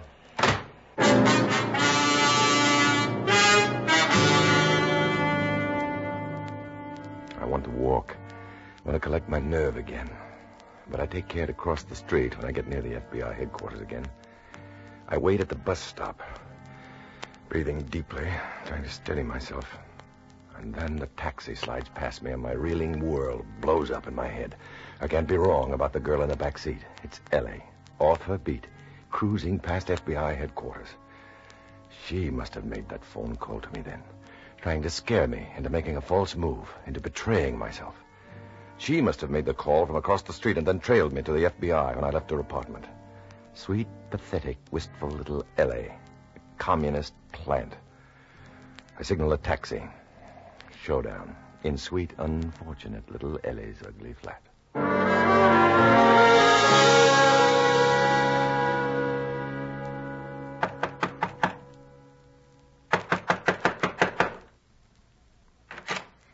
Oh, there you are, Matt. Come in. Yeah, here I am. Now, where were you? Where was I? That's what I said, Ellie. Well, I can tell you I sure got that M from the druggist, all right. All right. 12.5 grains of real USP pure M. You flash that at Swiney and he'll know you're safe. Swiney? Swiney's my pusher friend. Sounds like just the right name for him, too. Here. Here's the stuff. And it's all there, too. I wouldn't touch a grain of it. You're a doll, Ellie, a real doll. He's coming right over. Who? Swiney. I called him to come. What for? Well, you want to buy stuff from him, you said. My goodness. I want to talk to you first, Ellie. Sure. Ellie, I want to know exactly what you were doing around the Commerce Building a few minutes ago. Who, me? You were there not 10 minutes ago. You were seen. Well, you can just tell whoever saw me that he was seeing things. All right, Ellie. Then suppose you roll up your sleeve. Show me your arm. What for? You claim you're a hopster, but you mainline the stuff, all right? I want to see the needle punctures on your arm to prove it. What's the matter? Don't you believe me? We can't risk any informers in this racket. Informers? You heard me, informers. Sneak FBI or Bureau of Narcotics informers spying on us, running to the FBI in the Commerce You're Building. crazy. Running to the Bureau of Narcotics, yapping all you know to the feds. Roll up your sleeve. I won't. You'll do as I tell you. I don't have to. Then I'll do it for you. Stop! Let it out. I'll show you. You're hurting my arm. Cut. Who are you? Yes. Helen, who is this guy? I don't know. What's with this wrestling around and twisting the arm, huh? We were just horse playing, that's all. You got some M? M? I don't know what you mean. You called. Told Swiney you had some M. Who? Oh. Oh. Matt, give him the M we got. Give him the M. Why should I? You want to do business with me or not? Uh-huh. Okay. Here. Real prescription stuff. Are you the big guy? Tell me. What's this business about you running to the FBI, flapping them out, huh? Who, me? But that's the silliest thing ever. Listening at the door, were you? Answer the question. But that's crazy. Can you imagine? Me going to the cops? I guess maybe you got a mistake, huh, fella? I just wanted to be sure. The game we're in. This case, you're out of line. Ellie's okay. Ain't you okay, Ellie? Well, sure. How'd you know my name? Ellie's a mainliner from way back, ain't you, Ellie? Sure. Way back. Ellie couldn't get by without her daily ration. Could you, Ellie? That's right. Yeah. In fact, I got a little ration for you right now. Just to prove you're the real thing, you're going to bang the stuff right now. Ain't you, Ellie? Oh, wait a minute. Ain't you, Ellie? Sure. Of course. Here's the stuff. Here's an outfit. Shoot. Right now? I mean, now? Shoot. All right, I'll take it. That's for me. I'm waiting for a call about some fight tickets. I'll take it. Hello? Hey, what about those fight tickets, mister? I told you. 2 at the ringside, stupid. Listen, I've checked up on that Ellie girl. So how about a couple further back, then? Ellie isn't a narcotics addict. What?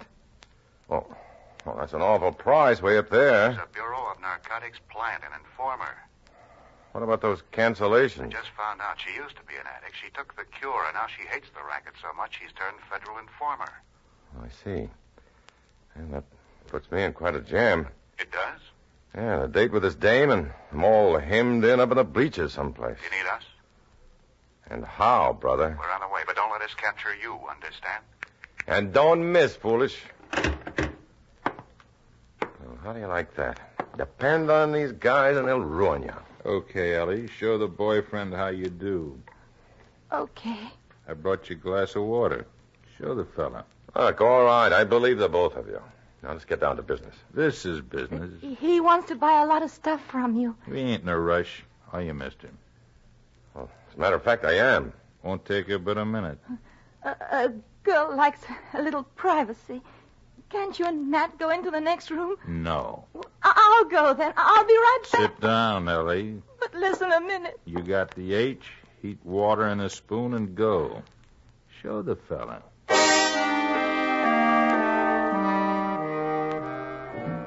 Hypnotized, I stare at that awful drama in excruciating slow motion.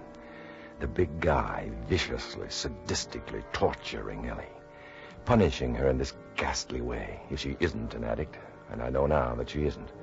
Punishing her by making an addict of her again. But she won't crack. She's going to go through with it. She fills the dropper, now the warm solution of H in the teaspoon, adjusts the needle to the tip of the dropper.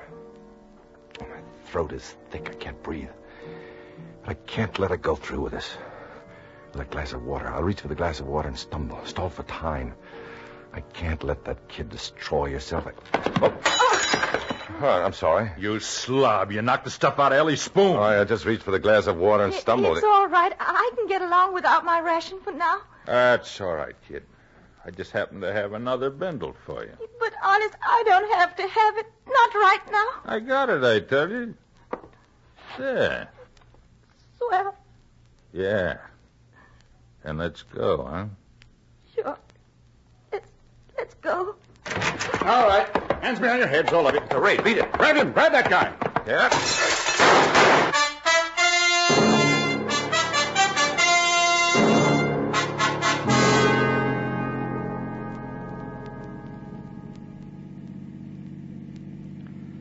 Okay, I can get out now and walk. Sorry you cut your hand so badly, man. Sorry. The comrades will love me in this bandage. We just had to make it look as if we wanted you, too. To keep you in the clear with the commies. What happens to Comrade Daggett? Well, now that we've got the key man, Daggett will be easy. Anything else? I'm still thinking of Ellie. What if she had to shoot that H into her vein? She'd have been hooked all over again. Maybe beyond hope this time. Yeah, that little girl plays for keeps, Matt. I'd like to see her again. Uh-uh. Why not? All we ever told her was that you were a big operator who might lead us to the big guy. Oh, she thinks I'm a dope merchant, then. Or a communist. Well, she despises me, I guess. It's got to be that way, Matt. Why? Matt, suppose one day she's cornered again and gets hooked. A drug addict has no will. She'd talk. Yeah, then where would I be? Yeah. Well, so long, boss.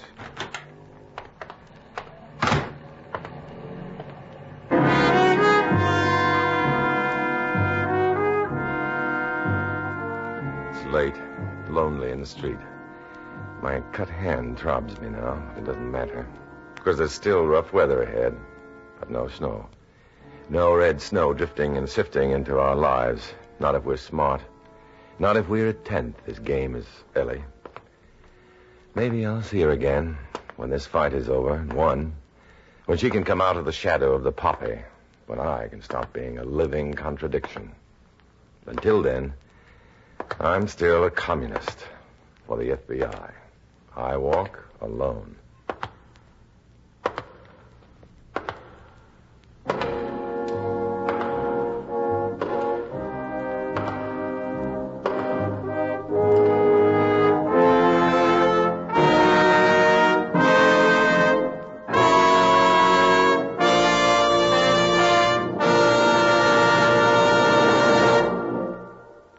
Dana Andrews will return in just a moment.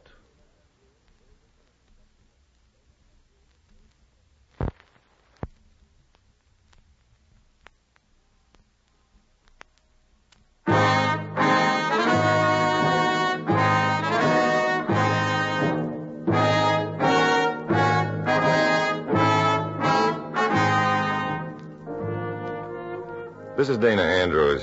The story you've just heard detailed another victory in the continuing fight against the forces of evil in America. Like all these stories, it stemmed from fact. Details are disguised naturally, but the spirit of fact remains in all its power and significance. Next week, another adventure from the file of Matt Savetic, who worked undercover for the FBI. It's quite an experience, so be listening next week. Thank you.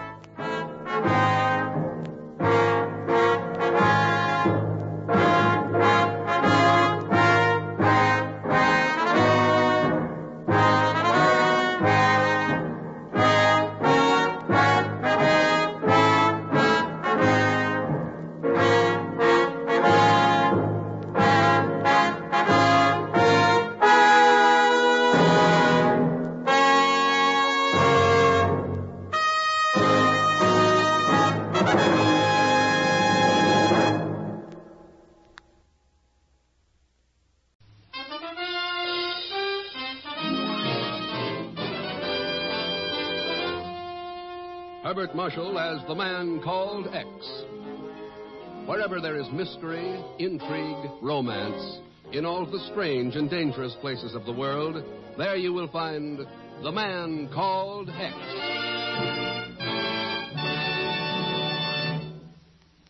Now is the time for all wise men to treat themselves and their families to television. Of course, you're planning to buy a television set someday, but in the meantime, your family's missing 7 days a week of the most wonderful variety of entertainment which ever came the way of the human race.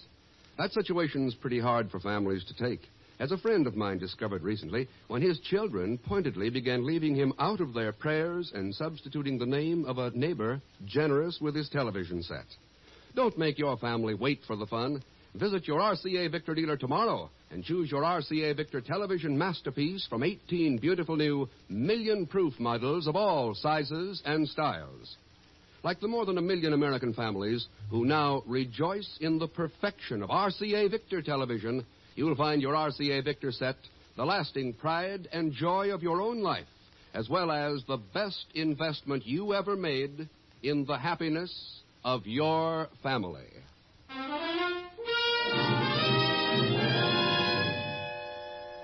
It began a few minutes before midnight in a small, dimly lighted cable office in Rangoon, Burma.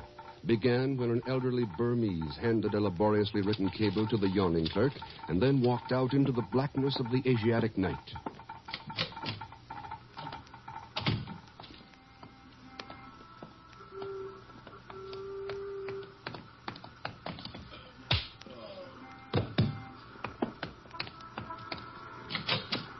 Sorry, this office is closing now. We won't be able to...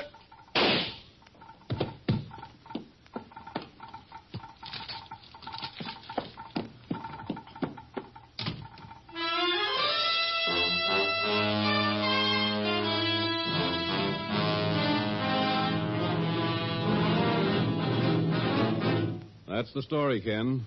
The cable clerk was killed, and a man named Lal Rao has disappeared, along with the original cable he'd written to you. Luckily, the Rangoon police were able to make out the message from the impression left by Lal's pencil on the pad of message blanks. Here's a copy of it. Thanks, Chief. The shadow from the north spreads swiftly over this land. For the welfare of all our peoples, I pray that you will come at once to Rangoon. Signed, Lal Rao. Oh, Chief, you remember Lal Rao? Sure. He worked with the Bureau of the Japs who were in Burma. Practically ran the underground resistance there single-handed. Yep. Nothing meant as much to him as his country's freedom. Yes, I know, Ken. But what about this cable? Chief, the United States has slapped an embargo on strategic war materials from Asia. Rubber, tin, antimony. Yeah, I know. So what's been happening? We get reports of 10 carloads of crude rubber turning up in Budapest. 1,000 tons of tin are dumped at a Baltic port. Borneo oil turns up in Sofia. I know, Ken, I know. It's obvious we've been giving priorities to somebody who's been selling us out. Rerouting strategic war materials and shipping them behind the Iron Curtain. Well, what have we been doing about it? You know the Bureau's got men in every ECA country in Europe working on it. Sure. But we don't have any in Burma. Burma? What in blazes is... Oh. Yeah. Take a look at your map. See what lies to the north of Burma. Lao Rao tries to warn me about a shadow coming from the north. Then he disappears. And when you tie that in with the fact that he owns some pretty big rubber plantations... Well, Chief? Miss Brooks, book passage for Ken Thurston on the first plane for Rangoon.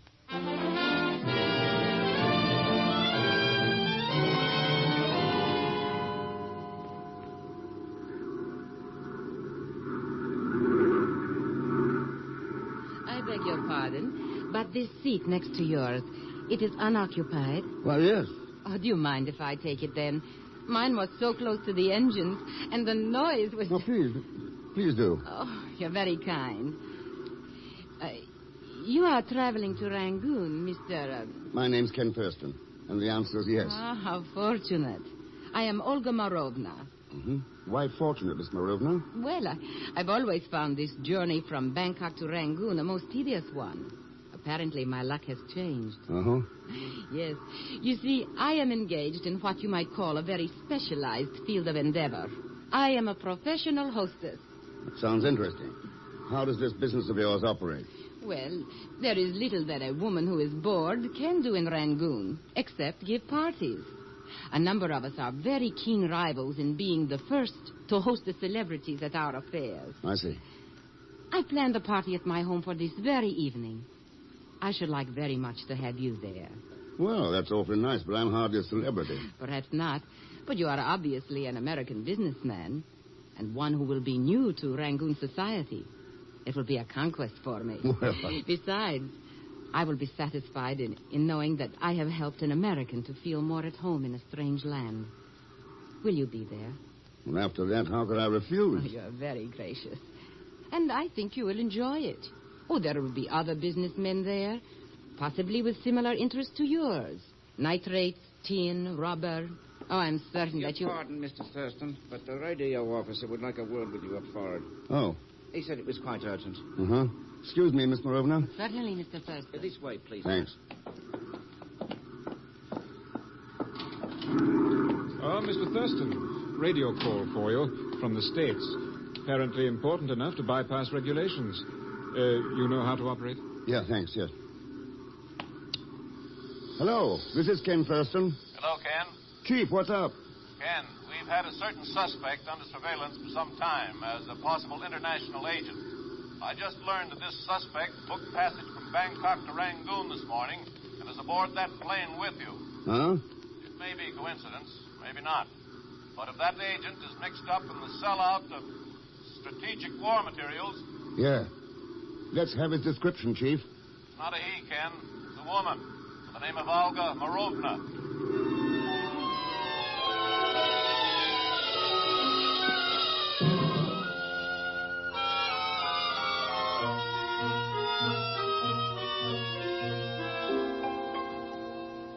All right, then, Inspector Tegu.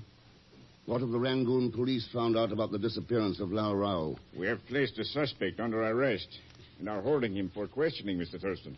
He is in the next room, even now. Good. What's the story? He had been lurking around Lao Rao's offices for several days prior to the disappearance. He had followed Lao Rao to the Lotus Bloom on a number of occasions. The Lotus Bloom? Yes, a nefarious palace of drink and of pleasure that is located in the dock area. I see. In addition, he has been most curious concerning passengers arriving on international planes. Well, let's talk to him, Inspector. Certainly. Come in here. So I guess you've seen the mending of your ways and are going to slip me my release, huh, Inspector? What? Ah, it was about time you learned you can't go around arresting every innocent crook that you see. Pretty lucky for you that I... Oh, hello, Mr. Thurston. Pagan. You know this person, Mr. Thurston? Does he know me? After all the years we've been friends together doing things for me? Inspector Pagan Zelsmith is without doubt the most unscrupulous man I've ever known. And I trust him as far as I would an advanced case of the plague. Boy, what a terrific reference, eh, Inspector? Huh? What is your suggestion, Mr. Release Thurston? him in my custody, Inspector. I can use him. What? Oh, sure. You know how invaluable my services are, huh, Mr. Thurston? Pagan, you're going to be living proof that it takes a crook to catch a crook. Well, thank you, Mr. Thurston. Huh?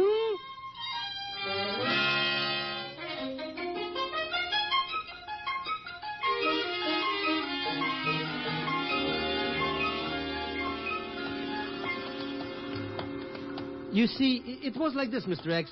I came here to Rangoon to be at my Uncle Ahmed's coming out party. Coming out party? Oh, sure. Coming out of the clink, you understand? When I ran into this Lal Rao. Oh, naturally, he was very grateful for how I'd practically snitched Burma from the Japs with a single handed during the war. Sure. How much did you chisel out of Lal? Oh, it was only $10. Mr. Thurston. That's what I thought. But I didn't chisel nothing. He paid me for telling him where he could cable to you. And besides, I didn't get it. That dirty double-crosser got himself kidnapped to avoid payment. Yeah. In here, Pagan. Hey, what are we doing in this no-good Lotus Bloom joint anyways? To find out who's interested in shipping priority war materials behind the Iron Curtain. Huh?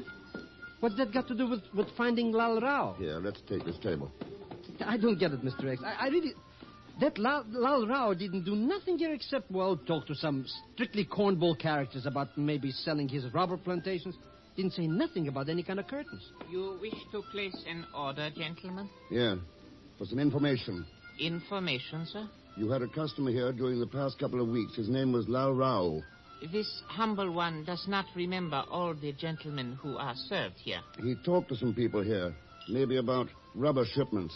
This one is not in the habit of listening to customers' conversations.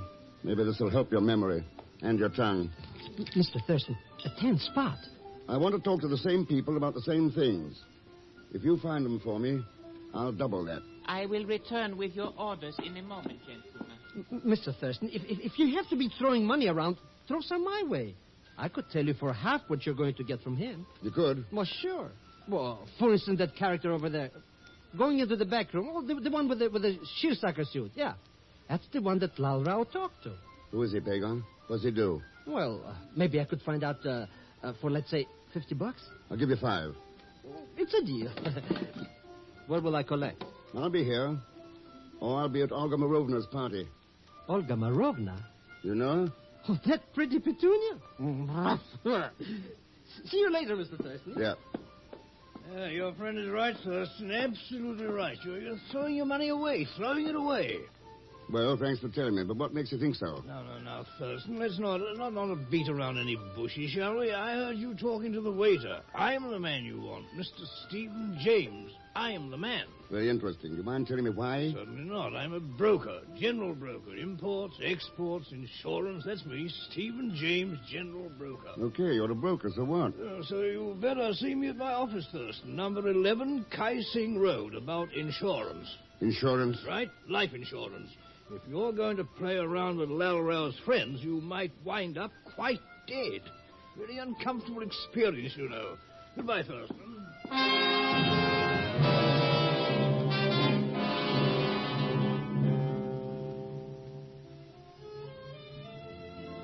You know, Ken, I am particularly happy that you came to my party tonight. Oh, why?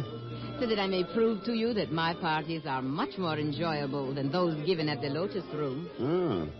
How'd you know about that? I'm not a clairvoyant, Ken, but I do have friends. One of them is over there with the perpetual glass in his hand. Uh-huh. Stephen James. Is he an old friend of yours? Stephen? Oh, yes. Very old. And once very dear to me. But those are not happy thoughts for a night such as this. Olga, my dear, your reputation as Rangoon's #1 hostess is rapidly becoming tarnished. Really, Henry? Heavens, what a disaster. May I ask why? Simply because your guests do not like to see you spending so much time with but one guest. May I meet him, Olga? Of course, Henry. He is Ken Thurston. Ken, this is Henry Savadell. Mr. Thurston. And let me warn you about him, Ken. He is very shrewd businessman who is a good deal more interested in what profit you may turn his way than he is in my reputation as hostess. You are absolutely right, my dear. So if you will run along now, I shall see how badly I can best Mr. Thurston in a business deal. There, Ken. You have been warned. I shall return later to see how badly this wolf of finance has mauled you. A charming woman, Olga, charming. Even if she is brutally frank. You seem to do all right along that line yourself, Sabadell. Competition among the shipping and export firms here in Rangoon is very keen, Thurston, and seldom gentlemanly or polite in its mode of operation. Uh-huh. You're in that business? Owner of the Far East Trading Corporation. Rubber, nitrates, antimony, and tin. Uh-huh. Olga has told me you're here on business. If it involves the sale of any such materials, please do nothing until you have an offer from me. I will guarantee both a profit and the arrival of that material at the proper destination. What do you mean by that crack, Sabadell? As a loyal American, what else could I mean but what I said, Thurston? Well? If you're interested, you can find me at the Far East Trading Corporation in the morning, number 15 Kai Sing Road. It's been a pleasure meeting you, Mr. Thurston. Good night. Good night, Sabadell. Mr. Thurston. Hey, Mr. Thurston. Come to join the party, Pagan? Party, smarty. Who cares? I'm here to collect my 50 smackaroos. It was 5. Got some information on that man with the Lotus Bloom? Sure, already I know him like an old cook. Yeah, his name is Hawkins. And he's willing to spill plenty. All about shipments of stuff that wind up someplace where they're not going. Where's Hawkins now? Waiting for us at the place he works as a bookmaker. Some shipping joint down at the decks called the Far East Trading Corporation.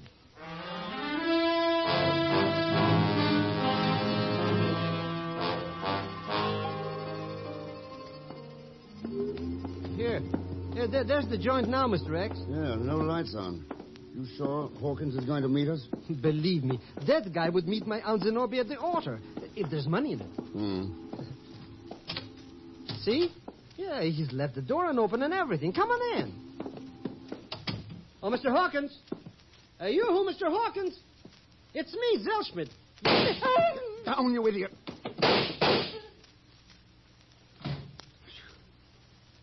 All right, Pagan, you can climb out of that wastebasket now. Whoever it was, gone. Who do you think the dirty no good was anyways, Mr. Thurston? Wait, people. Hold it.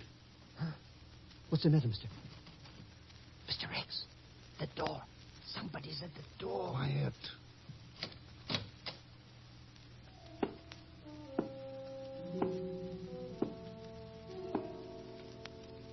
Thurston? That's you, Thurston? James, what are you doing here? In my office, just a couple of doors away. Saw you come in. Heard that beastly racket. Guess you'll believe old Jamesy Wamesy now, eh, Thurston? Told you you'd need life insurance, didn't I? Sure, told you.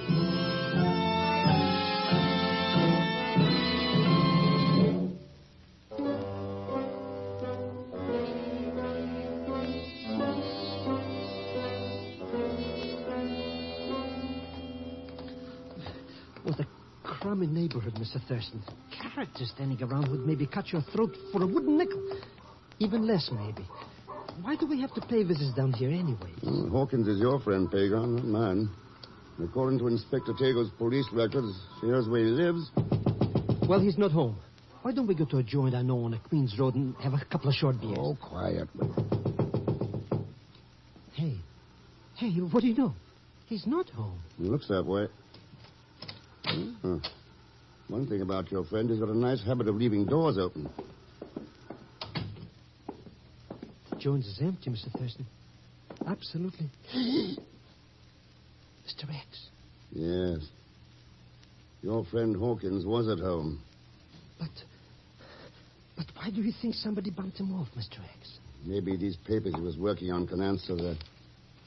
What are they, Mr. X? Shipping invoices from an outfit called the Astor Warehouse. Astor? Yeah. So what? So they might tell us what happened to Lal Rao and who's racketeering strategic war materials behind the Iron Curtain. Uh-huh. Then why don't we figure out what they mean? I'm going to try right now, Pagon. At the Astor Warehouse.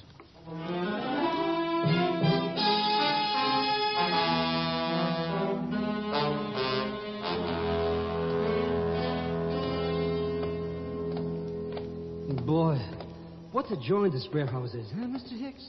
Huh. Big enough to float the Queen Susie in. And all that rubber and metal and stuff. What does anybody want with all that junk anyways? Any country that wants to start a war needs plenty of that junk, Pagon. Sure, but look where it's going to. France, Switzerland, Italy. Nobody's got a chip on his shoulder there. I know, if that's where it's going. You don't think so, Mr. Thurston? I think Lao Rao could tell us if we could find him. I think... Mr. X, what was that? What? He's up on that rock, Pagon. Let's get up there.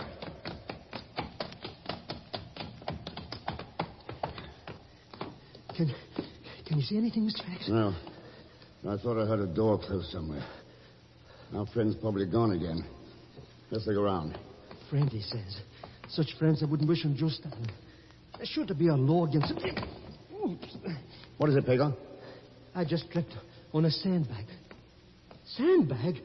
Yeah, I'll check with this flashlight. Mr. X. Yes. Lao Rao. Looks like James was right. We're going to need plenty of life insurance. Unless we get some answers. Fast.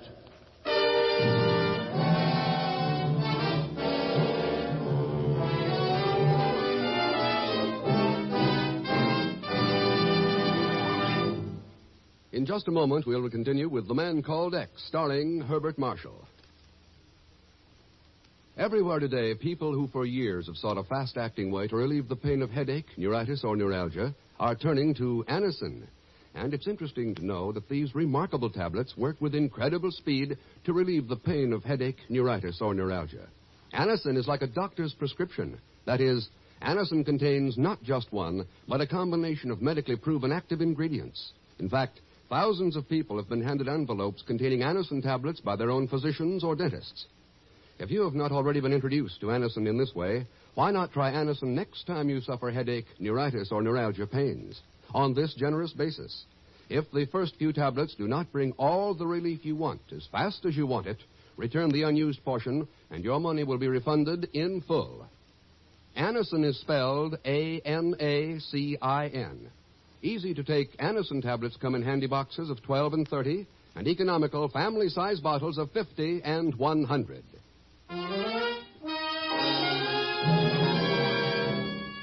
And now we return to Herbert Marshall as The Man Called X with Leon Belasco as Pagon Zellschmidt.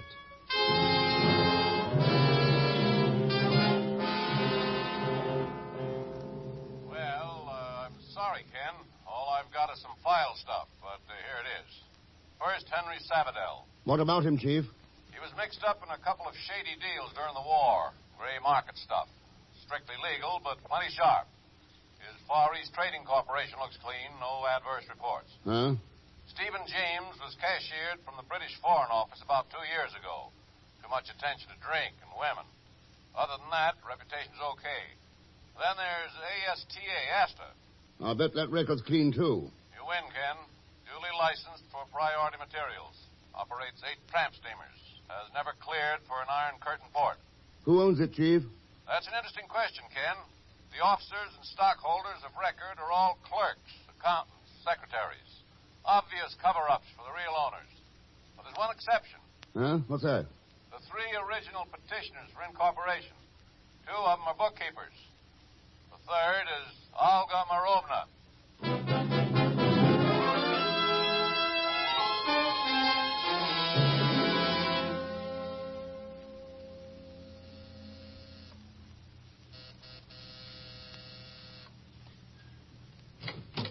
Ken. You mind if I come in for a minute, Olga? Why, no, please do. Thanks. The party has been over for some time, Ken. Yeah. I just came back to check on a theory. Theory? About these parties of yours. Tonight your guests were businessmen and government officials, military men. Hmm? Pretty valuable contacts for making friendly deals. Oh? Yeah. Deals involving war materials shipped through licensed American firms to Marshall Plan countries where dummy customers reship them behind the Iron Curtain. What do you think of that for a theory, Olga? Do you mind answering for me, Henry? Not at all, Olga, my dear. I should be happy to, so long as Mr. Thurston maintains his distance. I won't argue with you, Salvador. Or with that Colt automatic. Excellent judgment, Thurston. As excellent as your deductions. Olga did hold these parties so I could make contacts, get customers, arrange private deals, but you made one mistake. Did I? Yes. I stressed the point once before that I was a loyal American. I am. My dealings have been and always will be for the benefit of my country. Well? And so, my dear Thurston, your accusations are false. I shall protect Olga from them at all costs. The door is directly behind you, Thurston. All right, Salvador. I'll go.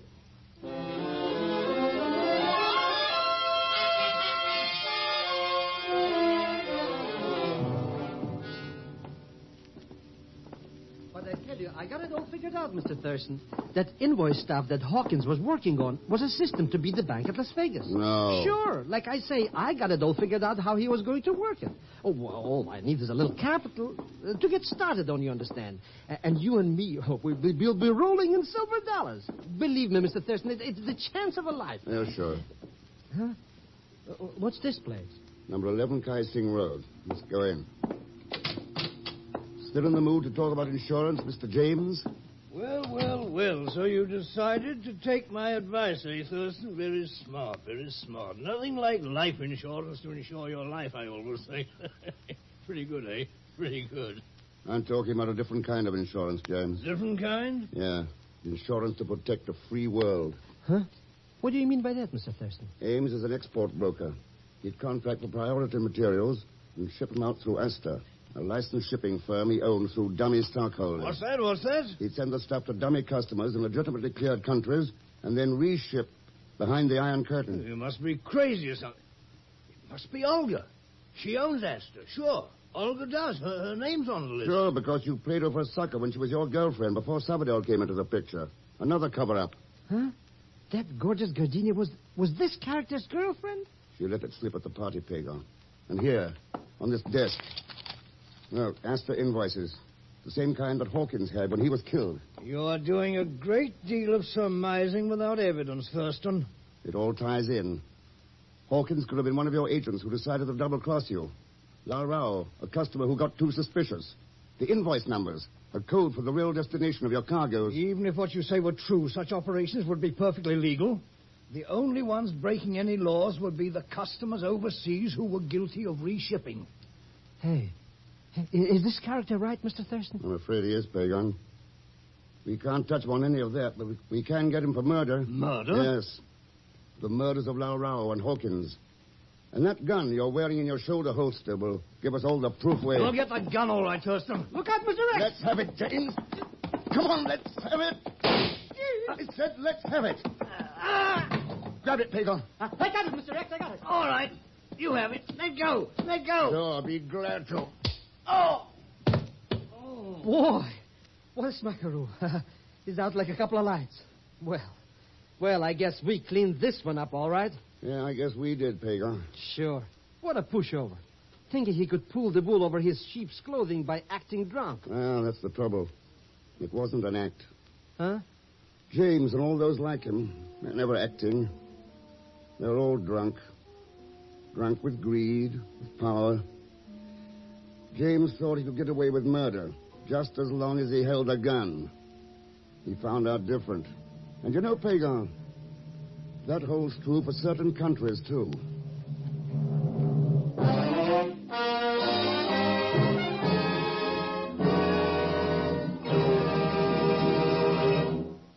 And now, ladies and gentlemen, here is our star, Mr. Herbert Marshall.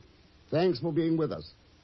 Next week, Ken goes to the forbidden city of Lhasa, high in the snow-covered mountains of Tibet.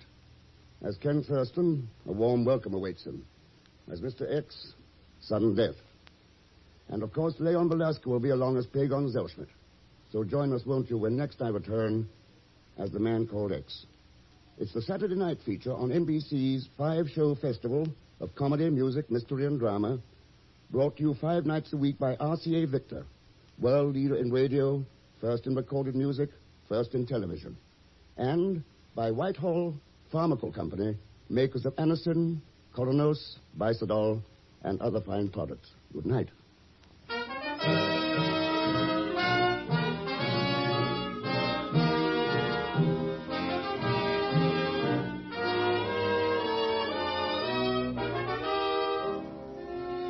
The Man Called X, starring Herbert Marshall, is a J. Richard Kennedy production with music composed and conducted by Felix Mills. Tonight's story was written by Sidney Marshall.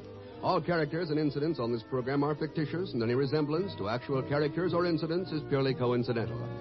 Be sure to listen tomorrow evening for The Big Show with Tallulah Bankhead and Fanny Bryce, Groucho Marx, Ezio Pinza, Jane Powell, Hanley Stafford, John Agar, David Bryan, Frank Lovejoy, and Meredith Wilson. And until next week, same time, same station, this is Jack Latham saying good night for The Man Called X.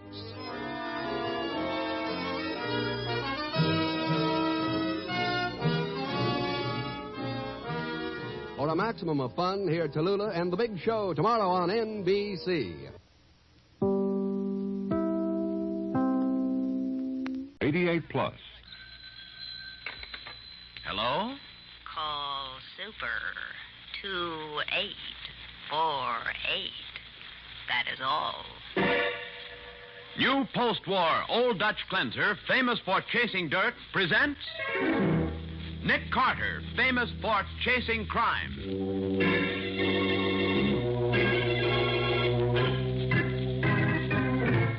Each week at this time, 2 great names are joined as new post-war Old Dutch cleanser brings you one of the most resourceful and daring characters in all detective fiction, Nick Carter, Master Detective.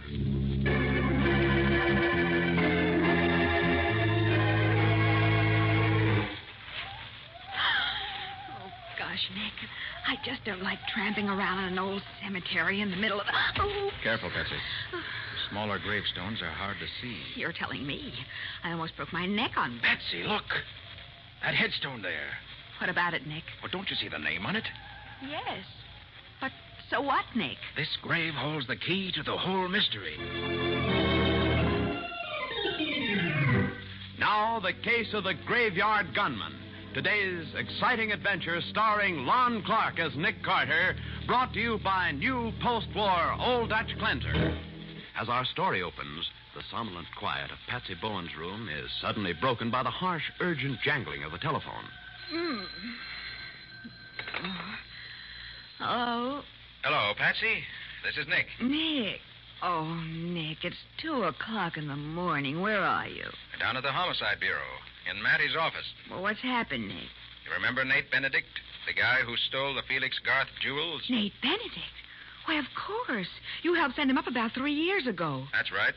Well, he escaped from the pen about 10 o'clock last night. Escaped? Yes. I'll pick you up in 20 minutes, Patsy. I put Benedict in prison, and I'm going to see that he goes back.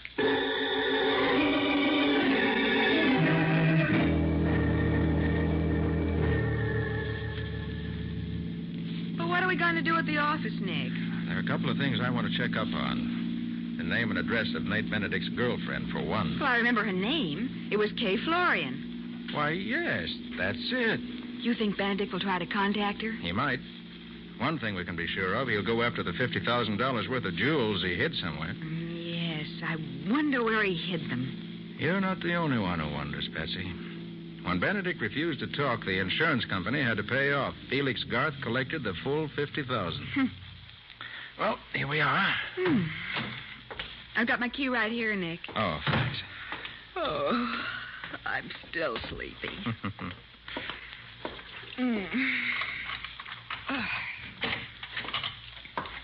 Oh, snap on the lights, will you? I've got him. Great Scott! The place is a shambles.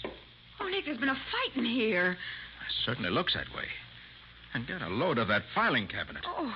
Somebody's forced it open. Let's have a look at my office. Right. Nick, your office has been ransacked, too. Someone must have... Nick, look. Over there by your desk is a man lying on the floor. Turn on the lights. Who is it? Wait till I turn him over. Oh. Well, I don't know who he is, Patsy. And there's no use asking him. He's been murdered.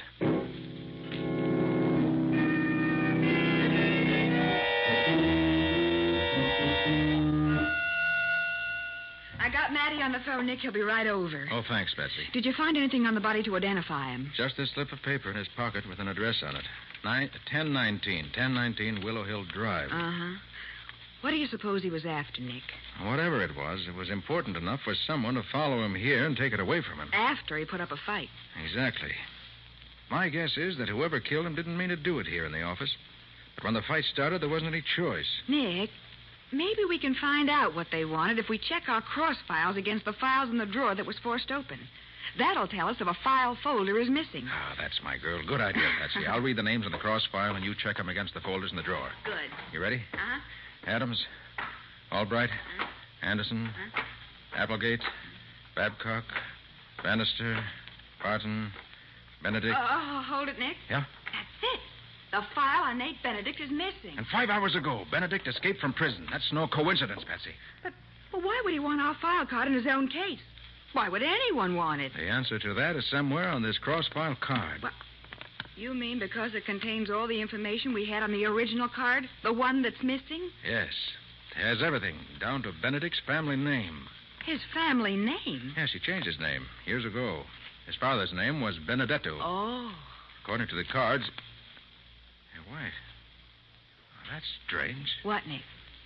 The address written on that slip of paper I found on the dead man was 1019 Willow Hill Drive. You know whose address that is? No, whose? Felix Garth's. The man Benedict stole the jewels from? The very same. Patsy, as soon as Matty gets here to take over, we're going to pay a call on Mr. Felix Garth.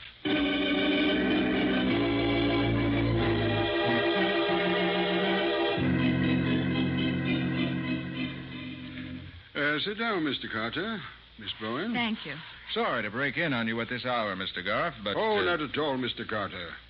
As a matter of fact, I just heard of Nate Benedict's escape and was about to call you. Call me? Why? About a visitor I had yesterday. Who was he, Mr. Garth? Well, he wouldn't give me his name, but he said he could find out where Benedict had hidden my jewels. That's so? Yes. And he offered to get them for me if I'd pay him $5,000.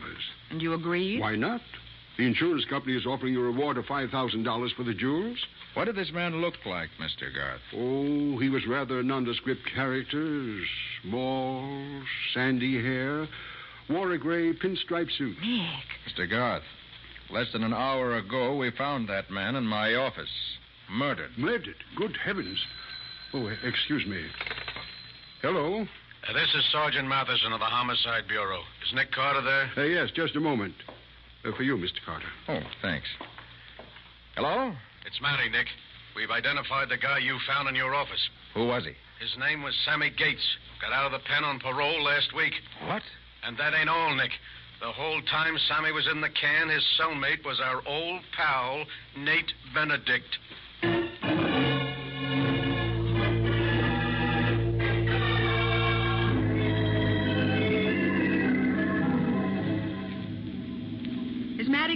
the Melbourne Arms Apartments, Nick? He said he'd be waiting out in front. Uh-huh. He wants to be there when we question Benedict's girl, Kay Florian. What does he expect to find out? I don't know, Patsy. As far as I'm concerned, the only question I want answered is what was on that file card that would have told Sammy Gates where the Felix Garth jewels are hidden? You're sure that was why Gates was after the file? Well, that's the only way it adds up. Gates was Benedict's cellmate in prison. Yeah? Evidently, he learned enough from Benedict to know he could locate the jewels from something in our file. And he tried to do it, but Benedict broke prison, found Gates, trailed him to our office, and surprised him there. Then there was a fight, and Gates was killed. It's the way it looks at the moment, Patsy. Well, here's the Melbourne Arms, Nick. Oh, there's Matty waiting for us. Good. Hello, Sergeant. Oh, hello, Patsy. Oh, hiya, Nick. What's the word, Matty? Should we go in and talk to Kay Florian? Yeah. I've been casing the joint a little. Her apartment's on the first floor, right around the corner from the desk. This way, follow me. Uh-huh. I take it you've had someone watching her. Why, sure. I planted a man out here as soon as I heard Benedict escape. But the dame hasn't budged from her room. Oh, here we are. Apartment 101. I'll knock. Here, wait. Wait, Matty, listen. What? I tell you, I can't see you. It's too dangerous. She's talking to someone on the phone. No. No, I tell you, the police are watching me. Matty. Yeah, Nick. Get out to the desk in the lobby and get that call traced. Hurry before she hangs up. Okay, Nick. Listen, I'm not trying to avoid you, but you can't come here. Maybe I can meet you somewhere later. You think she's talking to Benedict, Nick? Sounds like it. Yes, I understand. All right, I'll call you later. Yes, goodbye. She's hung up, Nick. Hope Matty had time to have the call traced. Come on. Yeah. The desk is right around here to the left. Keep your fingers crossed. That call could lead us to Benedict. Oh, there's the sergeant. Any luck, Matty? Yeah, Nick. The operator traced the call. Yeah? It came from the caretaker's cottage out at Wildwood Cemetery. Wildwood Cemetery? Yeah. That's where Nick caught up with Benedict when he arrested him. Right, Nick? That was the place, all right. We fought it out with him out there. That's why the newspapers called him the graveyard gunman. Then he must be there again, Nick. Well, we'll soon find out. Matty, I suggest you call headquarters. Get as many men as you can spare out to Wildwood immediately. Right, Nick. I'll have the cemetery completely surrounded in 5 minutes. Operator. Get me police headquarters and step on it. Hello, headquarters. This is Sergeant Matheson. I want to... What? What? What is it, Matty? Yeah, I got it. Okay, I'll be right in. Well, what do you know about that? What's happened, Matty? The state police cornered Nate Benedict a half hour ago. There was a gun battle, and Benedict was killed. Killed? Why did they find him? That's what's so screwy, Nick. He was only 5 miles from the penitentiary when he was trapped. He never got any farther. Only 5 miles? But, well, that means he hasn't even been in town. Right, Patsy. And that means that our theory is blown up in our faces. Nate Benedict couldn't have murdered Sammy Gates.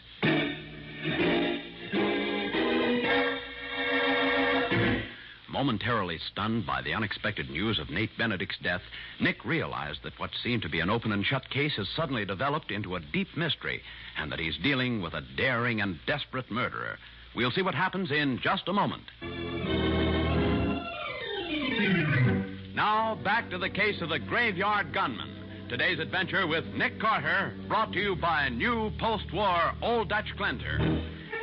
As we pick up our story, Nick, Patsy, and Matty have returned to Nick's office following the news of Nate Benedict's death, a death that has turned the murder of Sammy Gates from what appeared to be a clear-cut case into a perplexing mystery.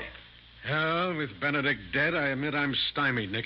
Where do we go from here? There's only one other lead, Matty. Yeah, what's that, Nick? The fact that I first arrested Benedict out in Wildwood Cemetery, and that tonight his girlfriend, Kay Florian, got a phone call from out there. But we thought the call came from Benedict. Sure, but now we know it couldn't have. Right, so who was it that called? Well, the sergeant traced the call to the caretaker's cottage. Then wouldn't the caretaker be worth talking to? Oh. Come on. Oh, Nick, we're not going out to Wildwood Cemetery. Why not? Everything else in this case has turned out to be a dead end, so why not try cemetery?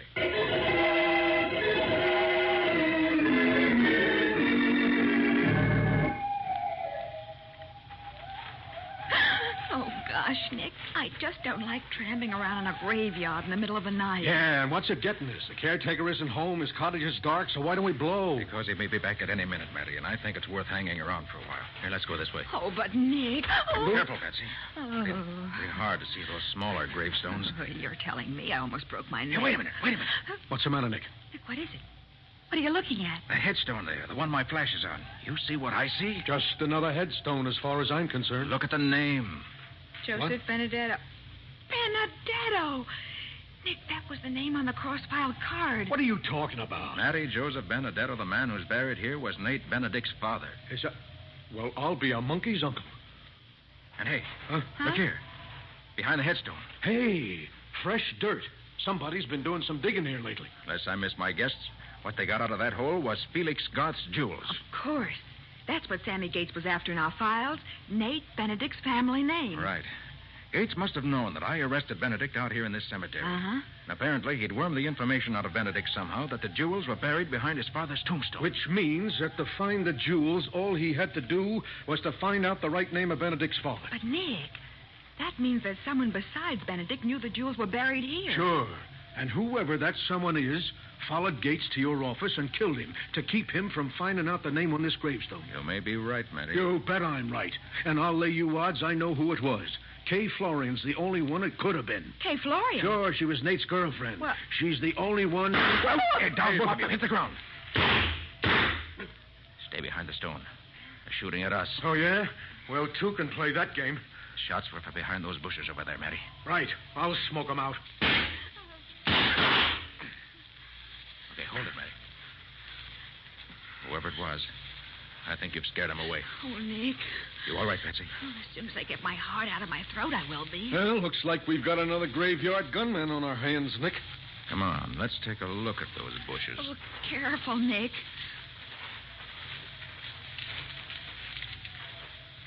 Ah, here. This is the spot. Right here. No one's here now. Oh, Nick! What is it? What is it? There's a man standing right over there. Stay where you are. All of you, don't move. He's got a gun, Nick. What do you do here? Why you do all the shooting? Maybe you could answer that question, brother. Put down that gun, pal. You're talking to the police. Police? Yeah. Who are you? My name is Otto. I am caretaker of cemetery. So you're the caretaker, huh? Yeah. I come home. I hear shooting. I run out here. And, of course, you didn't do the shooting yourself. No. I shoot no one. All right. Take it easy, Otto. You made a telephone call a couple of hours ago, I believe. Called Miss Kay Florian at the Melbourne Arms Apartments. Why? No, I no call no one. We traced the phone call to your cottage. Wanted to see her, but she wouldn't let you come to her apartment. No, on my word of honor. Okay, if he won't talk, we'll have to run him in. Come on, Otto. You're going down to headquarters. No. Wait, I talk. I tell you everything. That's better. You did call Miss Florian, right? Yeah. What about? About the jewels. The Felix Garth jewels? Yeah, that's them. Miss Florian has them. Uh-huh. What'd I tell you, Nick? Go on, Otto. How do you know she has them? Last night, she come here. She dig them up. I see her do it. I didn't know who she was. I go to Benedict trial 3 years ago. I see her. So after you saw her dig up the jewels, you called her and demanded money to keep quiet about the fact that she had them. Is that it? Yeah, that's right. You think he's telling the truth, Nick? Well, there's one way to find out, Patsy. How's that, Sergeant? By talking to Kay Florian like I wanted to do in the first place. Yeah, that's what we've got to do, Matty. All right, then. What are we waiting for? Let's go see the Florian dame. For my dough, she's got a murder to explain. There's one thing you're overlooking, Matty. Oh, yeah? What's that? According to Otto, the Florian woman dug up the jewels last night. So? What time was it, Otto? About 10 o'clock. In other words, Matty, before Sammy Gates was killed. She already had the jewels. What difference did it make to her whether Sammy found out where they were buried? Nick's got a point, Sergeant. No, I don't see it. If Gates hadn't found the jewels behind this gravestone, he'd have gone after the Florian babe. So she bumped him off, not only to protect the jewels, but to keep Gates from bumping her off. It all adds up, don't it? Maybe, Matty. Maybe not. We'll know after we hear her story. Let's go.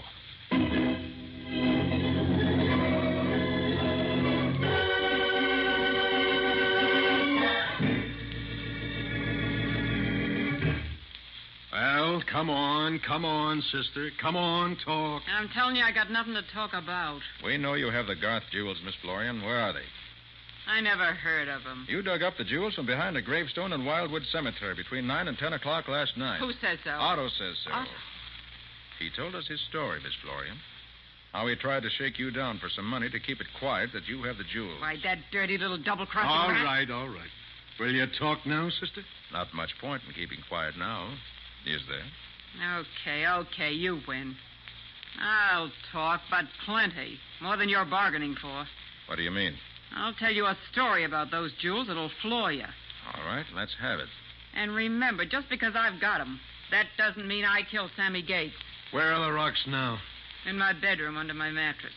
I'll get 'em if you want me to. Yeah, I'll go with you just to make sure you come back. Okay, Copper, come on. And no tricks, sister, no tricks. Well, so Otto was telling the truth after all, Nick. I rather thought he was, Patsy. What about Kay Florian?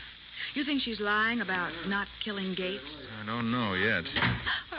At the door to that bedroom. Somebody slammed it shut, Nick. Nick, those were gunshots that came from the bedroom. Hey, the door's locked. Oh. Matty! Matty! Oh, Nick, he doesn't answer. Stand back, Patsy. I'm going to shoot off the lock. Yeah.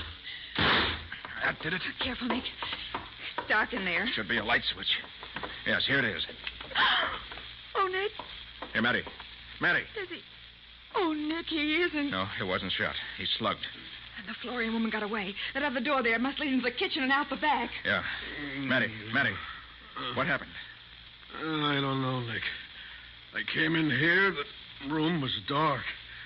The door slammed shut, and then something hit me. Well, what about the shots? Shots? Nick, the jewels. She said they were under the mattress. I wonder if she had time to get them. Well, let's see. I'll lift the mattress. You see him, Patsy? Yep. Yeah, they're here, Nick. She didn't have a chance to take... Oh! What's the matter? Oh, here. On the other side of the bed. Next to the wall. Great Scott. Kay Florian. And she's dead.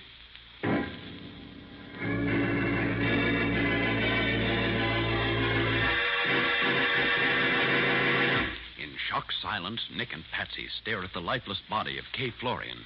In just a moment, we'll bring you the conclusion of this adventure. Now for the conclusion of the case of the Graveyard Gunman.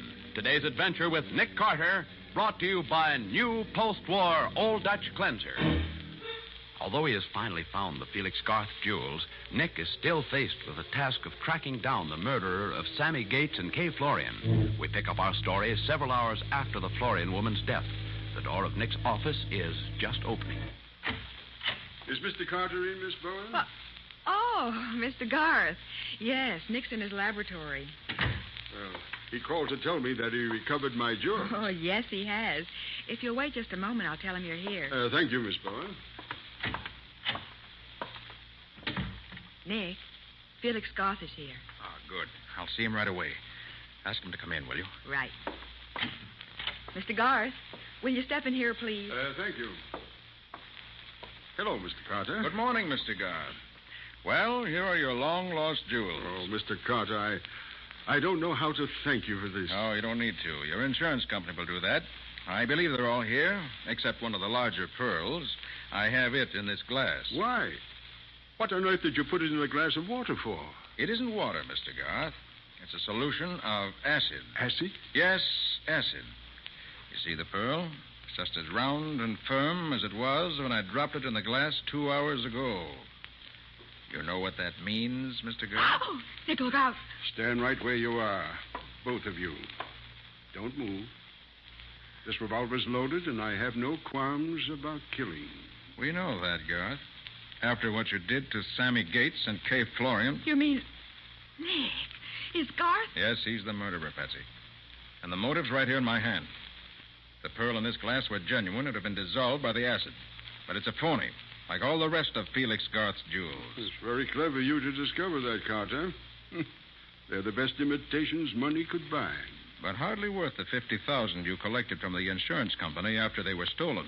And Nate Benedict stole worthless jewels. He did, but he didn't know it. Oh. No one in the world knew it but you, did they, Garth? You killed Sammy Gates to keep him from finding out, and you killed Kay Florian after she found out. I had no intention of killing either of them, But it was the only way you could keep the insurance company from nailing you for fraud. When Gates told you he could find the jewels, you got panicky. So you followed him here. When he caught you spying on him and swung on you, you killed him. And you tried to do the same thing to us out in Wildwood Cemetery. What? You mean it was Garth who took those shots at us, Nick? It was, Patsy. What? He didn't know that Kay Florian had already dug up the jewels because Nate Benedict had tipped her off that he was going to break jail and needed money. She learned they were phony when she tried to sell some of them. You've got all the answers, haven't you, Carter? Most of them. I even know that you went to Kay Florian's house to pay her to keep quiet. You wouldn't have had to kill her if she hadn't been all set to tell us that the jewels were fakes. Well, this is all very interesting, Carter, but it's beside the point. When I walk out of here, I'll still be the only one alive who knows the truth. A word of advice, Garth. When you do walk out, don't forget to take the pearl in this glass. You mustn't leave a scrap of evidence. Oh, give me that pearl. Be glad to. Here it is. Acid and all, right in the face. Oh! And here's something else for you. Huh. Pick up his gun, Patsy, and keep it on him. Right. I'll call Matty and tell him to get a cell ready for a new tenant with a long-term lease.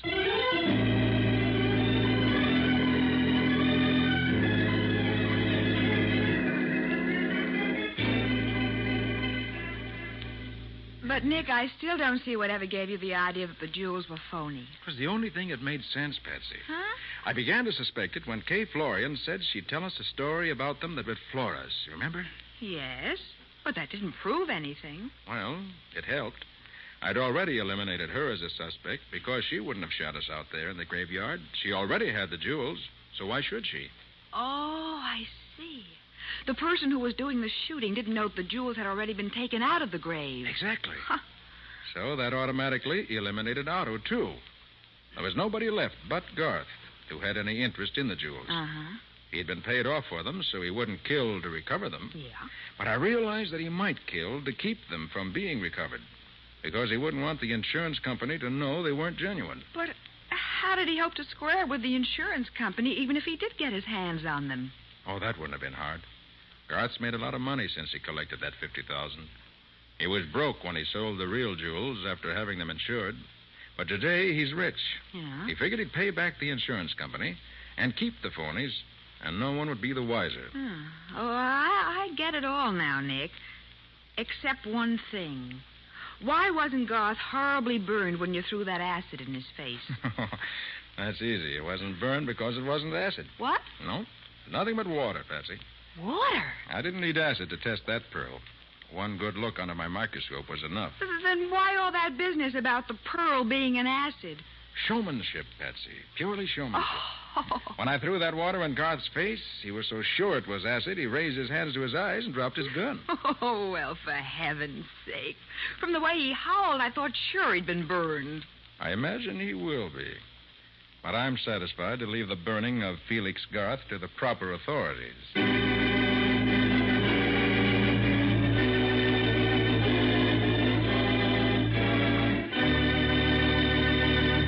Well, Nick, what about next week's adventure? Bob, next week's case... I'll get it. Hello? Call Super 2848. That is all. Hey, wait a minute. Well, Nick, what's the matter? There's a woman, Bob.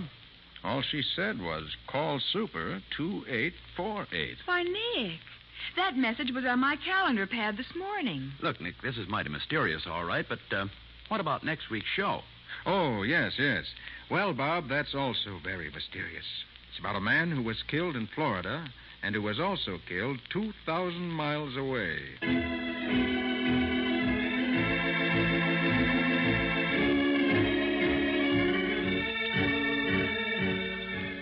Nick Carter, Master Detective, is presented each week at this time by the Cudahy Packing Company. It is produced and directed by Jock McGregor and is copyrighted by Street & Smith Publications, Incorporated. Charlotte Manson is featured as Patsy. Mattie is played by Ed Latimer. Today's script was written by Ken Pettis and Lou Schofield. Original music is played by Henry Silverne. This program is fictional, and any resemblance to actual persons living or dead is purely coincidental. This is Bob Martin saying, when minutes count, use new post-war Old Dutch Cleanser.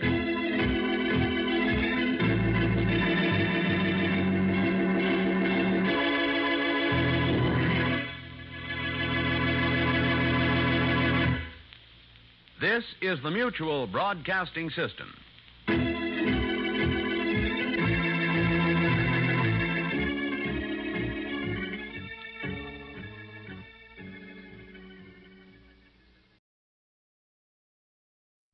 The Equitable Life Assurance Society presents This Is Your FBI.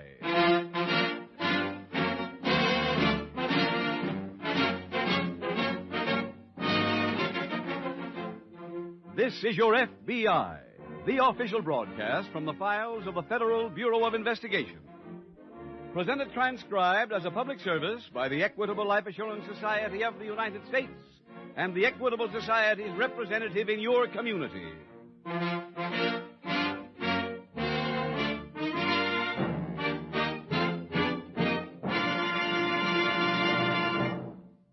If you listen fairly frequently to this program, you've probably noticed several things about the commercials.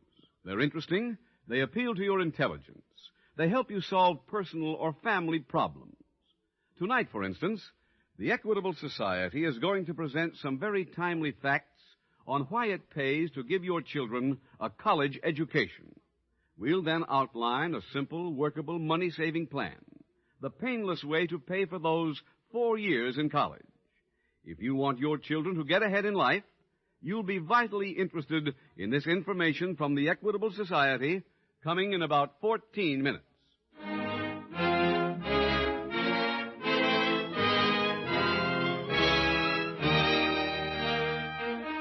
Tonight's FBI file, The Vanishing Witness.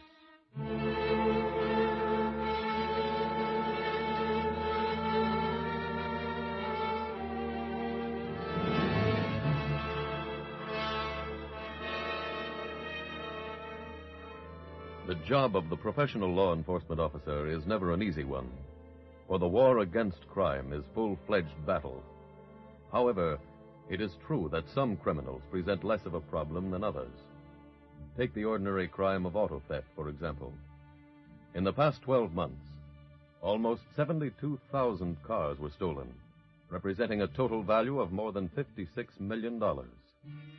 Yet the record also shows that more than 94% of those automobiles were returned to their legal owners, often within a period of 24 hours.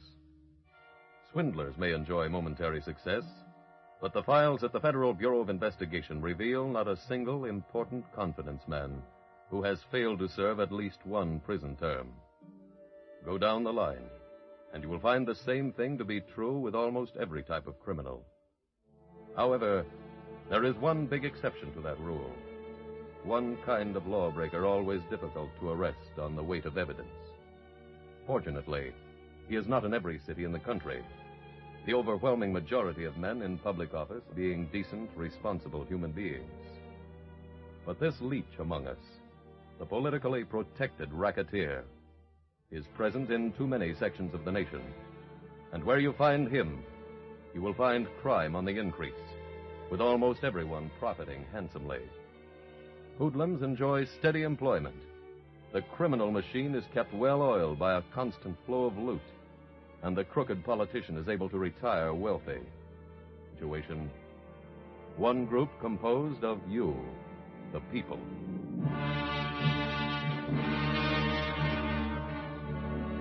Tonight's file opens in the corridor of a courthouse located in a large Midwestern city. Detective Roy Williams of the local police stands near the door of the grand jury room as FBI Special Agent Taylor approaches. Hello, Roy. Oh, hi, Jim. You come up to hear Caswell on the stand? Yeah. My agent in charge wants to see if there's anything in this case that'll give us jurisdiction. Well, I don't think there is, but stick around and listen. You'll enjoy it. Are you that sure? Yeah. That story about the racing wire being a legitimate news service won't hold water this trip. No? We'll prove Caswell knows the service is going to bookmakers. How are you going to do that, Roy? Oh, we've got the big witness. Oh, and who's that? An old man named Onslow, who was Caswell's bookkeeper. Wow. Say, that reminds me. Where is the old boy? He's supposed to leave the hospital a half hour ago. Hospital? Yeah, he's been sick, but the doctor okayed his coming up here to testify. Oh, I see. Can I have a statement, Mr. Caswell? How about something to the examiner, Mr. Caswell? I'm sorry, boys. No comment. Oh, now, wait a minute. Can't you give me one quote? I'm sorry. Hello, copper. Well, look, how about a picture? What do we get inside? Hey, Charlie, over here with the camera, huh? He looks pretty confident, Roy. Yeah.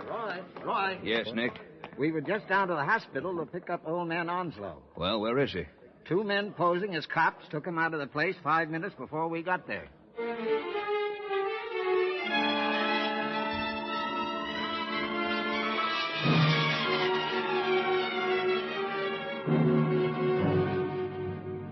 The following morning at the local FBI field office, Special Agent Jim Taylor returns to his desk from the teletype room to find Detective Roy Williams waiting. Hi, Roy. You looking for me? Yes, Jim. I was in to see your agent in charge, and he put you on that missing witness case. You mean old man Onslow? Mm-hmm. Turns out he was kidnapped and taken across the state line. Oh. You got any idea where to? Well, only the direction. A friend of Onslow's called headquarters this morning to report he saw the old man yesterday on the Hudson Street ferry. You come up with any idea on either of the kidnappers? None at all.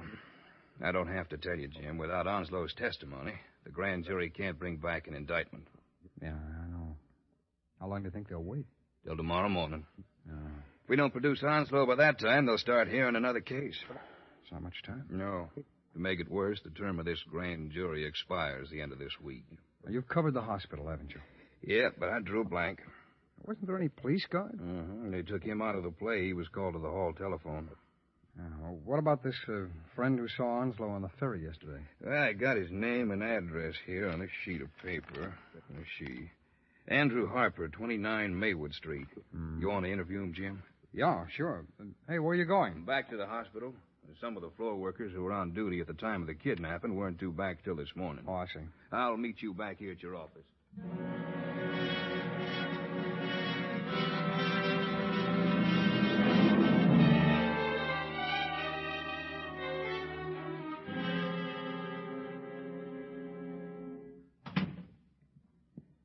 Good morning, Pearl. Hi. A little early for you to hit the office. Yeah, I couldn't sleep. Stomach again? Yeah, it's murder. Every time there's one of these investigations, my ulcers start playing handball. You take anything? What can I take with grand juries, customers beefing? They've been calling all morning. Why don't I go into a legitimate business? No, that's another beef. I'm not here. Okay. Mr. Caswell's office. Is he there? Bill? Yeah. Hold it. Phil wants to talk to you. I'll take it on the other phone, huh? He'll be right with you. Hi, Phil. How's it going over there? No good. No good, huh? That's all I hear from everybody. Look, we've been working on the old guy for hours. You won't change his story? Nope. Put him on the phone. He's out cold. How much time we got? Hey, he's due on the witness stand tomorrow morning. I've got an idea. What's that? He's been taking some pills they gave him at the hospital. They've run out. So? He claims if he don't get some more, he'll kick over. Oh. Should I see if he's telling the truth? No, you better get him the pills. But you want him on your side. I want him on my side alive. Well, we'll go to work on him again. No. Lay off the muscle. What else is there? Yeah, I'll think of something. When I do, I'll call you.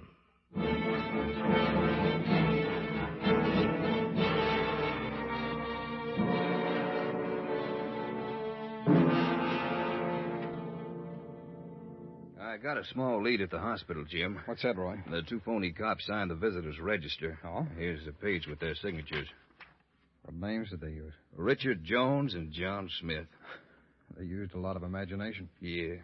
Think your lab can get anything on these? Well, I'll have it checked for handwriting and latent prints. Oh, say, one of the elevator operators remembered bringing Onslow and the 2 men down.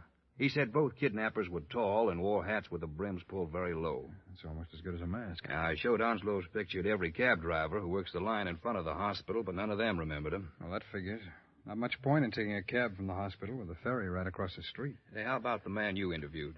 Well, he said 2 men were with Onslow, but he couldn't describe them. The only details he recalled was that he was wearing slippers instead of shoes and that the ferry left here at 1:40 p.m. Yeah, those things might help if we had time, but only about half a day left. Yeah, Caswell's probably watching the clock, too. Yeah, except the deadline favors him. Yeah, I know. Oh, Roy, I checked with the ferry company. The boat that pulled out of here at 1:40 yesterday afternoon was the James Chris. You get it scheduled for today? It's due out again in 20 minutes. Let's get on there, Roy, and take a ride.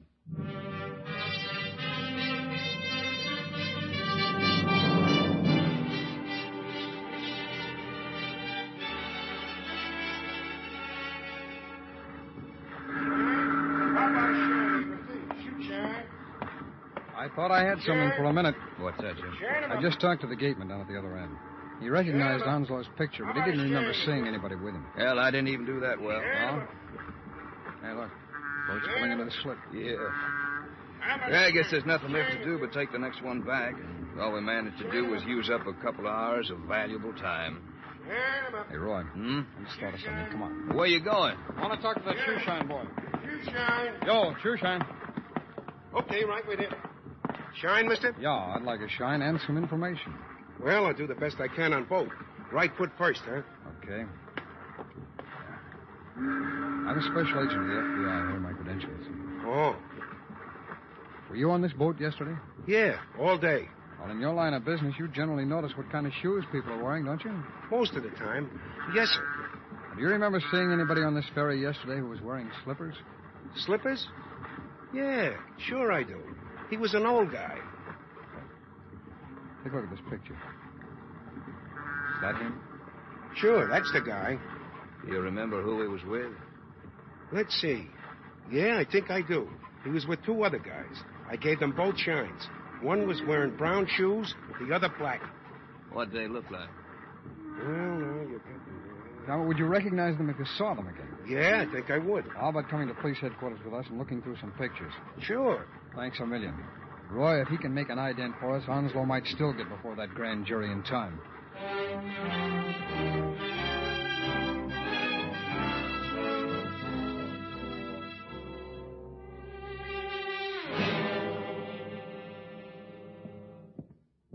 Have a chair, Mr. Taylor. Thank you, Mr. Caswell. My secretary said you were with the FBI. That's right. Here are my credentials. Thank you, sir.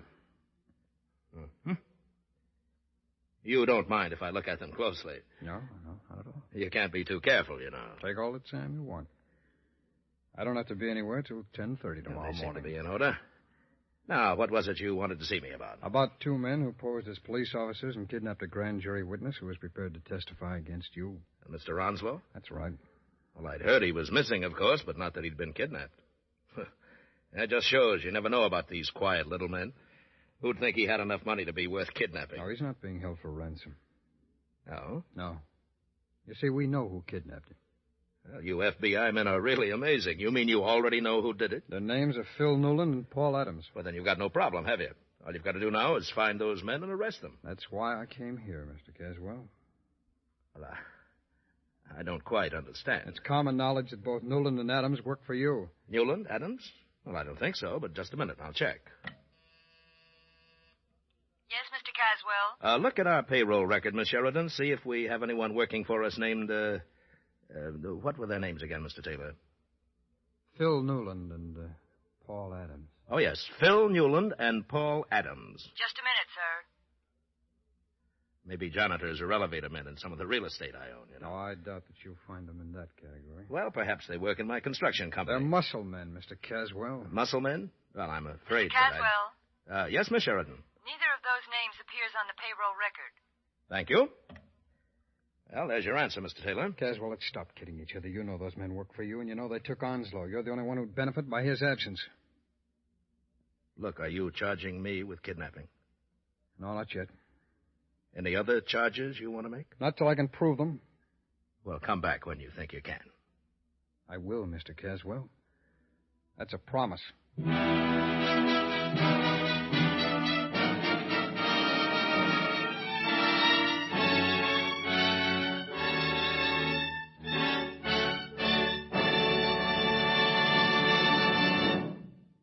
Now, a special message from the Equitable Life Assurance Society to fathers and mothers of young children.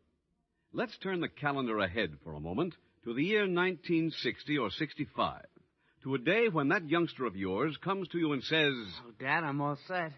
I passed my college entrance exams. Yippee!" Your boy has 3 good reasons for feeling on top of the world. First, college men and women earn more money. Look, Dad, in this morning's newspaper it says college men earn $72,000 more during the years they work than the fellows who miss out on a college education. Second, college men land the bigger job. And listen to this, Dad. Out of every 16 men earning $10,000 a year and up, 15 are college guys. That's odds to 15 to 1 in favor of college. Third, college men get more out of life. Their general culture, their appreciation of art and good books, gives them poise and prestige in their social life. Think that over, father and mother, and decide now that your children are going to have the big advantage of a college education. Decide to make sure with an equitable education fund. An equitable education fund? Why, what's that? It's the painless way to pay for your children's college education. In this Equitable Society plan, you start when your children are young. Then, each year, you pay a sum of money that doesn't hurt, an amount that scarcely makes a dent in your budget. When your youngster's ready for college, the money's all ready for him. That's spreading the cost of education over 10 or 15 years instead of taking a beating in 4. Right. Now, suppose the father dies or becomes totally disabled. Then no more payments are necessary. The fund becomes fully established. When the youngster is ready for college, he gets the same education as if his dad had lived. So don't delay a day longer. Let your Equitable Society representative show you how little it costs to start an Equitable Education Fund. Or write care of this station to the Equitable Society. That's EQUITABLE. The Equitable Life Assurance Society of the United States.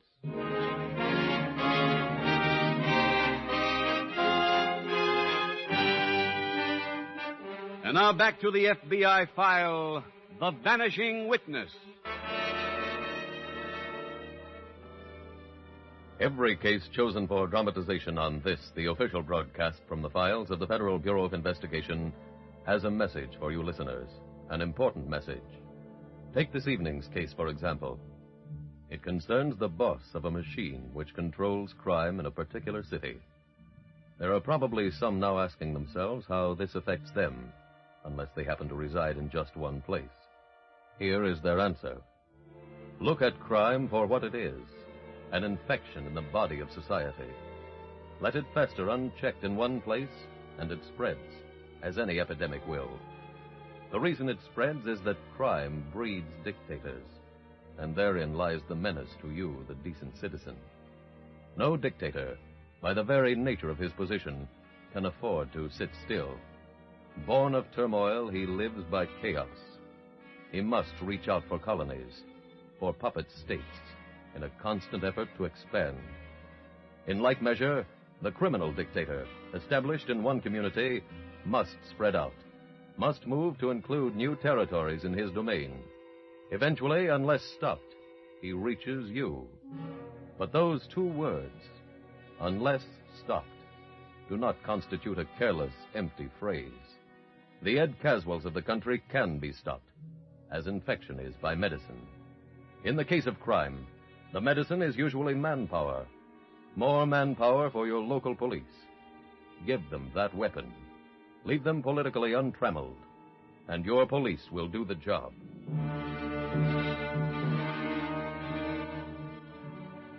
Tonight's file continues later that evening at the local FBI field office. Detective Roy Williams has just entered. Did you get to see Caswell, Jim? Yeah, that's all I did get. What happened when you hit him with Newland and Adams? Claimed he didn't even know them. I was afraid of that. Jim, do you realize we have only 12 hours to find the old man? Yeah, I know, Roy. And we don't even know if he's still alive. Oh, I think he's alive, all right. If they wanted to kill him, they'd have done it in the hospital. Roy, has Onslow got any family? Well, no wife or children, but I gather there was a sister someplace. Hmm? Yeah, at least there was a picture in his room at the hospital signed your sister, Ethel. It's a snapshot or a portrait picture? Portrait? Why? Well, maybe the photo studio can tell you who she is and where she lives. Right, I'll get it and start checking. Okay, and while you're doing that, I'll study Adams and Newland's records again and try and find a lead there.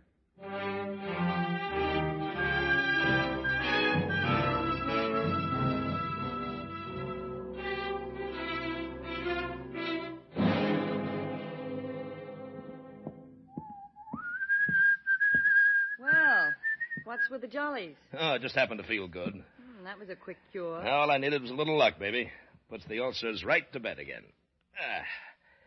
The mail come in? It's right in front of you. Oh. Did the old man change his story? Not yet, but he's going to. How do you know? Well, I happen to remember old man Onslow telling me that he had a sister named Johnson. He gave me your phone number once, said if he wasn't home, I could always reach him there. So? So from the phone number, I got the address. I gave the address to Phil. He went over there this morning to pick her up. Do you mind very much if I don't get it? Phil brings the sister back to where he's keeping Onslow. If he doesn't testify my way, she gets the treatment, too. Oh. How have you been doing with our customers? They're still complaining. Well, just tell them to be patient. The horse wire will be back in use tomorrow.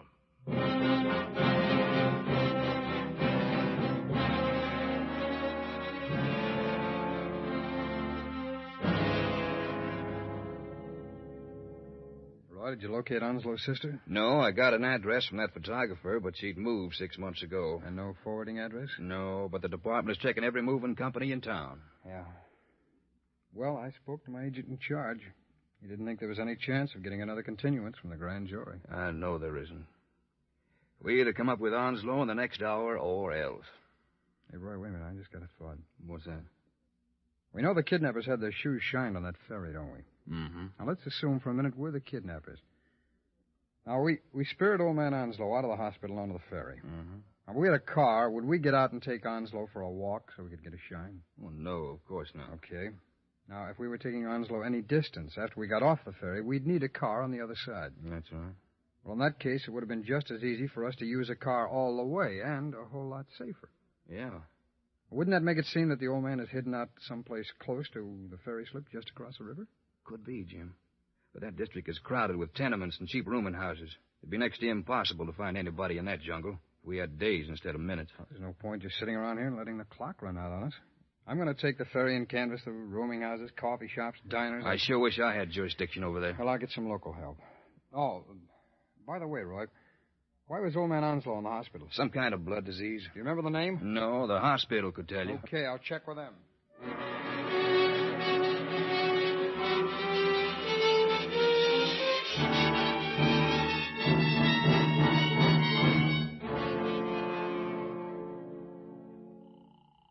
Earl, Yeah? did you get Phil yet? Operator's ringing him now. No. How do you like the new wardrobe? Businessman blues. Looks a little square. Sensational for juries, baby. Makes me a very legitimate fella. Hello? Hello, Phil. Ed wants to talk to you. I was just going to call him. Here's Phil. No. Hello? We got trouble, Ed. No, what happened? I went to the sister's house. Was crawling with cops. Oh. Well, I guess they got the same idea. They spot you? No, I drove right past. Did you tell the old man she wasn't coming? No. That won't make any difference, Ed. He's a stubborn guy. Well, I guess there's only one thing to do, Phil. Kill him.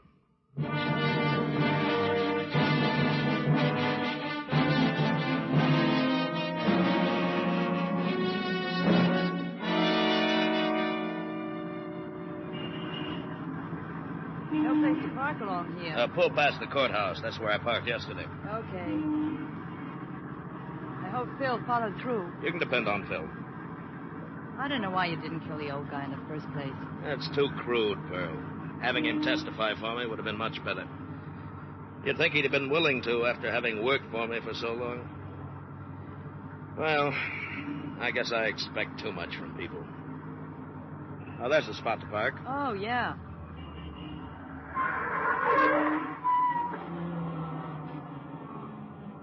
How am I on that side? That's fine. That's fine. Now, where are those canceled checks? In the briefcase. What about the rent receipts? Yeah, they're in there, too. Well, okay, let's go. Here come those newspaper characters. Yeah, I see them. Got a statement to make, Mr. Caswell? Not right now, boys. Oh, I got a deadline in half an hour. Well, I got one sooner than that. Can't you give us anything? Why don't you guys lay off? Now, honey, they're only doing their job. See me when I come out, boys. You'll have a good story then, huh? Okay. Ed. Huh? It's 10:30. Well, there's no rush. Look, they haven't even opened the doors yet. Well, there's the fuzz up ahead. I see them. Well, hi, copper. Oh, hello there, Mr. Taylor. You still look pretty confident, Mr. Caswell. Why shouldn't I? Take a look down the hall. Where? See the man talking to the city attorney? Onslow. Ed. Shut up. You thought he was dead, is that it, miss? I don't know what you're talking about. You want to tell him, Roy? Sure. Your two thugs are at the city jail, Mr. Caswell. They had just signed full confessions implicating you. What? You've got your choice, Caswell. You can wait around here till Onslow testifies, or you can come to headquarters right now.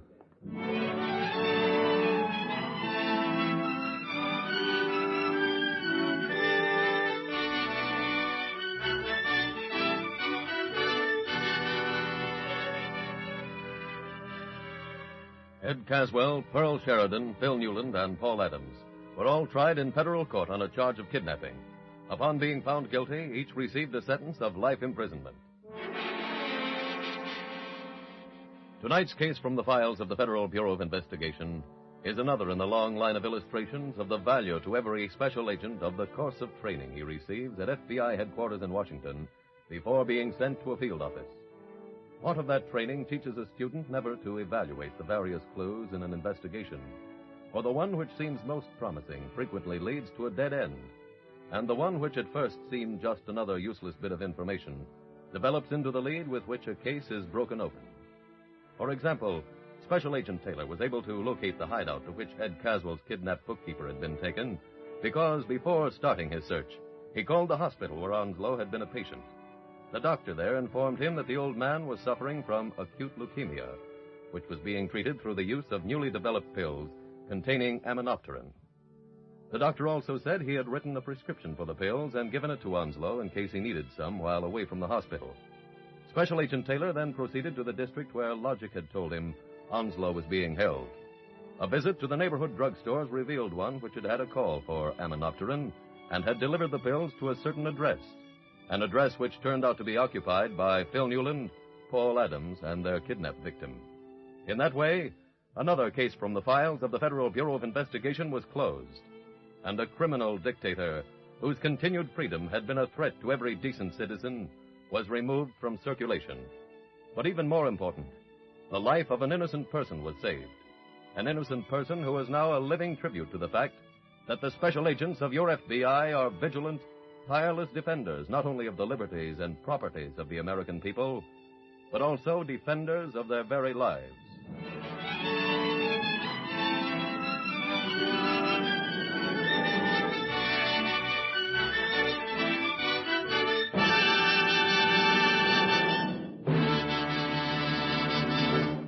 Now, one last word to fathers and mothers. Of all the things you can do for your children, there's no greater proof of your love for them than an equitable education fund. They'll be grateful for it as long as they live. Your boy or girl may only say a few words like, "Thanks, Mom," and "Thank you, Dad." but you know from the look in his eye and that ring in his voice that he'll never forget your foresight in starting an equitable education fund. Right now, make that wise resolution to see your equitable representative soon.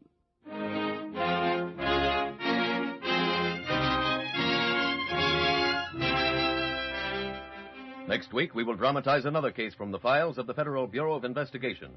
A case from the past that has great application today. Its subject, robbery. Its title, The Black Market Hijacking. The incidents used in tonight's Equitable Life Assurance Society's broadcast are adapted from the files of the Federal Bureau of Investigation. However, all names used are fictitious, and any similarity thereof to the names of persons living or dead is accidental. Tonight, the music was composed and conducted by Frederick Steiner. The author was Jerry D. Lewis. Your narrator was William Woodson, and Special Agent Taylor was played by Stacey Harris. Others in the cast were Bill Conrad, Herb Ellis, Ed Gargan, Doris Nolan, John Sheehan, and Gil Stratton, Jr. This Is Your FBI is a Jerry Devine production. This is Larry Keating speaking for the Equitable Life Assurance Society of the United States and the Equitable Society's representative in your community, and inviting you to tune in again next week at this same time when the Equitable Life Assurance Society will bring you another thrilling transcribed story from the files of the Federal Bureau of Investigation. The Black Market Hijacking on This Is Your FBI.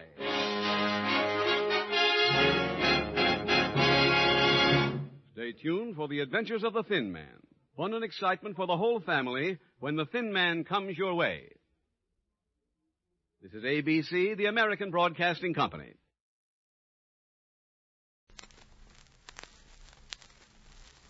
I was a communist for the FBI.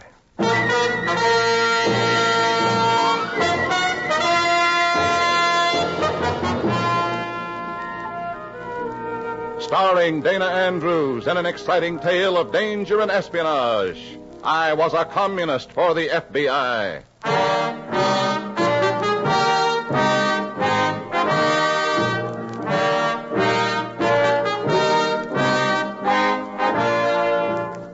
Many of the incidents in the story you're about to hear are based on the actual records and authentic experiences of Matt Cvetic, who for 9 fantastic years lived as a communist for the FBI. Here is our star, Dana Andrews, as Matt Cvetic.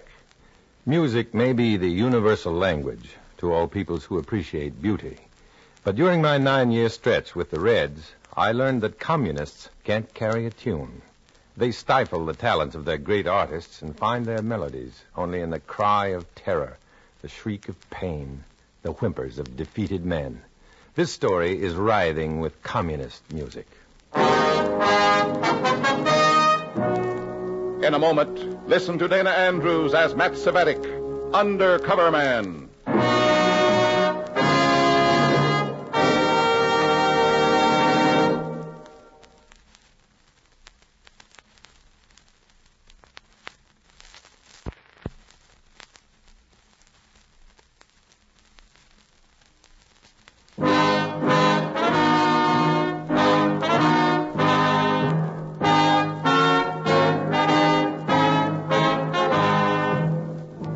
Here is Dana Andrews as Matt Cvetic, Undercover Man. This story from the confidential file is marked Rhapsody in Red.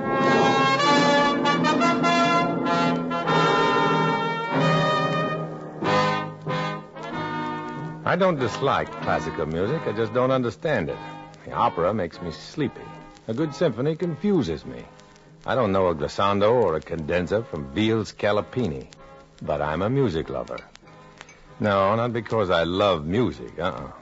I'm a music lover because the Communist Party says I'm a music lover. Because Comrade Kafka, the commie's overweight aesthete, has assigned me to love music. Nervous, Comrade Cvetic?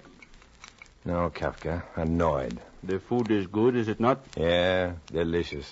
Then what is your complaint? I don't like this new assignment. Too bad. Look, Silvestro Boccini may be a great violinist. The greatest. Okay, the greatest. But the last man in the world to care whether or not Boccini is permitted to enter the United States is me. You care now, though, don't you, comrade? No. Yes, you do. You are a music lover. You and all the other lovers of pure music here in America will refuse to let politics deprive you of Boccini's genius. It won't work, Kafka. Boccini was active as a communist in Europe. The American government will never approve his application for a visa. He's announced that he quit the party, you know. You think they'll believe that? Perhaps. Nevertheless, this foolish government the Americans are so proud of is actually a delusion. It can be twisted, bent, even broken by organized pressure. You, comrade, are to organize that pressure. How? Cultural groups adore Boccini's music. You will send out pamphlets, write letters, run paid advertisements, make speeches at women's clubs, hold rallies, all with one theme. Music knows no politics. Let Boccini in. Why is the party so anxious to get him over here? I pass the butter, will you, Schroeder?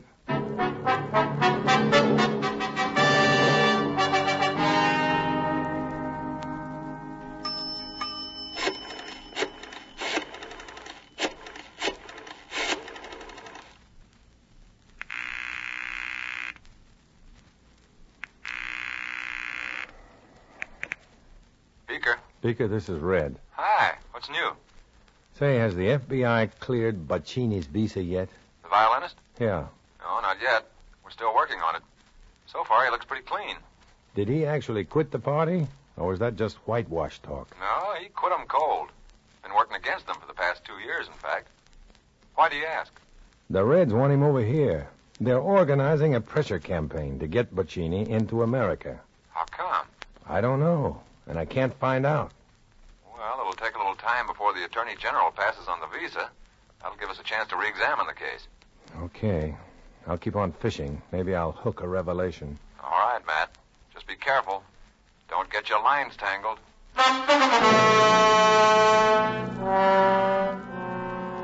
From then on, I became the busiest commie this side of the Kremlin.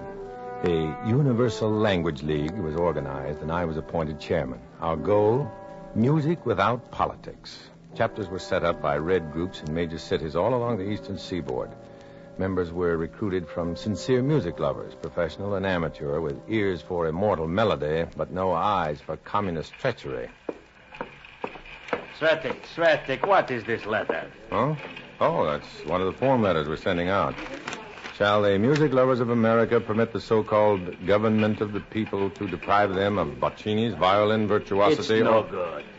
What's wrong with it? The signature, idiot, the signature. It's signed Universal Language League. That's the We name. want your signature, stupid. On every piece of literature you send out, your name. Matthew Svetik, chairman. Matthew Svetik, chairman. Sign it or the letters, the ads, the pamphlets, everything.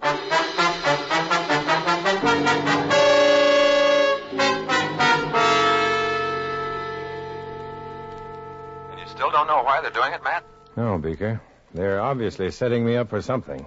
Puccini's visa has been approved. We couldn't find a thing to hold against him. Oh. My playmates will claim that they did it with that Universal Language League. Fine. You were chairman. You'll be a hero. When's Boccini arriving? Sometime this week. Stay close to it from now on, Matt. If there's something we don't know about the maestro, you're the only one close enough to find it for us.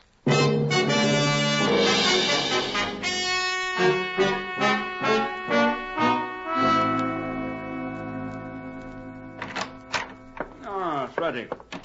Sit down, comrade. Sit down. Thanks. Walnuts? No, thanks, Kafka. You don't mind if I... Would it make any difference? No, not at all. Boccini arrived today. Yeah, I know. It was in the newspapers. Mm-hmm. Phone him. Phone him? Me? He is at the Empire Hotel. Look, Kafka. Boccini's an international celebrity, a world-renowned virtuoso. You won't have time to talk to me. He's got Here is the phone, and here is the number. Call.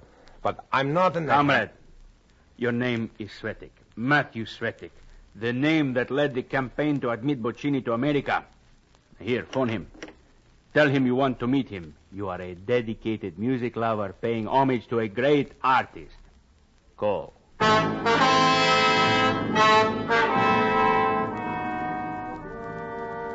With Kafka cracking walnuts at my elbow, I dialed the number and asked for Maestro Boccini. I was told the maestro was resting from his journey, but when I mentioned my name, there was a flurry of activity, and suddenly I was talking with Boccini's accompanist, Anton Genet. After being told in elaborate phrases how eager the maestro was to make my acquaintance, I was invited to meet him that very night. Where? Tonight, 8 o'clock at the hotel. Fine. Now, Kafka, do you think you can forget those walnuts long enough to tell me why I'm seeing Boccini tonight? The final link. At 8 p.m., the red chain becomes complete. What chain? I thought Boccini quit the party. He was even cleared by the FBI. Oh, he did. He was cleared. In fact, he has become an ardent enemy of our cause. Then what? But Boccini is not the man we care about. Our comrade is his accompanist, Anton Genet. Genet? Our secret comrade, Svetik. For the past 7-8 years, you know, Boccini's been on a concert tour of Europe. Yeah, I know. Comrade Anton was with him always, of course. They visited just about every country on the continent. They spent enough time in every section for Anton to establish contact with local party leaders, to collect plans, progress reports, membership rosters, and such from all of them. And now all this information is being passed on to me. A tedious, long-range procedure, Svetik. But tonight at 8 o'clock, the results of Anton's work will be placed in your hands.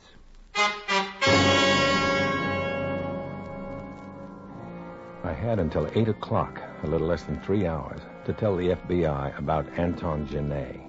They had to get to him before I did. Once he handed me that packet of commie papers, I'd have no choice. I'd have to turn them over to the party. Kafka would give me no chance to do anything else. But if I could just get word to the FBI before 8 o'clock... Let's have dinner, Svetik, huh? I'm not very hungry, comrade. Join me anyway. Come along.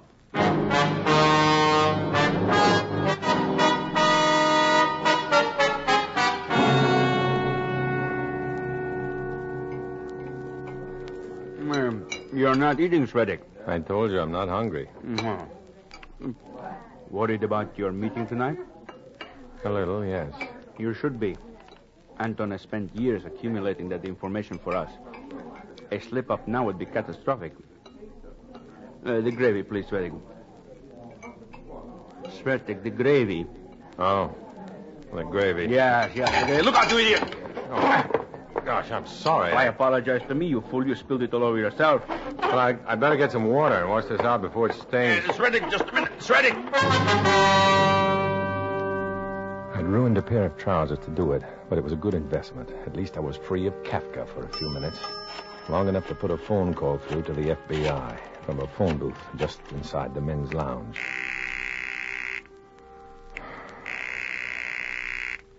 Come on. Beaker, this is... Svetik, open up.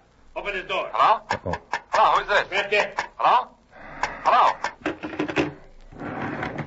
A funny way to remove gravy stains from your clothes, Svetik. Whom were you calling? Well, I was calling my cleaners. Cleaners? Yeah. He closes at 7. I wanted him to send up a suit for me. Uh-huh. So why don't you just stay here, finish your dinner, and I'll run home and change and meet you at the hotel. I have finished my dinner. We will go to the hotel together. I knew I couldn't reach the FBI now. But with Kafka becoming more suspicious every moment, it was just as well. At least Comrade Anton Genet would be there when he arrived at Boccini's suite, and Kafka would be satisfied.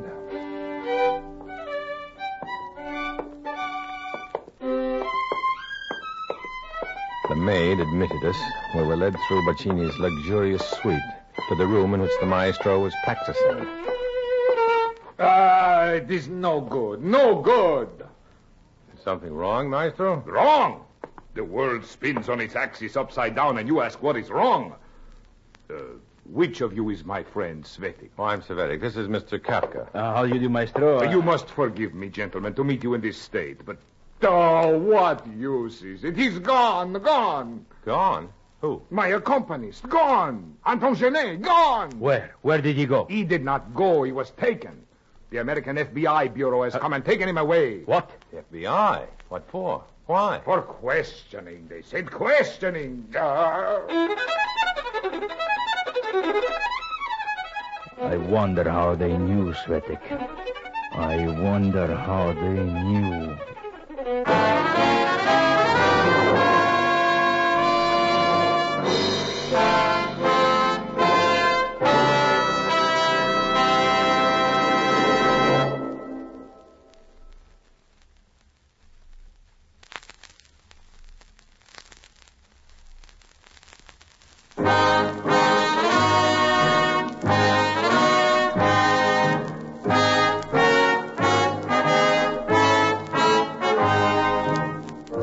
Back to Dana Andrews, starring as Matt Cvetic in I Was a Communist for the FBI, and the second act of our story.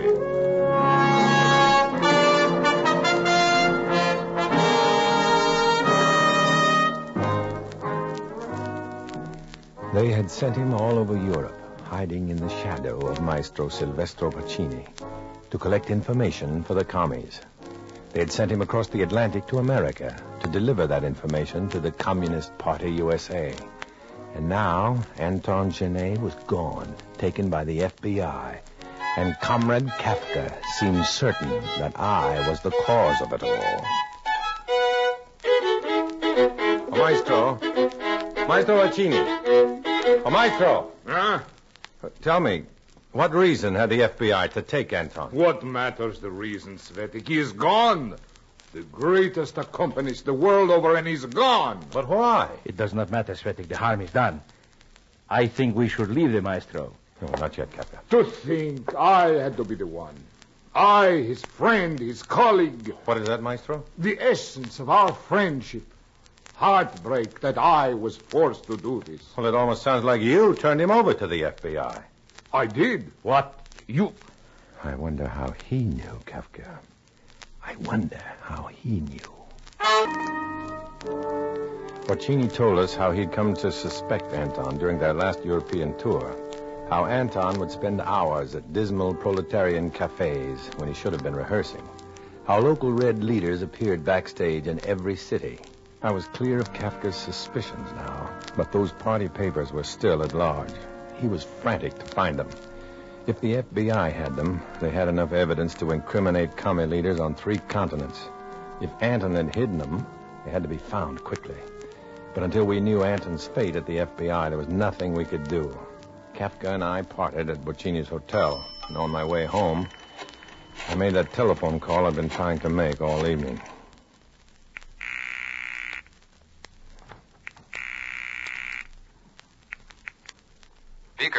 Beaker, this is Red. Hi. You heard about Boccini's pianist, I suppose. Yeah. Is he tucked away for keeps? He's been released. Released? No evidence to keep him. But he's a red courier, Beaker. A top-bracket courier. He's brought over a packet of party information that We didn't find it, Matt. We haven't even got proof that he's a commie. Well, those papers will prove more than that. And Anton knows where they are. He must know. Well, we'll make sure we know where Anton is. Maybe he'll lead us to the evidence we need.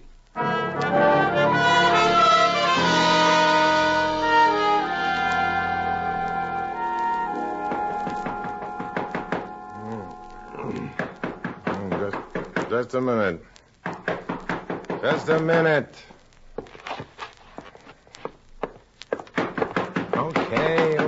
Okay.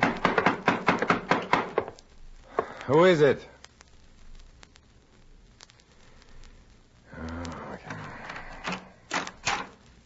Yeah? Matt Svetik? That's right. I am Anton Genet. Anton Genet? Come in. I hope you will forgive a visit at this unearthly hour. That's all right. I come to you, for there is no one else. I know no party name but yours. And since I cannot return to Boccini... I know. You put the party in a pretty tough spot. I had no idea the old fool was that smart to suspect me. You were careless, comrade. Overconfident.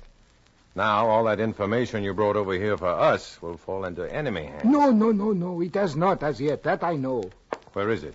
I was taken by complete surprise when the FBI agents appeared at the hotel suite.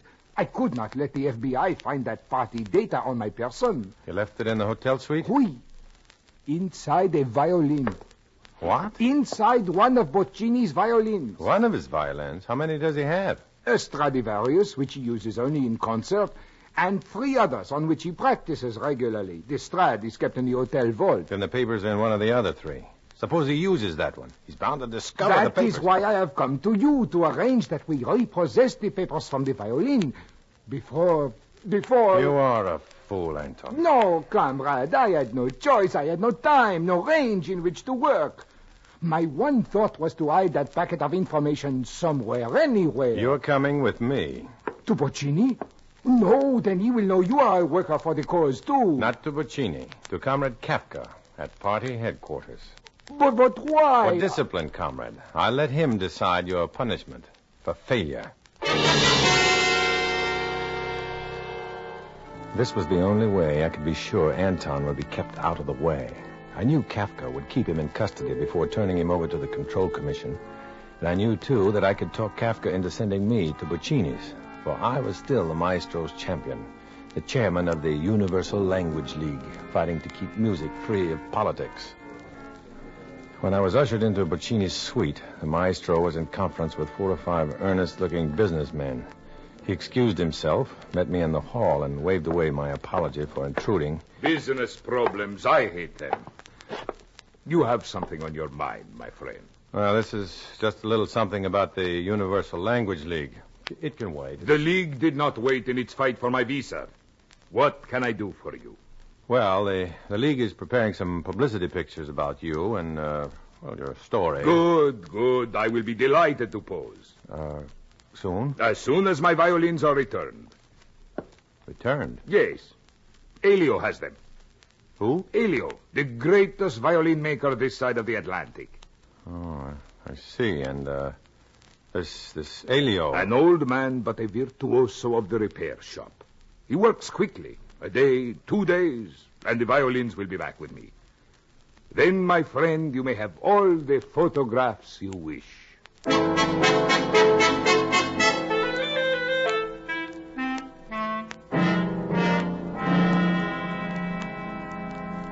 Beaker, listen to me. Listen hard. Okay. Those papers we're looking for, they're in the hollow of one of Boccini's violins. Anton hid them there. Good. That'll be easy. We'll just... No, I just left Boccini. In fact, I'm calling from the hotel lobby. He sent his fiddles out for repair. Oh, fine. A violin maker named Elio has them. Who? Elio, E-L-I-O, downtown on 8th Avenue. We'll find him. Well, get there fast, Beaker.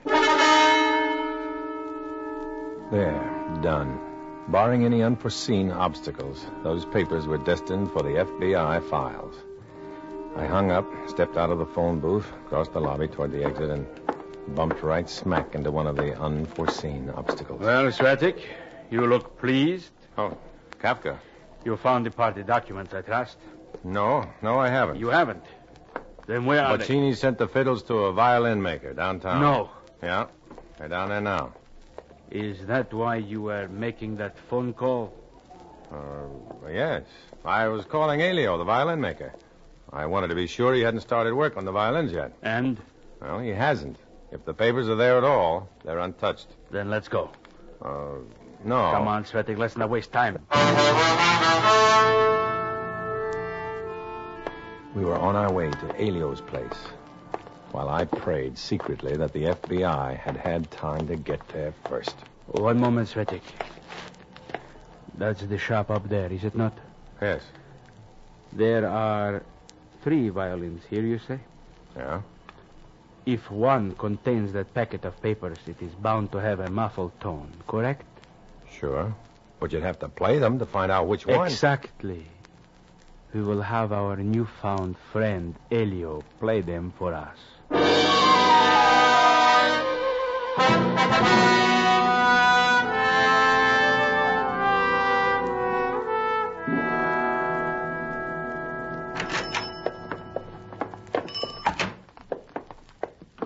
Good morning, gentlemen. Good morning. Is Elio in? I am sorry. Elio is out for a little while.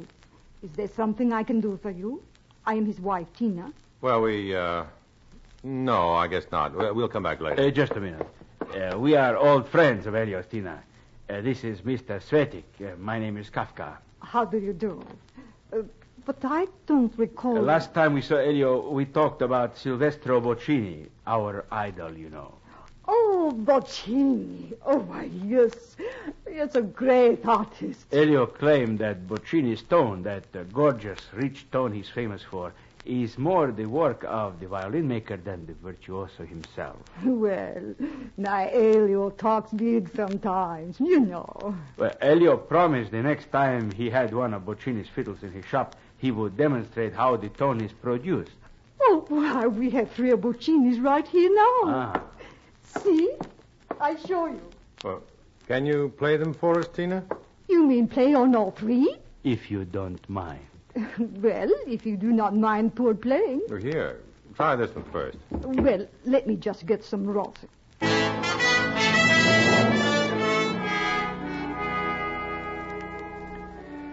violins. If the FBI had not been here before us, the packet of commie papers would still be inside one of them. We'd know by the tone of the instruments. Tina was raising the first one to her shoulder now.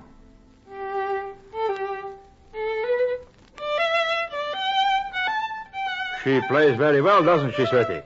Yes, very well. The tone of that violin sounds all right to me. Yes, almost too fine. You want more? Let us hear this next instrument now, Tina. As you wish.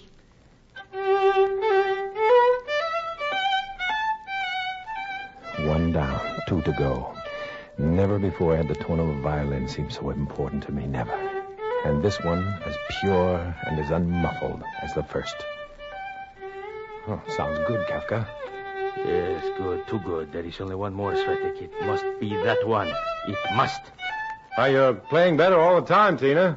Thank you.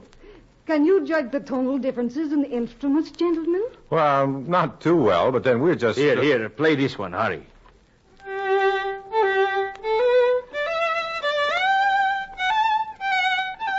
Svetik, the papers, they're gone, Svetik, they're gone. Well, that's beautiful music, Tina. Very beautiful. Svetik, he lied. Anton lied to us. He lied about those violins. He lied about the papers. Don't stop, Tina. It's beautiful. Just beautiful.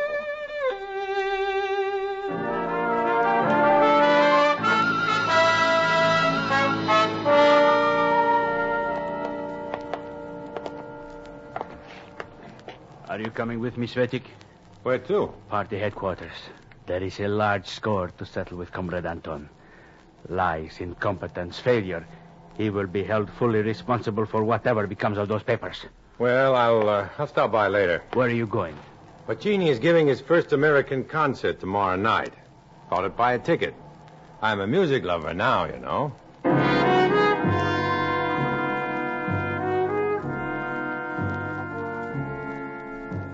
Kafka went his way, I went mine, thinking of Anton Genet, a top-bracket courier, at the mercy of the treachery he advocated. He didn't have a chance. You never do when you run with the commies. It's smarter not to run at all. It's safer to walk. Much safer to walk alone.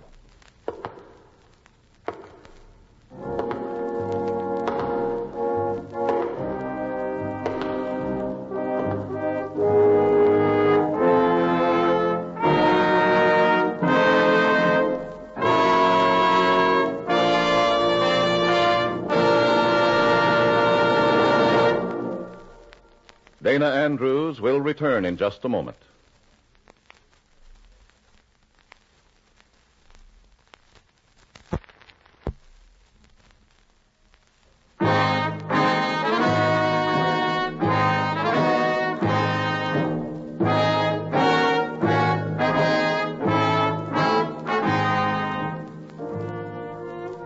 This is Dana Andrews, friends.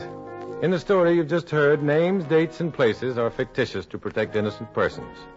Many of these stories are based on incidents in the life of Matt Savetic, who worked undercover for the FBI. Next week, another fantastic adventure. Join us then, won't you?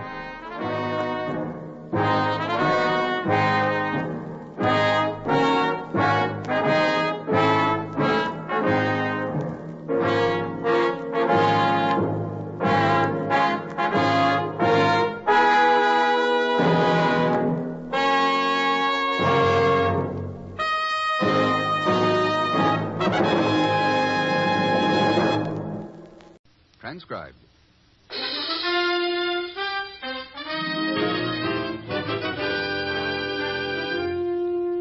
The National Broadcasting Company presents Herbert Marshall as Ken Thurston, the man called X.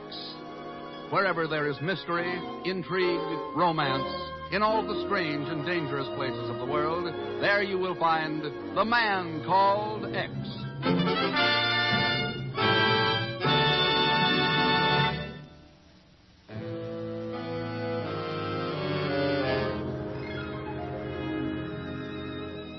Far south in the vast reaches of the great Pacific Ocean, at the very back door of Asia, lie tiny hidden islands of mystery called the Islands of Spice. Java, Sumatra, Borneo, Bali. Nearby, across the treacherous swirl of the Java Sea, moves a vessel whose cargo is death. But of course, Pagan Zellschmidt knows nothing of these things when he answers the phone in his room in New York. Mr. Pagan Zellschmidt speaking. Listen carefully, Zellschmidt, to what I'm going to tell you. Huh? Who are you? Listen. 1 week from today, the fish peddler will arrive in Batavia by boat. Got it? Sure. The fish peddler arrives in Batavia by boat in a week. So who cares?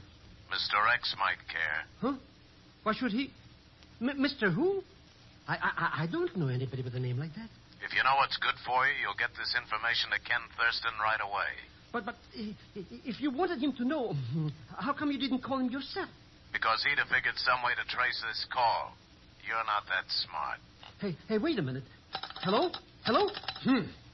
Hang up on me, will you? Well, I'll tell you a couple of things or two, so you think you're wise, eh?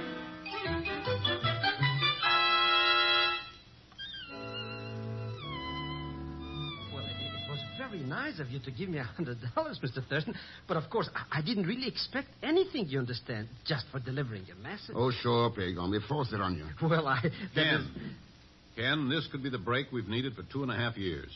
Chief, it seems almost too good to be true. If it is true. It is the absolute truth. How could I make it up? I don't even know who is this fish peddler. That's the trouble. Neither do we. Huh? Pagan, we know what he is, all right. Or what she is, maybe. Yeah, the worst international crook in the whole dirty racket.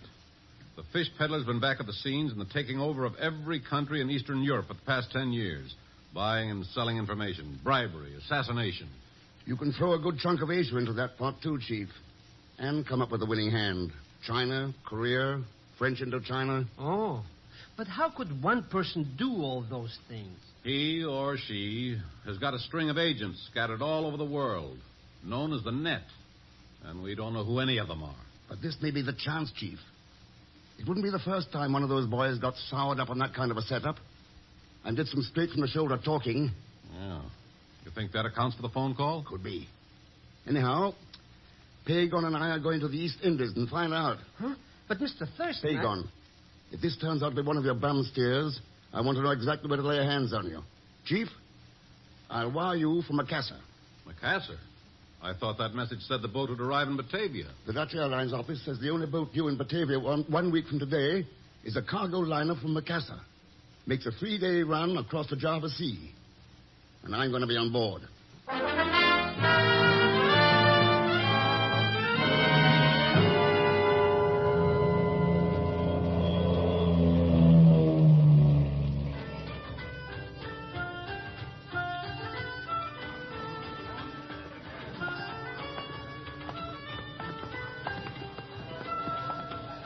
What kind of a street is this, Mr. Thurston? Smells like a fruitcake. Spice market, Pagon. If you want a ton of cinnamon, here's the place to buy it. What would I do with a ton of... Ooh, look, Mr. X. Over there in that blue sarong. Pagon. Pagon. Well, I was only... Here now. Here's the Ristoffel Cafe. Come on. Is this where that Captain Jansult hangs out? That's what the shipping agent said. Let's go in.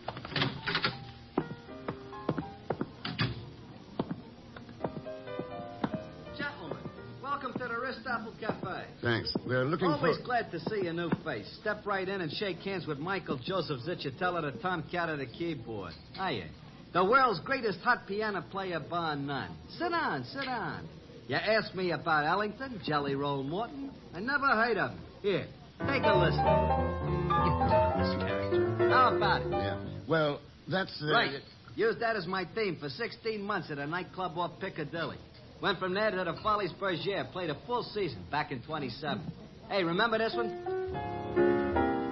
It brings back memories. Oh, sure. Now, look, Just I wonder... call me Joe. Everybody calls me Joe. This cafe job's only a fill-in, you understand? Yeah, Got a sure. big engagement over at the Opera House in Batavia next week. A solid 30 minutes. Yeah, that's great, Joe. Maybe we'll catch your act over there. But right now, I want to talk to Captain Jansult. Jansult? Somebody want to talk with Jansult? Wait here, Pagan. Yeah, is that you? Yeah. Captain Jansult. Cargo liner Nampak, Macassar to Batavia. My name's Ken Thurston, Captain. Happy to know you, Mynheer. You want passage, maybe? Yeah, for 2. You got room? Yeah, plenty room. Only 3-4 passengers so far. We sail in the morning. Fine. Then if you've no objection... If you will pardon me, Captain Jansult. Huh? Perhaps I should be going now. Forgive me. Mynheer Thurston, permit me to introduce Dr. Mohammed Singh. Dr. Singh is, how you say it again? A zoologist, Mr. Thurston, specializing in the study of reptiles. I have collected some specimens from the jungles here to take back to Batavia. Yeah. I understand there are all kinds of strange reptiles around here these days.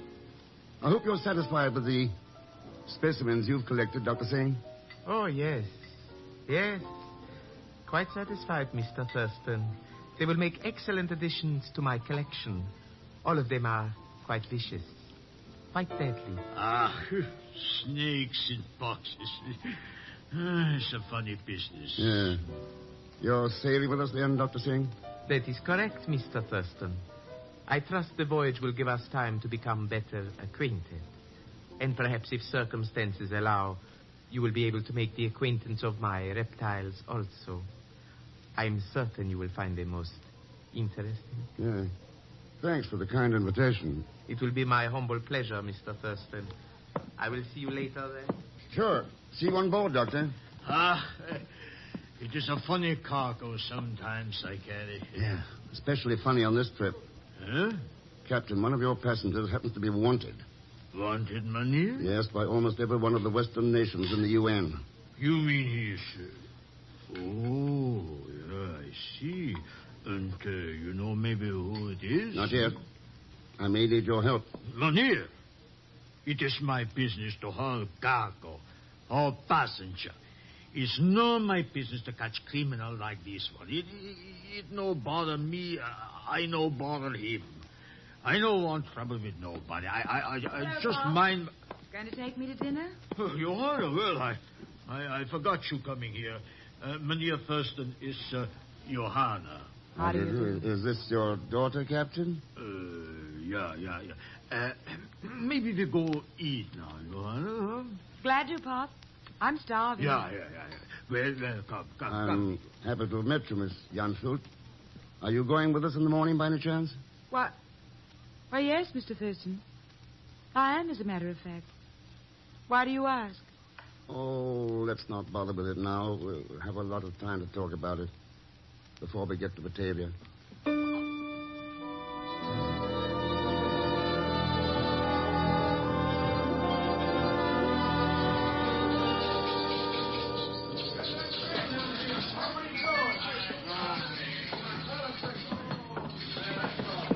There she is, Pagon. The cargo liner Nambok.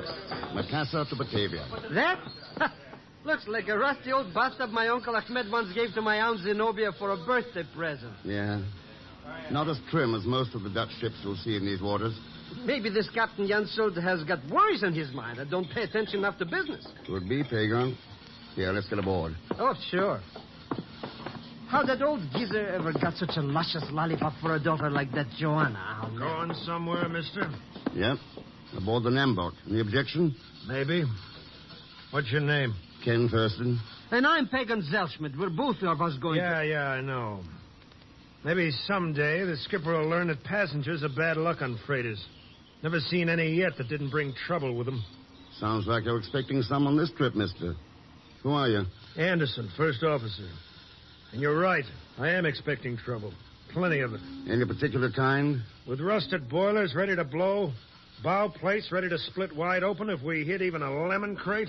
What's your guess? Well, sounds like all the makings of a pleasant little journey. Mr. Thurston? Yeah, Mr. Thurston. Welcome aboard.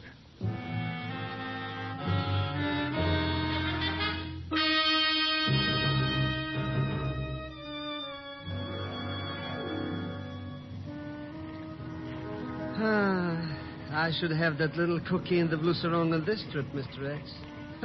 I never saw such moonlight before. Yeah, it's like daylight, Pagan. You can almost see the Java coast over there. You do what I told you to? Mr. Thurston, I've been buying drinks for all these characters in the lounge, trying to get them to talk. Well? Well, Joe plays that piano and talks about Broadway back in 1926. All that Dr. Singh cares about the snakes. Captain Jansult talks about eating. Johanna, she spends all her time with you. Yeah, she's very interesting. Mr. X, these people don't know from nothing. I don't think this fish peddler crook is even on board. Anyhow, I'm practically broke. Yeah, the only chance you'd have of making any money is a way that's out of the question. Huh? You mean there is a way? Well, the fish peddler will probably pay plenty to find out who I am. You mean? But... Like you said, Mr. X, it's out of the question. I wouldn't tell a soul. Oh, I know that. Of course you wouldn't.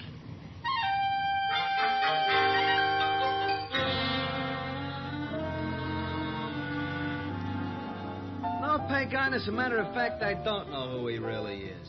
Tell me about it. He's the man called X. You don't say. How about that? Well, maybe it's worth about $50 to find out, huh? Joe, my friend?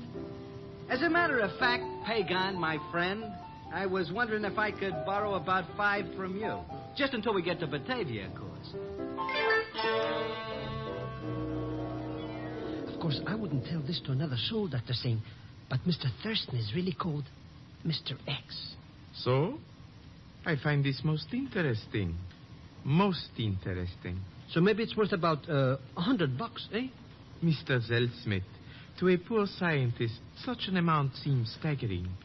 Oh, my good friend, please take my advice and never become a zoologist. Financially, it is most unprofitable.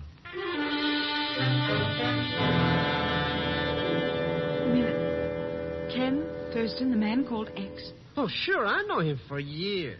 But then, who else have you told about this? Oh, not a soul. I only thought you might like to... Hey, wait! I'll see you later, Mr. Thurston. But... Oh...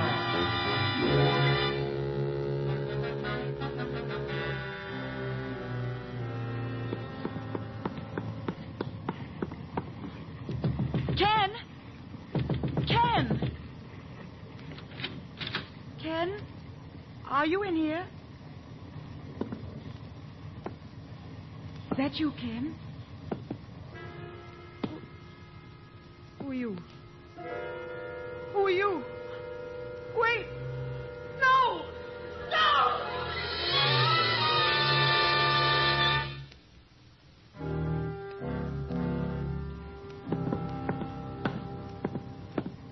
Oh, Captain Jansson. Huh? Only your first. That's right. I don't see you come up here. You look for me, maybe. I thought you'd show up here on the bridge sooner or later. Here, mister, you take this. Good. Why you want to see me, Mania? Same thing. The fish peddler. Fish peddler. I tell you, it's no my business. Somebody that vicious is everybody's business. But you tell me you don't even know who is it, this fish peddler? I may know pretty quick. Oh? And just how do you intend to prove? Mr. Thurston! What is it, Baker? Mr. Thurston, come quick. Down to your cabin. What's the matter? It's Joanna. My daughter? What has happened? Well, she's... Oh, come on, let's have it.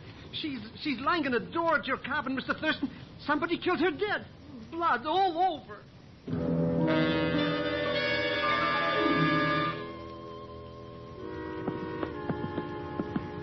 How about carrying her into the wardroom, Captain? Didn't I see a couch in there? Yeah, Monsieur Thurston. Right this way.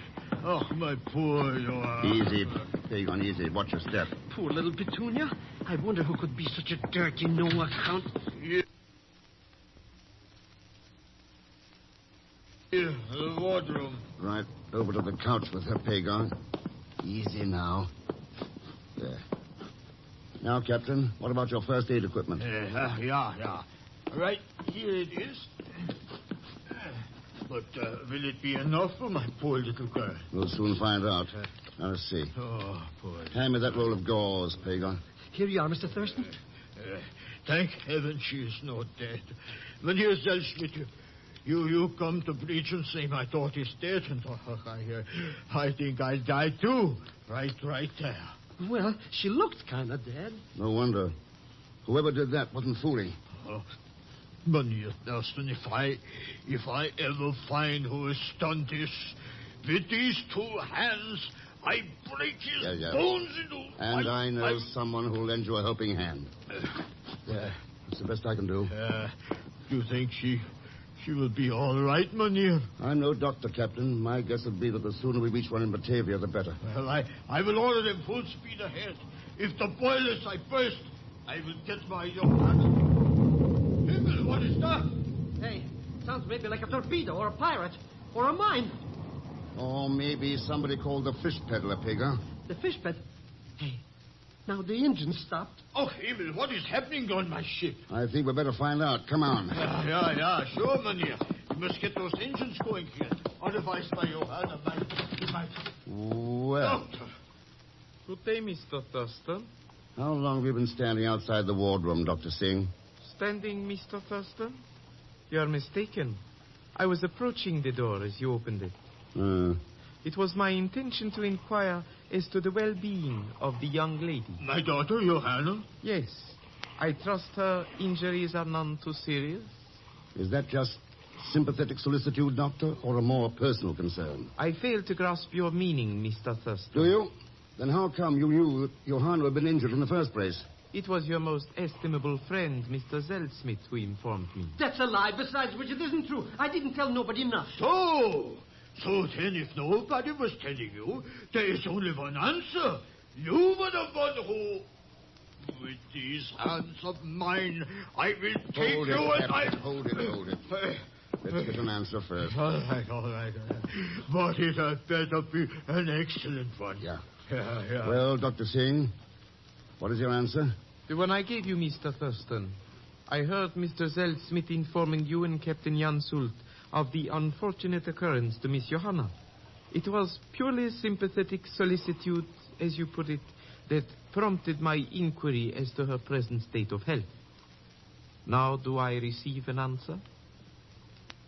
If we can repair those engines and get to Batavia fast, she'll be all right. Ah, excellent. Thank you for relieving my mind. Now, with your permission, I shall remove myself to the lounge. Good day, gentlemen. Mynheer Thurston. I don't know. Pagon, why don't you go to the lounge with him? Go with him? But he could be this fish peddling guy. Yes, but maybe he's not. And the real peddler might pay a visit to this wardroom while you're here with Johanna. Sure, that's just what I'm talking.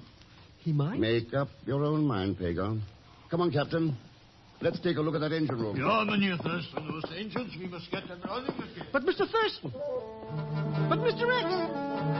But...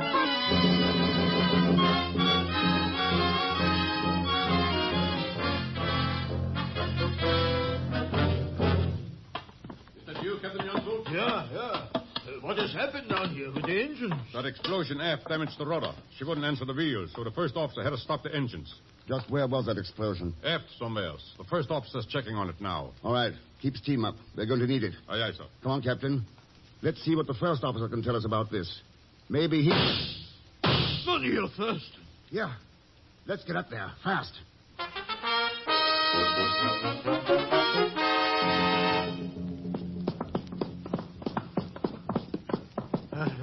There's the first officer now, Mynheer Thurston. At the head of the companionway. Yes, I see him here. What's going on up there, mister? Somebody took a couple of shots at me, sir, while I was trying to check the rudder controls on the bridge. Well, who was it, do you know? No, sir. They were fired from the shadows. At 10 to 1, it's the same guy who took care of the hatch covers. The hatch covers? What about them? They're all battened down. The whole crew's locked down below decks, except the engineer. Captain, can we reach the crew's quarters through the engine room? No, there's no possible way. Oh, then we can't get them out now. Whoever tried it will be too easy a target out there in the moonlight. That's right, sir. Do you have a gun? No, sir. What about you, Captain? I do not carry one. But we have weapons in a locker in the radio room. 3 pistols, 1 rifle. Good. That should be enough to hold off the fish peddler while we radio Batavia for a seaplane to bring a doctor and a police inspector. Isn't the radio shack just after this companionway? Let's see if we can make that without being shot at. Yeah, I'm with you, Mynheer. Come along, mister. Okay, sir. So far, so good. Either he hasn't spotted us or... there's the door to the radio shack. Come on. Oh, no. What's the matter, Captain? Radio. All smashed to pieces. What about the gun locker? There it is, Mynheer. Look for yourself. Yeah. Forced open. Empty. Then that means... That means the fish peddler's doing a pretty thorough job. But why, Mynheer? Why is this person acting so now? And what is on his mind for the future? I think he's found out who I am and feels he's getting pushed into a corner. So... Oh, him again. Mynheer Thurston, I make bad mistake before. I think criminals know my business. This mistake I do not make again. That's what I figured, Captain. But he is adrift on this ship along with the rest of us. What does he hope to do now? Let's pay a little visit to the lounge and find out.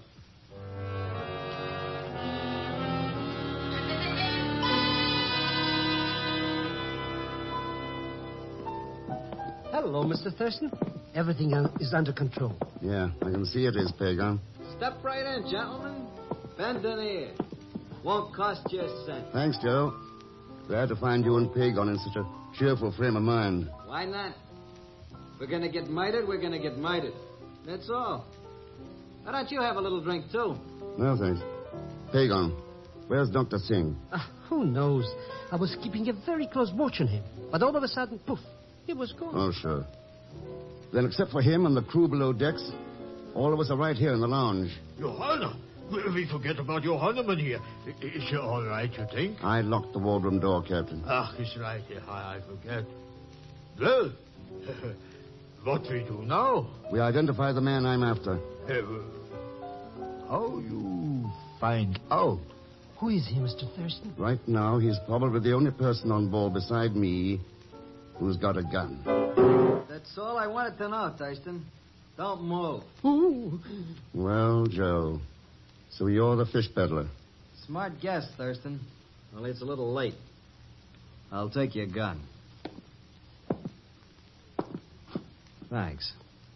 All right, now just take it easy. Maybe no one will be hurt. You tried to kill my Johanna. Shut up, Pop. Your daughter shouldn't have barged in on me while I was going through Mr. X's cabin.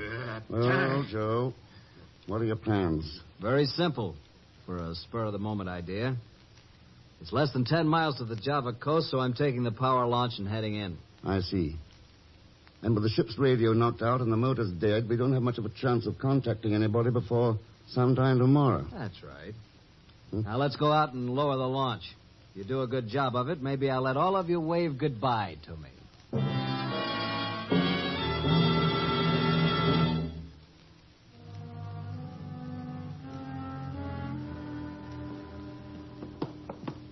Cheer up, my friends. In 5 minutes, I'll be gone and off your hands.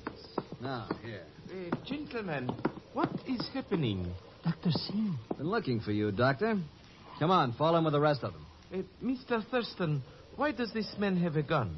Tell you about that later, Doctor. Right now, we've got to help friend Joe get this launch into the water. All right, Captain Jansschult. Push out that stern davit. To help murder escape is fat business. I'm afraid we haven't got much choice. All right. Let her down. Glad you're so good-natured about this, Thurston. I was afraid I might have a little trouble with you. What's the use? You're the one who's got the gun. Well, there she is, ready to go. Good. My deepest thanks to all of you. Now move back down the deck. I don't want to get slugged with a wrench when I drop down into this launch. That's it. Keep moving. Farther yet. He'll get away. If nothing can be done. Don't be too sure about that. No! What the...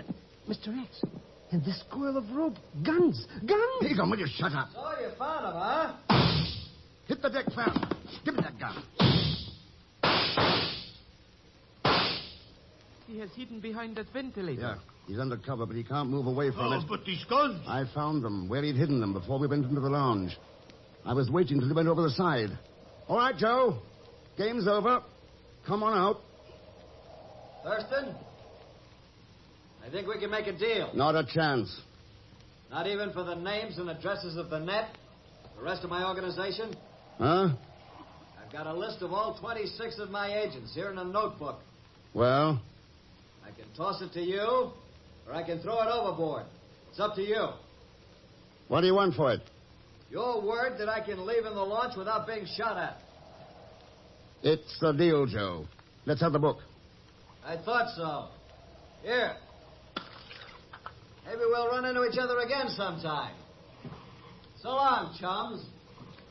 Got money first? I'll trade one for 26 any day, Captain. But this is the one who has killed my Johanna. We cannot get out of Batavia in time now. There's plenty of time. She only had superficial cuts. She's all right. All right. But you said... Just trying to get reactions from those aboard. And I wouldn't worry about Joe getting away. We'll have him back by the end of the week. There's no place for him to hide in Java. If you will pardon me, Mr. Thurston, might I disagree with you slightly? In what way, Dr. Singh? I should like to express the probability that Mr. Zichetela will never reach the coast of Java. Oh, why not? I overheard what was happening in the lounge. What a character. He's got ears like a couple of elephants. I took the liberty of emptying one of my specimen boxes into the bottom of the launch. No snakes? Yes, snakes. Quite deadly. They were rather sluggish, but perhaps by now the heat of the launch motor has made them very lively. Ooh. And he won't even know about them until one of them hits him. Well, it serves him right, Mr. Thurston. He'd just as soon kill anybody as look at them. Yeah, you may be right at that, Pagon. Anyway, there's nothing we can do about it now. Isn't there an old proverb here in the East Indies, something about the conscience of an evil man being sharper than the fangs of a venomous serpent? Maybe Joe could tell us if that's true or not. right about now.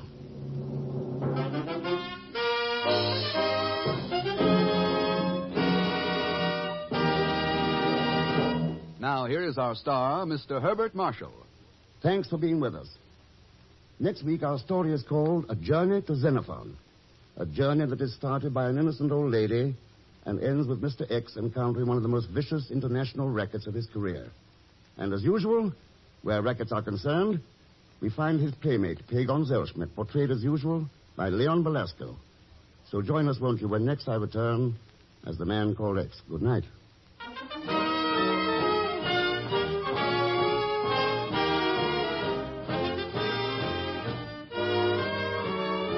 The Man Called X, starring Herbert Marshall, is a J. Richard Kennedy production and is directed by Jack John Stone, with music composed and conducted by Felix Mills. Tonight's story was written by Les Crutchfield, with additional scenes and dialogue by Sidney Marshall.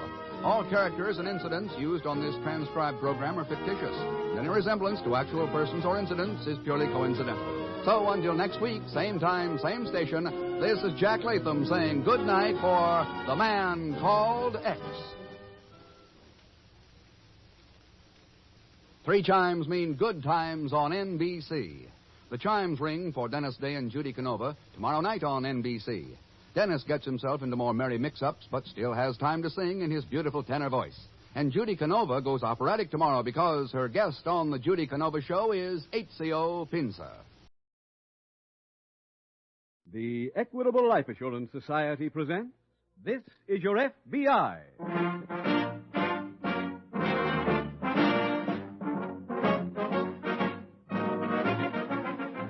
This is Your FBI, the official broadcast from the files of the Federal Bureau of Investigation. Presented transcribed as a public service by the Equitable Life Assurance Society of the United States and the Equitable Society's representative in your community.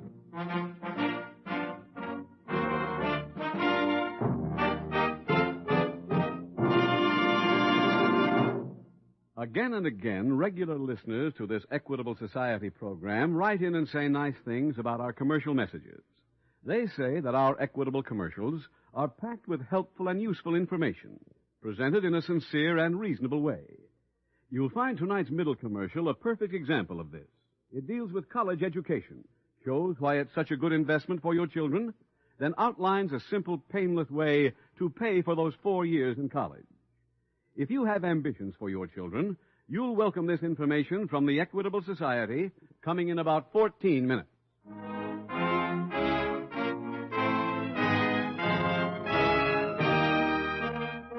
Tonight's FBI file, The Black Market Hijacking.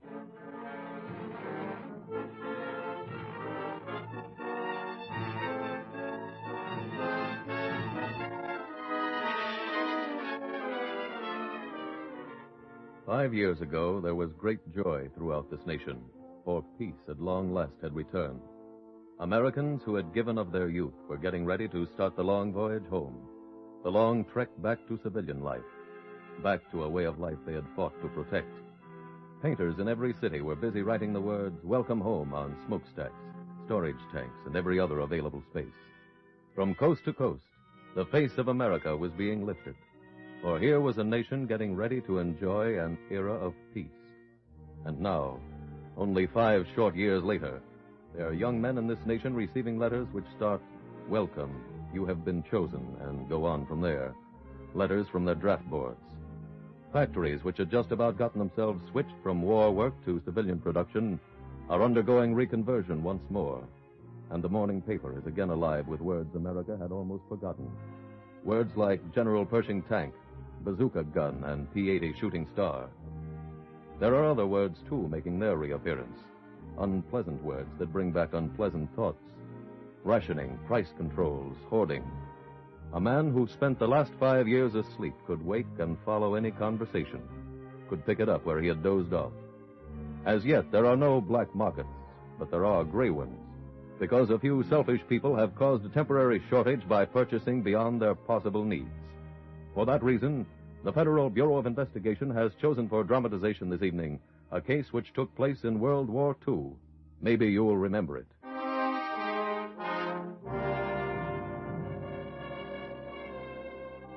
Tonight's file opens late one night in 1943.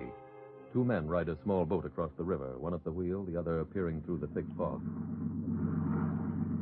You see anything, Leo? No, not yet. We ought to be getting close. Let's move. Nah, not to where that barge was anchored. Hey, Fred. Next time, let's hijack a truck, huh? You think we'd score this good in a truck? No, but it'd be easier work. What's tough about this job? I don't like this foggy air. Murder on my sinus. Leo, a barge load of coffee will cure anything. Wait a minute, huh? Turn toward me a little. You see it? I think so. Yeah. Yeah, see those lights? Uh-huh. Better get up that front line. Okay. Uh-huh. That's the barge, all right. Hey, Fred. Yeah? What do we do with a barge load of coffee? What do you think we do with it? We sell it. I know that. But it's a lot to get rid of. Leo, people are short of coffee. It'll be a cinch to get rid of. Just think, kid. Helping people out when they ain't got something, we'll be helping the war effort.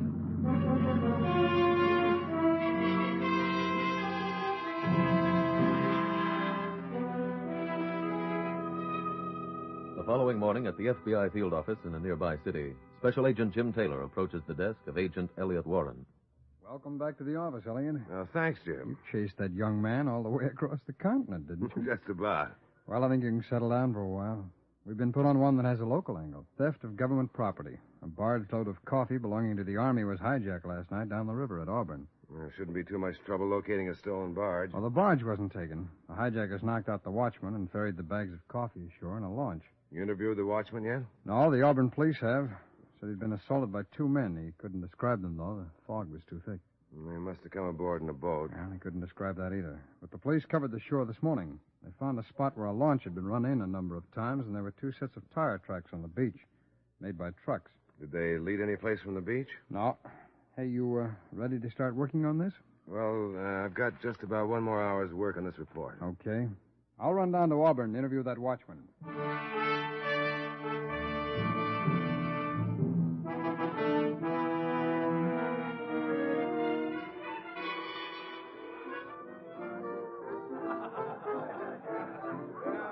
Leo! Leo! Okay. Where you been? Out talking to the hat check girl. Figured as long as the floor show was still on, It's just might as ending. well... Stick around. Sally will be free. Right. All right, folks, that's the end of the show. Now, everybody dance. Sally know we're here? Yeah, here she comes. If you get up and dance, sweetheart, it'll be on right now. Hello, boys. Hello, Sally. Hi, Sally. Don't get up. Makes me feel like a lady. There you are. Yeah. Business okay? Oh, I got no complaints. How about our business? Huh? Did you dig a customer? You know, a customer for the coffee. Now, let's not mention the product. I got a prospect, a real live one. Who is he? Well, now, Fred, let's get the commission angle straightened out first. I already told you. You get 10% off the top. Honey price is a jump-in thing. There's a war on, you know. All right, how much an hour? A full share. 1/3. Why don't you take it all? Oh, honey, that wouldn't be fair. Suppose we say no. My customer goes back in the deep freeze. What's the matter with you? Don't you make enough in this joint to keep you happy? Honey, boy, I've learned to lay it away while I'm hot. Now, what do you say? Yeah, okay. You get 1/3. Swell. Who's the guy? His name is Kent. I don't know any fence named Kent. This man is a legitimate citizen. Well, what does he want with our product? Well, you see, he likes to wave the flag during the daytime, but at night he's in business for himself. All right, how much will he go for? You can settle that with him. He's over there at the corner table. That guy in the blue suit? Mm-hmm. Grab your drinks and come on over. Okay. Right. Here. Pardon up. Excuse me, sweetheart. These smoke-filled joints really fracture my sinus, Fred. Hi, Mr. Kent. Oh, hello there. These are the boys I was telling you about. Fred Sanford, Leo Dixon. Meet Mr. Kent. How do you do, Mr. Hi. Kent? Will you sit down? Yeah. Go ahead, Stella. No, you three work it out. I gotta make some character with the umpires. See y'all later, huh? Yeah. Sure.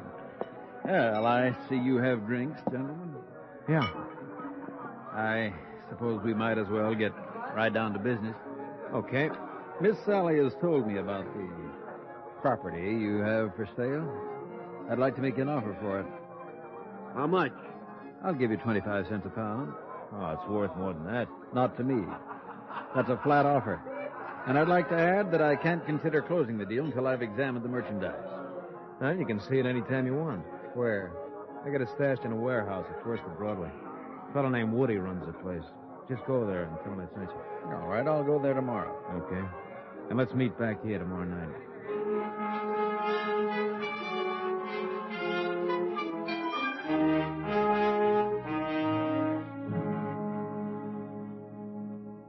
Elliot, we got a break on that stolen coffee. From the watchman? No, from the Auburn police. They found the launch that was used by the thieves. There was a broken bag on deck, and the stenciling on the bag matched with the coffee that was hijacked. Did you examine the launch, Jim? Yeah, and I think I came up with a lead. What's that? Well, there was an old jacket in the cabin. It was obviously worn by one of the hijackers when he carried the coffee. I went through the pockets. I found a book of matches from a local restaurant, ticket stub from a downtown movie, and a rain check from our ballpark. That should make the thieves come from around here. Well, I'd say so. You can't have that much coffee in your living room. Hardly. Well, they're probably using a local warehouse, so let's get out the list and start checking them.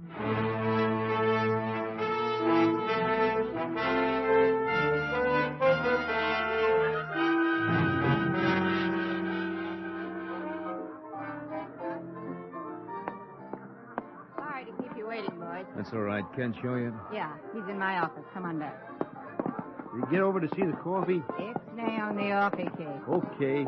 Did he see the product? I don't know. Go ahead, boys. All right. Yeah, thanks. Hi, Mr. Kent. Good evening, gentlemen. Sit down, fellas. Thank you. Okay. Well, Mr. Kent, did you get to see the stuff? Yes, I went over this afternoon. How'd it look to you? Fine. All right, let's start talking dough again. I might as well tell you for openers, we're not interested in that 25 cents a pound. To tell you the truth, gentlemen, I'm not either. Now you're talking. I have a newspaper clipping here someplace. Oh, yes, here we are. I think we should discuss it before we make any further mention of money. What is this? A story in this evening's paper. Has to do with coffee belonging to the U.S. Army that was stolen night before last. Now, by a strange coincidence, gentlemen, that's what you're trying to sell to me. So? So I can't help putting two and two together. Look, Mr. Kent, you didn't think the boys just grew that coffee, did you? I certainly didn't think it was stolen.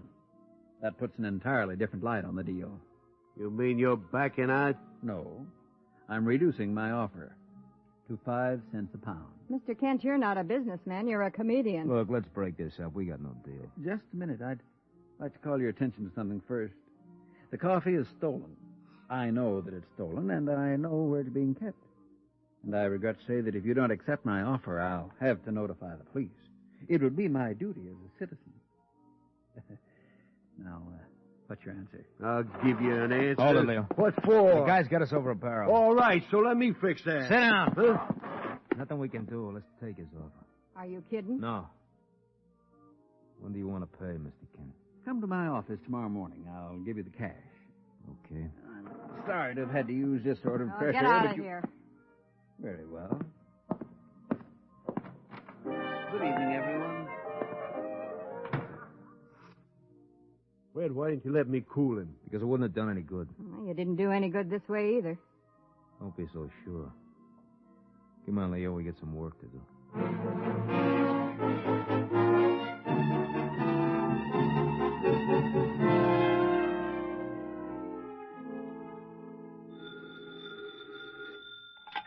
Special Agent Warren speaking. Jim Taylor, Elliot. Oh, where are you? Down at the City Hall, Department of Buildings. What's doing down there? One of the warehouses I checked this morning was a place called Woody's on Broadway. Uh-huh. Had one very unusual feature.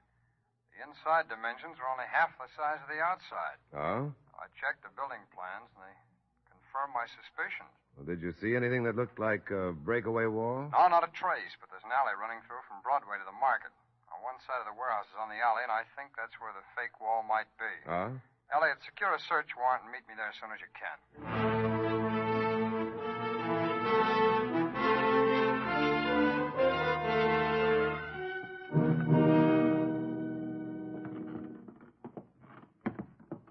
Elliot, shine your flash. See if there's anything here. Right. That's it. Hold it.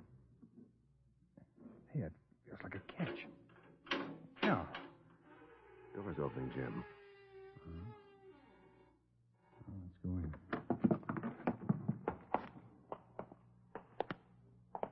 Hey, look over there. Look at all those bags stacked in the corner. Uh-huh. Shine your flash along here, will you? Right. That's it. Hold it. Some stenciling on one of the bags. Product of Brazil, age 38. This is the coffee, Elliot. That stencil was on the bag that we found on the boat. Good. If I get my knife out, we'll make sure. If it's the coffee we're looking for, it should be all here, Jim. There's plenty of it. Yeah. Hey. What? Here, look. This isn't coffee, Elliot. It's gravel. What? Just plain gravel. Get behind the bags. Got your gun ready? Hold it. Huh? Don't reach. You're covered. Are you trying to steal my coffee? Are you sure it belongs to you? Why, of course it does. Well, then you're the one we're looking for. What do you mean? We're special agents of the FBI. You better come along with us.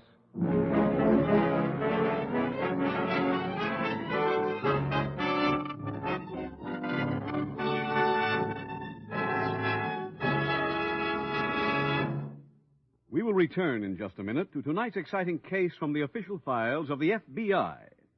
Now a special message from the Equitable Life Assurance Society to fathers and mothers of young children. We're going to ask you to look ahead 10 or 15 years to the day when that youngster of yours says, Just think, Dad. 1 week more and I'll be a college freshman. Oh, boy, I can't wait. your boy or girl will have 3 good reasons for looking forward to college. First, because college men and women earn more money. Dad, our high school principal said that college grads earn $72,000 more during their working years than the men who went right to work after high school. Isn't that something? Second, college men land the bigger jobs. He said if you take 16 men who are being paid $10,000 a year or more, 15 of them, 15 out of 16, have college degrees. Third, college men get more out of life. They know what's what in art, music, and good books. Their background of culture makes them sought after by important people. So, father and mother, don't leave your family's education to luck. Make it sure with an Equitable Education Fund. An Equitable Education Fund? What's that? It's the painless way to pay for your children's college education. In this Equitable Society plan, you start when your children are young. Then each year, you pay a sum of money that doesn't hurt, an amount that scarcely makes a dent in your budget. When your youngster's ready for college, the money's all ready for him. Well, that's spreading the cost of education over 10 or 15 years instead of taking a beating in 4. Right. Now, suppose the father dies or becomes totally disabled. Then no more payments are necessary. The fund becomes fully established. When the youngster is ready for college, he gets the same education as if his dad had lived. So don't delay a day longer. Let your Equitable Society representative show you how little it costs to start an Equitable Education Fund.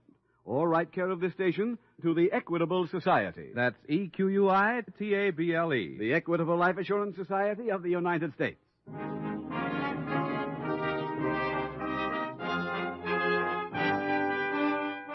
And now back to the FBI file, The Black Market Hijacking.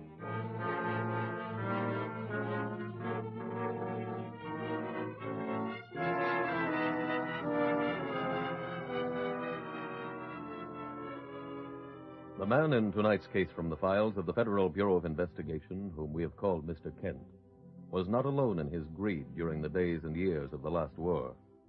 There were many like him, far too many. Nor did they crop up for the first time during the 1940s. They have been with us in every period of national scarcity, whether it was coffee and butter or whiskey and gin. For make no mistake, the black market operator in wartime is as great a criminal as any hoodlum or racketeer was during Prohibition. But because we have always had them with us does not mean we must have them in our midst again during this period. History doesn't have to repeat itself that faithfully. However, it should be remembered that neither your FBI nor any other law enforcement agency is going to keep America free of these men, for that is beyond their power. Only one group can see to it that no black market exists in this nation during the days to come. That group is composed of you, the decent people of the country. We in America are blessed with the greatest production machinery in the world, a machine which supplied the Allied armies in a global war and also maintained the civilian economy. Having shown the physical prowess that won the last war, let's this time supply the moral might to put the operators of every black market where they belong, out of business.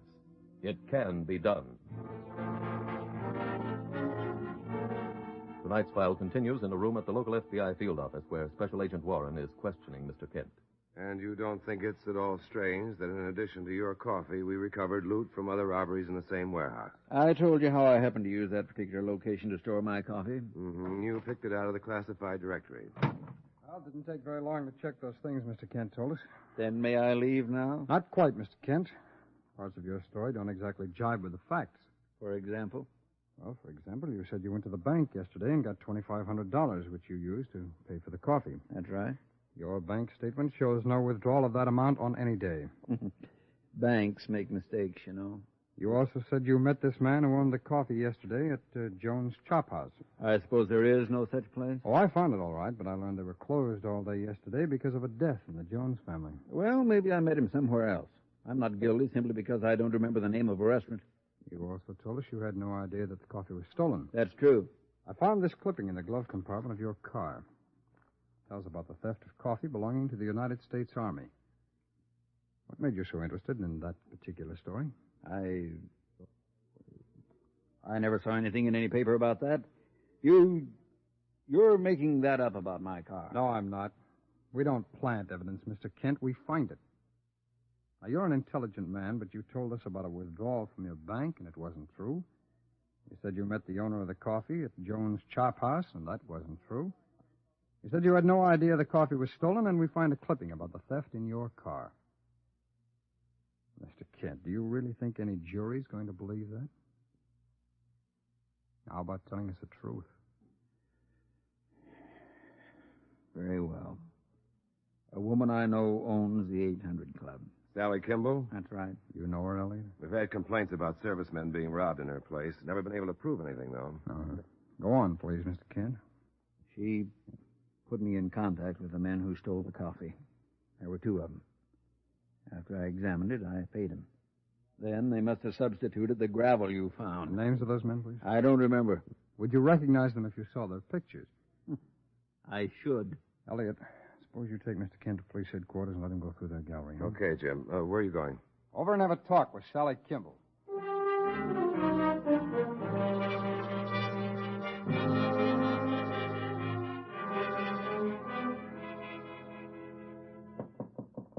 Just a minute. Hi, Sally. Come on in. Did you collect from Kent? Yeah. And why didn't you bring my check over to the club? Because I came right back here and went to bed. Big action last night? Oh, that's what you call emptying coffee and putting in gravel. Took all night, huh? With a dozen guys helping. Where you got the load now? In the truck. Leo's out looking for a new stash. Yeah. Here's your cut, baby. Thanks. We hit the road tonight heading north. Maybe I can locate a customer up there. No, thanks. I'm done with them John Legits. How about a fence? Fine one, you're in. Have Leo contact me when he gets the trucks put away. You be at the club? Yeah. I got auditions. I'll be there all afternoon.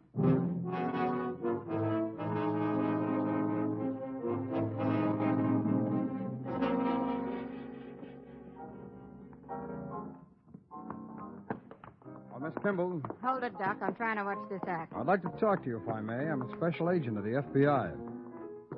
Here are my credentials. Oh? What do you want? Some information. For instance. The names of those two men you introduced to William Kent. To who? William Kent. They sold him some stolen coffee, and they switched the coffee to gravel. Well, if you find him, send him to me. I can use a good magic act. Hey, Sally. Go away, Leo. Well, I just wanted to tell you. I don't need any. We're using Ford's You garage. hear me? I said blow. Okay. Now, what were we talking about? A man named William Kent says he knows you. Here's his picture. You recognize him? Yeah. Yeah, I know him. He got loaded in here one night last week and wouldn't pay his tab, and we threw him out. What did he do? Try to get even by telling you I stole some coffee? No, not exactly. All right, honey, let's see your next routine. Miss Kimball, I wonder if you'd mind coming up to our office. Well, I'm auditioning acts for a new show. How about later on? I'll be busy all day. Any objections? No, I guess not. Thanks. Now prove you're a G-man. Find an exit. I gotta go back to work.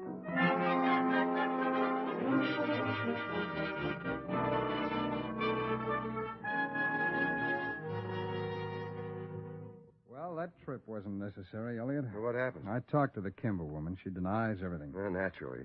Unfortunately, we don't have any evidence to make an arrest. Kent picked out some pictures down at the gallery. No? You make positive identification? Yeah. The names of the men are Fred Sanford and Leo Dixon. This is Sanford's picture. And this one is Leo Dixon.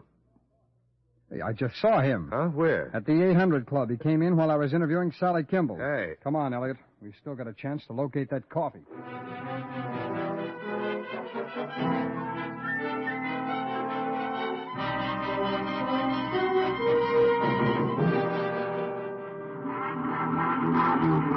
Hey, Fred. Fred. Yeah. Sally's on the phone. Oh, what does she want? She wouldn't tell me. Close the door, Leo. Okay. Hello, Sally. Fred, I can't meet you. Why not? John Law was in to see me. Huh? Any trouble? No, I brushed him. Look, I got a customer for the stuff. Who? Joe Green, 350 North Main, Centerville. He's waiting for you. 350 North. Man, I got it.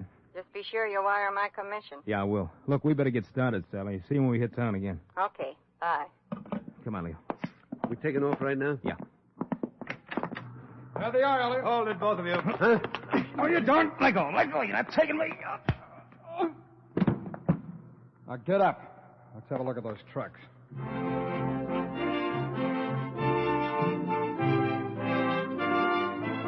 Fred Sanford, Leo Dixon, Sally Kimball, and William Kent were tried, convicted, and sentenced to serve 8-year terms in a federal penitentiary for theft of government property.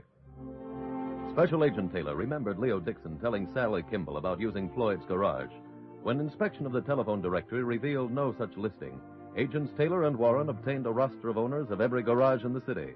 Each owner, whose first name was Floyd, was checked against their files. Upon investigating Floyd Perry, they discovered he had a lengthy criminal record. For that reason, they drove immediately to his garage with the results you have just witnessed. But, as you probably well remember, the arrests in this case of a comparative handful of criminals did not wipe out the black markets in 1943. Nothing wiped them out, because too many people in this nation were steady customers of those places where, for a little extra, a rationed item was produced from under the counter. It is now too late to rectify those mistakes, but with the nation currently engaged in a battle which may yet become a full-scale defense of our way of life, let us make sure of one thing. As a people, we must resolve not to make the same mistake again. Let's show the world what we in this country already know. The average American, given the facts, will prove that among his possessions, he numbers the qualities of integrity and self-sacrifice.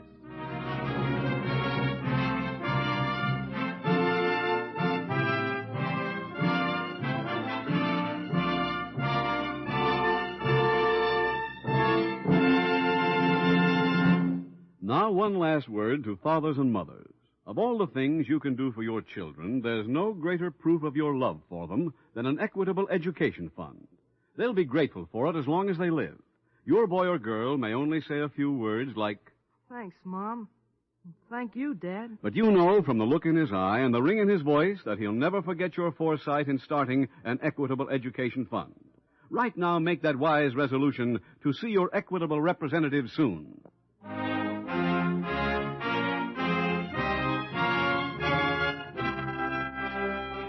Next week, we will dramatize another case from the files of the Federal Bureau of Investigation. An unusual and colorful recount of crime in the far west. Its subject, armed robbery. Its title, The Musical Stick-Up.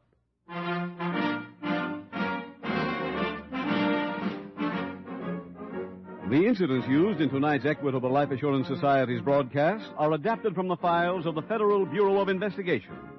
However, all names used are fictitious, and any similarity thereof to the names of persons living or dead is accidental. Tonight, the music was composed and conducted by Frederick Steiner. The author was Jerry D. Lewis. Your narrator was William Woodson, and Special Agent Taylor was played by Stacey Harris. Others in the cast were Parley Bear, Anthony Barrett, Isabel Jewell, Tom Tully, and Carlton Young. This Is Your FBI is a Jerry Devine production. This is Larry Keating speaking for the Equitable Life Assurance Society of the United States and the Equitable Society's representative in your community, and inviting you to tune in again next week at this same time when the Equitable Life Assurance Society will bring you another thrilling transcribed story from the files of the Federal Bureau of Investigation. The musical stick-up on This Is Your FBI. Stay tuned for the adventures of the Thin Man. Fun and excitement for the whole family when the Thin Man comes your way. From Hollywood, it's time now for Johnny Dollar. This is Harry Branson, John. Hi, at Harry. the Philadelphia Mutual Liability and Casualty Insurance Company. I said hi. How are you? Oh, yes. Well, I'm fine, thank you. But that's beside the point. John, this thing has me terribly upset. Comes the day you aren't upset over something, Harry. It'll be a miracle. What's it all about? Can you come down here to Philadelphia right away? Don't see why not. But now what seems to be... If you can clear up this matter, I shall be eternally grateful. $985,000.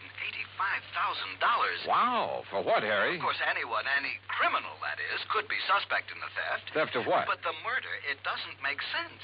What does it? What do you think, John? What do I think? Look, Harry, you haven't yet given What me... possible reason could there have been for firing the shot that... How about the butler? What? The butler? Of course, I never thought of that. John, what butler? Oh, I'll be down to see you, Harry. Goodbye. Wait. You mean you know something about this case that the police and I don't know? I don't know anything about it yet. I'll be down to see you. But in that case... Goodbye, Harry. But in that case, John, if you don't know anything about it, what leads you to suspect the butler? And what butler...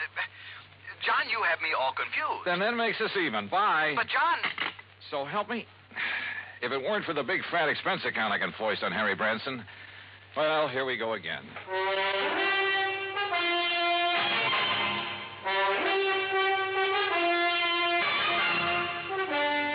Bob Bailey in the exciting adventures of the man with the action-packed expense account. America's fabulous freelance insurance investigator. Yours truly, Johnny Dollar.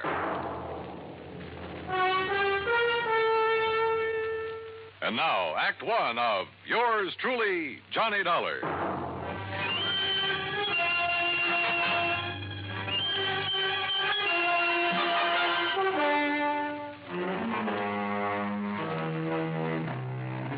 Expense account submitted by Special Investigator Johnny Dollar to the Philadelphia Mutual Liability and Casualty Insurance Company, Philadelphia, Pennsylvania.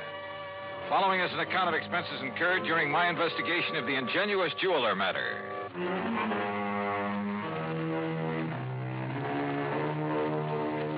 Expense account item 1, $32.70, train fare and incidentals, Hartford, Connecticut to Philadelphia. Cab to Harry Branson's office on Walnut Street. I found him sitting at his desk, his head in his hands.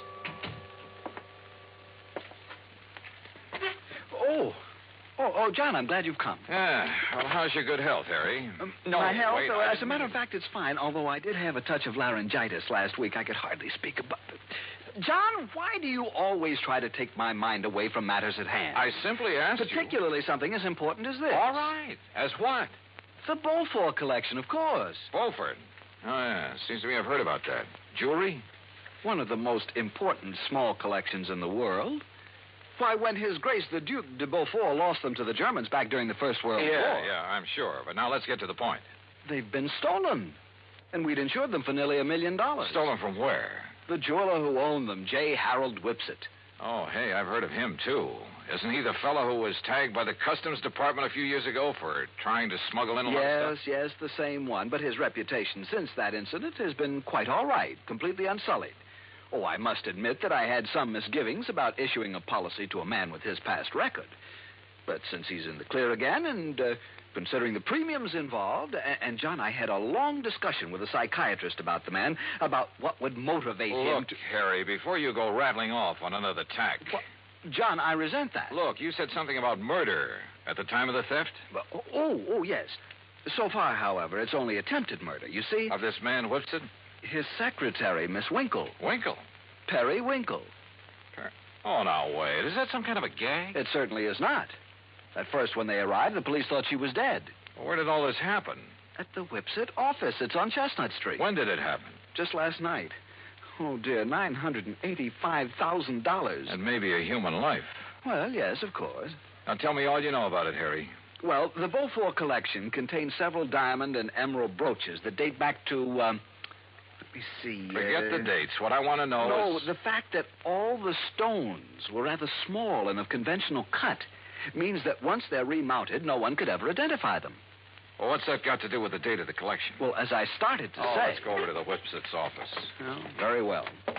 Now, as I started to say, the date of the Duc de Beaufort's acquisition of these jewels...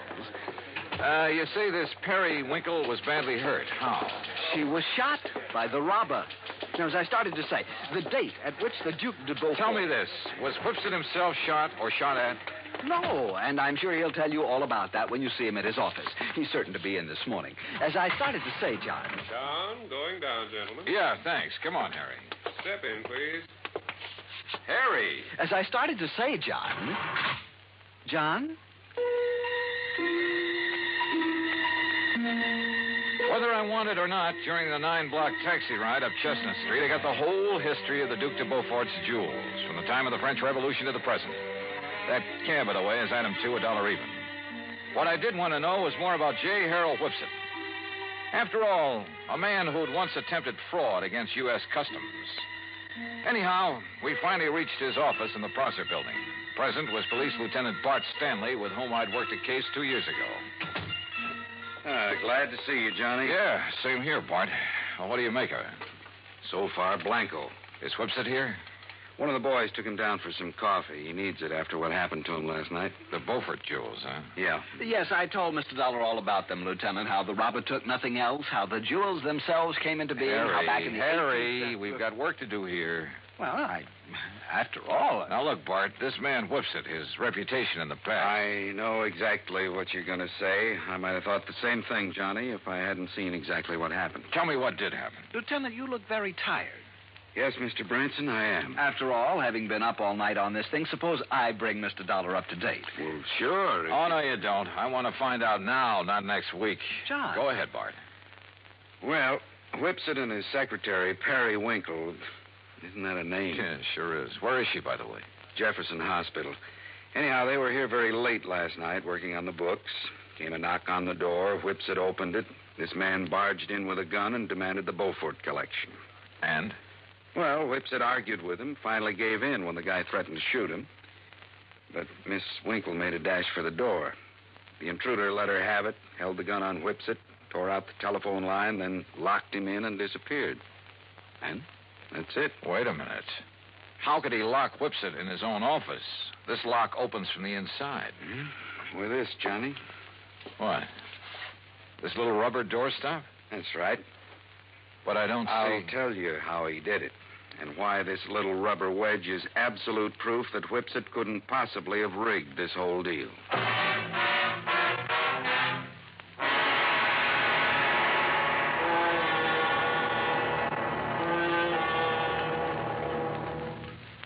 Act 2 of yours truly, Johnny Dollar, in a moment.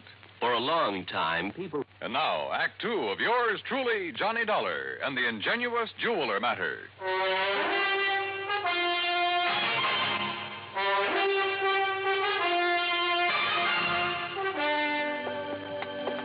Look here, Johnny. This door. Well, what about it, Bart?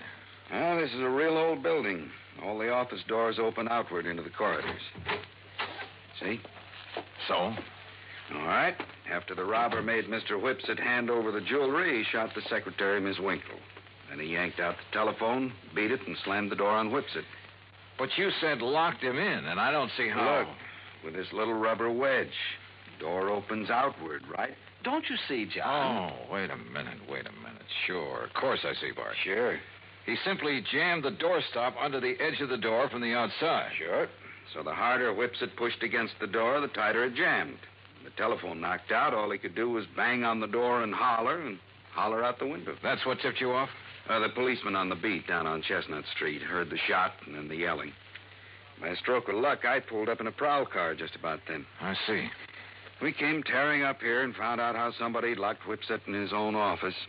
Whoever did it, Johnny, must have cased the joint to know about the doors opening outward. Yeah. Makes any suspicion of Whipsit himself. Well. Yeah, it makes it look a little silly. Anyhow, he was pretty much beside himself, more upset over the girl lying there with a slug in her than he was over losing the collection. Any idea what kind of a gun was used on her? The hospital sent the bullet over to the lab. It was a .38 special. And she was in pretty bad shape, huh? Well, we thought at first she was dead. So did Whipsit. Could he give you a description of the assailant? Yeah, but it's not much help. Could apply to 500,000 men in this big city. What about fingerprints? None. Guy wore gloves. Has the girl been able to tell you anything at all? She was unconscious, Johnny. Has been ever since. I'm afraid it's going to be curtains for her. Oh, too bad. She's over at Jefferson, you say? Yeah, but there's no point in going over there. Even if she came to for only a couple of minutes, she might be able to give us something to go on. What could she tell us that Whipsit hasn't already told us? Well, we're back, Lieutenant. You want Mr. Whipsit to stick around? No, I guess not, Conroy. I took him over to a place I know on Pine Street and poured a couple of stiff drinks in him. He needed them. And you too, Conroy? Oh, now, Lieutenant. Mr. Whipsit, this is Johnny Dollar, insurance investigator. Mr. Dollar. How are you? You know Mr. Branson, I guess. Oh, yes. Oh, yes, indeed. And may I tell you, Mr. Whipsit, how dismayed I am by what's happened here. Thank you, Mr. Branson. It's been a terrible. It certainly has. $985,000. I was speaking of poor Miss Winkle, sir. Oh, yes, of course. Yes. Mr. Whipsit, this girl, Miss Periwinkle, she was your secretary. She was more than that, Mr. Dollar. I loved her. How is she, Lieutenant? Has there been any word from the hospital? Well, yes, Mr. Whipsit, there has. And it's proof that modern medicine is a very wonderful thing. What do you mean, sir? Yes, John. It may take time, of course, a long time. Yes? As a matter of fact, she hasn't even regained consciousness yet. I see. But it looks as though she'll fully recover. Oh, I see. Well, I hardly need tell you how I feel about that. How glad I am. I told that little white lie to see what, if any, reaction I'd get. And I had a strange feeling that his words, how glad I am, were not quite true. Fortunately, neither Harry Branson nor the lieutenant questioned my apparent knowledge of the condition of the girl. Even better, the lieutenant rose to the occasion. Well, as I see it, there's really nothing further we can do here. You look like you could use some sleep, Mr. Whipsit. And Conroy and I'd better get back to headquarters, see if the boys have run down anybody who fits that description you gave us. Yeah, good idea. Let's go, huh? And, Mr. Whipsit, you close up and go on home and get some rest. Yes, I will. Thank you.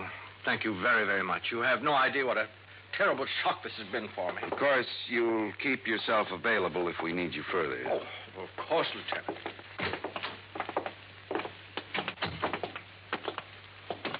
Okay, Johnny.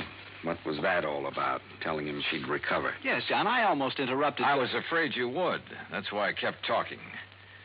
Bart, I'm going over to the hospital. Oh, now look, If Johnny. there's only one chance in a million of that girl regaining consciousness, I want to be there when she does. You still suspect Whipsit? Did I say that? Don't you see, John, the whole thing hinges on that little rubber doorstop. On the fact that he couldn't possibly have locked himself in with it. Branson's right, Johnny. Okay, then I won't go over to the hospital. Ring for the elevator, Harry. Oh, sure. John, what will you do? Call him on the phone down in the lobby instead. This is Dr. Kenwither. This is Johnny Dollar, doctor, insurance investigator. I'm calling about Miss Periwinkle. Oh, yes. I was about to call the police. She's conscious now? She died, Mr. Dollar, less than 5 minutes ago.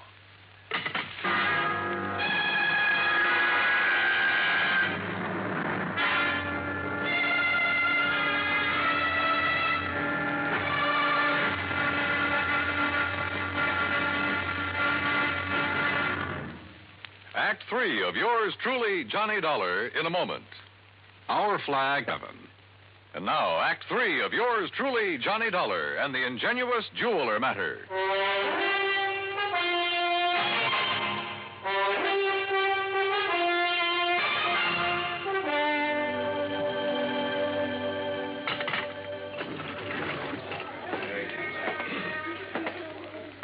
Well, what'd you find out from the hospital, Johnny? The girl is dead about 5 minutes ago. Oh, dear. And we've got a killer to track down. Now I'd better get on over to headquarters. I'll phone poor Mr. Whipset. He left the building while you were in the phone booth, John. Bart, have you got a key to his office upstairs? Why, sure, right here. Let me have it, will you? Here. You want me to go up there with you? Why don't you go over to the hospital and see if Whipset shows there? What do you expect to find up in his office, Johnny? I haven't the least idea. Why kid about it? I didn't have the least idea what I expected to find, or even what I was looking for.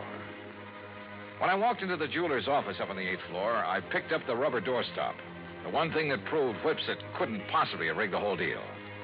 But I somehow felt that if only that little wedge of rubber could talk. Then I noticed a funny sort of burr on one side of it. Just a tiny little rough spot, but it showed me where somebody had pierced a tiny hole through it. Why? After a couple of minutes of rummaging around, I found it. A piece of fine, strong platinum wire, about 2 feet long. A wire that could be carefully slipped through the hole in that rubber doorstop. Well, Mr. Dollar. Well, what are you doing back here, Whipset? If you don't mind my saying so, there was something about your attitude that I didn't exactly care for when you were here with the policeman and Mr. Branson. And when you left them downstairs in the lobby and took the elevator. Oh, I see you found it. Yeah, that's right. It was very smart of you, Whipset. Thank you.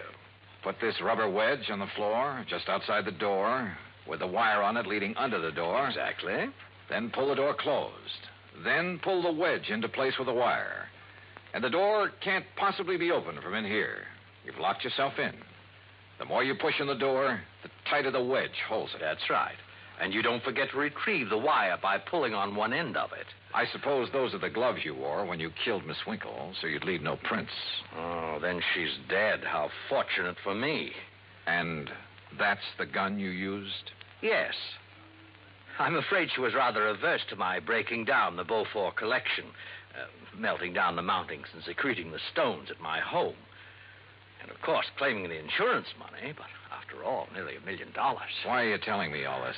Because, you see, this is also the gun that will kill you.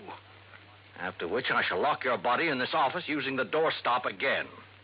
It's a rather nice touch, don't you think? Is it? Well, don't you see? It's now a sort of a trademark of the completely unknown thief, the unknown killer of both the girl and you. Oh, now, wait a minute. Do you think if I found out how you did it, the police can't? Did they, even after their lab crew spent the whole night up here? I guess you got a point there. Yes. Now, turn around, Dollar. Turn around. Well? You see, I'm going to have to shove this gun into your back to muffle the sound. Look, Whipset. Unless you have a better idea. Well, I have. What? Oh, me. Oh, I suppose I might have known this whole thing seemed too easy. All right, Lieutenant. All right, Conroy, wrap him up. Right, Lieutenant. Hands out, Whipset.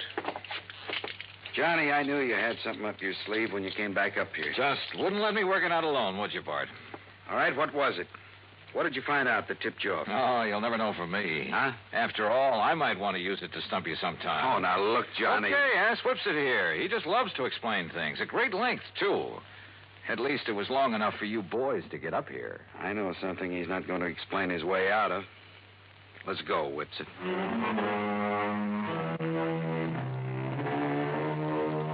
Harry, I think I'll have to figure out some way to pad my expense account even more than usual in cases like this. I mean, where a .38 slug nearly ends up in me. After all, fun is fun, a job's a job, but some of these laddies carry things too far. Come to think of it, I'll have to run down to New York again to appear against Whipsit. So, expense account total, including that and transportation back to Hartford and all the incidentals I could possibly think of, $181 even. Yours truly, Johnny Dollar.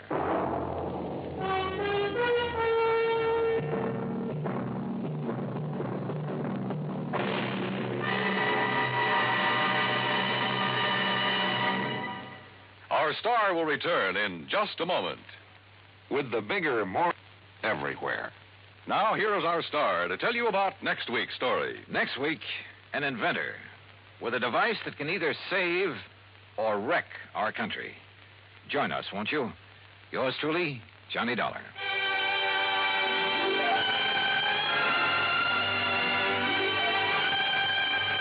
Yours truly, Johnny Dollar, starring Bob Bailey, originates in Hollywood and is produced and directed by Jack Johnstone, who also wrote today's story. Heard in our cast were Harry Bartell, Byron Kane, Vic Perrin, Joseph Kearns, and Austin Green. Be sure to join us next week, same time and station, for another exciting story of yours truly, Johnny Dollar. This is Dan Cubberly speaking.